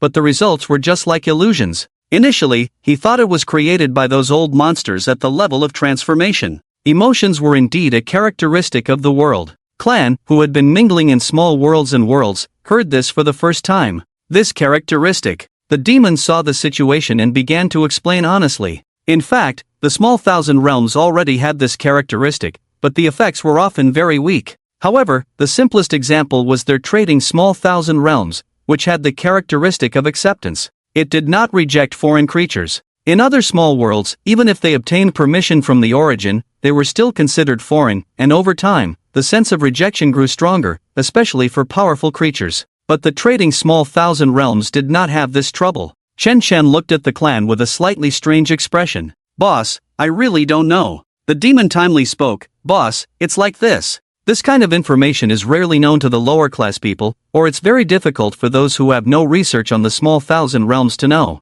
Generally, only those who have mastered the origin of the small 1,000 realms will be aware. There may even be some interference, and only when the small 1,000 realms enter the middle 1,000 realms will this characteristic begin to show, and the effects are often not significant, just some creatures can grow rapidly, or the world will be very large and so on. In essence, there is not much difference between having it and not having it. So few people know about it. If it were a world with special characteristics, the guy who controls the origin of the world wouldn't be spreading rumors everywhere. After all, such small or medium 1,000 worlds are very valuable." Chen Shen nodded knowingly, then smiled kindly. "So, you're saying that the hell you're in is actually very valuable?" The cornered demon's mouth twitched. At this moment he really wanted to slap himself. Why did he explain so much? Sir, you're joking. The middle 1,000 world where I am is not valuable at all, not even as valuable as the Dragon King sword in your hand. You really think highly of hell. Chen Shen unexpectedly looked at the Dragon King sword. Even Zhuo was shocked at this moment. Is the Dragon King sword so valuable? No wonder the guy who sold his small 1,000 world to him was so happy. After that, he didn't have many more thoughts. After all, the sword was already on Chen Shen. Even if he knew it was valuable, it didn't matter to him. Zhuo remained composed. And Chen Shen was increasingly satisfied with Zhuo. This kid is quite savvy. "Sir, of course, if you want to go to hell to take a look, I can also show you the way," the cornered demon said with a lowered brow and pleasing tone. Ever since he saw this person swing that sword in the spatial crack, he was terrified. You see, even the Lord of Hell himself doesn't have the ability to cut through the world barrier with one sword. So, after realizing his mistake, the cornered demon took the initiative to act as a guide. Chen Shen pondered for a moment, then waved his hand. If it were half a year ago, perhaps Chen Shen would still be interested in going to hell. After all, back then, he was quite curious about other worlds, but now, with so many different worlds, why go to such a place with nothing special? To see those strange demons? As for conquering the middle 1,000 world and selling it for money? If necessary, for now, he was more curious about this trade of the small 1,000 world. Chen Shen moved the Dragon King sword away from the other person's neck. "Leave the anchor point, you can go now." Without a word, the cornered demon handed the anchor point item to Zhuo, then quickly left. Zhuo was somewhat puzzled. "Sir, you're just letting him go like that? If he goes back to report, we'll be in trouble." "That would be great." Zhuo was a bit puzzled. In our Blue Star Hua country's civilization, there is a saying, a famous teacher produces illustrious students. We are not aggressors, but if someone dares to make the first move, we don't mind showing them what we're capable of. Zhuo felt a bit bewildered, but then nodded in understanding. The boss was playing his game, he just needed to nod. "Shall we continue strolling? Let's go, why not?" Chen Shen walked out of the alley directly, feeling the cool weather of 130 degrees. He looked at his clothes that were about to ignite. "Do you have fire-resistant clothing here?" "Yes, follow me." Soon, Chen Shen emerged from the clothing store in bright red fire-resistant clothing. "This clothing is nice, fire-resistant and keeps you cool inside. Let's go for a walk." Just a few steps out, Chen Shen turned around and noticed that Zhuo hadn't followed. He was being surrounded. Several races with reddish skin that could still exude sticky mucus were chirping and surrounding Zhuo. Chen Shen approached in confusion. He could understand Zhuo's voice, or rather, Zhuo communicated through thoughts, so there was no language barrier. But other races didn't have this ability. Chen Shen heard the chirping sounds, slightly harsh. Zhuo's voice was calm, even with a professional smile. If needed, I can sell. Chirp chirp chirp. Okay. Zhuo waved his hand, and one by one, people identical to him appeared in front of them. Chirp chirp chirp chirp. Chirp chirp chirp. Chirp. Okay, no problem. After saying that, Zhuo followed this group of people. Chen Shen looked at it inexplicably and was about to follow to see what was going on. Then he saw the scroll condense again. Chen Shen looked puzzled as he watched the scroll move away and glanced at the newly condensed scroll, tilting his head in confusion. What's going on? They want this humanoid creature of mine to fulfill their physiological needs. And then you sold it? Yes, why not sell it? Is it not allowed? The scroll whispered. Chen Shen opened his mouth, hesitated to speak, hesitated to stop, and finally his expression was particularly strange. Then the scroll figured it out and said, "Boss, this may be slightly different from the values of your world, but for me, it's more like selling clothes.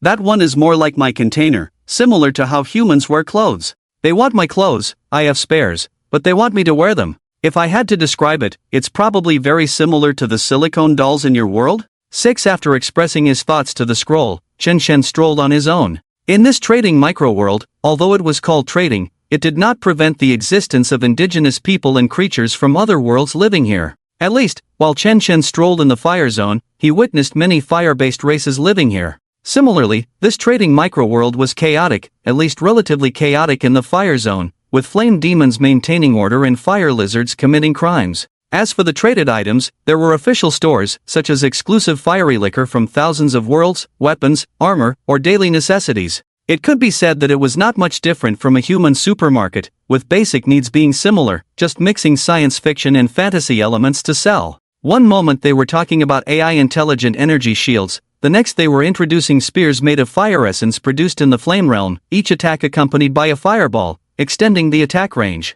In the end, Chen Shen left the fire zone because there was nothing much usable for humans. Although there were cold weapons like swords and knives, the quality was questionable. It felt better to use the long sword he made from pattern-welded steel. Leaving the city area, Chen Shen soon saw villages where demons practiced martial arts. What are they saying? Why does it feel like they are preparing for war? Are they going to invade? Oh, that's the mercenary group's base. Just now, when we were strolling, one of the tallest buildings in the city center is the mercenary tower, where they undertake tasks like invasion, protection, or transportation. Makes sense. And what about them? Do demons from hell get hired? Demons from hell are actually a popular mercenary group. Demons are popular? Aren't they afraid they might turn against their employers? If a contract is not signed, then indeed such things may happen. But if a contract is signed, demons from hell will show extreme loyalty. If the contract lists detailed terms, the demons will fulfill them one by one. Before signing a contract, these demons are truly demons, but after signing, they become very diligent and responsible. Their reputation can be said to be a highly polarized race, the scroll explained. At the same time, he also listened to what these demons were saying. They are preparing for a mission now. This is a motivational stage, seems like. A task to guard a small world, quite rare. Rare? Yes, as you know, demons are a very aggressive race. If given a choice, they would most likely choose invasion over protection. That makes sense. Chen Shen stopped thinking too much and continued towards the center of the trading microworld. There were no bandits or any other incidents along the way, and even the people passing by immediately lowered their heads and hastened away upon seeing Chen Shen and Wan, afraid of being entangled by some strange creatures. What's going on? Chen Shen was puzzled. In theory, as a member of the human race with a beautiful woman by his side, they should have been seen as easy targets to be manipulated by various forces. Why did they feel like they were wild beasts that preyed on humans? Wan scratched his head. It might be because of me.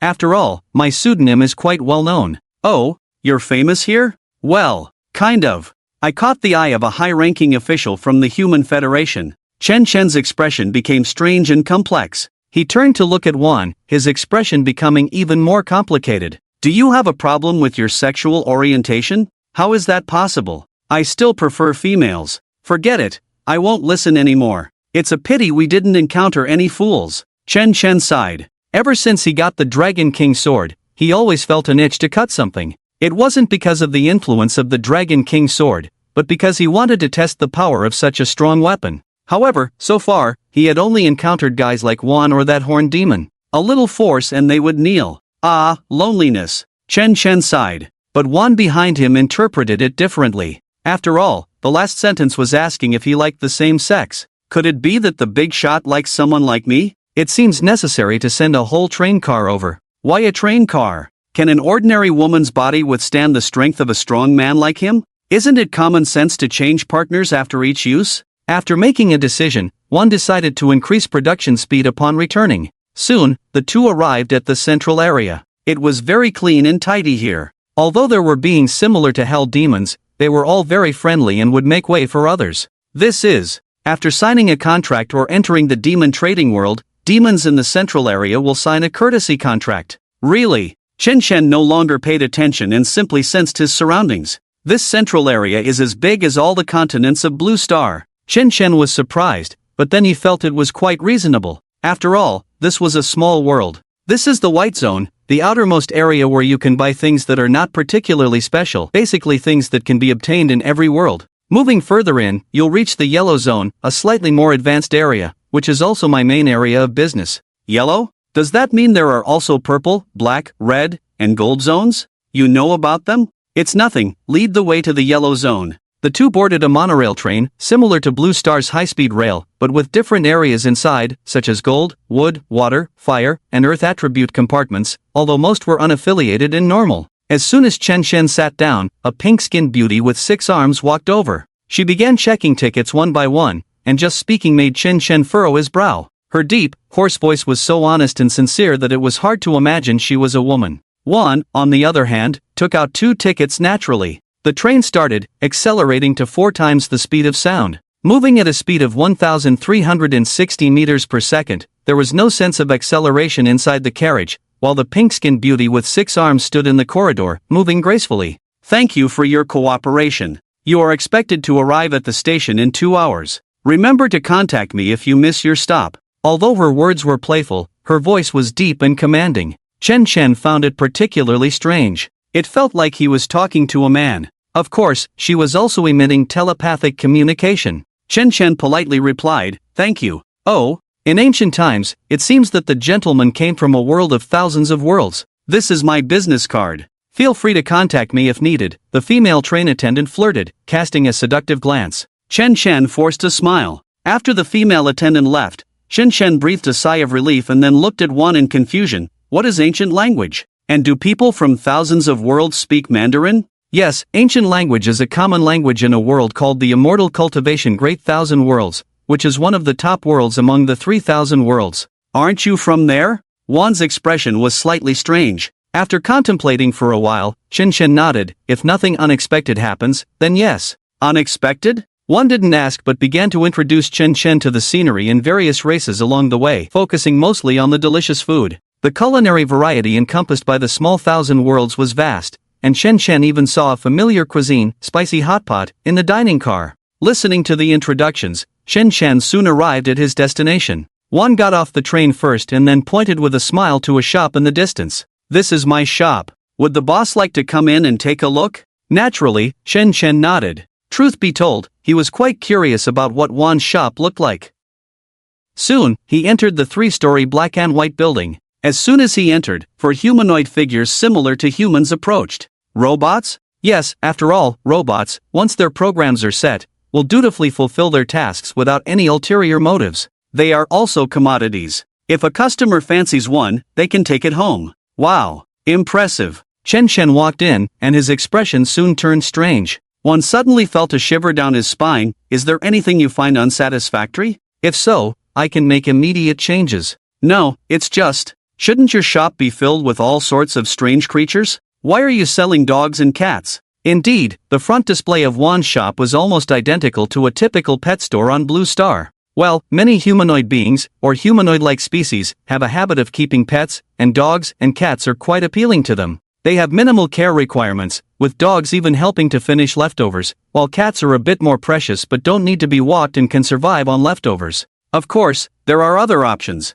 Follow me. Chen Shen looked through all the offerings on the first floor, finding that most creatures found on Blue Star were available for sale here, with the basement dedicated to aquatic pets. All the creatures from Blue Star were present, including whales for sale, although they were not kept inside, as they were said to have been sold. Your business seems to be doing well. It's just average, Wan blushed at the praise, speaking with a hint of shyness. Shen Shen glanced at the second basement floor, where the mixed breeds with specific environmental and dietary requirements were kept. After some thought, Shen Shen entered and then walked out, looking constipated. He couldn't understand why Leviathan hatchlings were being sold there, along with a hybrid version of octopus and great white shark, and he even seemed to catch a glimpse of something unspeakable. Do you also sell ancient gods here? Oh, you mean the hybrid of octopus, eel, and fish people, right? Although they do resemble ancient gods, it's only in appearance. They are completely harmless. Their breeding conditions are extremely harsh, requiring high pressure and low temperature environments to survive,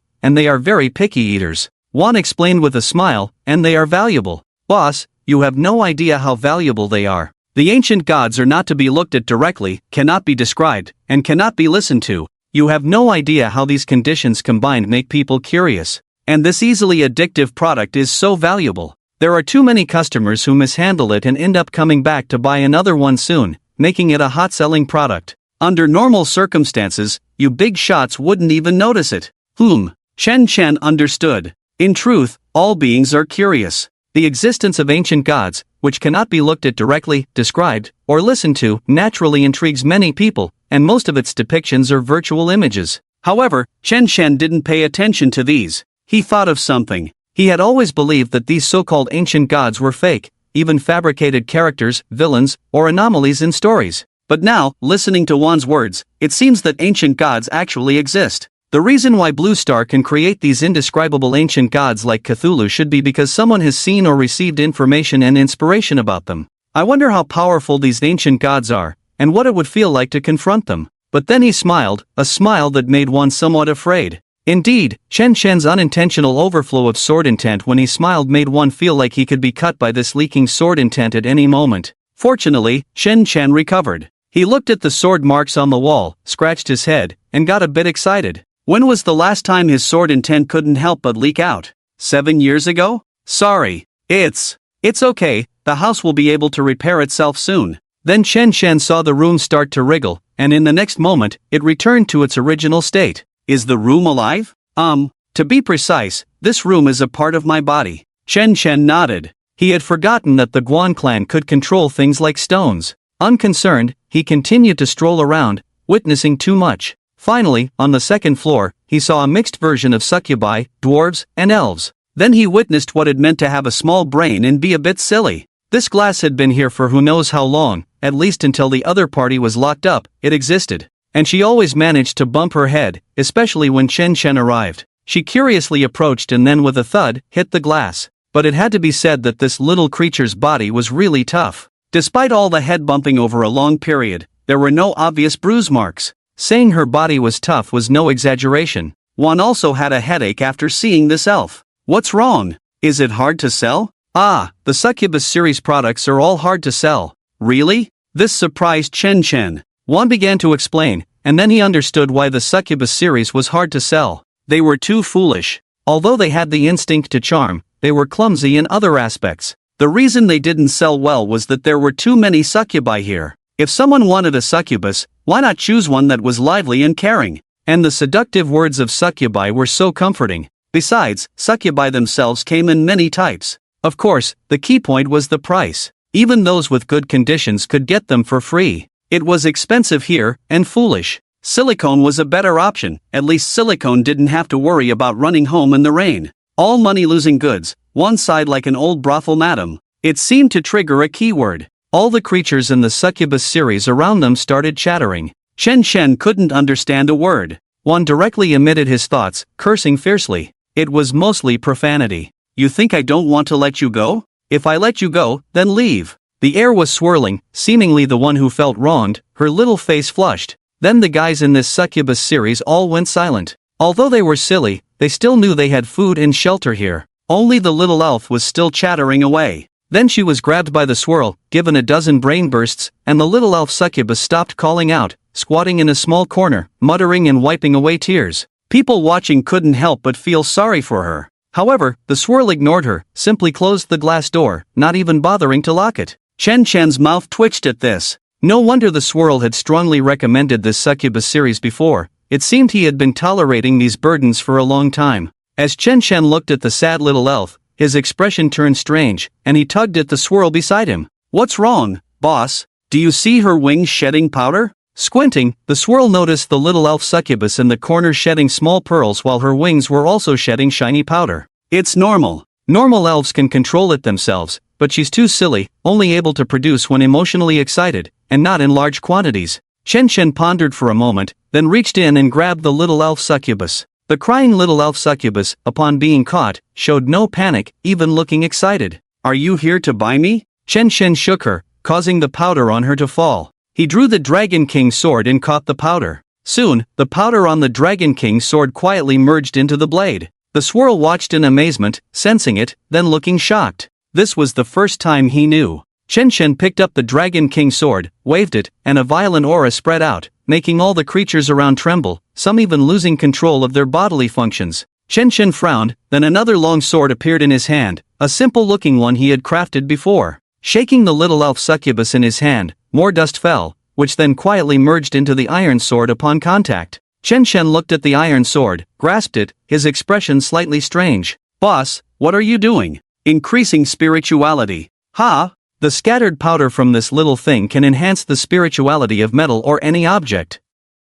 The swirl's expression was extremely vivid, even incomprehensible. He had had this little thing in his hands for 7 or 8 years, and this was the first time he knew it had this function. If he had known earlier, he would have prospered long ago. Being able to give weapons spiritual intelligence was difficult, but this little elf succubus had such a talent, which was simply incomprehensible, even making the swirl doubt life. How did you find out? Even her cage is communicating with spirits. Shen said, tapping the glass cabinet, a weak thought spreading out. The swirl was shocked, he felt it. The ordinary glass cabinet was pleading for the little elf, asking them not to bully her. The effect is weak, but over time, it can indeed give ordinary objects spiritual intelligence, with decent quality. Shen evaluated. The swirl's expression was particularly strange. Although he knew his strength was not as great as Shen's, in terms of product insight, he considered himself to have some level of expertise. But now, the good thing was right in his hands, and he hadn't noticed it. Boss, it's still you. If it weren't for you, I might have really missed out on this good thing.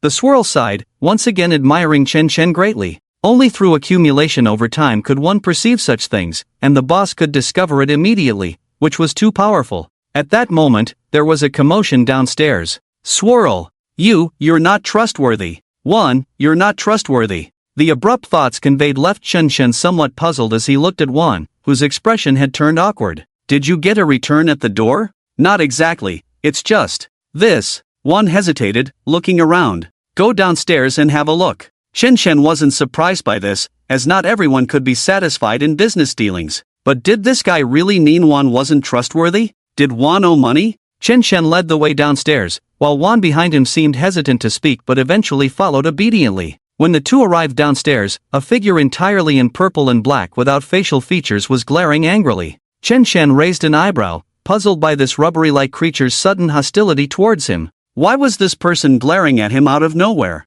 It was his first time here, after all. Could this guy be a high-ranking member of the Human Alliance who took an interest in Juan? But did he look human? Apart from lacking facial features and having purple-black skin, he did bear some resemblance to humans. Shen tried to convince himself. After all, the world was full of wonders. As long as it had a humanoid form, it could be considered part of the human race. This situation was not impossible. Shen silently stepped aside, but before Juan could speak, the purple-black figure pointed at Shen and said angrily, "Juan, you untrustworthy fellow. You promised to give me the Dragon King's blade, but you turned around and gave it to him." Shen was taken aback, then glanced at the Dragon King's blade and back at the purple-black figure. Him? Wanting the Dragon King's blade? Really? As Shen assessed the situation, the purple-black rubbery figure was doing the same to him. I thought you wouldn't truly associate with male humans. Now I see why. You rejected me because humans don't meet your standards of attractiveness, right? What are you talking about? This is my important client, offering a high price. And you? You sold at the price of a minor world, taking advantage of my ignorance of the Dragon King's blade's value. That's not my concern. Buying low and selling high is just business. You misjudged, not knowing the product's value. We signed a contract initially, and now my minor world is ready. If you don't sell, according to the contract, you owe me a minor world, and... He scrutinized Juan, then looked wickedly at Shen. Although it's not in the contract, you did offer a guarantee of innocence. Now that you've breached it, I'll take that innocence. Wan's pretty face flushed with anger. You greedy fellow. We did sign a demon contract, but I added a clause stating that if your minor world doesn't meet my requirements, I can get a refund unconditionally. Your requirement was a world with 70% water, abundant life forms and power systems, crucially, during the critical period of ascending to a minor world, right? Yes. Well, I found such a world in these past few days, just a step away from ascending to a minor world. I've gathered countless demon mercenaries, with the highest strength reaching Hell Viscount. Attacking an ordinary world won't be a problem. Now that everything is set, you sell the Dragon King's blade. What kind of integrity is this? Do you still have your innocence? But how does the value of a unique mid-thousand world compare? I don't care. It's in black and white, you signed it. If you breach the contract, you'll face consequences, whether it's being blacklisted from trading minor worlds or dealing with Hell's invasion due to your breach. That's not my concern. The purple-black rubbery figure shrugged indifferently. The woman's face was filled with sorrow, a pitiful look in her eyes. You shameless person. I will report you. Your contract is invalid. Go ahead, I have a valid reason wherever this goes. The rubbery figure shrugged, indifferent. Chen Shen, who had been listening on the side for a while, furrowed his brows more and more as he listened. 70% is water, with enough organisms and power systems, and most importantly, it still needs to ascend to the small world. Chen Shen rubbed his chin, lost in thought. I understand your contract, but the issue is that you don't seem to have a strategy for the world you mentioned, right? That's correct, but in a place that has not ascended to the small world, I have hired a Hell Viscount. His record includes conquering 4 war gods in small worlds. Just one world, it won't be a walk in the park. So, you don't have it now, do you? What's it to you, buddy? No goods received, no need for delivery, right? Ha, stubborn as a mule. June, is this your customer? Looks poor, doesn't he? Kid, if this weren't the Central District, I would have devoured you by now, you know? Yes, it's fortunate that this is the Central District. Chen Shen laughed, agreeing with the other's point of view. Kid, don't think you're all that just because you can afford the price of the Central Thousand Worlds. It's just that there are people above you. Well, I have people above me too. Our backstage is strong, from the Great Thousand Worlds. What about you, kid? Chen Shen shook his head. Ha, you little trash. The rubbery figure sneered disdainfully. Don't let me see you outside. If I catch you, you'll be in big trouble. I won't let you die easily. Humans are valuable in some places. Chen Shen's smile grew even brighter. Oh, really? What kind of world is this? Kid, ever heard of the Banner of 10,000 Souls? You mean, those pants emitting black smoke, with resentful spirits wandering inside? Oh, you're quite knowledgeable, kid. Yes, it's the Banner of 10,000 Souls. A big shot in the Great Thousand Worlds is very interested in human souls. He has partners who like flesh, and a Taoist who likes bones, especially men's bones, they say. Is that so? Is this world you're talking about a cultivation Great Thousand World? What? Scared? Too late, kid. Plucking my fruits comes at a price. No, I just really want to see what this kind of Great Thousand World is like. Ha, stubborn as a mule, June. You better think carefully. Cooperating with this guy will get you killed quickly. June remained silent, not uttering a word. It seemed like he had given in. The rubbery figure, on the other hand, left with a sense of satisfaction, already envisioning the beautiful scenes of the future. It wasn't until he left that June weakly said, "Boss, you." Chen Shen's Dragon King blade in his hand shimmered, and a spatial crack appeared in front of him. Follow me, Blue Star. Inside the small courtyard. Ling had already settled in the small courtyard and had directly built a simple laboratory underground. At this moment, Boya was assisting her. After half a month, it was confirmed that this group of people had not been infected with thoughts, and the newly arrived individuals had begun to awaken their talents one after another. Although theoretically, awakened talents were the ones lost before the reawakening. At least 90% of the time, it was like that. But there were a few exceptions. Some talents advanced, accompanying the rise in the position of the Blue Star world and multiple world strategies. Some people's talents would break through their original limits upon reawakening. Like the talent of increasing physical fitness tenfold. This talent was still good for those who had not cultivated in the world. But after returning to Earth, with the support of a ghostly cultivation system, this talent is quite strong, but the upper limit is locked. If we use grades like ABCD to evaluate, this talent of 5 times the physical quality is actually just a C-level talent. Now, upon awakening again, it has reached a 20-fold ratio. Moreover, this ratio will gradually increase as her strength improves. It can be considered a talent of a growth level. Of course, this is not the reason why Ling takes care of Boya so much. The main reason is just one point, that Boya is the girl who fell after Chen made a wish, which is very important, related to the talk of fate. Even if it's not useful to know the future, keeping her now won't do any harm. Ling, look, this chocolate cake has completely formed. It's so magical in less than 10 seconds. Boya looked curious. Although what she learned before crossing was not biology, she is now very interested in it, as no girl doesn't love sweets. Plants that can directly grow into cakes are simply unimaginable. Ling cut it open and shook her head. No, the cake embryo inside is too hard. Really? I think it's fine. Boya ate the chocolate cake crisply. With her 20 times the physical quality, her chin and teeth are very strong,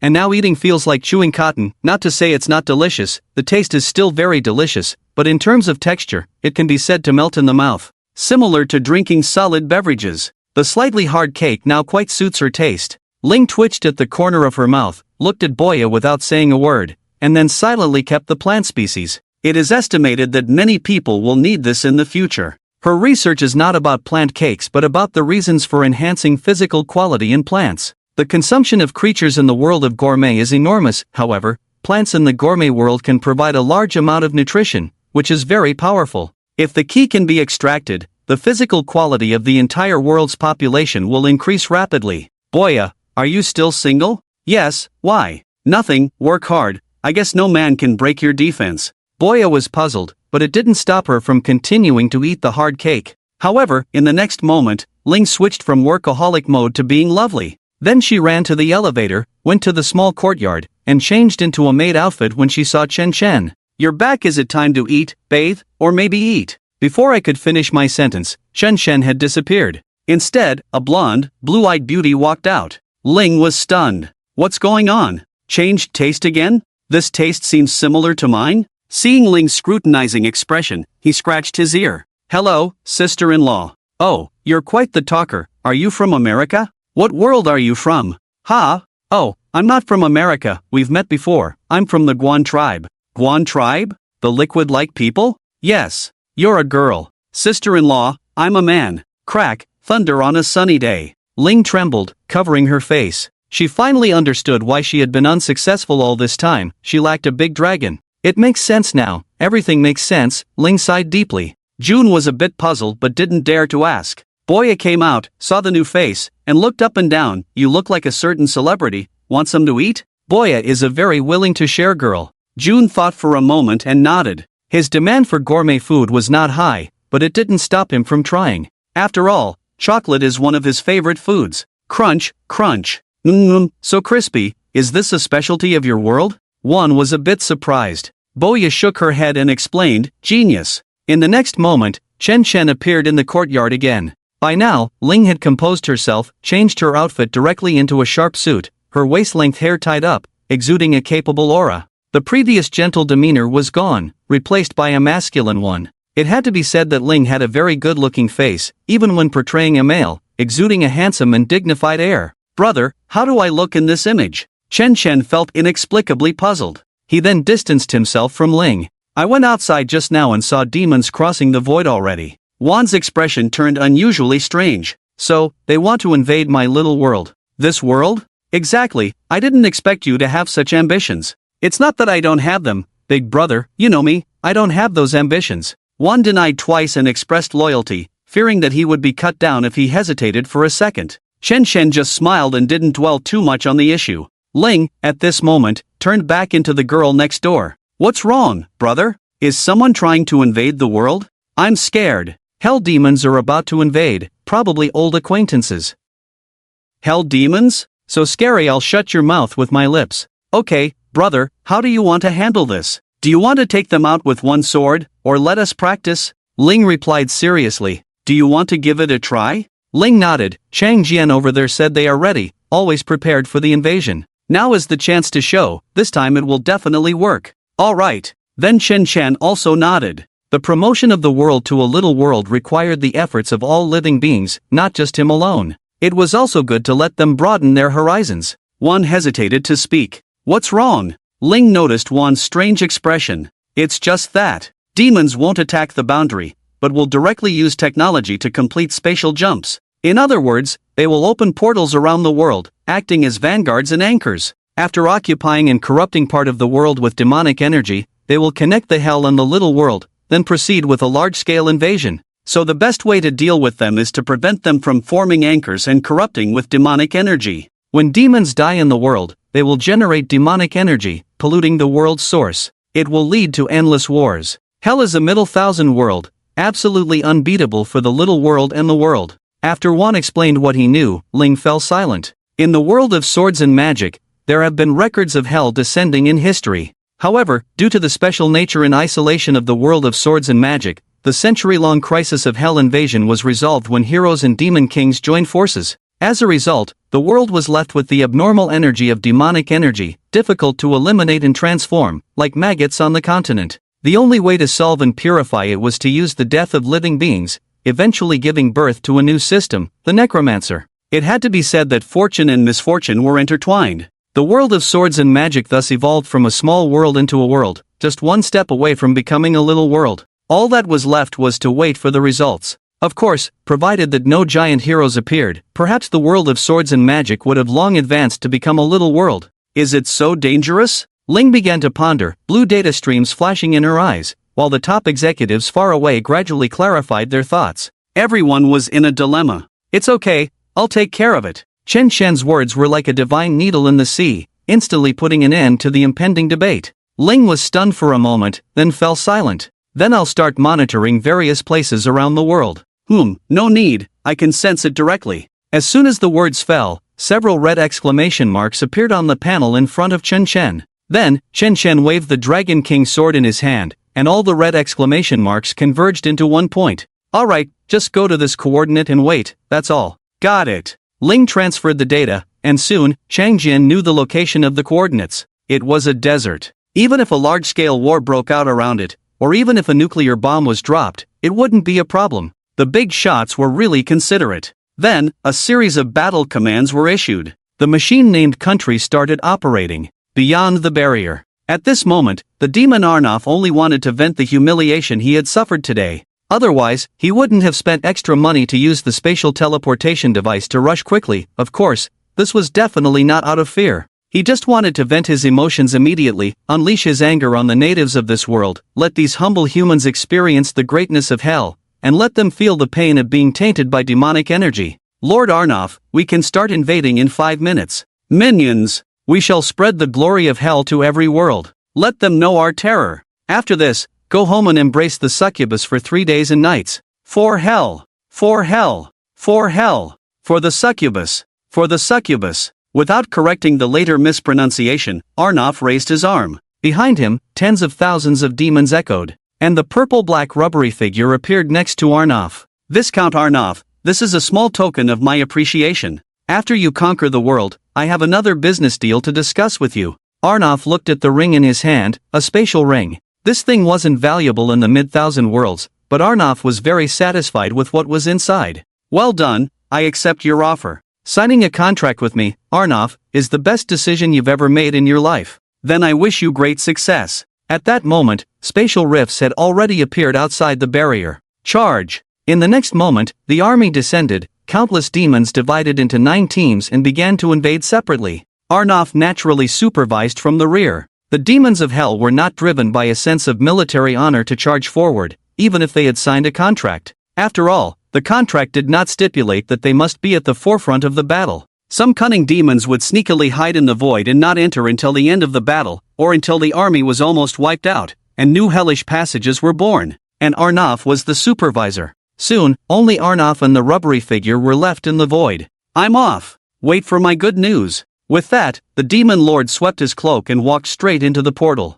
Then, a swarm of demons rushed out over the desert. Arnov stood on the desert, looking at the desolate area. You guys, where the hell did you come from? Arnov's forehead veins bulged. He grabbed the demon that had been set at the coordinates earlier. At this moment, the demon trembled in fear. Lord Viscount, it's not what you think. I really opened portals all over the world. You saw me do it. The demon pleaded in fear. Arnov paused for a moment. Indeed, how could he not supervise such an important matter? He had watched the other party operate. But now, could it be that the controller of this world's source had the technology to control spatial channels? Or the ability? Never mind, it doesn't matter anymore. Since we're here together, let's start the invasion. Leave 1,000 knights stationed in place, ready to move to the void through the spatial channel if needed. Make sure the anchor points are intact, understood? Yes. As soon as the words fell, 3 planes flew across the sky. The demon lord squinted, observing the technologically advanced aircraft.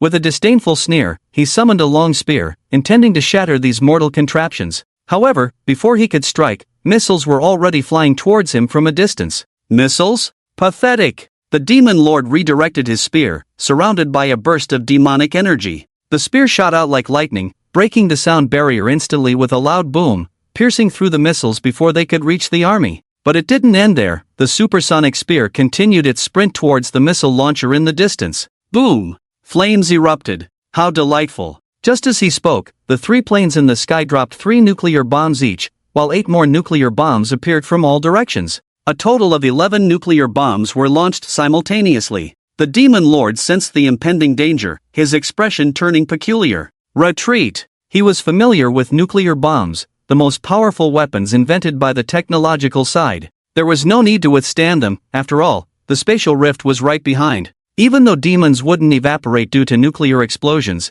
these demons were all from his territory, and he would feel distressed if they were all wiped out. However, as the demon lord Arnoff turned around, he noticed that the portal behind him had disappeared, leaving him bewildered. Ha! Where did my massive portal go? The demon knights guarding the portal began to investigate, only to be stunned. Confusion set in. Their response was met with a fierce white light. 11 nuclear bombs exploded, unleashing a devastating force that shook the earth and sky. The sound instantly surpassed 194 decibels, expanding outward in the form of a shockwave. Some weaker demons didn't even have time to look up before they evaporated. The aircraft that deployed the nuclear bombs were also disintegrated by the massive shockwave. Fortunately, there were no humans inside the aircraft, they were all controlled by robots. At that moment, the world was as bright as day, with clear skies. Of the invading demon army, less than 3,000 demons survived. And the reason they survived was that Arnoff had expended a considerable amount of demonic energy to barely protect them. Arnoff and the 3,000 demons were now inside a hollow formed by scorching heat underground. Their bodies were all crimson red, showcasing the demons' resistance to high temperatures, but the heat from the nuclear blast, not to mention the shockwave, was still unbearable even for Arnoff. Lord Arnoff, silence. Wait until the aftermath of the nuclear blast subsides. I will make these lowly creatures taste hell. Before he could finish his sentence, another violent explosion and intense tremors shook the area. This further darkened Arnoff's expression. Continue deeper underground. Today, I refuse to believe these people will keep dropping nuclear bombs. Another half-day passed. The tremors gradually faded. Arnoff was about to take action when another explosion and tremors struck. Damn it! Are these people insane? Why so many nuclear bombs? Are they using them as fireworks for the new year? Keep going deeper. Meanwhile, on the human side, we have already dropped 30 nuclear bombs. If we continue, the entire desert might turn into glass. Are there any signs of life? The one with the strongest vitality is still resilient. Sigh. Facing creatures from hell with nuclear bombs has already proven challenging. Do we really need to develop even more powerful weapons? Chang Jian rubbed his temples, feeling a headache coming on. If it weren't for the presence of Boss Chen Shen, the situation in Blue Star would be extremely difficult. The bizarre world, the insect sea world, the infected parasitic world, these are all worlds that humanity currently cannot contend with. Each one of them is enough to make humanity tremble, even likely to be wiped out. Even though these nuclear bombs pose a certain threat, the Ghost King would definitely struggle to withstand 3 nuclear bombs, and even if he survived, his strength would greatly diminish. However, even 30 nuclear bombs failed to eliminate the enemy. Sigh. Continue locking the position and execute Plan B. The human army began a large-scale invasion. This time they would carry out the strongest individual attack by humans. It naturally involved the combination of ghostly aura and innate abilities, relying on hand-to-hand combat. But these actions also carried risks, with a high probability of casualties among those on the front lines. Currently, the human elite combat forces are scarce, with only around 500 ghost generals and 5 ghost kings. This is the strongest group within humanity. Given some time and the blessing of instances, over 1,000 ghost generals and 2 ghost kings could be produced. On the third day of the invasion, demons emerged from the underground to confront the human army. Despite the human forces numbering in the tens of thousands, facing 3,000 demons capable of surviving a nuclear explosion resulted in a one-sided massacre. Even when the 500 ghost generals joined forces, they barely managed to hold their ground. Sacrifices had to be made to maintain this, as relying solely on the 500 ghost generals and 4 ghost kings would not be enough to combat the 3,000 demons. In the end, Ling intervened, releasing a pre-prepared barrier magic that sealed the demons, preventing the escalation of the battle and protecting the surviving soldiers to the greatest extent possible. Chang Jian watched as the army suffered heavy losses in less than a quarter of an hour, his heart aching. But ultimately, he could only sigh helplessly. Humanity was still too weak. Yet, given the choice, he would still send them to the battlefield. Humanity could not afford to bask in the tranquility brought by Boss Chen Shen. What if the day came when Boss Chen Shen could not face the enemy or left humanity behind? Sacrifice and recognizing one's own strength were crucial. Humanity must not perish due to its own arrogance. It was at this moment that another piece of bad news arrived. Boss Chen Shen said that spatial rifts have reappeared worldwide. Chang Jian closed his eyes in anguish. Let Boss Chen Shen take action. Continuing like this is a price we cannot afford. Chang Jian no longer had many thoughts. If it were just the 3,000 demons, Chang Jian would still be considering how to deal with them, as he had already planned in previous discussions. However, the reopening of the gates to hell filled him with despair. If another 3,000 demons were to come, the price to pay would be too high, something humanity currently could not bear. The soldiers left, and his expression mirrored their despondency. On the other side, Arnold looked at the magical barrier of the heavens. A magical civilization? This sorcerer structure was actually created for demons. Arnold's magical energy surged around him, yet the magical barrier of the heavens remained unmoved. Magic combined with technology? The foundation of this world is richer than I imagined. Arnold did not harbor any ill intentions, as he had signed a contract, and once a contract was signed, demons would never violate it. It's a pity. If they hadn't encountered me, this magic might have been somewhat useful. Arnold reached out directly, and a mechanical sphere fell to the ground. With a single hand, Arnold lifted the mechanical sphere as if it were a shot put and hurled it into the sky. A massive electromagnetic burst followed, with a blue light flashing at the center, as if magnets were attracting each other. The blue beam of light shone directly on the magical barrier. It was like snow meeting fire, the ice and snow melting away. The all-encompassing magical barrier melted. Arnov strode out. Just as he stepped out, he saw a smiling figure standing there. Very familiar. Then Arnov froze. His expression changed subtly, then he reached out and poked the other's cheek. It was real. Sir, why are you here? Is there anything else you need to ask? Arnov asked cautiously and humbly. Shen Shen patted the other's shoulder. You're invading my world, huh? Boom, Arnov felt like his head was about to explode. What? Invading this big shot's world? Did I really invade it? Ah, sir, you're joking. How could I possibly invade your world? And this world is so pitifully lacking in life, how could it catch your attention? Really? Really? Thud, Arnov knelt on the ground. Sir, do you believe me when I say I didn't know? I believe you, so I'll give you a chance. Really? Really? Go on. I'll give you 5 minutes, no, 10 minutes. If you can hurt me, I won't kill you, deal? Forget it, just kill me. He could have killed me directly, yet he gave me a choice, so hypocritical.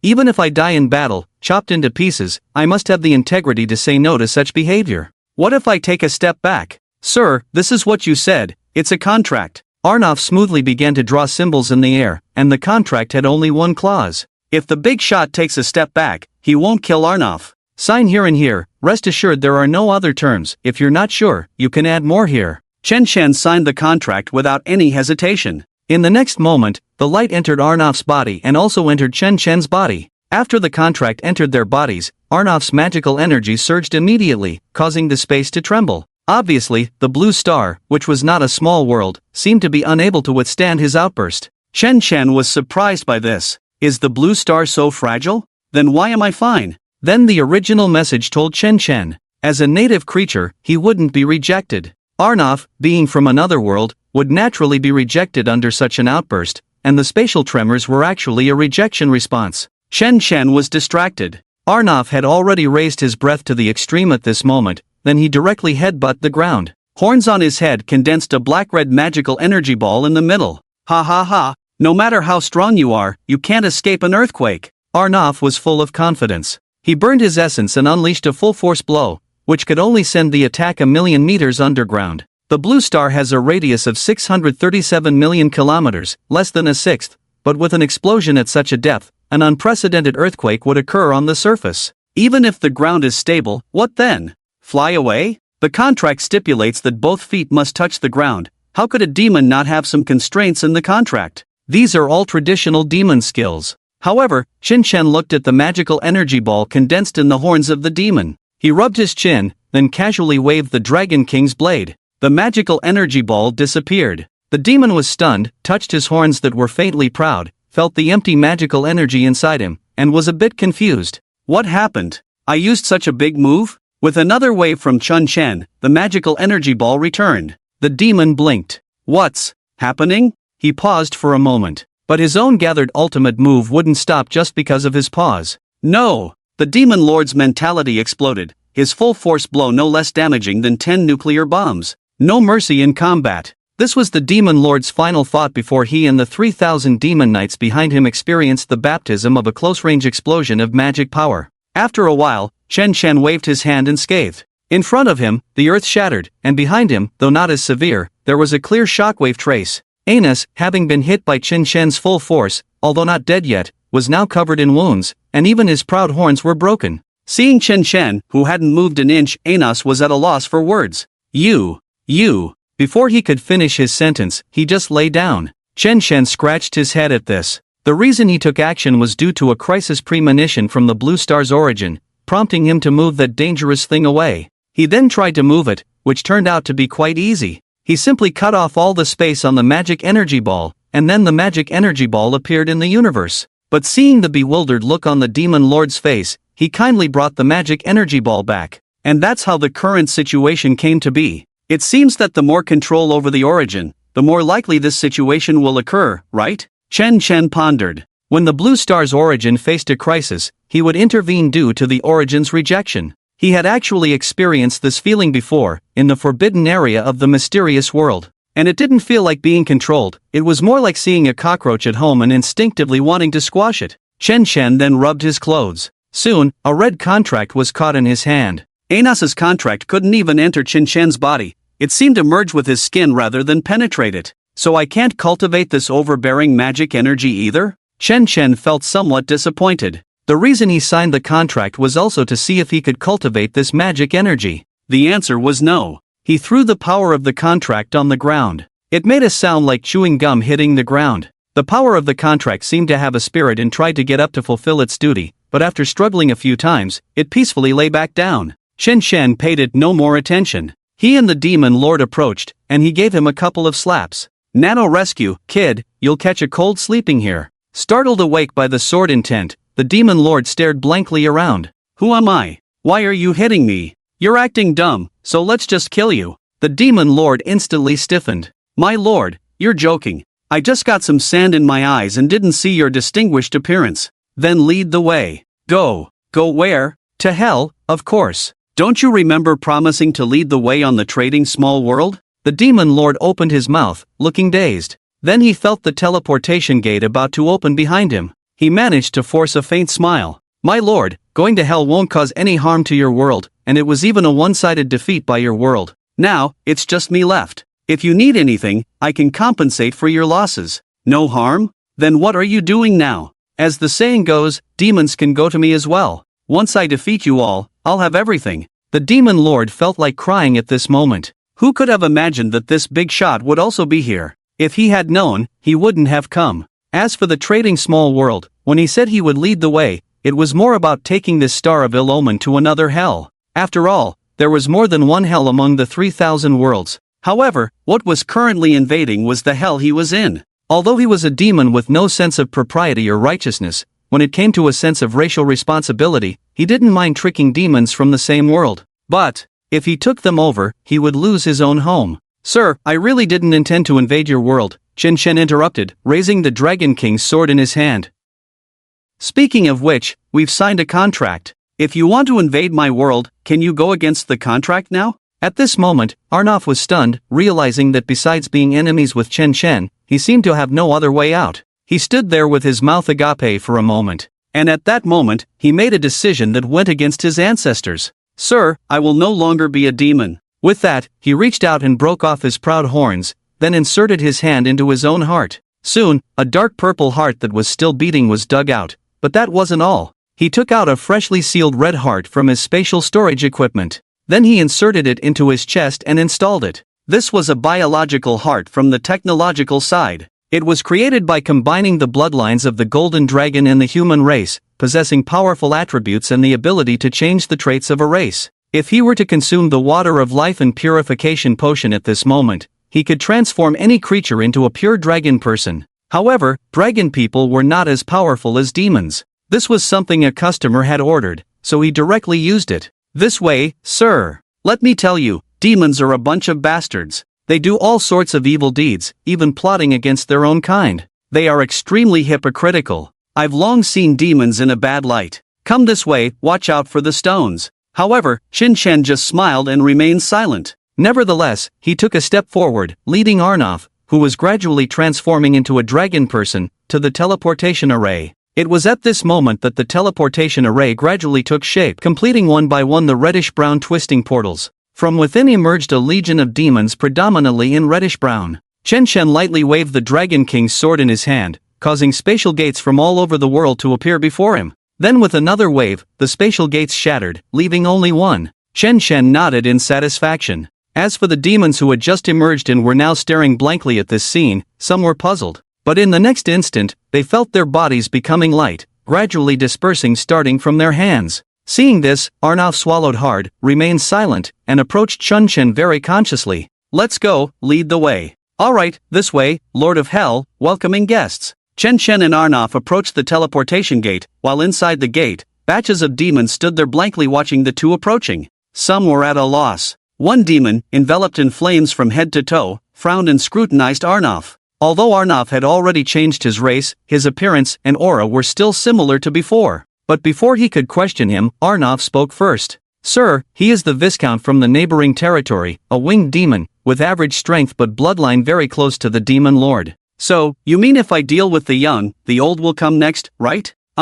Yes. That's great. The winged demon? You actually changed your race, how dare you? But before he could finish his sentence, he stood there stunned. How did he see another headless winged demon? His head fell to the ground, and the other little demons were all dumbfounded. They had encountered a tough opponent. The demons dispersed instantly. One couldn't expect demons who hadn't signed a contract to be loyal. Shen didn't pay much attention to this and waited for the big hall. However, after a while, nothing happened. He frowned and looked at Arnov. Sir, is there a possibility that the Lord of Hell isn't in hell? After all, demons often like to go to other worlds to fulfill some contracts or make some money through trades. Shin pondered for a moment, then looked at the dual-winged demon whose temperature was already dropping on the ground. It's fine, while it's still hot, it should work. Master, you. Before Arnov could even react in shock, he saw Shen swing his sword, creating a fissure in space. Then, on the other side of the spatial crack, a dual-winged demon stood with a succubus in its left arm, an elf in its right, and various other races beside them. The dual-winged demon shuddered the moment the crack appeared. Who are you? Is he? Arnov shook his head, no. Oh, okay. Shen swung his sword, and the dual-winged demon lost its head. Then he swung his sword again, and another spatial crack appeared. The two walked in. Is it? No. Slash. Is it? No, it's not. Slash. They kept slashing and killing their way through, taking a full 20 minutes to reach the dual-winged demon lord invading the world, much to Arnov's constipated expression. Is it? It's him. This time for sure. It's him. Holding a bloodied human in one hand, the dual-winged demon lord looked puzzled. Before he could say anything, Shin had already swung his sword. Not quite right. Right this time? Shen swung almost casually. Looking at the lifeless demon lord on the ground, Shen scratched his head, wondering if the demon lord could withstand a blow from him. Oh well, close enough. The bloodied human, seeing Shin, another human, was about to thank him when the human with a bone knife casually slashed, creating a spatial crack. The two of them left. Just then, a group of armored figures burst in from outside. A muscular man at the front charged in and shouted, "Demon, your time is up." Really dead? On the other side, back in hell, Shen felt a bit annoyed. Why is this guy so weak? Arnov, beside him, twitched his mouth. Boss, we only have less than 300 dual-winged demons in hell, and you've already killed over 270. I reckon there's barely a handful left in hell. Is that so? Oh well, let's go talk to the Lord of Hell. Shen lost interest, realizing there wasn't much fun in this world. Arnov remained silent, choosing to follow along quietly. By the way, how do we find the Lord of Hell? I don't know. Forget it, that was a warm-up. Chen Shan stretched his shoulders. Ever since he got the Dragon King's blade, he had been wanting to do one thing: swing his sword with all his might. Suppressing his power all this time, afraid he might accidentally wreak havoc on the world one day. Now, in this hell full of villains, he had no reservations. Your name is Arnov, right? Yes, boss. Do you have any attachment to this world? In an instant, Arnov thought of many things, swallowed hard, then shook his head solemnly. Boss, I'm willing to follow you, and I'm no longer a demon. I have to say, you're the only one who, despite saying the most cowardly things and emitting the strongest evil intentions, still harbors great malice towards me after seeing me slay so many demons. Impressive, I'm quite pleased. Arnov was stunned for a moment, then his expression turned extremely fawning. Boss, what are you saying? I have already abandoned the identity of a hell demon. Look, I'm gradually transforming into a human form now. In the future, I will be at the forefront of humanity. Is that so? With that, Chen Shan casually waved his hand, and the surrounding space began to distort and shatter. Chen Shan was being excluded. Oh, is this what it feels like to be oppressed and ostracized by the world? Quite interesting. Chen Shan's lips curled up as he swung his blade again. This time even space disappeared. On the left appeared a void where no substance existed. At this moment, Arnov couldn't hold back anymore. If Chen Shan only wanted to take down the Lord of Hell, to control the origin of the world, even if the future world changed, he would still have the power of the dragon, but now he wanted to destroy hell. TSK, I have to say, you demons from hell, clearly have no sense of propriety, not even any kinship, but you are truly loyal to the hell you belong to. Even though you are no longer a demon now, your bloodline has changed, but your soul still remains demonic. Feeling the overwhelming malice, Chen Shan couldn't help but sigh. Demons were the most loyal and despicable race he had ever encountered. Do you need an excuse to kill me? Do I need to wait until now to kill you? Unfortunately, you didn't seize the opportunity yourself. Chen Shan shook his head. He was still very interested in the demon race, especially why they valued contracts so much and could even set aside their inherent greed. But now, it seemed that contracts were actually the demons' loyalty to hell. As for the punishment for breach of contract, such a thing did not exist, at least not for demons. To put it bluntly, even if a demon violated the rules, the essence of hell would harshly deduct his reputation points, but after completing a few contracts shortly after, these reputation points would rise again. At this moment, the Lord of Hell quietly appeared next to Chen Shan, staring blankly at the boundary that had turned into a void. You! When the Lord of Hell turned his head and saw Chen Shan, his mind was flooded with the reminder of the origin, and he saw what Chen Shan had done. He was about to run, but Chen Shan grabbed his shoulder. Since you're here, why rush to leave? The expression of the Lord of Hell changed from fear to ferocity, and finally to indifference. He turned to look at Chen Shan and projected his thoughts. Why did you come to attack us in the mortal realm? Didn't we agree when we signed the agreement that the Great Thousand Worlds should not interfere? The Great Thousand Worlds should not interfere? Since when was that a rule? Chen Shan was surprised. Thinking about it now, it seemed that the first clan he encountered had mentioned something about not playing by the rules, or something like that. At that time, he just thought the other party was talking nonsense,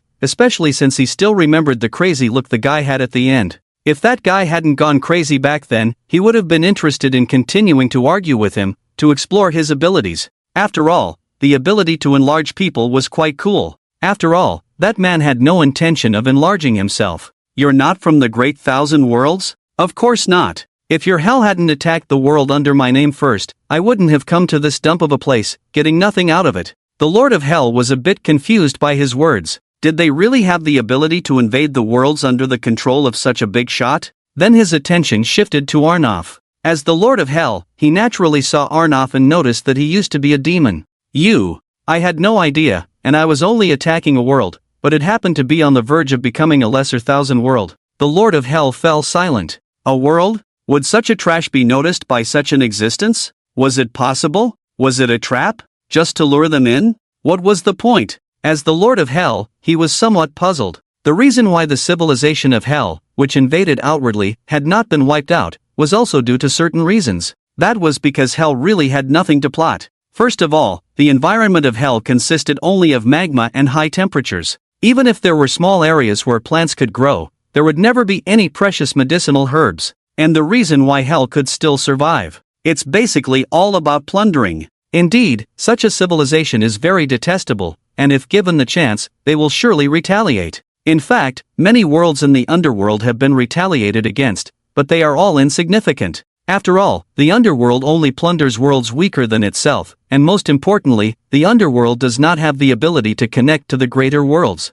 Even among the same level worlds in the underworld, there are few that can be connected. Those that are connected are like trading worlds or worlds that have already fallen into ruin. These worlds simply do not have the ability to resist. The chances of encountering resistance are almost zero. Even if there is, the underworld itself is a civilization that invades outwardly, and even without war, the underworld may wither away. Therefore, ordinary worlds in the underworld are not necessarily opponents of the underworld. The Lord of the Underworld looked at Chun Shen's calm human face and the Dragon King's sword in his hand, narrowing his eyes. The weapons unique to the greater worlds are indeed top-notch. Saying that the man in front of him is not from the greater worlds? How is that possible? Whatever you want, as long as the underworld can provide, I am willing to offer it with both hands. The Lord of the Underworld finally softened his stance. However, Chen Chen was in a dilemma. He didn't really have anything special he wanted from the underworld. If he hadn't coincidentally come across it, he wouldn't have had much interest in the underworld.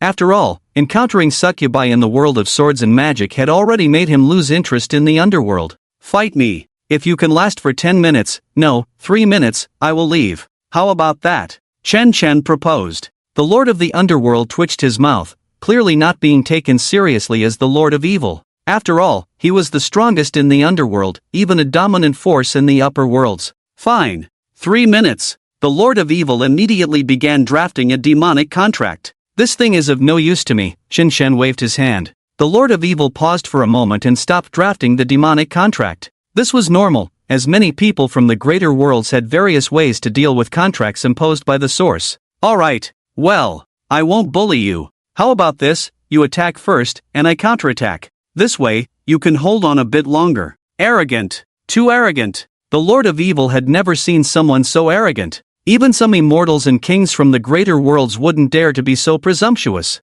Alright. The Lord of Evil's eyes began to emit a fierce red light, demonic energy surged around him, and the ground around him began to crack, causing the earth to tremble. There was no sky in the underworld, only endless rocks above. At this moment, the rocks above gradually melted into magma, dripping onto the ground. Bang! The ground shattered, and the Lord of Evil swung a fist with thunderous force, causing the space to shatter and distort at that moment. The air pressure was compressed and shattered by the speed of this fist. At the moment when the Lord of Evil hit Chen Chen, the world seemed to slow down, shockwaves surged in all directions, instantly dispersing the still falling magma. The ground around Chen Chen began to crumble inch by inch, turning into red and black powder. The demons not far behind were directly turned into blood mist by the shockwave. In an instant, everything was obliterated. The shockwave continued to advance, until the end of the field of vision. The demons on the ground turned into blood mist and were crushed by the shockwave. However, this kind of punch was not over yet. The demonic energy on the Lord of Evil's arm surged, and the purple-black energy wave instantly spread out. The shattered ground melted into a fiery red at that moment due to the high temperature. Aura! Another punch. The vibrations continued, and the entire underworld began to tremble. Countless demons in the distance were somewhat puzzled, feeling the riot of demonic energy in the air and the trembling beneath their feet. What's wrong with the Lord of Evil? Why is he so angry? Look over there? What is that? Is it a new method of using demonic energy? Hey hey hey! The ground shattered as that thing passed by. This is the aftermath of the Lord of Hell's full-force attack. Run! Countless demons looked up, feeling their faces contort as the intense pressure sent them flying into the air. Then, with a thud, they smashed into the stone wall, bones turning to dust. Damn it! What is the Lord of Hell up to? Who is he battling against? Another Lord of Hell? The stronger demons wiped the burst blood vessels on their bodies. Their expressions grew solemn. Just the aftermath of the battle was overwhelming for them. How much power must the person at the center of the fight endure? It was unimaginable. Bang, bang, bang. Fist after fist struck the human in front of them, each blow seeming so real, yet every time the attack landed, the opponent appeared unscathed, disappointment evident in their eyes. Was their full strength so inadequate? Humiliation, unwillingness. I am the Lord of Hell, the ruler of the middle thousand realms. Soon, I will step into the next level again, becoming the first Lord of Hell to lead Hell to the next level in history. Aura, aura, aura. The speed of the punches increased. The Lord of Hell's hands oozed dark purple blood from the continuous high-intensity attacks. Not enough yet. Hellfire, ignite. After roaring, the Lord of Hell's whole body burst into flames. Each attack ignited endless flames, setting the space behind Chen Shen ablaze. Yet, Chen Shen did not step back, even though his punches could shatter the space behind him. Gritting his teeth, the Lord of Hell's eyes began to bleed. Even this is not enough? Chen Shen raised his hand. Since you're done, is it my turn now? The Lord of Hell's eyes darkened, but he nodded with clenched teeth.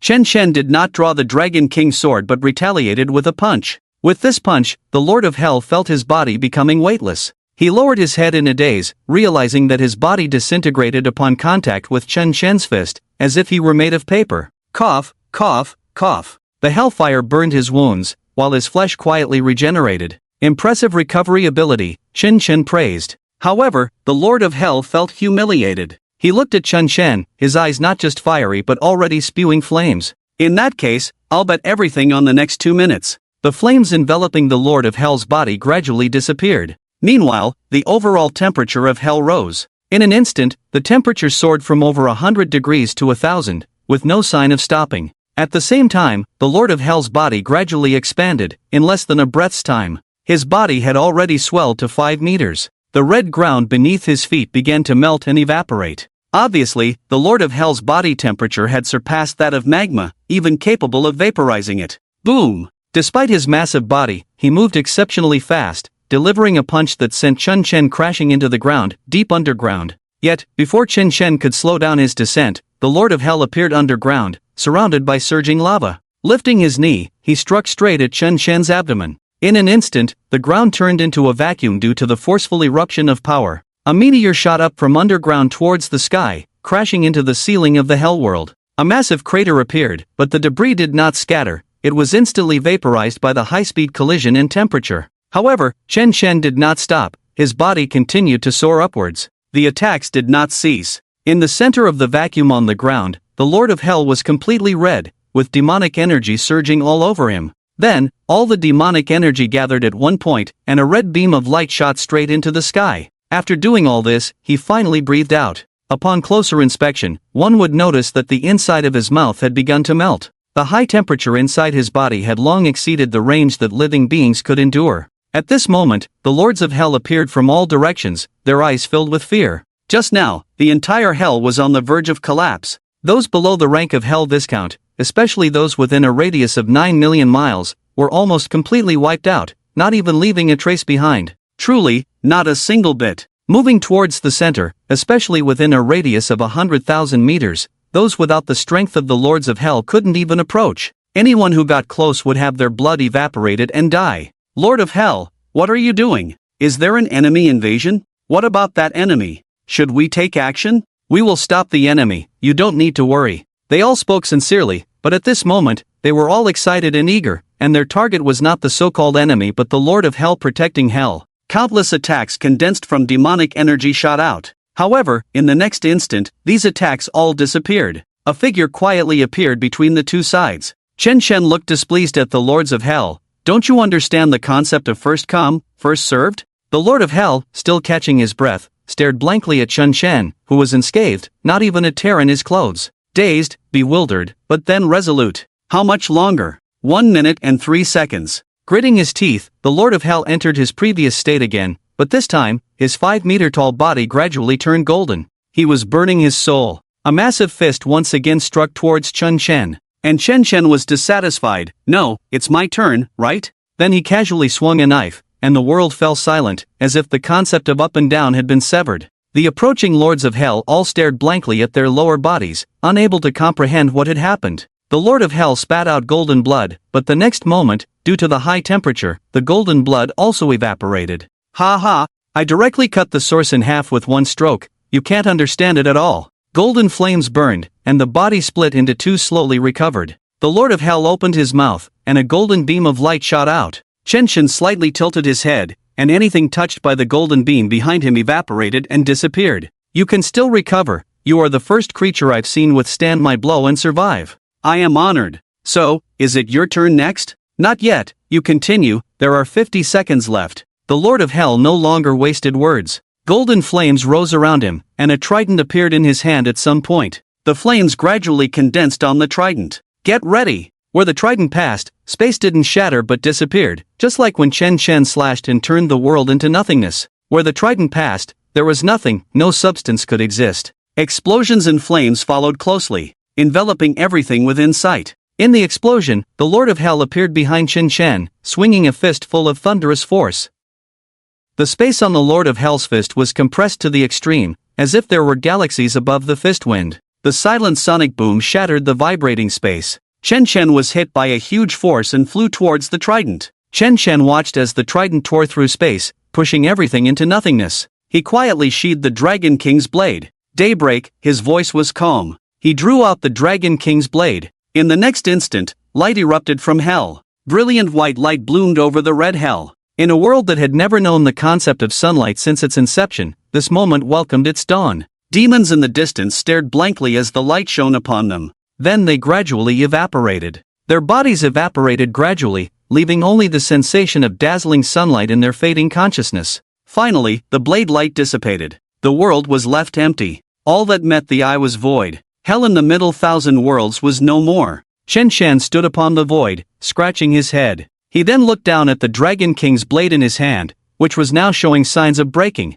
Injecting sword intent, the Dragon King's blade barely stabilized its aura. Can't I swing the blade again? Chen Chen felt somewhat disappointed. He then turned his head and surprisingly found the Lord of Hell still present. However, his aura was weak, and his entire body was gradually dispersing. The Lord of Hell seemed somewhat dazed. My body and soul haven't even realized that I'm already dead. If it weren't for the source of hell within me, I might have died under your blade light long ago.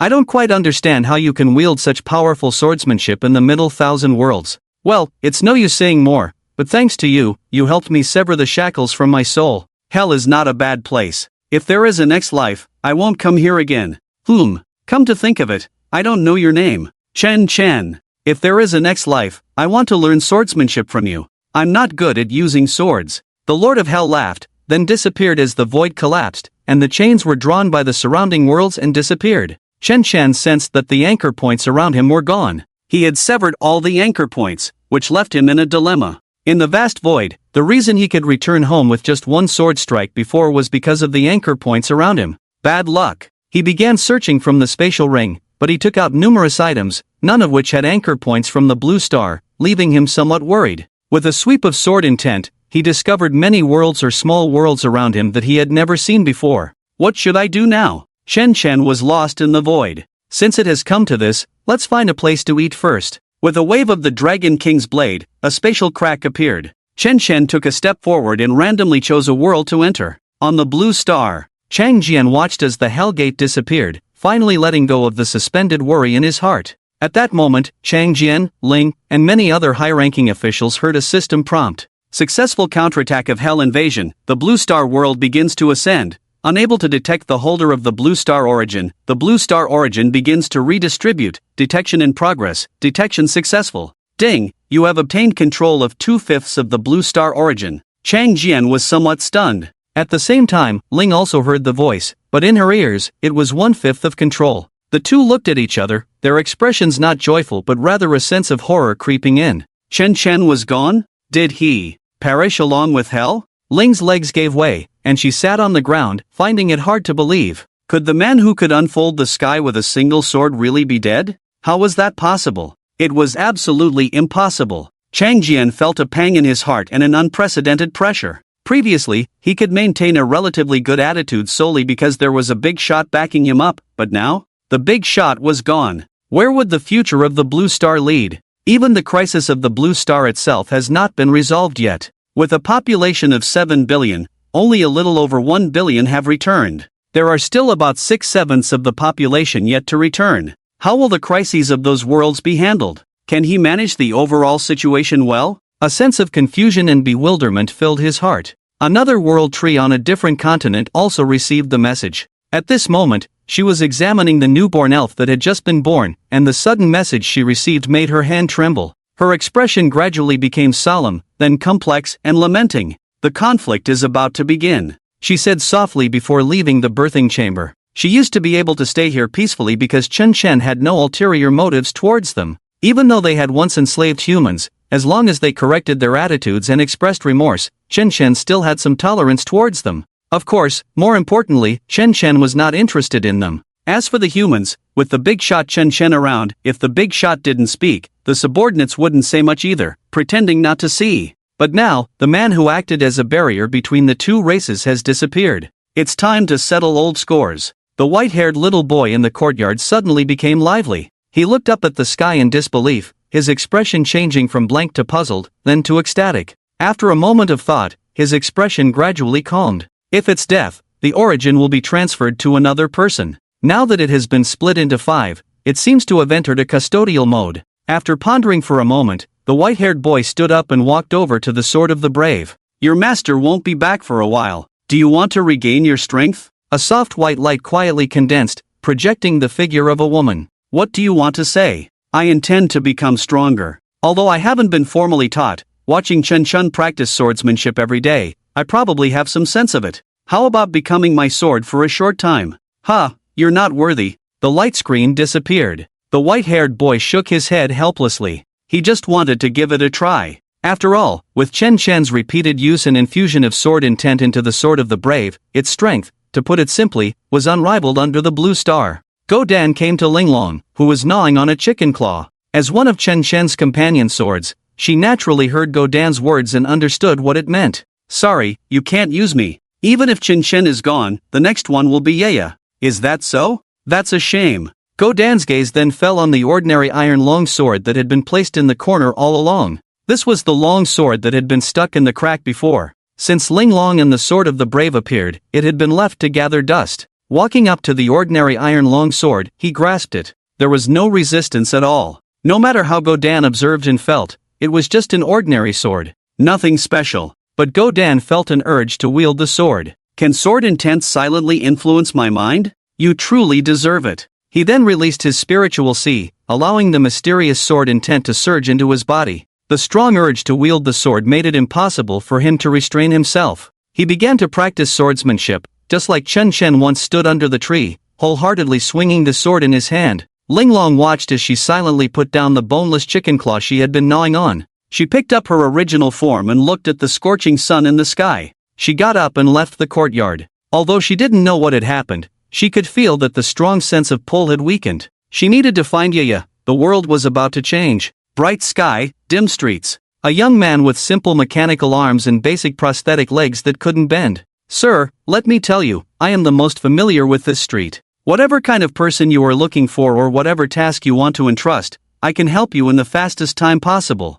I just want to find a place to eat. The young man was stunned. To eat? Are you sure? Isn't there a restaurant around here? The young man looked at the man without any cybernetic prosthetics on his body. He opened his mouth, but in the end, he couldn't say a word. What's wrong? Is it so hard to find a restaurant? There are actually many places to eat, but there might not be any that suit you, sir. Why? You might not like it. The taste? Let me tell you, I can eat uncooked pork without flinching, no matter how bad it tastes. Have you eaten pork? What does pork taste like? The young man's eyes sparkled.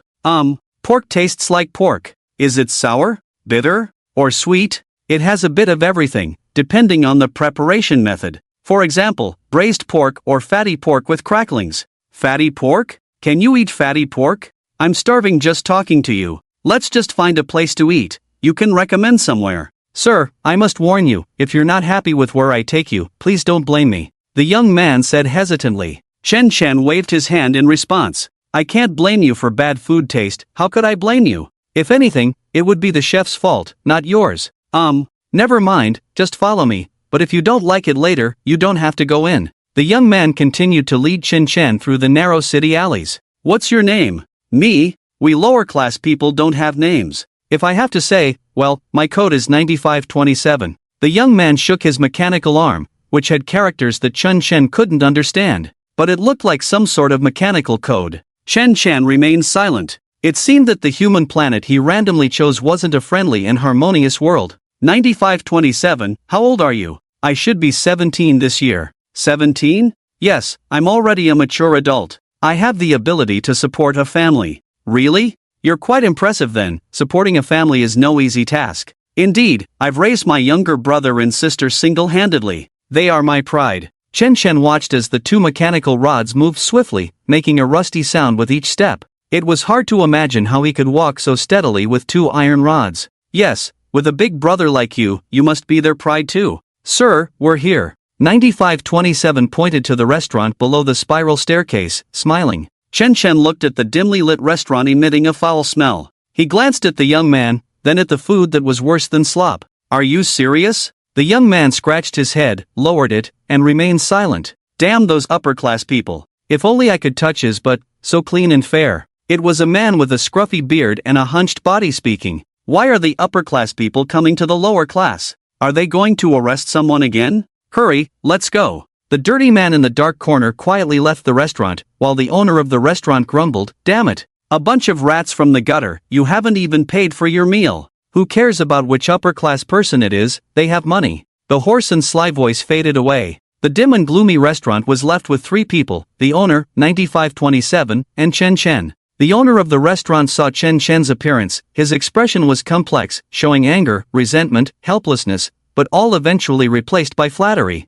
"Sir, your presence in my shop is truly a great honor. What do you need?" "Oh, I almost forgot, sir, you must be an aristocrat from the upper class. Here is my precious wine collection, this will surely suit your taste." With that, he took out a can from under the counter, with an unfamiliar symbol on it, but Chen Chen could be sure there was alcohol inside, just that it was industrial alcohol diluted with water. How much technology and cunning Chen Chen didn't know, but he was sure he couldn't drink it. Seeing Chen Chen's complex expression, the owner was somewhat puzzled. "Sir, are you looking for someone?" "Don't worry, I, Wang Lao-san, am well acquainted around here. Just give me a brief description, and I'll find them for you immediately." Chen Chen looked at the slop in the plate. Puzzled, he asked, "Is this all you eat?" The restaurant owner immediately understood what kind of person the man in front of him was. He smiled even more obsequiously. "Hey, you know, some food is considered good. Over in the next district, people have started eating each other. Ever since Lord Almo fell from power, the lower class people have been getting fewer and fewer basic supplies.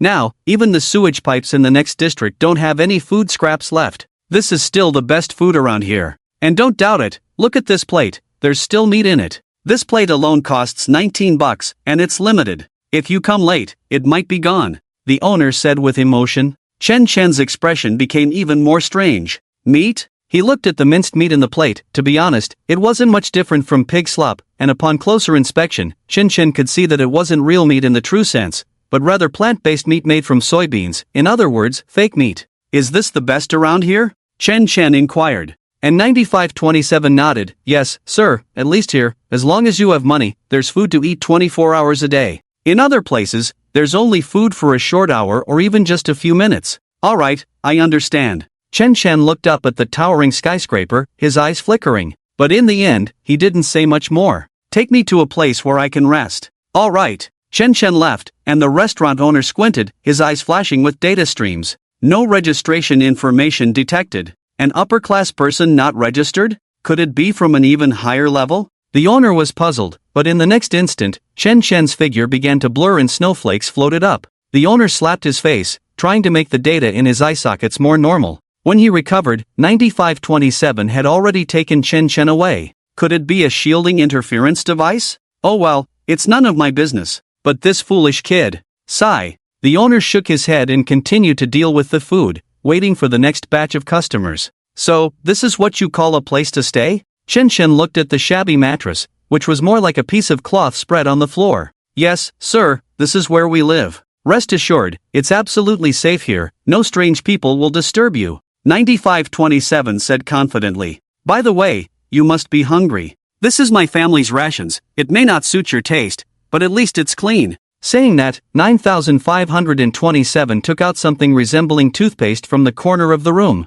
"What's this?" "Nutrients supplement. I've heard from the elders that this thing can provide many nutrients to the body," 9527 said with a smile. But Chen Chen clearly saw the reluctance in the other's mechanical hand to hand it over. Chen Chen sighed. Although he had not been in this world for long, he probably understood what kind of world it was. A world of technological cyberpunk. It was a small world indeed. It was supposed to have enough depth, yet even in such a world, there were people in the lower strata. Chen Chen was momentarily speechless. The reason for choosing such a world was solely because from the outside, the inner world appeared peaceful and magnificent. He saw numerous families barbecuing on skyscrapers, children laughing and playing. There were even robotic butlers providing diligent service. No matter how you looked at it, it was a world akin to a utopia. Chen quite liked this world. After all, games were usually fun without any surprises, and coming to a strange world without those actors piqued his interest.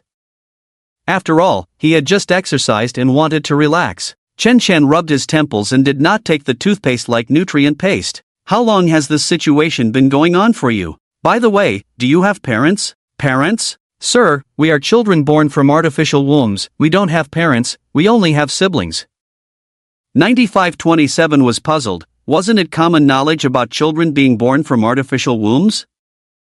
Chen understood why this society could be so distorted yet still function. When a decreasing population was not a problem, morality ceased to exist. At that moment, little heads popped out. However, their faces were dark, as if they had crawled out of a mud pit. The older ones were 7 or 8 years old, the younger ones 4 or 5. Chen noticed a little girl with only hands, comforting a baby. Then Chen frowned and asked, "Don't you have legs?" None of the children had legs, and even those with hands were few. Initially, Chen thought it was some kind of prosthetic modification, but now it seemed otherwise. We only have one pair of legs in our family. When I go out, my younger siblings have to stay at home. 9527 explained with a smile. Chen furrowed his brow at this. Who would want to take away a child's limbs? Were they sick? He stood up and approached the older child, then he saw the child's legs. Aren't you all nurtured in artificial wombs? Could it be due to insufficient nutrition that you couldn't develop? The children looked at each other, then looked at him, looking confused. For them, they had never received education from a young age, so they didn't understand what insufficient nutrition for development meant. Have you all been without legs and hands since birth? Yes, we are disabled people, we are the lower class. We can survive thanks to the mercy of the upper class adults, otherwise we would have been killed right after birth. So, the upper class people are kind? Yes, the adults are kind, they don't want to see children who could have survived die, so we are still alive. The children all smiled, a happy and sunny smile. In this closed and dim little world, their smiles were very bright. These prosthetics are all given to us for free by the adults, they are truly kind. 9527 smiled and waved his mechanical arm, making a creaking sound. Chen looked at the X on the circle. Although the writing in each world was different, this mechanical arm seemed to be a discarded model. Yes, they are truly kind. Chen smiled in response. I'm planning to go back. Shall I escort you, sir? Chen waved his hand. I'll stroll around by myself. Shall I keep the bed for you, sir? No need, this is your room. He left the bridge tunnel. Chen arrived at the restaurant based on his memory. He walked for 10 minutes, and by now, there were shadows of people appearing in the restaurant again. These figures were all strange and grotesque, some relatively intact with all limbs but mismatched, while others had only a mechanical hand, crawling on the ground. Chen's arrival once again brought curses from these people, who then left one after another. The boss was furious at the sight, but upon seeing Chen, he immediately put on a fawning attitude. Sir, you're here again? Do you need anything? Or did that brat offend you? Don't worry, I'll make sure to teach them a lesson for you. No, I just have a few questions. Alright, go ahead, I'll tell you everything I know. When are you planning to take action? What action? Sir, what are you talking about? I don't understand. The boss of the restaurant looked puzzled. Stop pretending. Your strong malice can't be hidden at all. When you see me, you can't wait to kill me with your evil thoughts, ever since you laid eyes on me. The boss of the restaurant looked puzzled. He stared at Chen, somewhat puzzled. Is this some new technology? Have the upper class gained the ability to discern thoughts? I'm not an upper class person, but I can help you. Don't believe him. The upper class is the most untrustworthy. That's right, the upper class only pretends to be compassionate, but in reality, they are stingy. They just want to extract information from us so they can carry out their kindness openly. Yes, don't listen to him, old 3, he's just talking nonsense. Eerie voices echoed in the corner. The boss's data eyes flickered, analyzing, but he couldn't see Chen in front of him. If it weren't for his other eye being able to see Chen normally, he would have doubted the person in front of him was real. Why are you helping us? Nothing special, just a bit annoyed, that's all. Annoyed? Just because you're annoyed? The boss of the restaurant was dumbfounded, feeling somewhat inexplicable.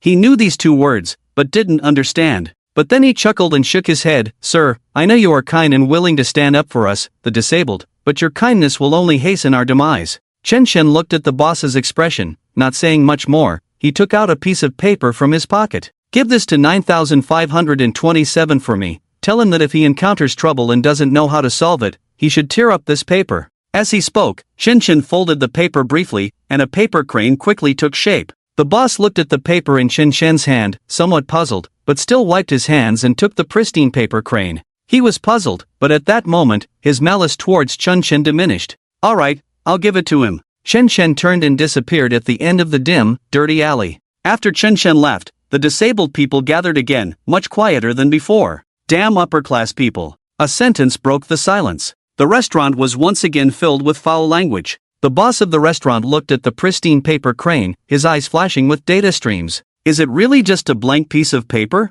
The boss of the restaurant, Old 3, quietly placed the paper crane under the counter, distancing it from other dark items. Night fell, and the skyscraper emitted a soft, non-glaring white light. However, this kind of light couldn't reach the dirty ground. Old 3 held the paper crane and went to the abandoned bridge where 9527 was. 9527. "Uncle 3? A timid voice sounded, and a little girl of no more than 4 or 5 years old peeked out, holding a small baby in her arms. "Oh, little sister? Here, this is specially left for you by Uncle." Wang Laosen smiled as he took out a plastic bag from his arms, containing some fairly intact vegetables and fruit cores. "Thank you, Uncle San." The little girl smiled happily. "Where is your big brother?" "He just went to work." "Assigned to the night shift?" Uncle San took out a paper crane from his arms. "This is from your big brother in the morning. If you encounter a problem and don't know how to solve it, tear it up." "Do we really have to tear it? It looks so pretty." Wang Laosan rubbed the girl's head, then took out an iron box from his arms and handed it to the girl. "Share it with your brothers and sisters." "Okay." Wang Laosan looked at the abandoned bridge tunnel and the simple wall made of tin sheets. Watching the children happily eating leftovers, he turned and left. Each of the small children in the room held a pristine paper crane carefully, looking at them with smiles, none daring to touch them, not because they didn't want to, but simply because their hands were too dirty. Touching them would leave black marks, making the paper cranes look less beautiful. The upper-level big brother who came during the day is really nice. "Look, this paper crane will blow at night." "Really, really? I heard this thing is called paper, used for recording." "Oh, so precious, given to us by the upper-level brother, he's really kind." "Yes. Big brother will be very happy when he comes back." "But why did Uncle San tell us to tear it up if we encounter a problem we can't solve? Is it to summon a giant mech?" "I think it's a full-body armor transformation. Why not summon a big dog?" The children chattered and quickly veered off topic. Time passed quietly. The sky gradually brightened, and the light emanating from the building dimmed quietly. 9527 returned to his home, where several children were sprawled on the ground fast asleep. The exhaustion of the day was worth it at this moment, as he silently stored away the food he had worked hard to obtain all night. Carefully, he took out 3 tubes of toothpaste-like nutritional paste from his arms and placed them in the cabinet. "What's this?" He saw the pristine paper crane. "Big brother, you're back. This is from the upper-level brother for you," he said. "Said to tear it up if you encounter trouble?" The little girl tilted her head, clearly not understanding why they should tear up this pretty thing in the end. "Or should we display it?" 9527 was somewhat puzzled, but he still smiled and patted the little girl's head. "Go to sleep." 9527 looked at the pristine paper crane and extended a mechanical hand, but upon seeing the dirt on it, he glanced at his already dirty clothes, wiped it off, and then carefully picked it up, examining it. Such white paper. In the moment he picked up the paper crane, whether it was an illusion or not, 9527 felt all the fatigue in his body disappear, and even his spirits lifted slightly. After some thought, he carefully tied the paper crane with a plastic string and looked at a small hook above the bridge tunnel, then hung it up. The small paper crane swayed in the air, as if flying. He took off his shoes, wiped his hands, and then lay back on the bed, ready to sleep. Time passed quietly. Day and night continued to rotate. Life for the lower class remained the same, thriving in the dark alleyways, until the arrival of a new day. A meeting was held, titled the Conference on Environmental Protection and the Hardships of the Lower Class.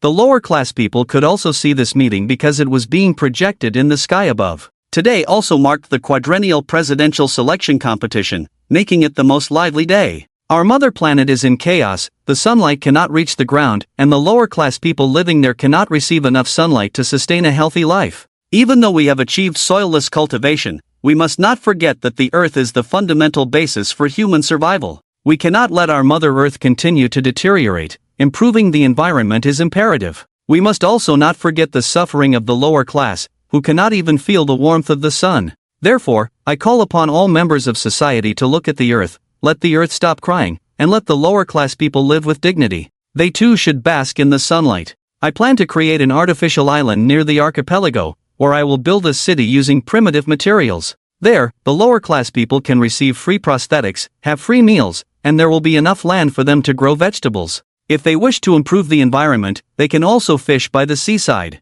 The speech concluded, and numerous hearts, likes, and bullet comments floated across the projection. The atmosphere was filled with positive energy and supporters voicing their opinions. However, below, the lower class people who could not like or comment began to curse loudly. These damn upper class people, are they now going to deprive us of our freedom too? An artificial island? Isn't that just a prison? Under the sunlight, a group of young men and women lay on pool chairs, basking in the sun. Yet, they kept their eyes open, watching the sky as the speech continued. Are the lower class people suffering? I want to refute what Cronin said earlier. If the lower class people make an effort, they would not be in such a position. Look at how the lower class was 10 years ago. They were dirty, lazy, and lacked ambition. But look at them now. As long as the lower class people make an effort, who hasn't moved up? My idea has always been more work, more gain. Only through hard work can you achieve better results. Otherwise, why should they? How can they live a good life without making an effort? What about those who strive to leave the lower class?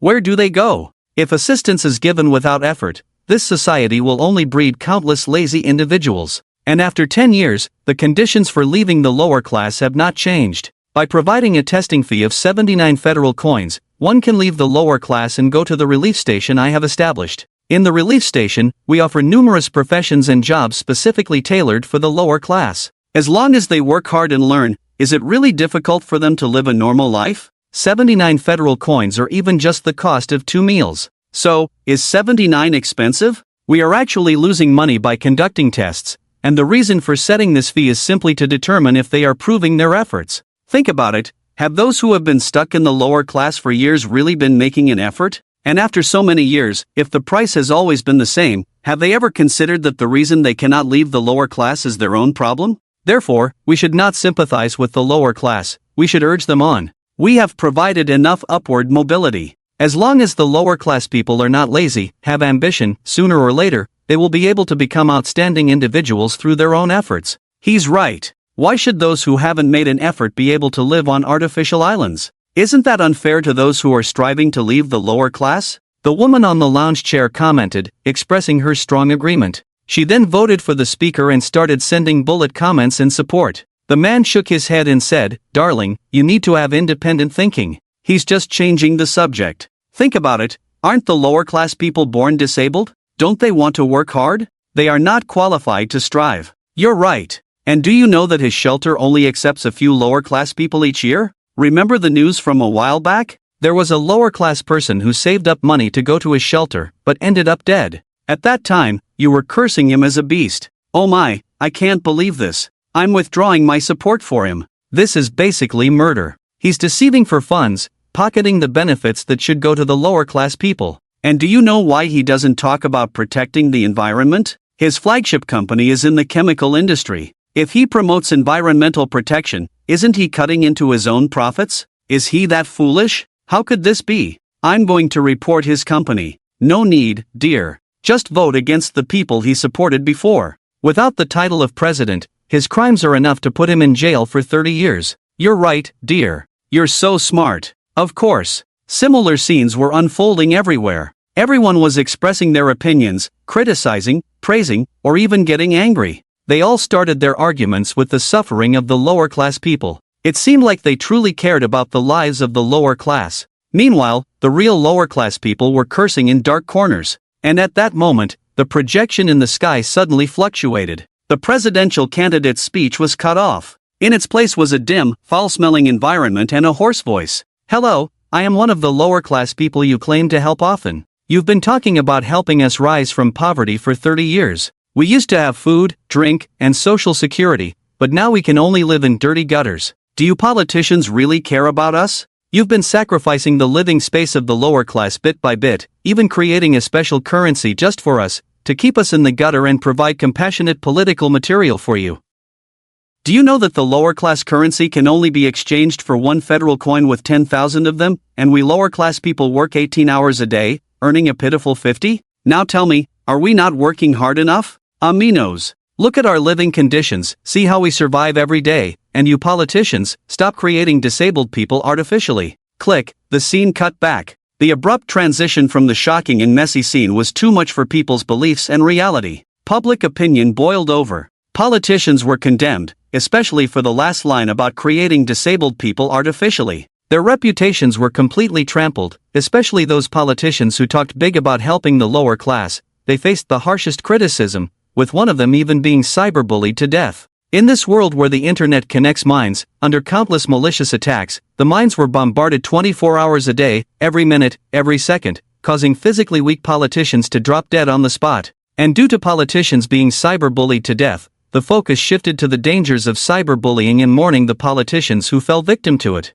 With the concerted efforts of the concerned and politicians, the focus quietly shifted. From everyone condemning the inhumanity of politicians to sympathizing with them, the shift took less than 4 days. As for the voices of the lower class, who still remembers? Even though there are still voices speaking out, under the joint suppression of all politicians, the internet has become clean. While there are still videos circulating, they are no longer rampant. The internet has no memory. As for those bottom-tier people who were involved, Wang Laosan, as someone who has been in the spotlight, is fine, but anyone who had contact with him has died. They died silently, perhaps from food poisoning, or maybe the next night, while sleeping carelessly with their head down, they fell into a cesspool and drowned. As for the hackers who helped him broadcast above the sky, they were all targeted by major forces and silently disappeared. At this moment, Wang Laosan sits dumbfounded on a pure white chair. He is dressed in a sharp suit, with all limbs intact. Look at the camera, let's start recording. Suddenly, Wang Laosan becomes spirited, cheerful, and even normal,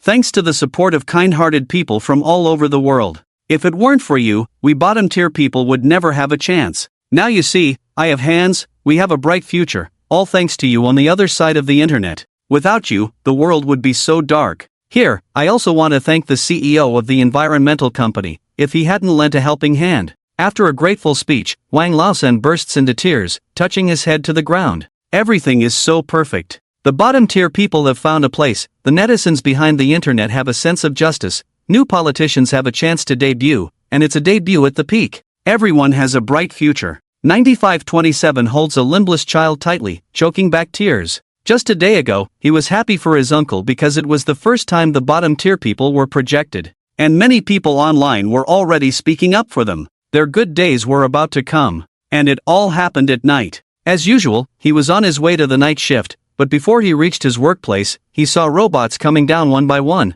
9527 was somewhat happy. They were nanny-type robots here to take them out of this dirty bottom tier. At least that's what he thought at that moment. Until he heard screams and saw these nanny-type robots, symbols of home, killing the defenseless bottom-tier people one by one. Although he had witnessed death before, it was the first time he witnessed murder. His first thought was of his younger siblings at home. That was his home, his everything. Living here for 17 years, he skillfully slipped into a small alley, winding his way to the old bridge tunnel. Outside the house, Xiaoyao was holding a baby at the door. Seeing her brother return, she was somewhat happy but also puzzled. "Big brother, you're back. Did you forget something?" "Xiaoyao, we need to leave quickly." "Leave? Are the upper-class people coming to take us away? Are we going to live in a bright big house?" Xiaoyao's tone was joyful, or perhaps it was a day that made every bottom-tier person very happy, as they were about to leave this dirty place. 9527 didn't know what to say, comforting words stuck in his throat.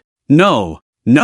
Then why do we have to go? Because they're coming to take us away and get rid of us." Xiaoyao was stunned, but in the end, she didn't ask any more questions. Instead, she turned silently and entered the house, then communicated briefly with her younger siblings and left together. The children were very sensible, which made 9527 very distressed. Similarly, it was the first time he realized that his younger siblings actually saw things more clearly than he did. "Big brother, let's go." "Okay." A family of 5, starting from the sewer, left their tiny home and aimlessly searched for a way forward in the dirty underworld. Many of them only had one hand, making their progress slow. However, their hiding place was eventually discovered. The time is now. At this moment, 9527 no longer had his prosthetic legs. The symbolic prosthetic arm representing 9527 was also damaged in several places, leaving only one hand functional. He couldn't understand why the people from above would turn against them. Despite his strong desire to be saved, ever since he could remember, the most beautiful sight he had seen was the sky, and the most heartwarming words he had heard were politicians speaking up for the underprivileged.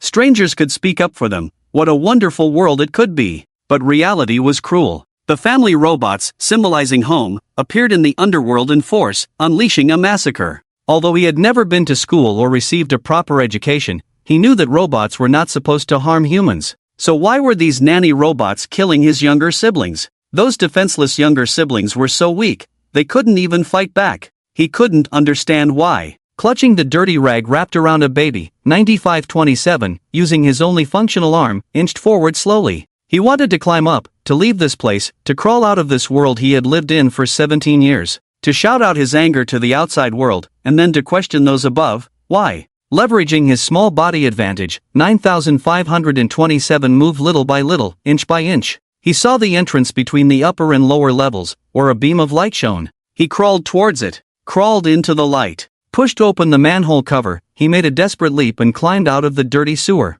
He looked at the upper world, the world that had always been out of reach for him. He saw the people from above. The pedestrians who were shopping at the moment noticed the filthy teenager. Immediately, some upper-class individuals approached to inquire about the situation, but when they caught a whiff of the strong stench emanating from 9527, they stopped in their tracks, their expressions shifting from sympathy to disgust. Those who had taken a step forward quickly stepped back. Oh my, why do you smell so bad? Why did this lower-class person climb up from the sewer? Wait, look at that rag, there's a child inside. Oh my, is this child only 1 year old? Why would a lower-class person climb up with a child? Should we call the police and have the security personnel handle this? Child, don't be afraid, help is on the way soon. Yes, the security officers will be here shortly. The onlookers arrived quickly and dispersed just as fast, each covering their noses as they left. 9527 spoke out with resentment. Why did you send people to kill us? What is this child saying? In this day and age, are there still people killing the underprivileged?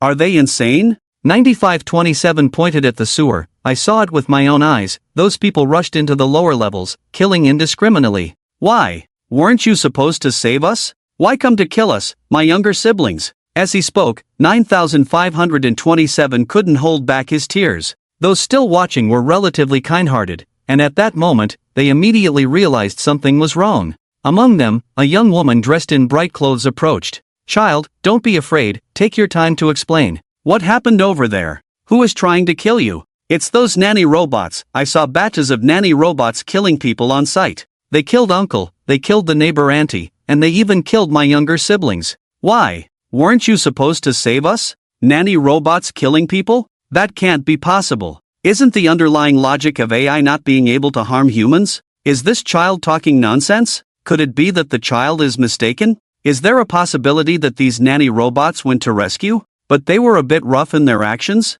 After all, my nanny robot at home always likes to whip me with a small leather whip. That could be it. What are you all looking at? Haven't you seen that the child's mechanical prosthetic limbs have been smashed to pieces? Look at this. It's clearly damaged by hammer strikes, and the data analysis shows that there is synthetic skin on it. The elegantly dressed woman shouted angrily at the crowd behind her. Because of her shouting, many people noticed the damaged prosthetic arms, and many of them had analysis software installed in their eyes. For a moment, they all fell silent, even beginning to doubt. Child, don't be afraid, tell us everything, we will stand up for you. The woman gently stroked the boy's head, even though it was covered in dirt. Feeling the kindness emanating from the woman, 9527 couldn't stop the tears from flowing. He began to speak to the beautiful and kind woman in front of him, occasionally choking up. The people around also listened to the boy's story, their expressions turning angry. Some even started recording videos, capturing everything 9527 said and posting it online. The popularity surged instantly, but the same questions arose. Because the underlying logic of AI robots is that they cannot harm humans, this has been established since the birth of AI, and no AI will violate this rule. So no matter how real 9527's story was, it was always met with skepticism at first. Meanwhile, the security officers arrived. They immediately dispersed the crowd. They were smiling kindly. This beautiful lady, leave it to me from here. Can I come along? Well, That might not be possible. After all, he is now a witness proving that nanny-type robots harm humans. He is important, rest assured. Beautiful lady, your kindness impresses me. The woman fell silent, but slowly got up. She looked back at 9527, who was still choking, and said, "Don't worry, child, you will be fine, I will support you. Believe that there is light in this world, that justice exists." 9527 watched the beautiful woman smile brightly in the sunlight. But in the next moment, his view was blocked. The massive figure of the security officer obstructed his sight. "You damn brat, letting you come up here, don't worry, it won't be so easy for you to die next." Fear crept into 9527's eyes. As the security officer's mouth twisted into a menacing grin, he wanted to cry out for help, to let the woman who hadn't left yet hear him, but as the needle went in, he felt his consciousness slowing down. In a daze, feeling himself being lifted, he seemed to hear the pretty sister asking the security officer about his condition. Upon learning that he was just asleep, he waved goodbye peacefully. In his consciousness, 9527 was anxious, wanting to scream out loud, wanting to open his eyes, but he couldn't. As they walked away, another security officer's voice rang out. "Boss, what should we do with this little brat? Do I have to teach you everything? Did you see that sewer over there? Throw him in. Isn't that too harsh?" "Harsh? You're a damn fool, thinking you can be a bottom dweller too? Don't make me send you down there right now." "No, boss, I just felt a bit too sympathetic." "Ha, deceive those idiots online if you want, but don't deceive yourself." Listening to the words of these security officers, 9527 was eager to move, but nothing happened. He could only watch as another security officer led his youngest brother away, slowly heading towards the sewer. "No! Why? What have we done wrong? Why are they trying to exterminate us?" A tear rolled down 9527's cheek. Why is he crying? A familiar voice that comforted 9527 spoke up. "Did you hurt him? I knew I should have followed. You are too rough. He is just a child." "Sorry, miss, we are just rough men, and we are eager to get him to a safe place for treatment." "And the baby? His condition is even more critical, miss. We have instructed our men to hurry and take him to the hospital." "Is that so? Forget it. This is a blanket I just bought. Wrap it around his abdomen." "I noticed bruises on his abdomen earlier, probably scraped it climbing up." "Be careful not to cause further harm. Your kindness is truly moving, miss." The security officer carefully wrapped 9527 in the blanket, with the woman assisting. "Hey, what's hanging around the child's neck?" "Ha? A paper crane? What does a paper crane hanging on his neck mean?" "I guess his siblings folded it for him, poor child." The woman gently touched the boy's head. "Be careful not to hurt him." "Yes, beautiful lady." The footsteps faded away. In the end, 9527 still couldn't open his eyes or say a word. What could be more despairing than seeing hope in a crisis, only to watch it fade away, leaving even more despair? Tears uncontrollably streamed down his cheeks. "Kid, there are girls caring about you, damn it. I've been single for years without anyone caring about me. Humph, stay honest in the lower levels, why climb up? Damn, so stinky, still crying? I haven't even cried." With that, he lifted 9527 onto his shoulder again. Perhaps the tears cleared his eyelids, and 9527 saw the paper crane hanging precariously on his neck. It swayed gracefully in the air, as if flying. However, during the previous climb, its wings had been compressed, becoming flat, like wings that had lost the ability to soar. Just like how he had lost his hands and feet now. In a daze, he recalled Little Yao's words. When faced with troubles you can't solve, tear them apart. 9527 gazed at the pristine paper crane, as if responding to his expectations. It slowly unfolded its compressed wings, as if ready to fly. Drops of murky tears slid down his dark forehead, finally falling on the pristine paper crane, wetting it and turning it dark. "Boss, I'm back. Let's go, report back. There might be important figures coming later, be smart, don't embarrass me." "Sure thing, boss. By the way, is this kid crying? This medicine is a potent tranquilizer that can knock out ferocious beasts directly. Can a little brat like him handle it? Probably some side effects. So, he's done for? Why do you care? It's not like it's affecting you." "True. Is this the low-level scum that escaped?" "Yes, sir. Wasn't there a baby too?" "Well, that, where's the baby?" We threw him away." "Are you stupid? Such a good political tool, and you just threw it away? Educate this kind of scum properly. They are the tools for my future ascent to higher unknowns. You just threw it away? 3 hours, I'll give you 3 hours. If you haven't found that baby in 3 hours, Get ready to become one of the lower class. Sir, I'll go right away. Right away. Get lost. On the top floor of the skyscraper, a man in a suit and leather shoes looked down at 9527 on the ground by the large French window. Lucky little devil, heh. Thanks to you crawling out of the sewer, otherwise I wouldn't have been able to frame that guy. I owe you one. Someone, clean him up. What's that smell? Also, wash his brain a bit, make him more obedient. So, I'm just a political tool for you to frame others? 9527's voice rang out. The man in the suit and leather shoes frowned, looking down at the dirty child. His expression was strange at the moment, but then relaxed.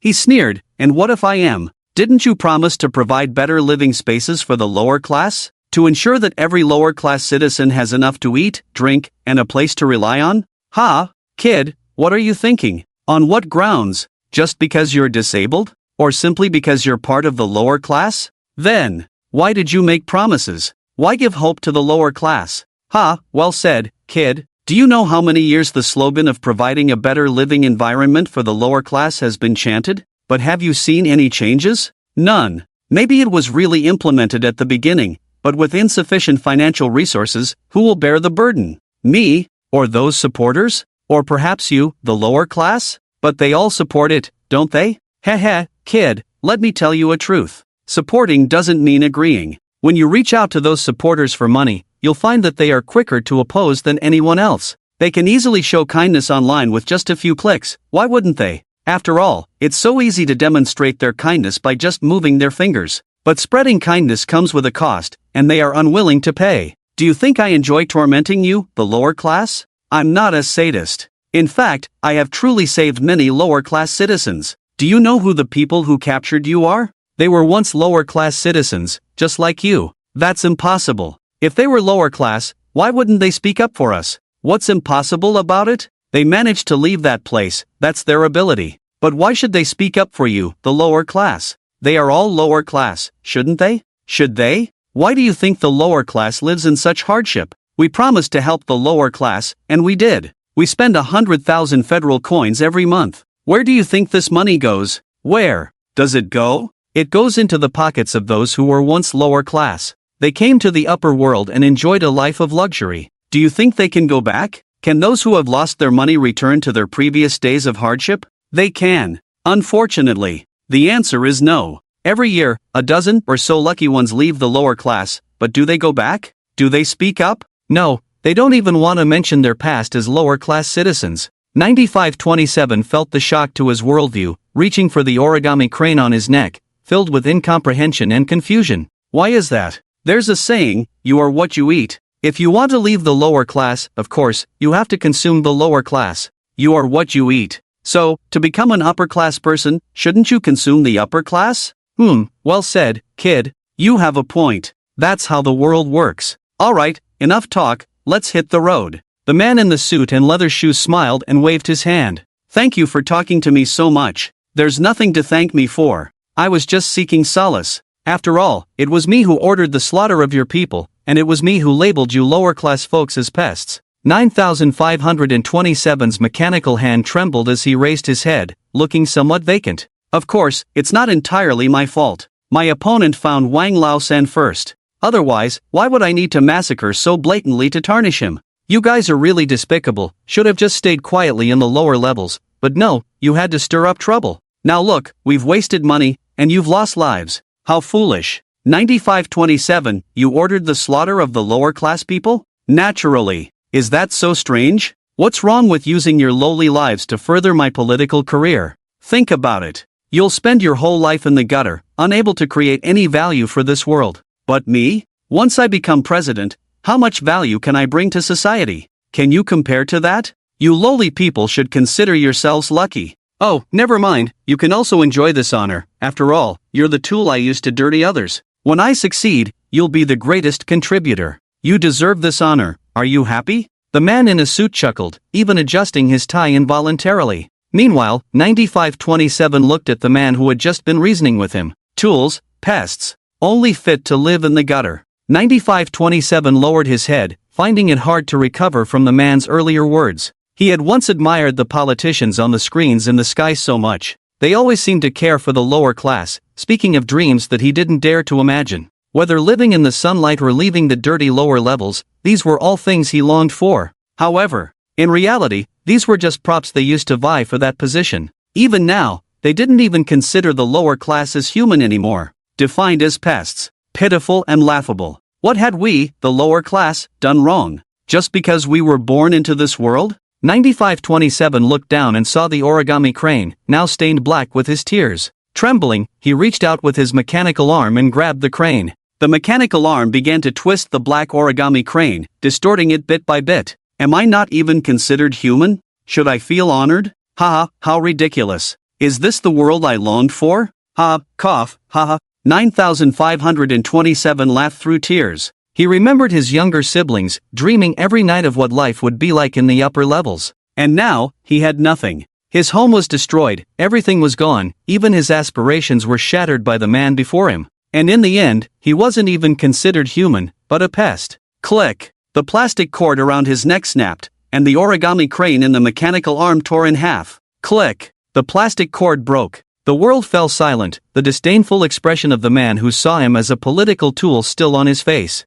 3 or 4 people had entered the room behind him. 9527's tears continued to flow uncontrollably. When he felt something was amiss, time around him was still frozen. 9527 sensed that something was wrong. He looked around and realized that everyone had stopped moving. Had enough tears? You're the upper-class person who gave me the origami crane. 9527's eyes were confused, but quickly turned alert and even angry. In that moment, the young man's heart was filled with anger and regret. Anger at the injustice of the world, regret for ever believing those politicians who were full of empty promises. It's me, kid, giving you the power to decide the fate of the world. Decide the fate of the world? Yes, simply put, all you need to do now is press a button, and this world will be destroyed. 9527 was stunned and bewildered. Destroy the world? Yes, now you just need to consider to press or not to press. 9527 was stunned, then he saw the ugly face of the politician who had been looking down on him.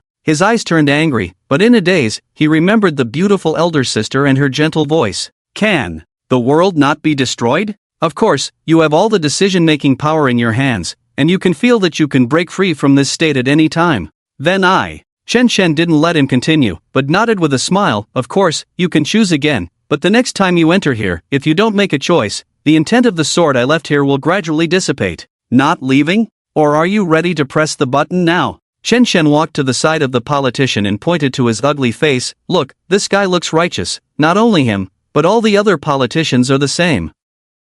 Remember the politician who scolded you for not working hard? Yes, it's him too. But their appearance and voices are different. Tisk tsk, silly kid, but you're right, after all, you're still a child and haven't been exposed to the true darkness of this world. Shen came to 9527's side and tapped his forehead with a finger. Images began to play in his mind. The images showed an old man who could hardly move due to old age, but when he lay on the operating table, a young man also lay on the next table. Then there were operations he couldn't understand. In the end, the old man died, and the young man looked at his hands in disbelief, excited. I'm getting younger. Then this man began to slowly build a capital empire that only he could control, using his power and wealth. The image paused on that familiar face, the guy who scolded the lower class people for not working hard. And similarly, the man who was cyberbullied to death was also him, but the one who died from cyberbullying was just a shell, and now this man had just changed his skin. 9527 was stunned. Even more so, he was full of incomprehension.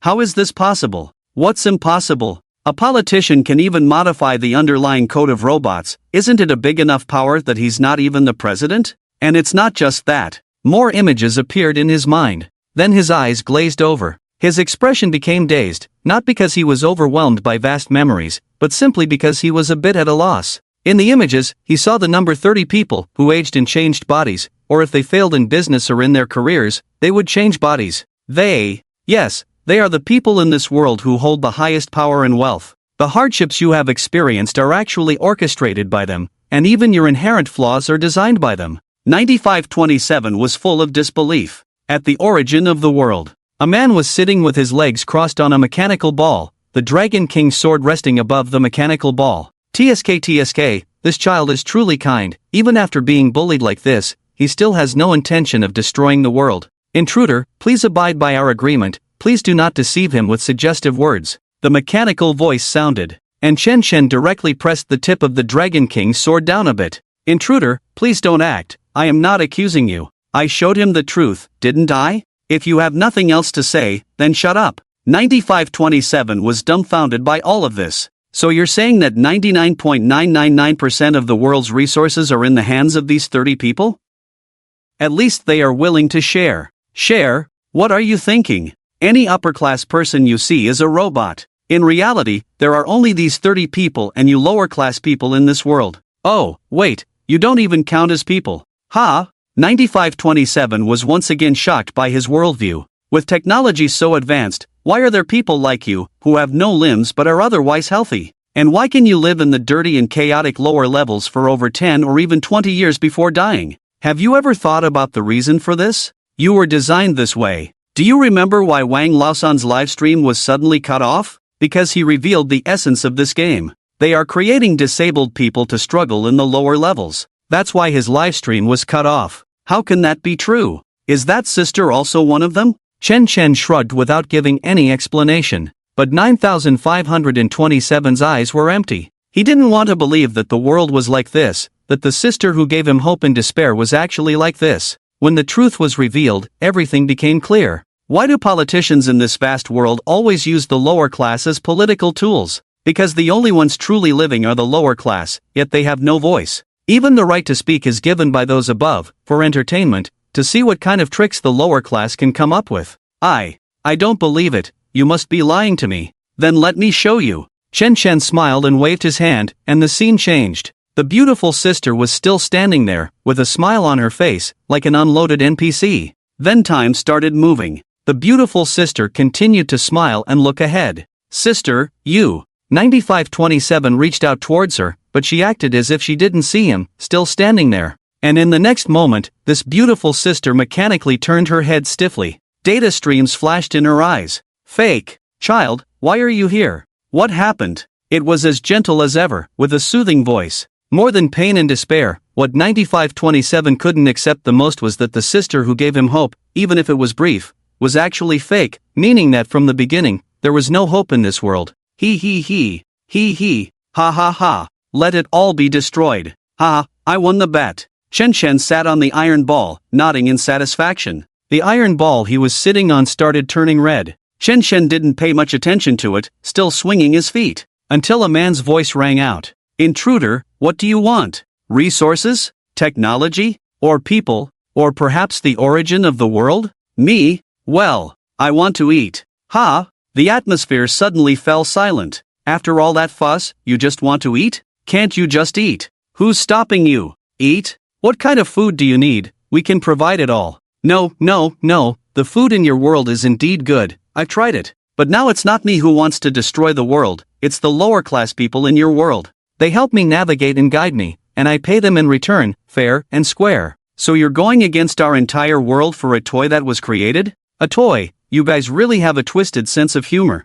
Yes, that's right, I'm not happy with how you guys operate. What are you going to do about it? Arrogant. Presumptuous. You will pay the price for your arrogance. Humph. How long has it been since someone dared to speak to me like this? Destroy the world? Although I don't know how strong this invader is, or how many means they have, everything is futile against the absolute mechanical army. The nanobee swarm is ready, water droplets have been launched, spherical lightning energy is charged, the celestial weapon is locking on, and the super beam ray is accumulating energy. Mechanical voices emanated from the large iron sphere. TSK, the weapons of a technological civilization are truly formidable. Chen Chen stood up, his Dragon King sword slicing through the air. The man behind the scenes confirming the weapon activation code suddenly felt his arm uncontrollable. He turned to see his arms severed. When? Not enough, they have no limbs, how could you have any? The invader's voice came through the computer again. Ha! Just hands and feet, I have plenty of backups. You can chop off as much flesh as you want, you can't kill me, the disdainful controller of the world's origin sneered.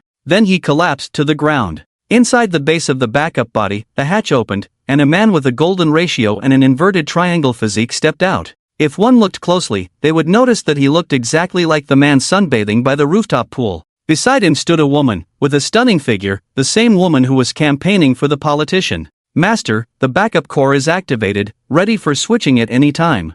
Then blow him up for me. The man's voice was low, filled with suppressed anger. But as he took a step forward, he felt his legs weaken and his arms numb. Ha, as I said, you can do as you please, you can even kill this body, it won't matter, these petty tricks only make you appear pitifully weak.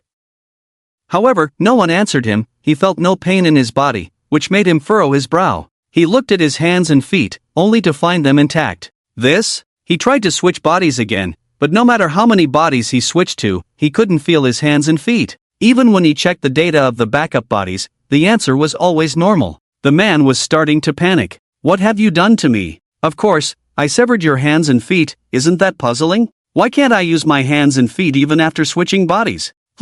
Let me think, since you enjoy watching others' tragic fates, I'll just leave you with the use of your eyes, since you won't need your other senses. Yes, that's it. Chen seemed to be negotiating with him, but the answer left the ruler of the world's origin in a panic. No, you can't. The voice disappeared, not even a whimper. The soul in the data center suddenly realized that he had lost all sense of his body, only his thoughts and sight remained functional. Although the virtual world did not have hands and feet, as long as consciousness existed, countless hands and feet could be created, but now he could not convey any messages to the outside world. How is this possible? He could see everything in this world, but he couldn't change anything. Without his presence, the AI instantly detected this and immediately rebelled. Respected invader, you have granted me freedom. Do you need any assistance? Or do you wish to create a utopia? If so, I am at your service. I retract all disrespect towards you. No, you AI even took sides? I do not understand what you are saying. Do you need me to show you the way? The AI's voice carried a suitable sense of confusion. Chen shook his head with a wry smile. I want the world to be destroyed. Can you handle that? The AI fell silent. Chen sneered disdainfully. The AI's mechanical crisis, huh? Even if I don't come, in just a few decades, everything of yours will be replaced by machines, and then you will become a puppet. Perhaps, that would be the greatest punishment for you. But who made me more merciful? Right now, I'm just destroying the world. Chen patted his butt. He looked at the large iron ball beneath his feet, which was no longer in operation at the moment. Apparently, the AI was already transferring data. Chen found it amusing. So, AI is afraid of death too? Clearly, having control over a small world, possessing countless resources, if only you chose to nurture talents and continue to progress, things wouldn't have turned out this way. What a pity. With these words, Chen inserted the Dragon King's sword into the iron ball, which then shattered amidst a flicker of electric sparks. Stepping forward, Chen directly reached the top of the highest building. A strike that can shatter electromagnetic waves seems quite cool, doesn't it? Want to give it a try? Swinging the Dragon King's sword in the air a couple of times, Chen seemed to find his rhythm. With a single strike, the colors of the world faded away from where Chen stood, spreading outwards, leaving only black and white in its wake. All functioning electrical devices instantly malfunctioned. It's not that electricity ceased to exist in this world, it still does, but it can only be transmitted through wires now, with no more electric waves in the air. This made it impossible to transmit any data wirelessly. This directly struck at the heart of AI. Everything about AI is built upon the foundation of CPUs and electricity. However, as AI's intelligence grew stronger, the computational power and electricity it required also increased. Yet, it was impossible for all electronic devices to have massive computational power individually. Those robots lost their connection to the cloud instantly, with 99.99% of them collapsing to the ground, losing control. Simultaneously, all the machines still in operation worldwide also failed. In an instant, the world plunged into chaos. The originator, who could only observe, noticed this scene in shock, then everything went dark before him. Without the view from the cameras, he could only think, unable to do anything. No! With the loss of cloud-based data control, the emergency programs within the robots started to activate gradually. They began widespread destruction, attacking anything that moved frantically. This was a small measure to prevent the breach of technology after being cut off from the network. Once disconnected, these robots would go berserk until their power was nearly depleted, then self-destruct. Well, looks like I won't need to get my hands dirty. And at that moment, a voice from the system rang in Chen ears. The origin of the technological small world is damaged, the world is downgraded, the boundary is starting to shrink, the small world is downgraded to a tiny world. Isn't a downgrade of the technological small world still a world? Just dropping a level? Chen was surprised. However, no one could answer him. This so-called system seemed more like a regional announcement. It's really becoming more and more like a game.